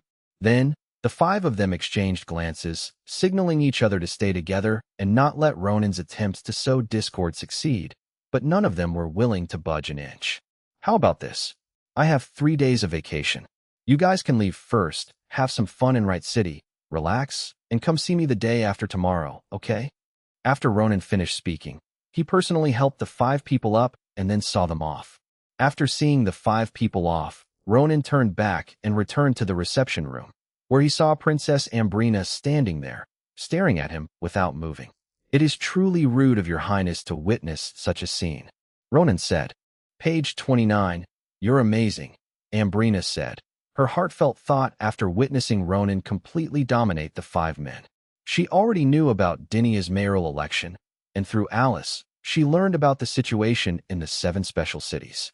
She knew very well that the 5 people she had just met were actually the secretaries general of the other 5 special cities, people who were like lords. But these 5 people were like cotton candy in front of Ronan. He could mold them into whatever shape he wanted. "Forgive my rudeness, Your Highness, but your view is wrong. I am not powerful. In terms of ability and experience, I am no match for any of those 5. I only have a weapon that they do not have. It is like a sickly boy with a musket facing 5 knights with long swords and superb martial arts skills. Because I have a musket, I can suppress them." Ronan explained this principle to the princess. On the one hand, this was indeed the case. On the other hand, Ronan did not want the princess to think too highly of him. Ambrina paused for a moment. "I think I understand a little bit, but there are still many people who don't understand." Ronan said, "Your Highness, this is merely my humble opinion. Once you return to the capital, you can consult those learned and experienced scholars. They are 1,000 times better than an ignorant person like me from a remote place. You mean those old men? They drag out their sentences even longer than you do, and they use words I can't understand at all. I can understand what you and Alice are saying, Ambrina muttered, recalling some uncomfortable memories. The younger ones either make up stories or talk about really useless things. And they're not good looking. I don't like listening to them. Ronan almost burst out laughing. He hadn't expected that this princess was such a sucker for good looks. However, as the future queen of the kingdom, and at an age where she could marry at any time, His Majesty the King would certainly not allow handsome and truly insightful young men to approach her. Wait a minute, isn't he a handsome man with some knowledge? Damn, if the king finds out, he'll probably send a group of mages to obliterate him. No, we must stay away from this princess. It's too dangerous. Your Highness, I suddenly remembered that I have official business to discuss with Ms. Dinia, so I will take my leave now. Please contact Alice if you need anything. Ronan immediately slipped away. After leaving his home, Ronan went straight to the mayor's office at the city hall. At this moment, Dinia was working with Yvette on some documents that Ronan had already processed. These were remnants of some government affairs left over from the last period of Winston's administration. There was nothing particularly important about them, except for the matter of renaming Blackfish Harbor. Madam Mayor, I have something to discuss with you. Ronan went straight to the point, glancing at Yvette as if to suggest that she step aside. Since her apparent reconciliation with Ronan, Yvette no longer made snide remarks to him as she used to. She stood up, nodded to Dinia, and then stepped outside. Speak, what is it? Dinia said. When will your Highness leave? Ronan asked. Dinia looked puzzled. Why was Ronan suddenly concerned about Ambrina? Only the king and she knew about the king's plan to hold an exam to choose a son-in-law. Even Ambrina, the person involved, was unaware of it. Why ask that question? Dinia asked. Here's the thing. My maid Alice. Ronan took a few minutes to explain Alice and Ambrina's situation. In short, the princess thinks I'm quite capable and wants me to answer some questions for her, but I really can't handle this kind of thing. Seeing Ronan struggling because he didn't want to have too much contact with Ambrina, Dinia was first pleased and then a little smug. Oh, so there are things you can't handle. Madam, I'm not afraid to tell you the truth, but are some of the princess's questions really my responsibility to answer? I'm still young and want to live a few more years. Ronan said. He certainly wouldn't dare say things like he was afraid that the princess might express her affection for him, or that His Majesty the King might, in a fit of rage, send dozens of sorcerers to obliterate him. Dinia sat up straight. To be honest, I don't know when she'll go back. The capital will soon be in turmoil. Ronan was stunned. The statement that the capital had been in turmoil recently was simply too shocking. I'll take my leave now. Ronan ran away. Compared to getting close to the princess and hearing some inside information he shouldn't have heard, he might die even faster. Seeing Ronan's hasty escape, Dinia's expression turned serious after a brief smile. Before leaving the capital, the king told her some things. 3 years after that incident, it wasn't Isabella who sent someone to stab the queen's brother in the kidney, but His Majesty the King himself. And soon, the queen's brother will likely suffer the same fate. He won't just lose a kidney, but his head. He wasn't the only one who lost his head. His Majesty the King, whose condition is worsening, must begin to clear obstacles from the path he envisions. Chapter 62. An old comrade, a professional, single-minded. In the evening, before Ronan had even started his dinner, the White Star City Secretary-General, Barr, arrived with another Secretary-General, Alves. Alves Frank, the oldest and least talkative of the 5 secretaries who had visited before, was 59 years old, only a little younger than Barr. Without him saying a word, Ronan knew that he was prepared to accept the position of Chief Judicial Officer that Ronan had previously mentioned. Sure enough, in critical moments, the experienced veteran is the most reliable. When people get old, they don't think about whether there will be a chance tomorrow. They only think about seizing the day. After all, their today is running out, and they understand very well that once this opportunity is gone, it's gone forever. As for the other 4, they are still too young and naive, and need to learn more. Please sit down, please sit down. Ronan quickly stepped forward to greet him. Alas, I was too arrogant as a young man before. I hope you don't mind, Frank. Young people are bound to have tempers. That's normal. I was like that when I was young too. Old man Alves slowly sat down, his tone as kind and gentle as a kind old man, as if the person who had cursed Ronan as a little bastard in his heart was not him at all. Ronan also had a smile on his face. The newly established city is a brand new ship. It still needs an old seaman like you to be in charge so that it can sail smoothly. You have seen a lot in your life, so you are very clear about the law and human feelings. It is only right that you should sit in that position. He was very direct, meaning that since you're here, this position is yours. The old man waved his hand modestly. I'm just helping you young people out. To be honest, although I'm an old man in good spirits, I'm getting old, and I might just pass away one day from a moment of emotional outburst, don't you think? But I was born and raised here, and as long as I have a breath left, I will do my best to do my job well. The old man was clearly setting conditions. He was willing to let him take the blame, since he didn't have many years left to live anyway. But he wanted him to stay in the position indefinitely, without any 3- or 5-year terms. All right, the mayor is very open-minded. As long as she's in the mayor's seat, she'll definitely support someone as experienced and passionate about their work as you. Ronan's words were a way of agreeing to the old man's conditions, but at the same time, he reminded the old man that the city of Shur, which the old man represented, must be defeated by Dinia, otherwise he could lose his official position. Understood, understood. I'm here now, so I need to get some sleep. I'll take my leave now. Old man Alves got up to take his leave. He had said what he needed to say, and there was no need for him to stay any longer. Ball also left with him. Before the two had even stepped out of Ronan's house, they saw another secretary, Antoine, the youngest of the 5, who was only 37 years old. Antoine was shocked to see Alves. He never expected to be a step too late, and that the old man would beat him to it. Antoine, you still lack boldness, haha. Old man Alves teased him, then his face darkened. By the way, this old man, was once a judge, while you, the son of a loan shark, are just in charge of money. Antoine's face twitched. You're right, my family is in the loan business, so I have money. Ronan never accepts bribes, and that mayor will certainly not take your money. Old man Alves reminded him. Money can be used in many ways. With that, Antoine walked straight into Ronan's front yard. The next day, the other 3 secretaries general also came to visit. Each has its own unique style. It must be said that when it comes to official positions, bureaucrats may say they don't want them, but their actions speak louder than words.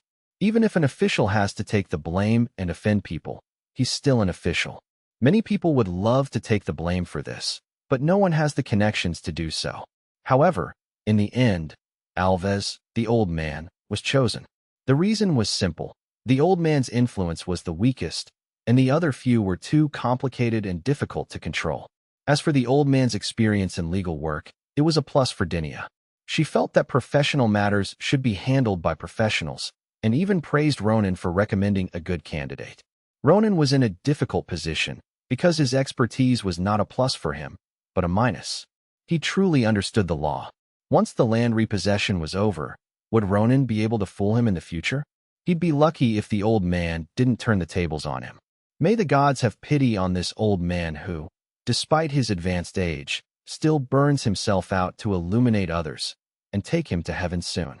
Now, Dinia has a stable 3 votes, and even the remaining 4 votes shouldn't be too difficult to obtain. The logic is simple. The secretaries general of the remaining 4 special cities will definitely be thinking about one question. Dinia has already won by a large margin. Although they still have 4 votes, they still have a chance to win if they unite as one. But what if someone secretly sides with Ronan, or even if they unite, they still can't win? Doesn't that mean I'm destined to be tormented by Ronan in the future? The only solution is to remain neutral and pretend that nothing happened. As for the officials under the Secretary General and the merchants and landlords who stood with them, seeing that they were likely to lose, as intelligent people and as people with assets, they did not think about making a desperate gamble, but rather how to surrender gracefully. Only a dignified surrender can ensure a dignified future after the merger, right? Indeed, with more than 20 days until the vote, officials, businessmen, and landowners from all over the 7 special cities had already started flocking to Ronan's place. Elena had even started collecting environmental protection fees at Ronan's doorstep. There was no other way. Too many carriages were coming, and the horse manure was polluting the environment, so they had to collect environmental protection fees. However, Ronan did not meet with most of them, but instead directed them to Yvette, the future mayor's private secretary. On the one hand, Yvette had reconciled with him and was no longer targeting him, so Ronan had to repay her by letting her get to know the real influential people in the 7 special cities, which would facilitate her future work. On the other hand, it was time for Ronan to keep a low profile. He couldn't let his superior, Dinia, think that he was someone who could command a large following locally and could sideline her at any time. So, after meeting with guests for several days in a row, Ronan took another day off. He planned to go fishing with Elena. To Ronan's utter surprise, Princess Ambrina was also coming, saying she had never been to sea before. Ronan certainly didn't want to bring the princess along. Firstly, he and Elena wanted to relax at sea, and secondly, he really didn't want to be bothered by the princess with those questions. But Ronan couldn't refuse, so he went to Dinia and asked her to persuade the princess. Don't let her gentle and easygoing appearance fool you. She's actually quite stubborn, and I can't persuade her. Just be careful yourself, Dinia said. Is it really appropriate for your highness to go to sea with a man like me? Don't you still have your 2 maids? Besides, no one else will know about this. Chapter 63. Preservation, Cooking, Weapons. In the end, Ronan agreed to take Princess Ambrina out to sea. Taking the princess out to sea, it's impossible to use the small fishing boat that only 1 or 2 people can operate. He can't possibly have the princess squeezed into a room with him, can he? He'd probably be blasted to smithereens by the mage squad. Ronan borrowed a small sailboat, about 10 meters long, from his old friend Pierre the Fat in White Star City. Such a ship could not be piloted by just 1 or 2 people, so Ronan also found a young sea lizard priest and 4 sailors to steer it. The purpose of this trip is no longer to spend a day at sea and then return, but to depart from Leyte to Sacco Island, which is 130 kilometers off the coast, stay there for 2 days, and then set off back to Leyte. Before setting off, I did some shopping. Ambrina also went to the market and bought a lot of vegetables and meat, which she then put into her little house.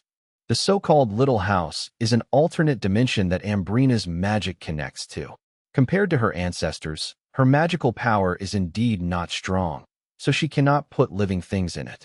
The space is also not large, just a room of about 200 square meters and 3 meters high. However, the preservation ability of her space is practically time-freezing. According to her, potato chips put in there for several months are still crispy when taken out. As for freshwater, there's no need. All 7 special municipalities are major wine-producing areas, so just drink the wine directly. After completing their shopping, Ronan, along with 2 maids, Ambrina, and 5 sea pipers, set sail in a small sailboat towards Sacco Island. As soon as they set sail, Ambrina leaned on the railing, her face beaming with excitement. She would sometimes look down at the rolling waves, and sometimes gaze at the horizon where the sea met the sky. She would run from the bow to the stern, just like a child who had just received a new toy. Ronan now completely believed what the princess had said earlier. It really was her first time at sea, and she had never experienced such scenery before. While the princess admired the scenery, Ronan was preparing a meal. There was no way around it. Both maids were utterly useless. Elena's culinary skills were limited to baking bread and making Italian pasta. Oops, benign pasta. As for Alice, she was also not very good at cooking. The best cook on the entire ship was Ronan himself, and to entertain Her Highness the Princess, he naturally had to take charge. At noon, Ronan presented a simple meal. The appetizer was a seafood trio, boiled lobster balls with sea urchin and caviar. There was no fancy technique involved. It was all about freshness and sweetness. Next came the soup, cream soup. The main course was red wine stewed beef, a common dish in the southern part of the kingdom, and a cold dish of garlic-flavored pork belly, which could only be found here. Then came the soup. Ronan used a Chinese cooking method, making clear chicken soup with fish balls, which could cleanse the palate and remove greasiness. The main course was spaghetti bolognese sprinkled with black truffle bits. The northern forest region of Wright is one of the main production areas of black truffles, and one of them costs less than the cold cake that Ambrina ate back then. The second main dish was mashed potatoes with cheese. The dessert was orange-flavored ice cream. Since both main courses were quite flavorful, the dessert should have a refreshing taste, rather than being overly sweet. I didn't expect Mr. Ronan to be such a good cook, Ambrina said. You flatter me, Ronan said. His practical skills weren't high, but when it came to theory, he was far ahead. Before he transmigrated, he loved watching cooking videos, both domestic and foreign. After transmigrating, he had both money and free time, so he conducted many culinary experiments and even created some dishes. It's better than what my family's chef makes, really, Ambrina said earnestly. Especially the pork. Ronan was taken aback. He was so stupid, really. All he knew was that it took 10 minutes to walk from the kitchen to the dining table in Ambrina's house, and that she was frugal and didn't tolerate waste. So the pastry chef, in order to make money, raised the price of each dessert and created an overly sweet, cold cake. But they forgot one thing. If pastry chefs are like this, then head chefs for main courses can't be much better. Even if Ambrina's servants were replaced after that incident 3 years ago, it wouldn't change much, since the royal chef is, in a sense, a civil servant. The imperial chef wouldn't cook the dishes too well, lest she become too picky about food, and he certainly wouldn't cook seasonal delicacies for her, lest she be unable to eat something she wanted. It's the same principle as civil servants hoping to cultivate a political official who isn't so decisive. Miss Ambrina, this is just your feeling after trying a new dish. Please believe me, even the best dishes will not taste good if you eat them too often. Page 30 Ronan explained. He was genuinely afraid that Ambrina would use the food incident to bring up topics he didn't want to get involved in. Fortunately, Ambrina didn't say anything more. Lunch ended peacefully, and in the afternoon, Ronan simply hid in his room to read. He was afraid of this princess. Time flew by, and night fell. Ambrina and Alice lived in the largest room, while Ronan and Elena lived in the smaller room. Just as Ronan was holding Elena and preparing to fall asleep, he suddenly heard a knocking sound at the door. Ronan quickly got up, put on his robe, went over, and opened the hatch. It wasn't Alice, but Ambrina. Her long, slightly wavy, tawny hair was tied in a low ponytail and draped over her left shoulder. She wore a purple cashmere robe with symmetrical gold embroidery on both sides, which together formed the core of the Frago family crest, a golden double-headed eagle. She was wearing a white nightgown with lace trim on the neckline, cuffs, and hem. The nightgown was below the knee, revealing part of her thighs and the rest of her calves. Ambrina's legs are unlike those of the figures in Dinia's paintings, which have the golden ratio, unlike Elena's, which are long and shapely, unlike Alice's, which are slender and delicate, and unlike Yvette's, which are the legs of a little girl. Ambrina's legs have a slightly chubby feel, not the kind of plump flesh, but the kind of flesh that a teenage girl who doesn't usually exercise much is beginning to mature from immaturity. Just looking at them gives you the feeling that they are soft to the touch. This feeling is even more pronounced when encased in pearly white pantyhose. The white stockings she wore were not ordinary silk. They were made from the silk spun by a kind of venomous insect from the cold northern lands, and then processed using magic, just like the black stockings that Dinia often wore. In reality, conventional textile processes of that era simply couldn't produce pantyhose. The shoes she wore were nude-colored, round-toed, single-strap soft sheepskin flats, and the smooth, rounded instep covered in white silk looked like creamy ice cream. Ambrina noticed that Ronan kept his head down and didn't speak, so she assumed that Ronan wanted to bow to her, but it was inconvenient in front of her other maid who was unaware of the situation. Mr. Ronan, there's no need for that. Ambrina raised her hand, gesturing for Ronan to look up. Oh, Ronan snapped out of his reverie. Miss Igor, is there anything I can help you with? Can we talk outside? Ambrina asked in a questioning tone. Of course, no problem, Ronan said. The two went up to the deck and to the stern. I want to ask how I can find my own weapon, Ambrina said, looking at Ronan. Chapter 64. The Throne, Power, and it turns out to be a submarine. She had previously said Ronan was very powerful, but Ronan disagreed, stating that he could only suppress the other 5 because he possessed weapons they lacked, much like a musketeer defeating a knight in armor with a musket. He claimed that in a truly equal fight, he couldn't defeat any of the other 5. These words were deeply imprinted in Ambrina's heart. After what happened 3 years ago, and considering the events of the past 2 years, Ambrina deeply felt that she was not someone who could manage those civil servants from impoverished noble families and various counselors, mainly magicians. She couldn't even manage the servants in her own mansion. If only Isabel, the younger sister, weren't so radical and extreme, quick to kill, and associated with a group of eccentric people who called themselves retro schools. She was willing to give up her right of succession and pass the throne to her sister. All she wanted was a garden where she could grow flowers and raise birds. But since my sister is like this, I absolutely cannot hand over the throne to her. But what if I were to sit on the throne myself? This trip was to relax, broaden my horizons, and also to find an answer. Now, she felt she was close to the answer. She needed a weapon that no one else had. But she didn't know exactly what the weapon was. Your worries are unnecessary. You are the one who holds the weapons, and both legions are loyal to the royal family. If you become king one day, your power will be limitless, and no one will dare to disobey your orders. Ronan said. The two legions are, firstly, the Kingdom Mage Legion, which consists of hundreds of full-rank mages. Its composition is not fixed, and the leader is not always appointed, but the leader must be from the Aegis Orphanage. Dinia once served as the acting leader. Secondly, there is the kingdom's 7th Army, mainly composed of 3,000 novice mages and musketeers, plus various other types of troops, totaling nearly 10,000 men. This force is stationed in the northeast of the capital and can enter the capital in no time. My servants dared not disobey me, but that was the result, Ambrina said. Mr. Ronan, you said that if a king can only deal with his subjects by parrying their moves, he has already lost.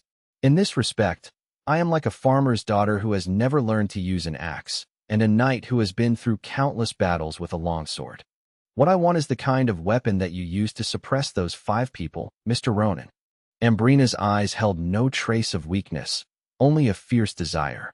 The moment Ronan saw that intense desire, he was moved.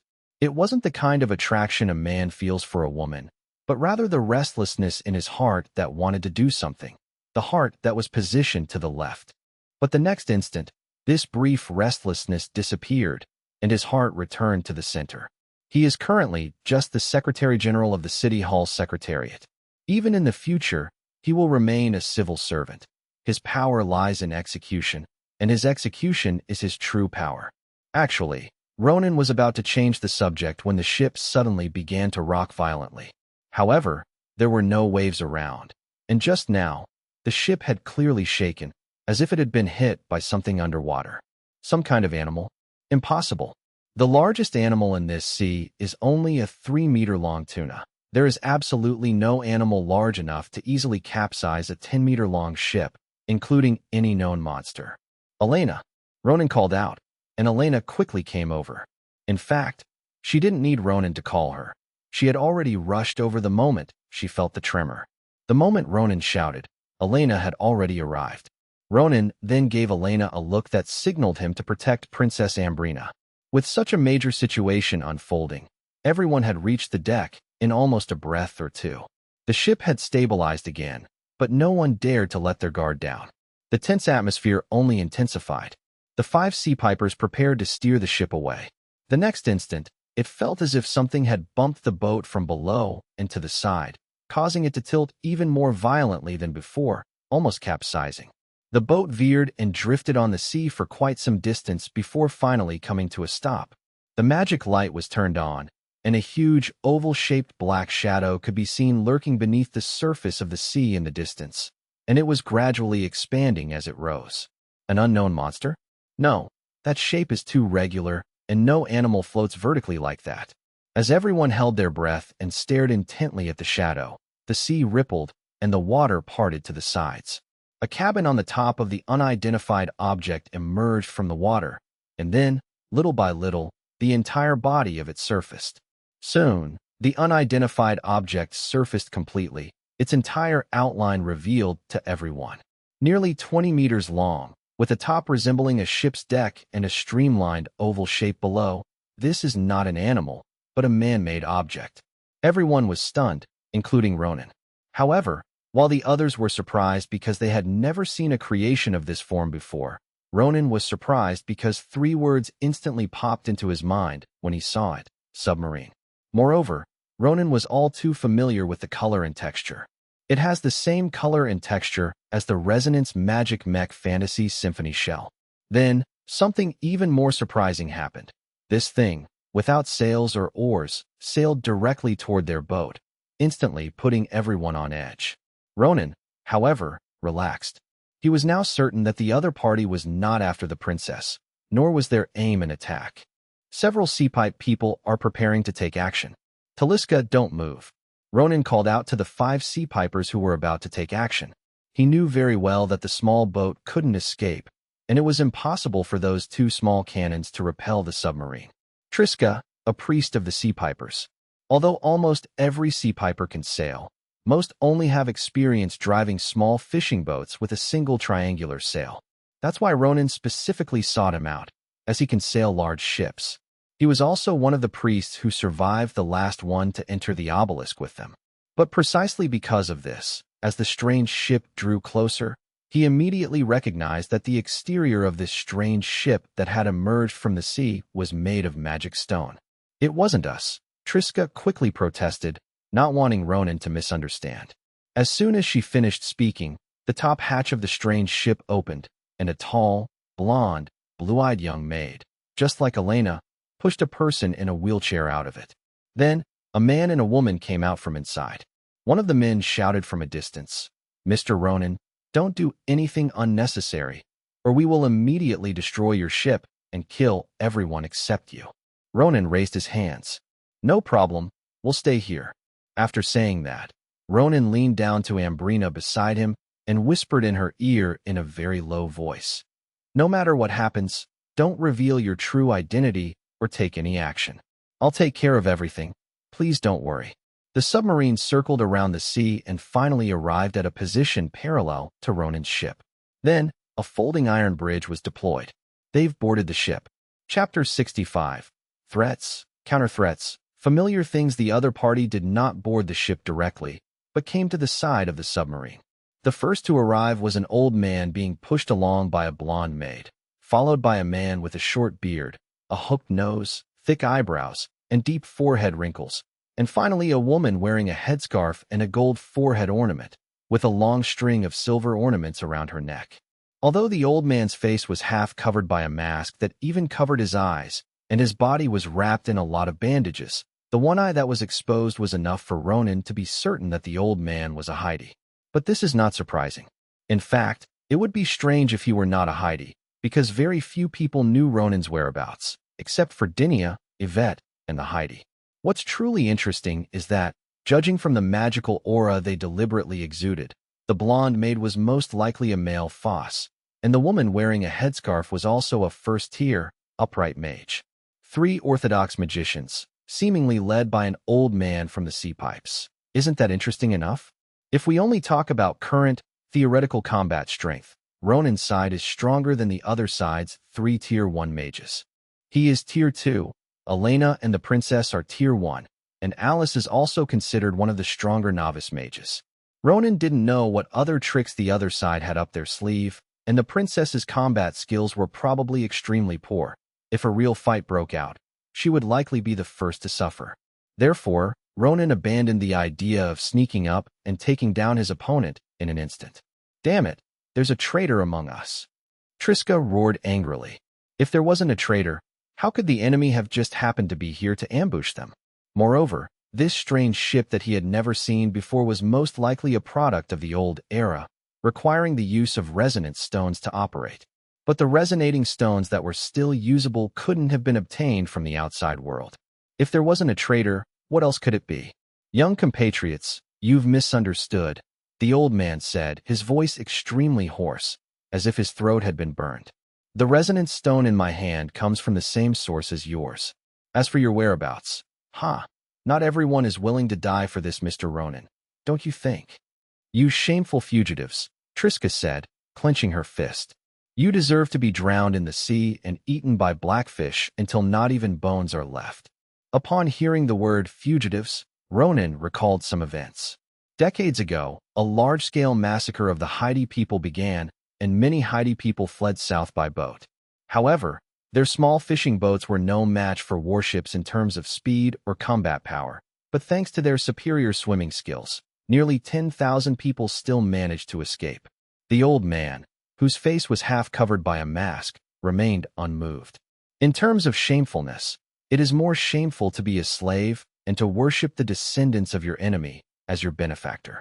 Ronan interrupted the two Heidi men's conversation. Hey, old man, did you come here to talk about this? Let's get straight to the point. The old man's eye darted around in its socket before fixing on Ronan. Hand over the key you have. The key is indeed with Ronan.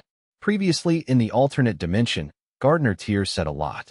Ronan didn't believe this artificial intelligence robot who claimed to be human, but Ronan was certain of one thing. His time travel was not a simple time travel. So, after escaping from that alternate dimension, Ronan didn't return the shrunken key to the Heidi, but instead wore it around his neck as a pendant. Ronan raised his hand and gripped the key tightly. I think what you're going to do next is invite all of us to your submarine. I think that's fine, but I hope the process will be pleasant, otherwise I'll destroy this key in an instant. Your power and magic cannot destroy this key, said the old Heidelman, who only had one eye showing. Huh, I'm the man who killed your god? Are you sure? Ronan shook the key, a villainous, threatening smile on his face. Old man, you're the head of this submarine, right? If you're the captain, then from now on I'm the first mate. Otherwise, this key will be gone in no time. God, you heard that brat Trika talking about him. Ha. The old man's dry, hoarse voice uttered an extremely unpleasant whisper. That's just God's servant. That's God's servant, and you're nothing but his tool, a rotten old piece of trash, Ronan said. Of course, who you are doesn't affect our negotiations. I'll say it again. From now on, I'm your first mate. The old man's single eye darted around again, and after a moment of silence, he sneered. Then, newly appointed first mate, bring your men aboard. Otherwise, your ship isn't very safe, so don't do anything unnecessary. He was reminding Ronan and his group that they must all come aboard the submarine, or their ship would be destroyed, and they shouldn't even think about having a sea piper abandon ship and escape to report back. I'm already the first mate. Why would I do anything unnecessary? Ronan continued speaking in a teasing tone, knowing that although he had the key, the other party couldn't stay there and confront him forever. If pushed too far, the other side might actually destroy the ship. Turning back, Ronan looked at Ambrina and saw her nod slightly without saying a word. She didn't seem nervous or flustered, and Ronan secretly breathed a sigh of relief, even feeling a little surprised. He was surprised that the princess could remain so calm under pressure. He had thought that at most she could only refrain from speaking carelessly. Let's go, Ronan called out, turning around and being the first to step onto the iron bridge, heading towards the submarine. Ambrina, who was actually very nervous, subconsciously wanted to follow Ronan, whom she considered very impressive. However, the moment she took a step, the sense of distance she had developed from being conditioned by etiquette since childhood made her hesitate. Elena was the first to catch up with Ronan. Ambrina was the second, and Alice immediately followed after her when she saw Ambrina step forward. Then came 5 Heidi people, including Triska. Ronan and his group were led down into the submarine by a man with a short beard and a big nose, followed by a woman in a headscarf, and finally an old man in a wheelchair being pushed by a blonde maid. Soon, the old man came to Ronan at the front of the group. Face to face with him at such close range, Ronan noticed something else. The blonde maid's eyes were vacant, and her movements were stiff and mechanical, like a controlled puppet, but she was indeed a living person. It's time to state our purpose, Ronan said. I think you want more than just the key. No rush. The old man waved his hand, then looked at the man with the short beard and big nose. Frederick, take them to that big room. Soon, Ronan and his group were led to what was supposed to be a large room. After everyone went inside, the only door slammed shut. The door could not be opened normally from the inside. Not only that, but there was also a strange power in the room, similar to the magic-suppressing field that Ronan and Dinia encountered on the 9th underground floor. However, it was not completely magic-suppressing, but it greatly weakened magic, and even their physical conditions seemed to have weakened. In addition, the walls and the door itself were made of magic stone material with high magic resistance, making it almost impossible to break the door by force. It was clear that the other party intended to detain Ronan and his group temporarily. Page 31, Chapter 66. Confinement, jokes. They're getting anxious. It was described as a large room, but it was actually very narrow, measuring 1.6 meters wide and more than 3 meters long. Apart from two equally narrow bunk beds, there was nothing else. The bunk bed took up most of the space in the already cramped room, leaving little room for even moving around. Wait a minute. Alice and Ambrina will sleep on the lower bunks here. Elena and I will sleep on the upper bunks, and you can decide on the other two yourself. Ronan opened up the allocation of beds. Fortunately, Ambrina had plenty of food and drink in her stomach. She had already stocked up on a lot of snacks, and in addition, she had bought a lot of things when she went shopping at the market. Among them were smoked meat and sausages that could be eaten directly, as well as several bottles of milk and more than 20 bottles of different kinds of wine, all of which were specialties of Wright City and other special cities. There were low-alcohol red wines and high-alcohol spirits, such as absinthe. Don't worry, I still have a trump card, Ronan continued, speaking to Ambrina and the other Heidi people. A trump card? Young master, you mean? Elena deliberately asked this question. Of course, she wasn't just putting on an act with Ronan. She did have a trump card, which was her and Ronan's armor. The armor could enhance physical fitness and isolate external forces, but it was still unclear whether it could isolate forces that affected magic. Ronan immediately interrupted Elena. You know it. No need to say it out loud. Anyway, everyone, don't worry. I'm very confident that I can deal with this group, which is why I let you come with me into their territory. It's not that they trapped us, but that we've broken into the heart of the enemy. Ambrina's gaze remained fixed on Ronan. It was Ronan's confident demeanor, maintained since they encountered this strange ship, that made her feel so at ease and calm. When she came down from the top cabin earlier, her gaze had only been away from Ronan for a moment before she couldn't help but tense up, her heart pounding wildly. At this moment, Ronan's words not only reassured her, but also stirred a flutter in her heart, a feeling she had never experienced before, one that was indescribable. Next, Elena and I will take turns on duty, and the rest of you can go to sleep. Ronan then announced. Lord Ronan, this, Priestess Triska was about to suggest that a few of them take turns on duty when Ronan interrupted her with a raised hand. Ronan said, Elena and I are stronger, so it's safer for us. You guys shouldn't cause trouble. Nothing happened all night. The next day arrived, and everyone who had fallen asleep late at night got up. Ronan could only estimate that it was around noon, because there was no day or night in the submarine, and the concept of time had begun to blur. Forget about sending food or drinks. They didn't even send a single person to say a word. It was obvious that the other party was doing it on purpose. They planned to put Ronan and his group into a state of hunger and thirst, and keep them in a state of no contact with the outside world for a long time. They would put immense pressure on them both physically and mentally, and when hunger, thirst, confinement, and time chaos completely overwhelmed Ronan, they wouldn't even need to ask Ronan for the key. Ronan himself would go crazy, lying at the door shouting for them to come and take the key away. Unfortunately, the other party clearly did not know Ambrina's specific information beforehand. They probably thought she was a noble lady whom Ronan would have to treat well, and that Ronan would be more likely to comply with her presence. This idea isn't entirely wrong. Ronan didn't cause trouble because of Ambrina, but it was also because of her that Ronan came to the submarine without hesitation. Physical and mental pressure? Ronan had long anticipated this. He had used similar tactics many times when he led the purges back in the day. The fact that this princess could provide such a large amount of food and water was something the other party certainly hadn't expected beforehand. It's likely that by the time the submarine runs out of supplies and needs to surface to a secluded location to secretly send a ship for resupply, Ronan's side will still have food and drink. Around afternoon, the other side realized that there was no movement from Ronan's side, and finally couldn't help but send someone over to check the situation. However, when Frederick, the man with the short beard and big nose, came over and peeked through the small window in the door, despite making a noise, no one looked in his direction. When he saw the scene inside, he almost doubted his eyes. Ronan sat on the ground, seemingly deep in thought and preparing for his next move, while everyone else remained silent, their eyes fixed on him. What's going on with this group of people?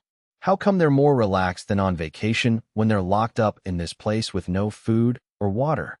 Frederick had no idea that Ronan and his group had already eaten and drunk some alcohol more than 2 hours earlier. Shortly before he arrived, Ronan, still feeling the effects of the red wine, started telling jokes. As a time traveler from the internet age, even though he didn't remember many jokes, and most of them were old and worn out, if he randomly picked a couple and adapted them slightly, they would still be fresh and hilarious in this era. At this moment, everyone is waiting for Ronan to tell the next joke. Speaking of which, in Willand there lived a couple, the woman named Mary and the man named John. Ronan began his story, making fun of Willand, a standard opening in the Kingdom of Foss. Mary asked John, "Who is more important to you, me or your mother?" At this point, Ronan deliberately paused. For a moment, everyone, Ambrina, the two maids, and the 5 Heidi people including Triska, opened their eyes wide, eager to know how John would answer. Because this question is so universal, it is easy for anyone, regardless of gender or social class, to understand and to comprehend how challenging it is. Seeing everyone's eagerness to know what happened next, Ronan shook his head to sober up and said slowly, "John, answer me. My mom told me to come out, but you told me to come in. Who do you think is more important?" For a moment, the air fell silent. Elena was the first to react, and couldn't help but burst out laughing, breaking the silence. Immediately, the 5 Heidi people laughed out loud, but then stopped, because although they did not know Ambrina's identity, they knew that she was a noble lady whom even Ronan had to respect. Ambrina was completely bewildered. What was going on? What did it mean? "Young master," Alice whispered a reproachful rebuke to Ronan, scolding him for telling such risque jokes in front of the princess. Ronan ignored Alice, sensed that the short-bearded, big-nosed man was gone, and then spoke. "I was just trying to lighten the mood. I was being rude, Miss Ambrina." Ambrina shook her head slightly. Although she didn't quite understand what was wrong with her, she didn't mind Ronan's rudeness. Ronan stood up and stretched. In short, the "he's in a hurry" plan was successfully completed. He's in a hurry to come up with a plan? What is that? Ronan explained. Because their time is extremely limited, they want us to be anxious. And everything that just happened was to make them realize that we are not in a hurry at all, and to make them anxious instead. Chapter 67. In a panic, arrangements have to be made. The magic of fate really won't work. If Ronan and his group haven't returned to Right City in another 5 or 6 days, things will get really serious. Even if they don't know about Ambrina, they should know that if Ronan, as the Secretary General, goes missing, it will inevitably lead to a massive manhunt. In this era, there was no technology to preserve food for long periods of time. This submarine would have to surface for resupply soon. Moreover, such a submarine could not approach the shore, and it dared not even get close to areas with many ships. Only a supply ship could be sent to a relatively remote place to deliver supplies. Submarines don't have to worry about being detected, but supply ships are different. Moreover, very few people know that Ronan went to sea, so it's easy to trace them back to the Sea Pipers by following their lead. Therefore, their goal is to force Ronan to hand over the key within a day or two, and then take the noble lady whom Ronan has to treat with care as a hostage, and take Ronan to the main city of the Heidi people that collapsed and sank, to open the legendary temple. Meanwhile, in the submarine's conference room, an old-masked sea piper being pushed in a wheelchair by a maid, a woman wearing a headscarf, and a tall, thin middle-aged man with bald patches on both sides of his hair were listening to Frederick, who had a large nose, report on the situation. That's the situation. Frederick finished explaining what he had seen. After he finished speaking, the entire conference room fell into dead silence. They didn't expect to force Ronan to hand over the key in a day. After all, the body of a high-ranking mage is different from that of an ordinary person. He can go without food and water for several days without much problem. But how could he possibly talk and laugh after being locked up in such a cramped place for most of the day?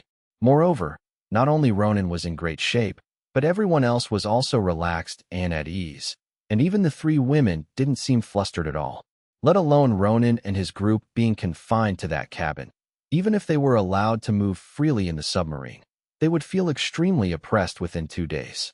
Frederick, with his big nose, couldn't help but add, I think this guy named Ronan might be a little off his mind. This isn't the time to talk about that, the tall, thin middle-aged man said seriously. According to our prior intelligence, Ronan is no small fry. His prolonged disappearance will inevitably attract a search. We don't have time to waste on him. What we need to do now is... Frederick touched his nose and looked at the middle-aged man. Mr. John, when I arrived, that fellow was telling a story. Once upon a time, in Wieland, there was a couple, the man named John. After hearing this risque joke, John, a middle-aged man, twitched his eye twice. He was from Wayland, also named John, and a Christian. John, the middle-aged man, let out a long sigh of relief, seemingly not taking the joke to heart at all.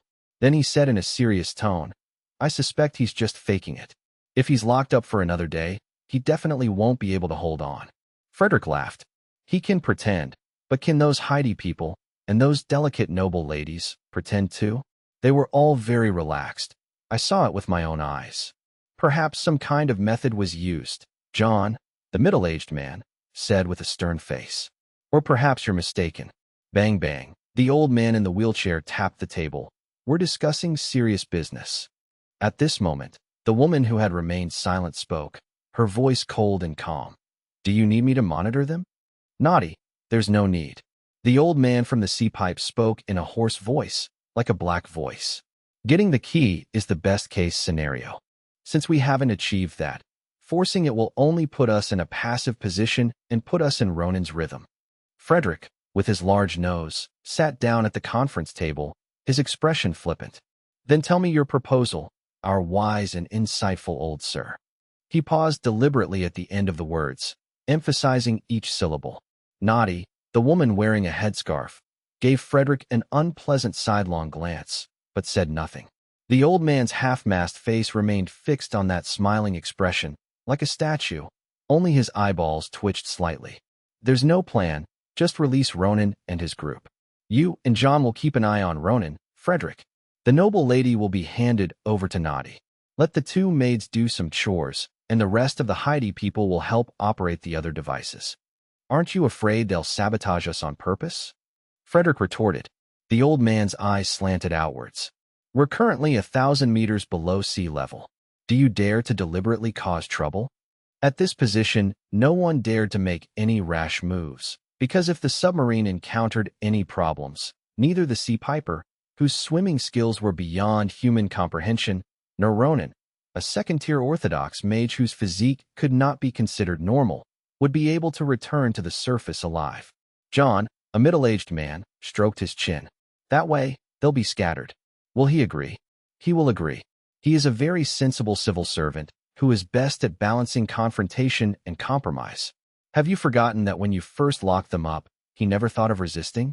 This man will not back down an inch when confrontation is necessary, and he will never do anything unnecessary when compromise is necessary. That's what the old Haitian with the half-mask said. Naughty then left. Her job was to bring the person over. Meanwhile, Ronan sat on the edge of the bed, taking a nap with his eyes closed. He didn't think about what the other party would do next, assuming it was something he had considered several hours earlier. He's just a little unhappy right now. The reason for his unhappiness was that this should have been an opportunity for him to advance his magic rank, but he was not prepared. Fate magic is an opportunity to advance in rank whenever the owner encounters a turning point in their destiny. The owner is given two choices, and after making the choice, they will obtain the magic of the next rank, the specific magic of which depends on the choice. However, all of this is based on one premise, that one's magic power must meet the requirements for advancement.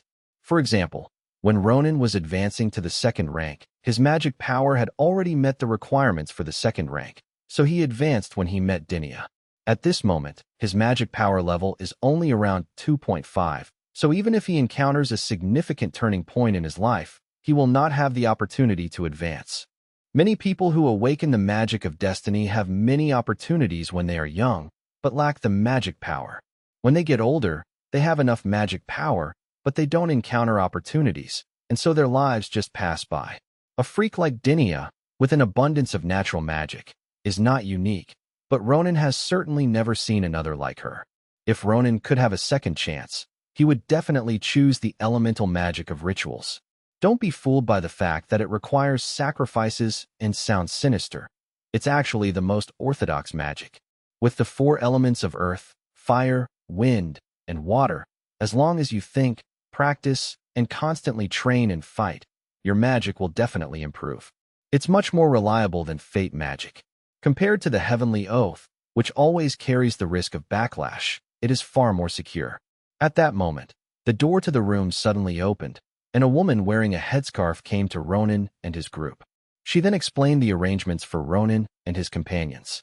As expected, Ronan's reaction was very calm. Chapter 68. Illness, Medicine, and Fury. One question.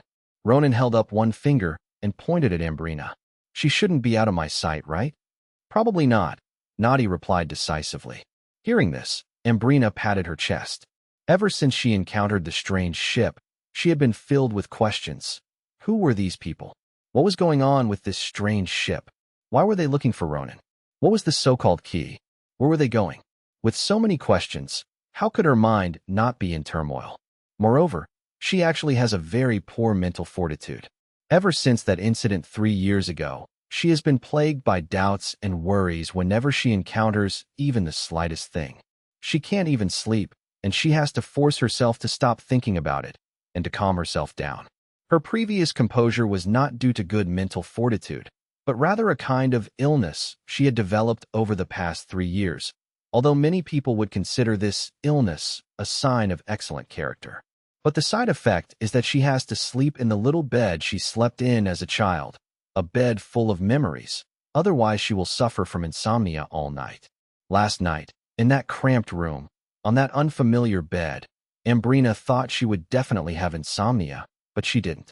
She slept on the lower bunk, looking down at the shop under the upper bunk. Ronan was right there within her reach, just like sleeping on the bed from her childhood.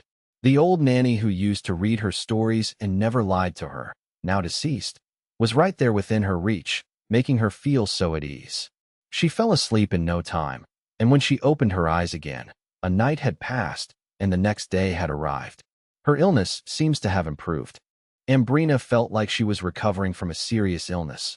She wasn't fully recovered and couldn't live without Ronan, her medicine. Ronan nodded to the woman in the headscarf and said, "Then there's no problem. Elena, Alice, you two follow their arrangements. If you have any objections, come to me. Triska, don't act rashly. We are in the deep sea now." Alice was, after all, his personally trained disciple. As long as she wasn't standing up for her friends, she was quite reliable. Elena is more reliable than Alice, both in terms of combat strength and mental fortitude. As long as the 5 Heidi men don't act impulsively, there won't be any problems. The only one to worry about is Ambrina. This princess is too quiet and too calm. At first, this could be explained by her mental fortitude, but now that she is still like this, Ronan can hardly understand it. He can only make sure that she is always within his sight. "Follow me." Nadi, the woman in the headscarf, said coldly, and walked forward without turning her head. Soon, Ronan and Ambrina followed her to the location of several other key figures. "It's nice to meet you again, first mate," the old sea piper with the half-mask greeted. Ronan showed no sign of tension about being surrounded by enemies, and jokingly said, "You remember a joke for so long. This old man is more petty than a little girl." Puffed. Frederick with the big nose was trying to suppress his laughter but couldn't help it. John, the middle-aged man, stared intently at Ronan. He disliked Ronan's penchant for making jokes, just as he disliked Frederick. The old man in the wheelchair ignored Ronan's teasing and went straight to the point. "We are currently at a depth of 1,000 meters underwater. Next, we will dive another 500 meters and then proceed to the location of the lost bubble. After passing through the lost bubble, we will arrive at the site where the main city of the Sea Flute people sank in the past." Ronan interjected, "Excuse me, but wasn't the main city of the Heidi people destroyed by those priests? Mortals can only destroy what mortals have built. How can mortals destroy what the true gods have created?" The old man with the half-mask had a hoarse voice that carried a strange sense of vicissitude. Although he was answering Ronan's question, it sounded like a priest on the verge of death reciting a passage from a lost divine scripture. However, as an atheist, Ronan was not swayed. So what do we do once we get there? Treasure hunt. Open the temple, the old man replied. What's inside the temple? Ronan asked again. Nobody knows, the old man replied. Ronan didn't believe it at all. The big-nosed woman, the turbaned woman, the bald middle-aged man, and the maid pushing the wheelchair, 4 high-ranking magicians. They might not be rich, but they could easily live a life free from worries about food and clothing. If they didn't have any information, why would they accompany an old man from the sea pipes to play a treasure hunt game in the ocean that might be life-threatening? Page 32. This group must have known some information, thus determining what was inside the so-called temple and possessed something that could ensure their safety. Otherwise, they would never have done such a thing. Ronan smiled and said, when it comes to treasure hunting and exploration, if you rush in without knowing anything, something very bad usually happens. I advise you to be cautious. At this point, Frederick gave a disdainful smile. You still want to get information out of me? Your only use is as a key. Now they're in a situation where there's no turning back. When they reach their destination and need the key, Ronan can't possibly refuse it, because he can't get back. However, he certainly won't hand over the key, because doing so would jeopardize the safety of their entire group. It is foreseeable that this delicate balance will be maintained between the two sides until they reach their final destination. The old heady man and his gang, with their half-masked faces, dared not take any action against Ronan and his group, fearing that Ronan would destroy the key, rendering all their efforts futile. Ronan couldn't afford to do anything underhanded, because if it caused problems with the submarine, or if they got lost in the underwater ruins, they would only face certain death. However, when they reach their final destination and the old headies group finds what they want, conflict will be inevitable. The old headies group wouldn't leave any survivors, and Ronan's group wouldn't just wait to die. Hey, you bald guy over there, go get me a cup of tea. Ronan ordered the middle-aged man, John, around like a servant. John, the middle-aged man, stared wide-eyed. What are you glaring at me for? If you glare at me again, I'll destroy the key and then attack the interior of the submarine with all my might, and we'll all die in the sea together, Ronan threatened. John, a middle-aged man, clenched his fist and trembled in midair. You can be arrogant all you want. Every word you say now will only make you scream one more time before you die. Ronan sat down in the chair and waved his hand impatiently. Okay, go now. The middle-aged man glared at Ronan for a while, but finally suppressed his anger and strode away without saying a word to pour Ronan some tea. That's just how the Waylanders are. They love to put on airs. A bunch of barbarians actually think they're gentlemen, Ronan continued, his words dripping with sarcasm. Frederick couldn't help but chuckle to himself. As a Fosman, it was incredibly satisfying to hear Ronan berate John and the Waylanders. What are you laughing at? Go get me some snacks. Ronan suddenly turned his attention to Frederick again. You? Frederick was so shocked and angry that he couldn't speak. What do you mean, what do you mean? Hurry up and go. You're not acting like a typical Foss people at all, as slow-witted as those imperial pigs. Ronan arrogantly scolded. Chapter 69. Death is inevitable. The maiden's dream is about to arrive. Frederick took several deep breaths and finally suppressed the urge to kill Ronan, that bastard. After giving Ronan a fierce look, he went to get him some snacks. He vowed that he would make Ronan wish he were dead. Soon, tea and snacks were served, but Ronan showed no interest in drinking them or eating them. John, the middle-aged man, was stunned. He was initially furious at Ronan's attitude, but upon closer reflection, he realized that Ronan's behavior wasn't without reason. After all, anyone would be angry after being locked up for half a day, especially since he hadn't eaten or drunk anything. So he forgave Ronan a little. But when the tea arrived, he didn't drink it at all. John, a middle-aged man, slammed his fist on the table in anger and shouted, "Why won't you drink it? Do you think I'd poison it? If I did such a thing, let me go to hell and be burned at the stake for eternity. You're in your 50s, why are you so agitated?" Ronan appeared quite calm, picking up the plate of desserts as if coaxing a child. "Here, have some cake to calm down." John didn't answer at all and just left. Ronan put down the cake. He would never eat it. The cake looked like it had been sitting for a day or two, but the jam on top was freshly poured on. There must have been something special added to the jam. Seeing that Ronan wouldn't eat the jam cake he'd mixed with boiler ash, Frederick got even angrier and left without looking back. The old man with the half-mask picked up the tea on the table and drank it in one gulp. Mr. Ronan, do you think you need to do this? Magicians are not a group that usually resolves conflicts peacefully, especially when the other person is also a magician. Huh.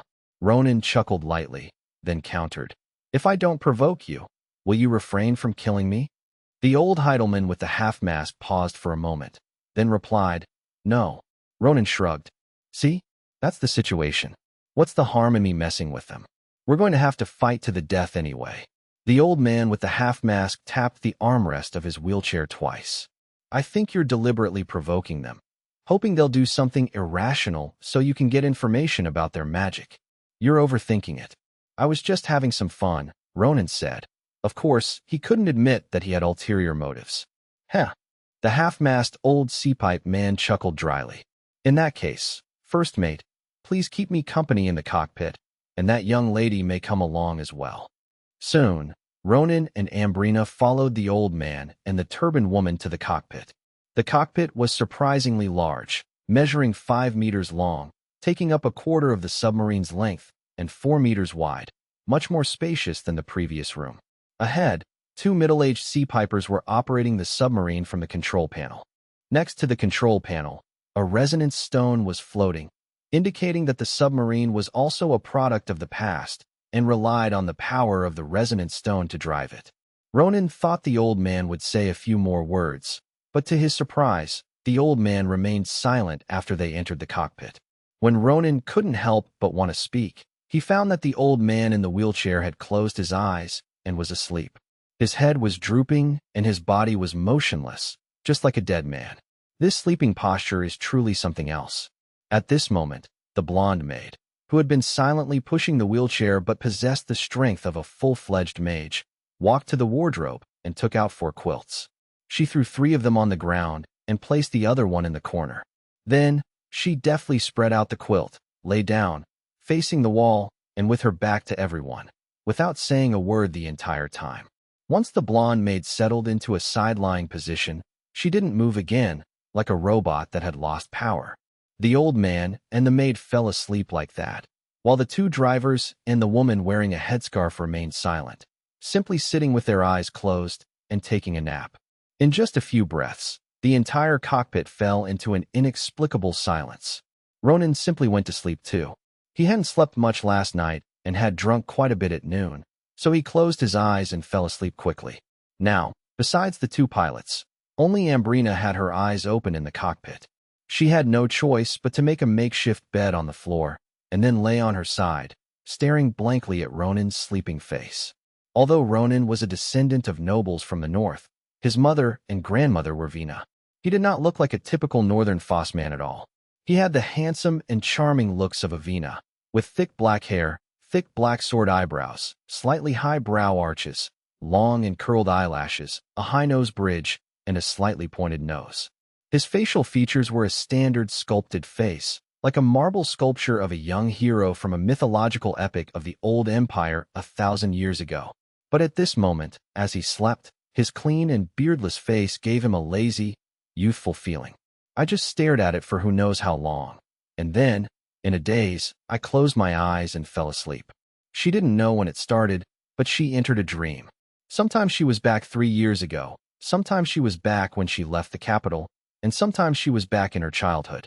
She kept jumping between those blurry scenes. Suddenly, the dream became clearer and stopped jumping around. Ambrina dreamed that she was hiding in Ronan's closet. Through the crack, she saw Ronan's tall maid, Elena, pressing down on Alice. Ronan was only wearing a towel around his lower body, his upper body bare, his muscles clearly defined. His long fingers were slowly tracing across Alice's black stockings. Alice's 10 toes, wrapped in the black stockings, were tightly gripping the sheets, creating 2 folds in the sheets. She held her breath involuntarily, her big toes clenching tightly. Gradually, Ronan's movements changed from gently brushing his hand to opening his hand to touch and grab at the same time. Watching this action, it was as if Ronan's hand was on her thigh, and she involuntarily squeezed her legs together. After caressing her for a while, Ronan parted Alice's legs, buried his head in her, and brought his nose closer and closer to her.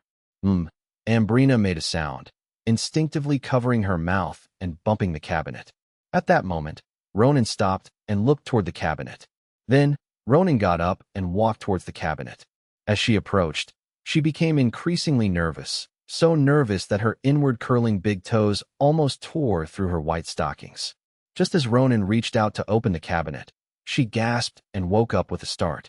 Ambrina sat up abruptly upon waking, only to find Ronan nowhere to be seen. She quickly asked the turbaned woman beside her, "Where did he go?" "The toilet," Nadi replied curtly. I'm going to the restroom too," Ambrina said. Nadi stood up. "I'll take you there."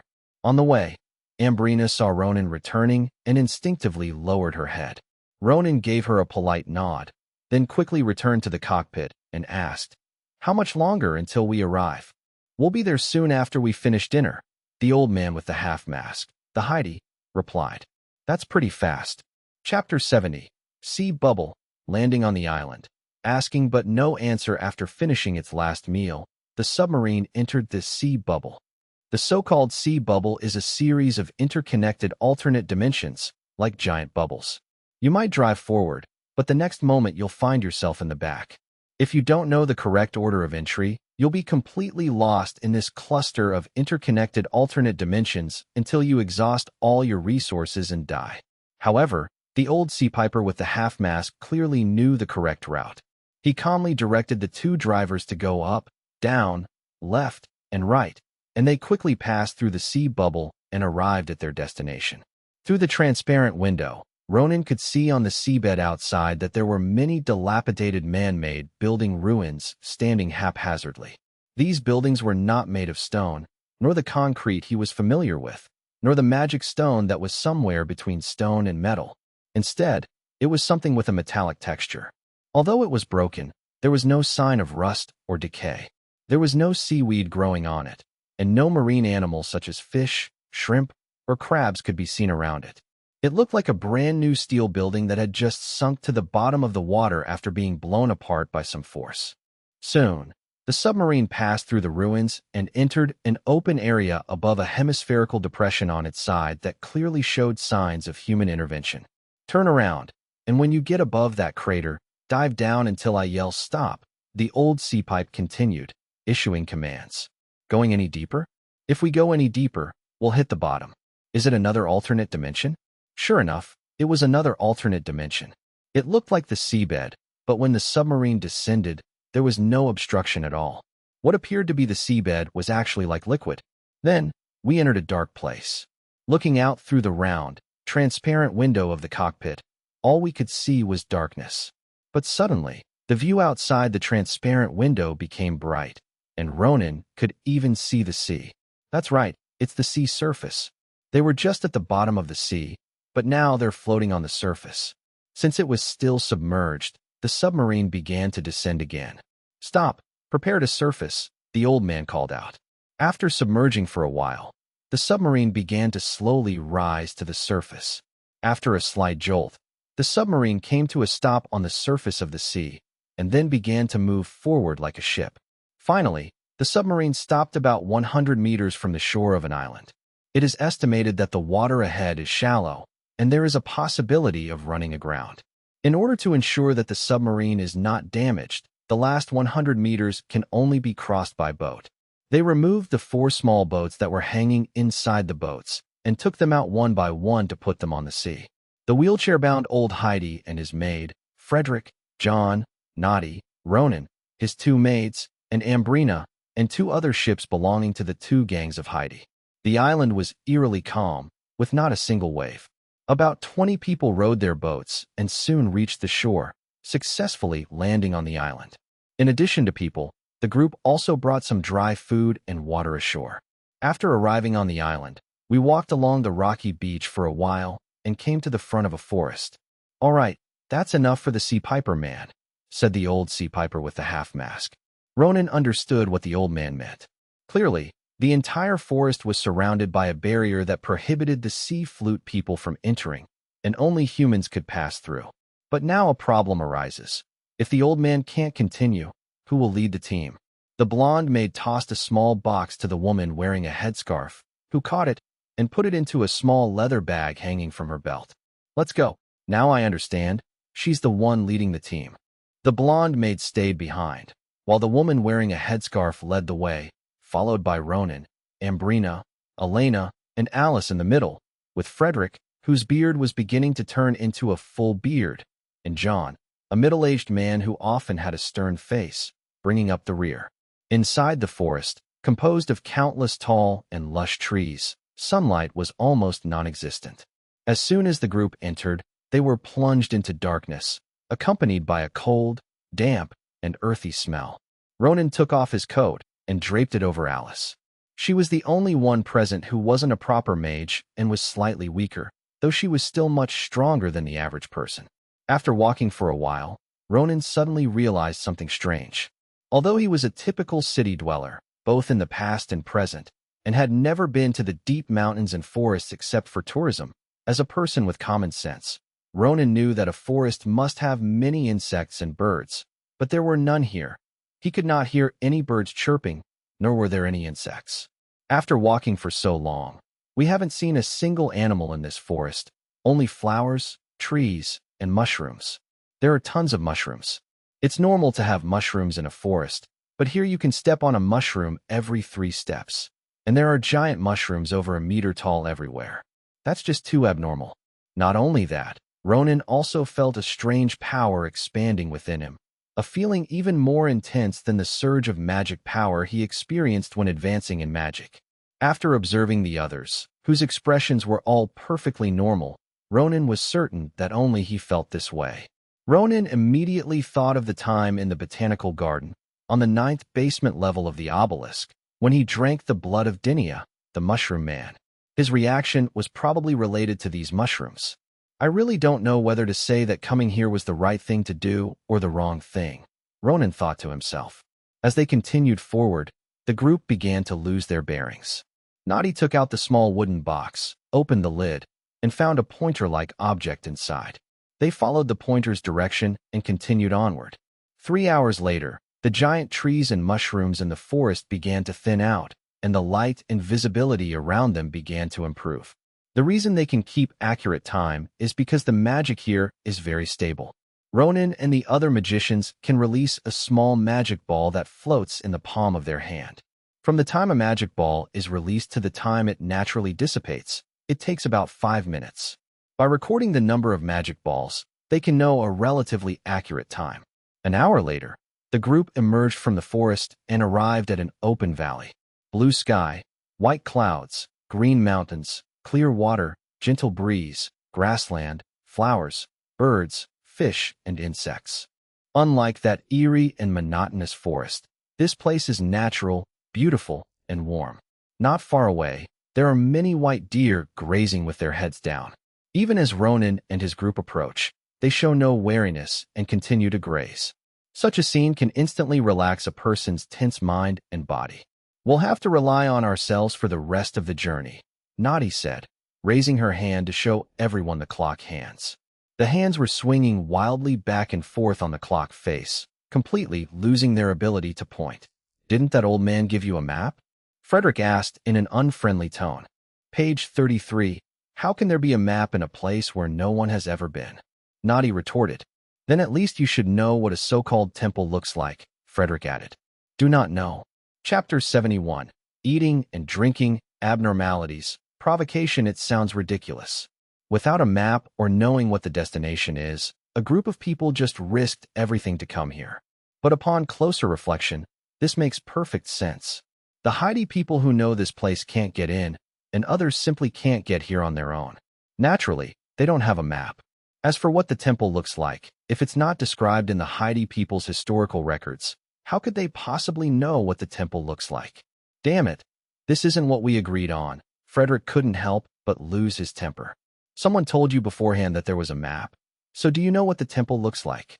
Noddy retorted, her cool voice carrying a hint of disdain. All right, calm down. Let's not talk about this nonsense now, John, the middle-aged man, said, trying to calm things down. Ronan had figured it out. The old Heidi man with the half-mask, the silent, puppet-like blonde maid, and the woman wearing a headscarf, who was probably from a tribe in the northern part of the southern continent, were all a group from the beginning.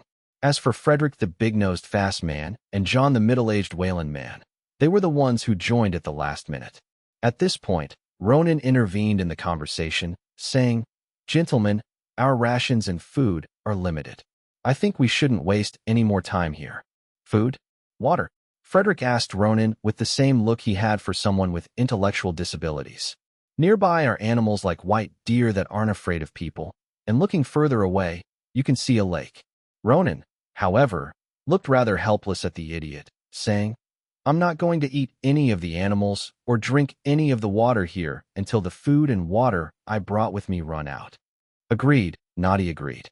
Although the place was peaceful and serene, and even the air was so fresh, she would never let her guard down. "If we eat and drink normally, the food and water we brought will last us for 3 days. If we are frugal, it should last us for a week without any problems." That's what John, the middle-aged man, said. His so-called thrift is not simply about eating and drinking less, but about using magic as a substitute for energy consumption and a means to maintain normal bodily functions. In fact, once people in this world become magicians, their physical structure is no longer that of a simple animal. To give a smaller example, it's absolutely impossible for a person to run 100 meters in under 5 seconds. This isn't because of insufficient energy supply, but simply because the structure of the human body is inherently incapable of such a feat. However, this is not a difficult task for a second-tier mage. On a larger scale, many things are theoretically impossible for a flesh-and-blood body composed of cells, but a mage is no longer merely a flesh-and-blood being. Take Alice, the weakest one present, for example. Her arms look thin and soft to the touch, with no muscle to be felt, yet she can kill a bull with a single punch without using magic. This is the magician, a peculiar creature whose appearance is that of flesh and blood, but which is not. John, the middle-aged man, continued to explain his plan. "My suggestion is that we pair up and climb to the top of that small hill over there, and look down at the valley from above. If we're lucky, we might see some man-made structures. If we don't see anything, at least we can get a preliminary idea of the size of the valley. If it's not that big, then we can continue exploring as a group. If it's that big, then we can split up." This plan, like his personality, was conventional and unremarkable, but it also had no obvious flaws. "Okay, let's climb that mountain first." Ronan agreed. The group began climbing the mountain. The summit of the highest mountain in the vicinity was only about 200 meters above the small plain where they were. It doesn't look like it's very high, and it won't take much time, but that's not actually the case. Because there were no mountain paths, and the gentle slopes were covered with various branches and thorns, he had to clear a path as he went, and it was very difficult to walk. Every now and then there was a pit, or a sharp rock and a mud pit, which caused Ronan's pants to be torn in several places. Several women's skirts were snagged every few steps, but there was no need to worry about their pantyhose. Whether it was black pantyhose made from the black silk spun by the rusty iron sea spiders of the Mediterranean, fleshy stockings from Vinaya, or white silk from the far north, they were all magical creations. They could automatically absorb magic power or actively attach themselves to form a magical protective film, which tree thorns and brambles could not break through at all.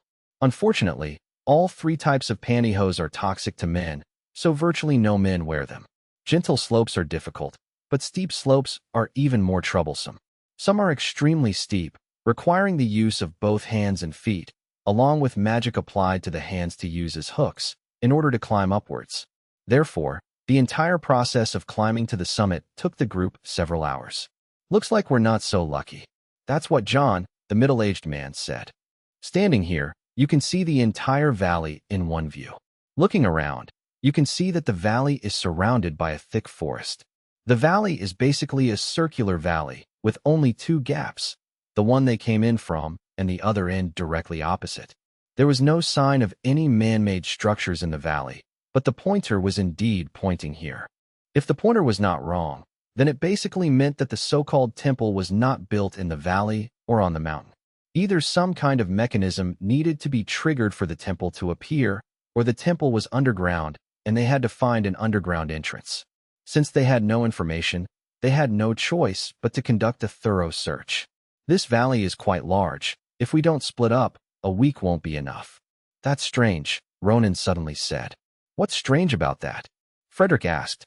Ever since Ronan arrogantly ordered him to get some snacks, but then refused to eat his tampered cake, Frederick had been at odds with Ronan and would question everything Ronan said.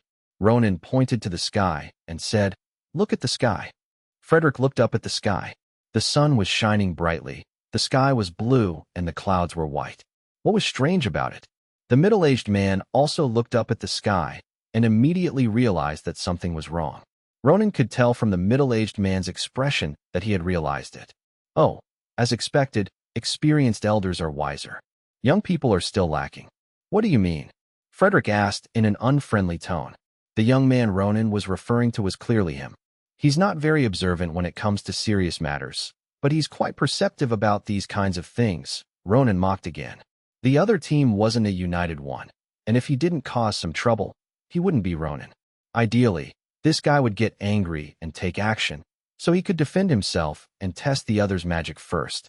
Enough, and Mr. Ronan, stop this provocation. Naughty, the woman wearing a headscarf, finally showed a flicker of emotion on her usually expressionless face. Don't go too far. Captain, watch your attitude. The hostage is in my hands, Ronan said, clutching the keys, his tone resembling that of a kidnapper. Is Chapter 72 wrong? Low level, based on suspicion.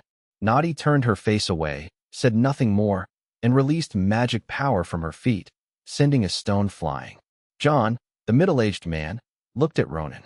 He had thought Ronan was just a bureaucrat who became Secretary General through bloodline and only knew how to play some minor power games. He thought that Ronan was able to resolve the incident between Ares and the Heidi people by currying favor with the #1 female mage on the continent. But now it seemed that it was not that simple. This young man had very keen observation skills. He was the first to notice something was wrong. The problem is the sun. When they arrived at the old city ruins via the sea bubble, it should have been night, but when they landed on the island, it was broad daylight. Now, almost 7 or 8 hours later, it's still broad daylight with the sun high in the sky. There's something wrong with the sun here. Not only that, Ronan also noticed problems within his own team and kept provoking Frederick and even Nadia, trying to create a legitimate opportunity to test them. John mentally organized his thoughts, preparing to explain the anomaly to Frederick, who was still confused. However, at that very moment, the sky suddenly darkened, and upon closer inspection, the sun had shifted its position, setting in the west. Ronan couldn't help but show a hint of surprise. Had he made a mistake? As darkness fell, the group decided it was best to continue their activities. Ronan turned to Nadi and asked, Captain, shall we set up camp here to rest, or decide after we descend the mountain? We're going down the mountain. If something happens at the summit, we have no way back, Nadi declared. The group went straight down the mountain, and by the time they reached the foot of the mountain, it was already completely dark. Logically speaking, it shouldn't take this long for the sun to rise high in the sky to set. However, now is not the time to study this issue. The only problem we need to consider now is finding the so-called temple. After a brief discussion, the group found a spot on the edge of a hillside to set up camp. Of course, they didn't use tents, but rather cut down some tree trunks to build a frame, and added some large leaves to make a roof to shelter them from the wind and rain. That's how a simple triangular tent for the outdoors was completed. The plan was to eat and drink well first, then get a good night's sleep to recharge, and the next day, set off separately to search for the temple in the valley. The dinner was simple: dry biscuits with some meat sauce, no water, just wine in a leather sack. After drinking, Frederick felt the urge to urinate, so he went to do so midway through the night. After the meal, seeing that the middle-aged man John got up to urinate, Luo also got up and followed him. The two walked to a distance. Wow, Mr. John, to be able to pee so far at your age is just like a 12 or 13-year-old boy, Ronan praised from the side. This is perfectly normal for a magician, John replied. Is that so? It seems I was mistaken. I thought you were a chaste priest, Ronan said. Have you ever seen a priest like me with these pagans? John retorted. After urinating, Ronan pulled up his pants and replied, Never seen that. The priests I've seen are far more skilled than you. They curse heretics during the day and preach to them in bed at night. They're people who have reserved beds in hell. No, in heaven. John frowned, wanting to retort, but he swallowed his words. There are indeed quite a few parasites in the church. The two returned to the camp, and Ronan went straight to Ambrina and the others, whispering a few words to them. Frederick looked at John, who was walking towards him, and asked, "What did he say to you?" "It's just some trivial matter. You don't need to know," John replied, not wanting to mention Ronan's wanton slander of the priest. "I advise you not to have any ideas. He is a Foss, and you are a Wayland," Frederick said. "Huh." John, feeling uneasy about being suspected, gave a cold laugh. "I should be the one advising you not to have any ideas, because he is a Foss person just like you." After saying that, John walked to the side, not wanting to talk to Frederick anymore. Soon, Ambrina came to Nadi and said she wanted to take a bath. Before Nadi could speak, Ronan said no, saying that this was an unknown area and they couldn't just go into the water. Then Ambrina said, "Then let's not go into the water. Let's just wash our faces and feet by the lake and wipe ourselves with some water. It's very hot in the submarine, and we've been traveling all day. If we don't wash, we'll start to smell." Nadi was silent for a moment, then agreed to Ambrina's request, and was then pulled and dragged by Elena toward the lake. Only 3 men remained in the camp. "Brother Frederick, were you hired by that old man?" Ronan asked. "No," Frederick denied immediately. "It seems he plans to share some of what he wants with you after he gets what he wants." "I'm curious how you'll ensure your own interests," Ronan asked again. "That's none of your business," Frederick said dismissively. "Trying to extract information with such a low-level rhetoric?" Ronan just smiled. "You should have read the intelligence about me, so you should know that I know much more about the Haiti people and their civilization than you do. Think about it. I didn't put up any resistance at all, and I came here with you so easily. Moreover, I have the key that you need. Are you sure I won't be the one to get everything?" "It's ridiculous. Only he knows how to start that submarine, how to get through the sea bubble, and only he can get us out of here." Frederick scoffed. Ronan showed no anger on his face. "If you, Mr. John, join me, we can form an overwhelming force. They only have 2 first-tier mages on their side. They can't resist at all. Under the threat of death, would he dare not take us away? Even if he doesn't wanna, what about the 2 pilots? Besides, I have a few sea pipers on my side." Frederick burst into laughter. "Ha ha, such a low-level attempt to win me over is nothing but provocation. Do you think I can't see through it? It seems we can't reach an agreement." After saying that, Ronan left, seemingly pretending to be indifferent, but in reality, he really didn't care. How could he possibly expect to successfully sow discord between the other side with just a few words? It was merely a casual sowing of seeds of doubt. The old Haiti man has 4 regular mages, while Ronan has 3. Ambrina has little combat power, but Ronan is a second-tier mage, so theoretically the old Haiti man's side is slightly stronger. However, if one of the old Haiti's men were to defect to Ronan's side would gain an absolute advantage. If it succeeds, killing will be easier. If it fails, killing will be more troublesome. At this moment, middle-aged John and Frederick sat quietly by the fire. In John's eyes, Frederick appears to be a very emotional young man who is willing to do anything for that blonde maid. But he is actually very greedy and would definitely betray him if the price were higher. In Frederick's eyes, John appeared to be a respectable priest, attracted by the vision described by the old man from the sea. But in reality, he was full of calculations. Such a person would not hesitate to betray without hesitation once he determined that the benefits of betrayal would be greater. This was a mutual understanding that the two had already formed. Ronan's words were not planting a seed, but rather watering the flower. Chapter 73. Feet, Probing, Amnesia at the Lakeside. For women first tested the temperature of the lake water with their hands and found that the water was not cold at all, but rather slightly warm. Nadi spread a large rectangular blanket she had brought on the grass by the lake. The blanket had a very ornate pattern, with different yarns weaving different purple, white, and yellow backgrounds, and it was covered with gold and red floral embroidery. Elena was a little embarrassed to step on it. How expensive must this thing be? Her young master Ronan couldn't afford it even with half a year's salary. Alice also noticed that it was expensive, but she thought that this woman's identity was not simple. With the income of an ordinary first-level mage, she could not afford such a luxury. Ambrina didn't seem to mind. She was indeed a frugal person and rarely spent money on expensive things, but the problem was that many of her things were free, such as the carpet in her room, which was certainly no worse than the blanket in front of her. Isn't a carpet meant to be stepped on? Ambrina took off her champagne-colored ankle boots and put them aside.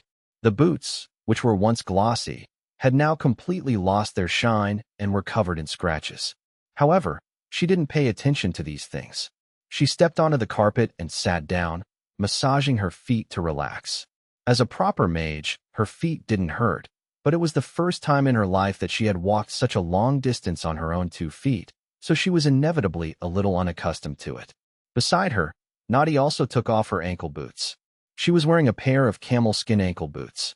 Camel skin is thick and is usually used by herders to make bowls and pots, but in fact, after being thinned, camel skin is softer than cowhide and tougher than sheepskin, making it very comfortable to wear as boots. Nadi was wearing flesh-colored pantyhose, which Alice and Elena immediately recognized as flesh-colored pantyhose made of Vinaya golden-spotted silkworm silk.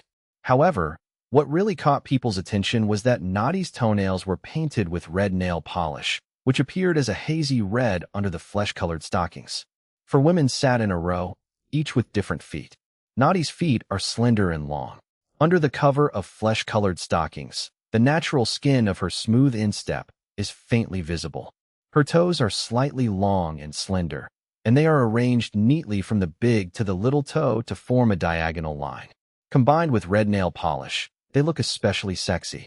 Page 34 Ambriana is relatively rounded, with slightly rounded toes, like a little girl, wrapped in white silk with a pearlescent texture, which is both cute and youthful. Elena is tall, so her feet are relatively large and long, with her second toe also being slightly longer. The toes and heels of her black stockings are stretched to a semi-transparent state. Such feet are not suitable for gently holding and playing with, but rather for grabbing and kneading vigorously. Alice was petite. She wasn't short, but she had a small frame, and her pantyhose were a uniform black. Ambrina pulled out a bar of lavender soap from somewhere, broke it into 4 pieces, and gave one to each person. After washing her face, she was the first to take off her pantyhose, took a few steps forward, and dipped her feet into the lake to wash them. After washing up, the 4 young girls sat on a blanket, looking at the lake reflecting the moonlight, enjoying this moment of tranquility. "I'm sorry to have dragged you into this," Nadi said suddenly, removing her headscarf and forehead ornament. Not only Elena and Alice, but even Ambrina was stunned. After a moment of silence, Elena shrugged and laughed. "This is interesting. I thought it was hypocritical enough that the followers of the 7 Saints cult thanked God before eating meat, but I didn't expect there to be something even more hypocritical. They even apologized before eating meat. If you are willing to serve my lord, I can guarantee that you will be safe," Nadi said, her tone completely different from her previous cold and distant manner, even carrying a hint of fervor. Elena slapped her thigh and laughed. "Really? Then I'll give you a guarantee too. If you surrender to us now, I can ask the young master to spare your life. We're short of a dog." "Elena, what nonsense are you talking about?" Alice was a little annoyed with Elena. Ronan had instructed them to try and extract information from her, but how could they get anything out of her now that she had caused such a scene? "Can I tease her a little?" Elena asked Alice. After saying that, Elena grabbed the edge of the blanket, dried her feet vigorously, quickly put on her pantyhose, and then grabbed her black top-grain calfskin boots and put them on. Before leaving, Elena stared directly into Nadi's eyes without hiding her anger. A flash of amber light appeared in her pupils, and Nadi was momentarily stunned when she saw it. Elena then turned and left. Midway through, Elena ran into Ronan, who asked, "How was it?" "My feeling was right. The maid pushing the wheelchair is just like me," Elena replied. She had just spoken harshly and deliberately glared at Nadi with her golden eyes before leaving, just to see Nadi's reaction. Judging from Nadi's reaction, she had obviously seen golden eyes before, and if there was no doubt, it was the same kind of golden eyes she had seen on that blonde maid. Ronan gave a thumbs up. "Beautiful, Elena." "Of course," Elena said smugly. "How is Alice doing?" Ronan asked. "I don't know," Elena replied. "With her skill level, it should be fine." Elena had probably done something to make things more difficult for Alice. Ronan, who had guessed this, sighed and pinched Elena's cheek. "You're such a child. You have to make a fuss even at a time like this. I was actually playing a supporting role." Elena was incredibly shameless. Young master, you mentioned something before, one wearing a red human skin mask and the other wearing a white human skin mask. All right, that's enough. Ronan was speechless. What the hell was that red and white leather mask? Ronan and Elena returned to the camp. After a long while, Ambrina and the others also returned.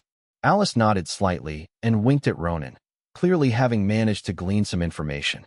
Afterwards, everyone went to sleep.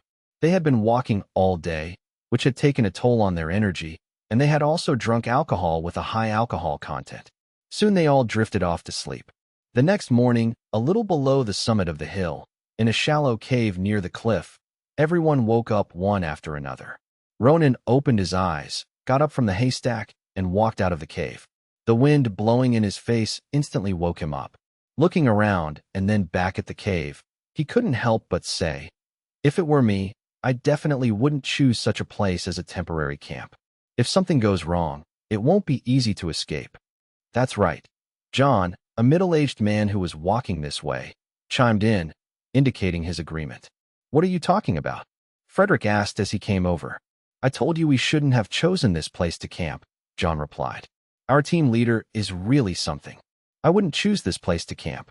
I remember, Naughty was about to say that she remembered it was the result of a discussion, but she couldn't recall the details at all, so she asked, "Who suggested camping here?"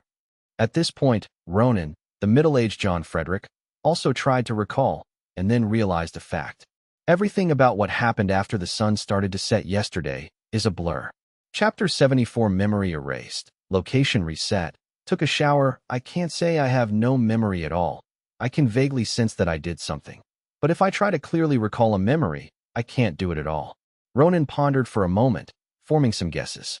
Deciding to verify them, he looked at the middle-aged man, John, and tentatively asked, "Mr. John, did I mention the priest to you last night?" "No," John replied. "Are you sure?"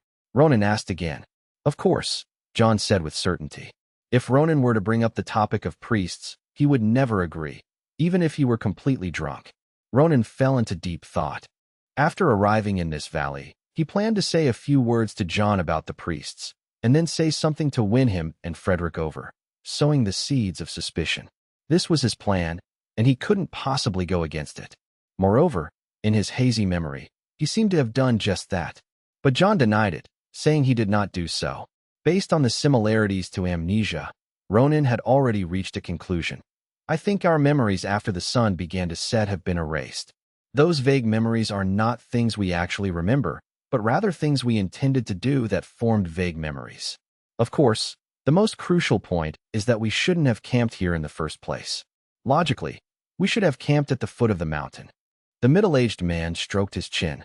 "You mean, our memories have been wiped clean, and our locations have been reset to where we were before the sun began to set?" His last clear memory was of organizing his thoughts, preparing to explain to Frederick the unusual nature of the sun. "Maybe we've had too much to drink." Frederick tried to offer an explanation. "No one cares about him." Naughty lowered her head in thought, having already tentatively accepted Ronan's conjecture. After a moment, she said, "Let's check the consumption of food and wine." Ronan woke up the two maids and Ambrina, and together they checked the dry rations and wine they carried. The check revealed that they had probably eaten 2 meals. This result means that if they lose their memory, they lose half a day's worth of memory. All I can say is that this result isn't too bad. Ronan looked at the sun. Look at the position of this sun. It's not in the morning, but it's the same as when we first noticed the sun's abnormality, like the sun at noon. If things go well, our memories will be erased from when it started to set, and the period from now until it sets will be preserved. If things go badly, maybe the next erasure will send our memories back to yesterday. Whichever it is, we must hurry. The memory has been erased, and the location has been reset. We need to find the temple as soon as possible. That's what John, the middle-aged man, said. Naughty said, "You 3 men form a group, and we 4 form a group. Splitting up is necessary. This way, she can ensure that she can keep an eye on Ronan while maintaining a balance of power, and Ronan won't have to worry about them making a move, which is acceptable to him." "Okay," Ronan agreed. The group descended the mountain as quickly as possible. Along the way, Ronan proposed dividing the valley into 6 areas, with the task for the day being for each of the 2 groups to search one area. Upon reaching the foot of the mountain, a thorough search began. The next morning, Ronan and his party woke up once again in a shallow cave on the mountaintop. It was almost a replay of yesterday morning's events. Realizing something was wrong, and after some verification, I confirmed that I had amnesia and that my location had been reset. Unlike yesterday, when checking their food and water consumption, they discovered that they had already used up 2 days' worth, which meant that it was now their 3rd day in the valley. However, their memories end when the sun begins to set on the 1st day, meaning that the situation is worse. Their memories of the 2nd day are completely erased. Don't worry, I will definitely propose to divide the search area into 6 on the 2nd day, and it will definitely be done in order, namely Zone 1 and Zone 2, which we have already searched yesterday. Ronan believed that even if he lost his memory, he would still be able to come up with solutions and would never be at a loss because of amnesia. Today we'll search Zones 3 and 4, Ronan said confidently. Amnesia is nothing to me. On the 4th day, the same scenario repeated itself. Ronan arranged for a search of Districts 5 and 6. Day. You mean we've searched the entire valley over the past few days? Frederick asked Ronan. That's right. Although we have no memory of it, we have definitely searched the entire valley over the past 3 days, Ronan replied with certainty. Frederick remained skeptical. What makes you so sure? None of us know what happened in the last 3 days. You'd better not trust your own judgment, but trust the judgment of my past self. My past self would definitely push everything toward the best possible outcome. Ronan said. Well then, tell me, what should we do next? Frederick asked. The problem is in this mountain, or rather, right here. As he spoke, Ronan looked back at the cave, the place where they were reset to every day. Are you sure? John, the middle-aged man, asked. It's uncertain, but we've ruled out the valley area below the mountain over the past 3 days. As for where we're resetting, do you believe it's okay? Ronan said that he had suspected the cave from the beginning, but the shallow cave didn't seem to have anything unusual about it. 3 days have already passed, and the area in the valley below the mountain has been thoroughly searched. We can only start from here. Then, the group began to examine the cave with utmost care. To be honest, this cave is really small. The entrance is only a little over 2 meters high and a little over 3 meters deep. There are no traces of human intervention. It looks like an ordinary cave. A few minutes later, the group had tried all their methods, but found nothing unusual. This time, Frederick didn't voice any objections, because now was no time for idle chatter. Ronan believed in himself, and Frederick believed in himself. He believed he would at most last until yesterday before requesting to leave the team. He would definitely leave this valley alone, but now he was here. This only proves one thing. Even if he leaves this valley, he will be reset to this place. In a sense, they are under a curse and will be trapped here forever if they cannot break it. I have a question, Ambrina suddenly said. Instantly, everyone's eyes were focused on her, awaiting her question. I've taken a shower, Ambrina said. Upon hearing this, Frederick and John couldn't help but wonder if this noble lady had lost her mind. Ambrina then said with great certainty, I will never take a cold shower. There is hot water somewhere here. Ronan's eyes lit up instantly. This was definitely a piece of information worth noting. Theoretically, there shouldn't be any hot water in this valley. Chapter 75 Nothingness is existence. Right is wrong. Nature is unnatural. Let's go to Area 6. Ronan said. How can you be sure it's Area 6? Frederick asked. This time, he wasn't questioning Ronan as usual, but rather, after realizing they couldn't get out, he was now more anxious than anyone else. First, those 4 women are in charge of Areas 2, 4, and 6. Second, if she took a hot shower the day before yesterday, she would have mentioned it yesterday. Once she mentioned it, I would definitely try to remind myself today, but I didn't receive any reminder today. So, she took a hot shower yesterday, which proves that the anomaly is in Area 6. Ronan briefly described the process of pushing the accelerator. Which side is Zone 6? Frederick asked again. Ronan pointed to the foot of the opposite mountain. If I were planning the area, according to my habits, Area 6 would be that area. The group quickly descended the mountain and headed straight for Area 6. However, upon arrival, it was discovered that Area 6 consisted only of a stream about 1 meter wide formed by water flowing down from a small waterfall in the mountains. The stream flowed into a large lake in the middle. The water was not cold, but it was definitely not hot either. There's no hot water at all, Frederick said. It's precisely because there's no hot water on the surface that she used a hot shower to record this anomaly, Ronan said. This place is already an alternate dimension, and there are alternate dimensions within alternate dimensions. Isn't that quite normal? Ronan estimated that the situation at the time was that Ambrina accidentally entered some other dimension. After entering, she dared not make any rash moves, but she knew very well that her memories would be erased and her location would be reset. So she had to find a way to record this information.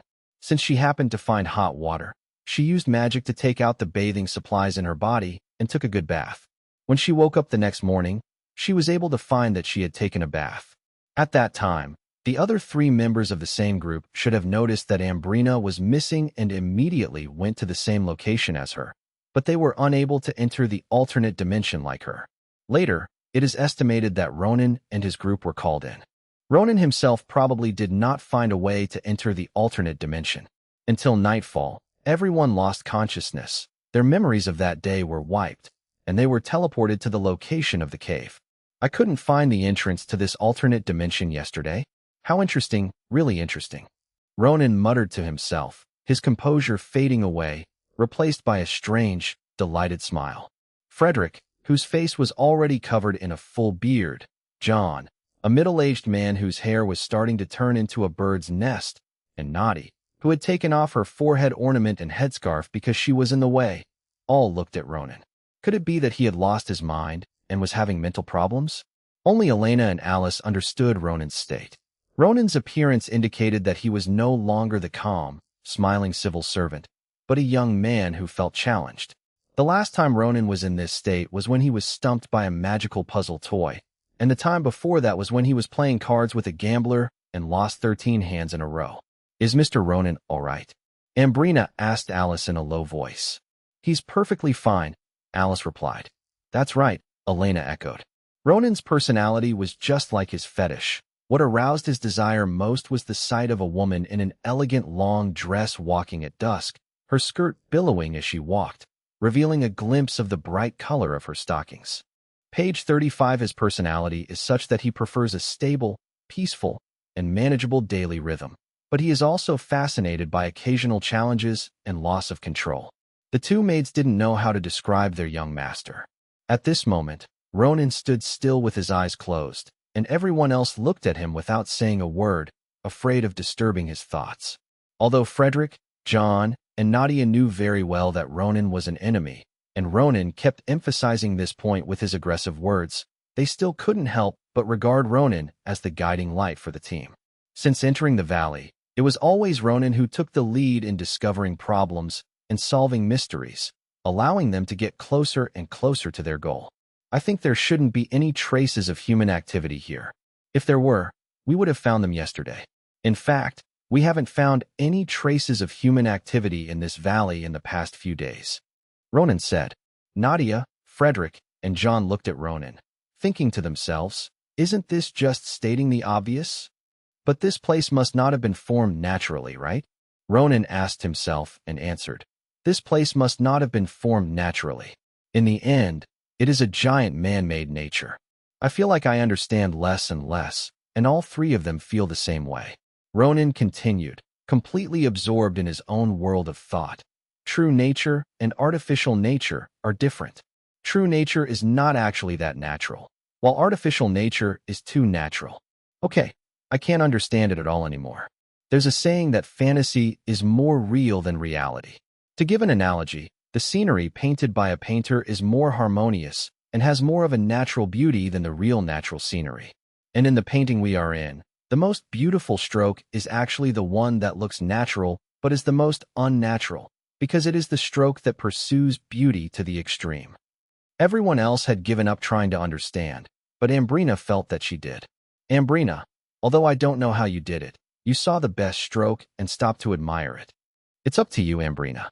Only you can do it now, Ronan said to Ambrina. He guessed that perhaps the princess possessed an extraordinary aesthetic sense, which is why she found that most natural yet most unnatural stroke. Ronan was right, but that's not all. Ambrina is also a flower lover, and her dream is to live a leisurely and peaceful life in a garden she creates herself. But Ambrina, you must make a choice that aligns with your inner thoughts, Ronan said. On the contrary? Ambrina asked, puzzled. Ronan added, that's right. When you saw that place yesterday, you must have done something, but today you have to make a different choice. Otherwise, you'll probably still be the only one who can go in. I understand. Ambrina nodded emphatically, clenching her fist slightly. Leave it to me. Ambrina looked at the puzzled expressions on everyone else's faces, smiled, and looked up at the sky. Granny, if you were still alive, you would definitely read me the story of the Baron and the Painter of Souls, right? Only she understood him, and only he understood her story. Ronan didn't know what was wrong with the princess suddenly looking up at the sky in a daze, but he wouldn't disturb her. Although he had found a solution, it could only be implemented by Ambrina, and he couldn't let it affect her state of mind. The others remained silent as well. Ambrina began to move, and a few minutes later, she came to a cluster of flowers and looked down at the most beautiful purple flower. She was mindful of making the opposite choice.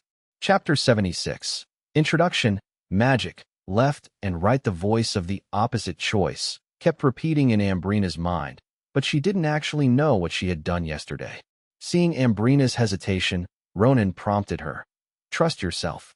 Yesterday, you must have followed your heart without any unnecessary considerations. Ambrina nodded, then squatted down and reached out her hand toward the most beautiful and vibrant flower. Nadia, Frederick, and John all looked surprised and even wanted to stop him because Ronan had said to make the opposite choice. How could you pick the flower? Logically speaking, seeing such a beautiful flower, especially one that is in full bloom and about to wither, one should pick it for decoration. Should we stop her? The better option would be to stand there and admire her. At this moment, even Alice was worried that Ambrina hadn't made the right choice. Ambrina plucked the flower without hesitation. It's too late, it's over. Ambrina's face was full of confidence. She had never been as confident in her life as she was at this moment. She firmly believed that she would never pick the flowers if she followed her heart. She would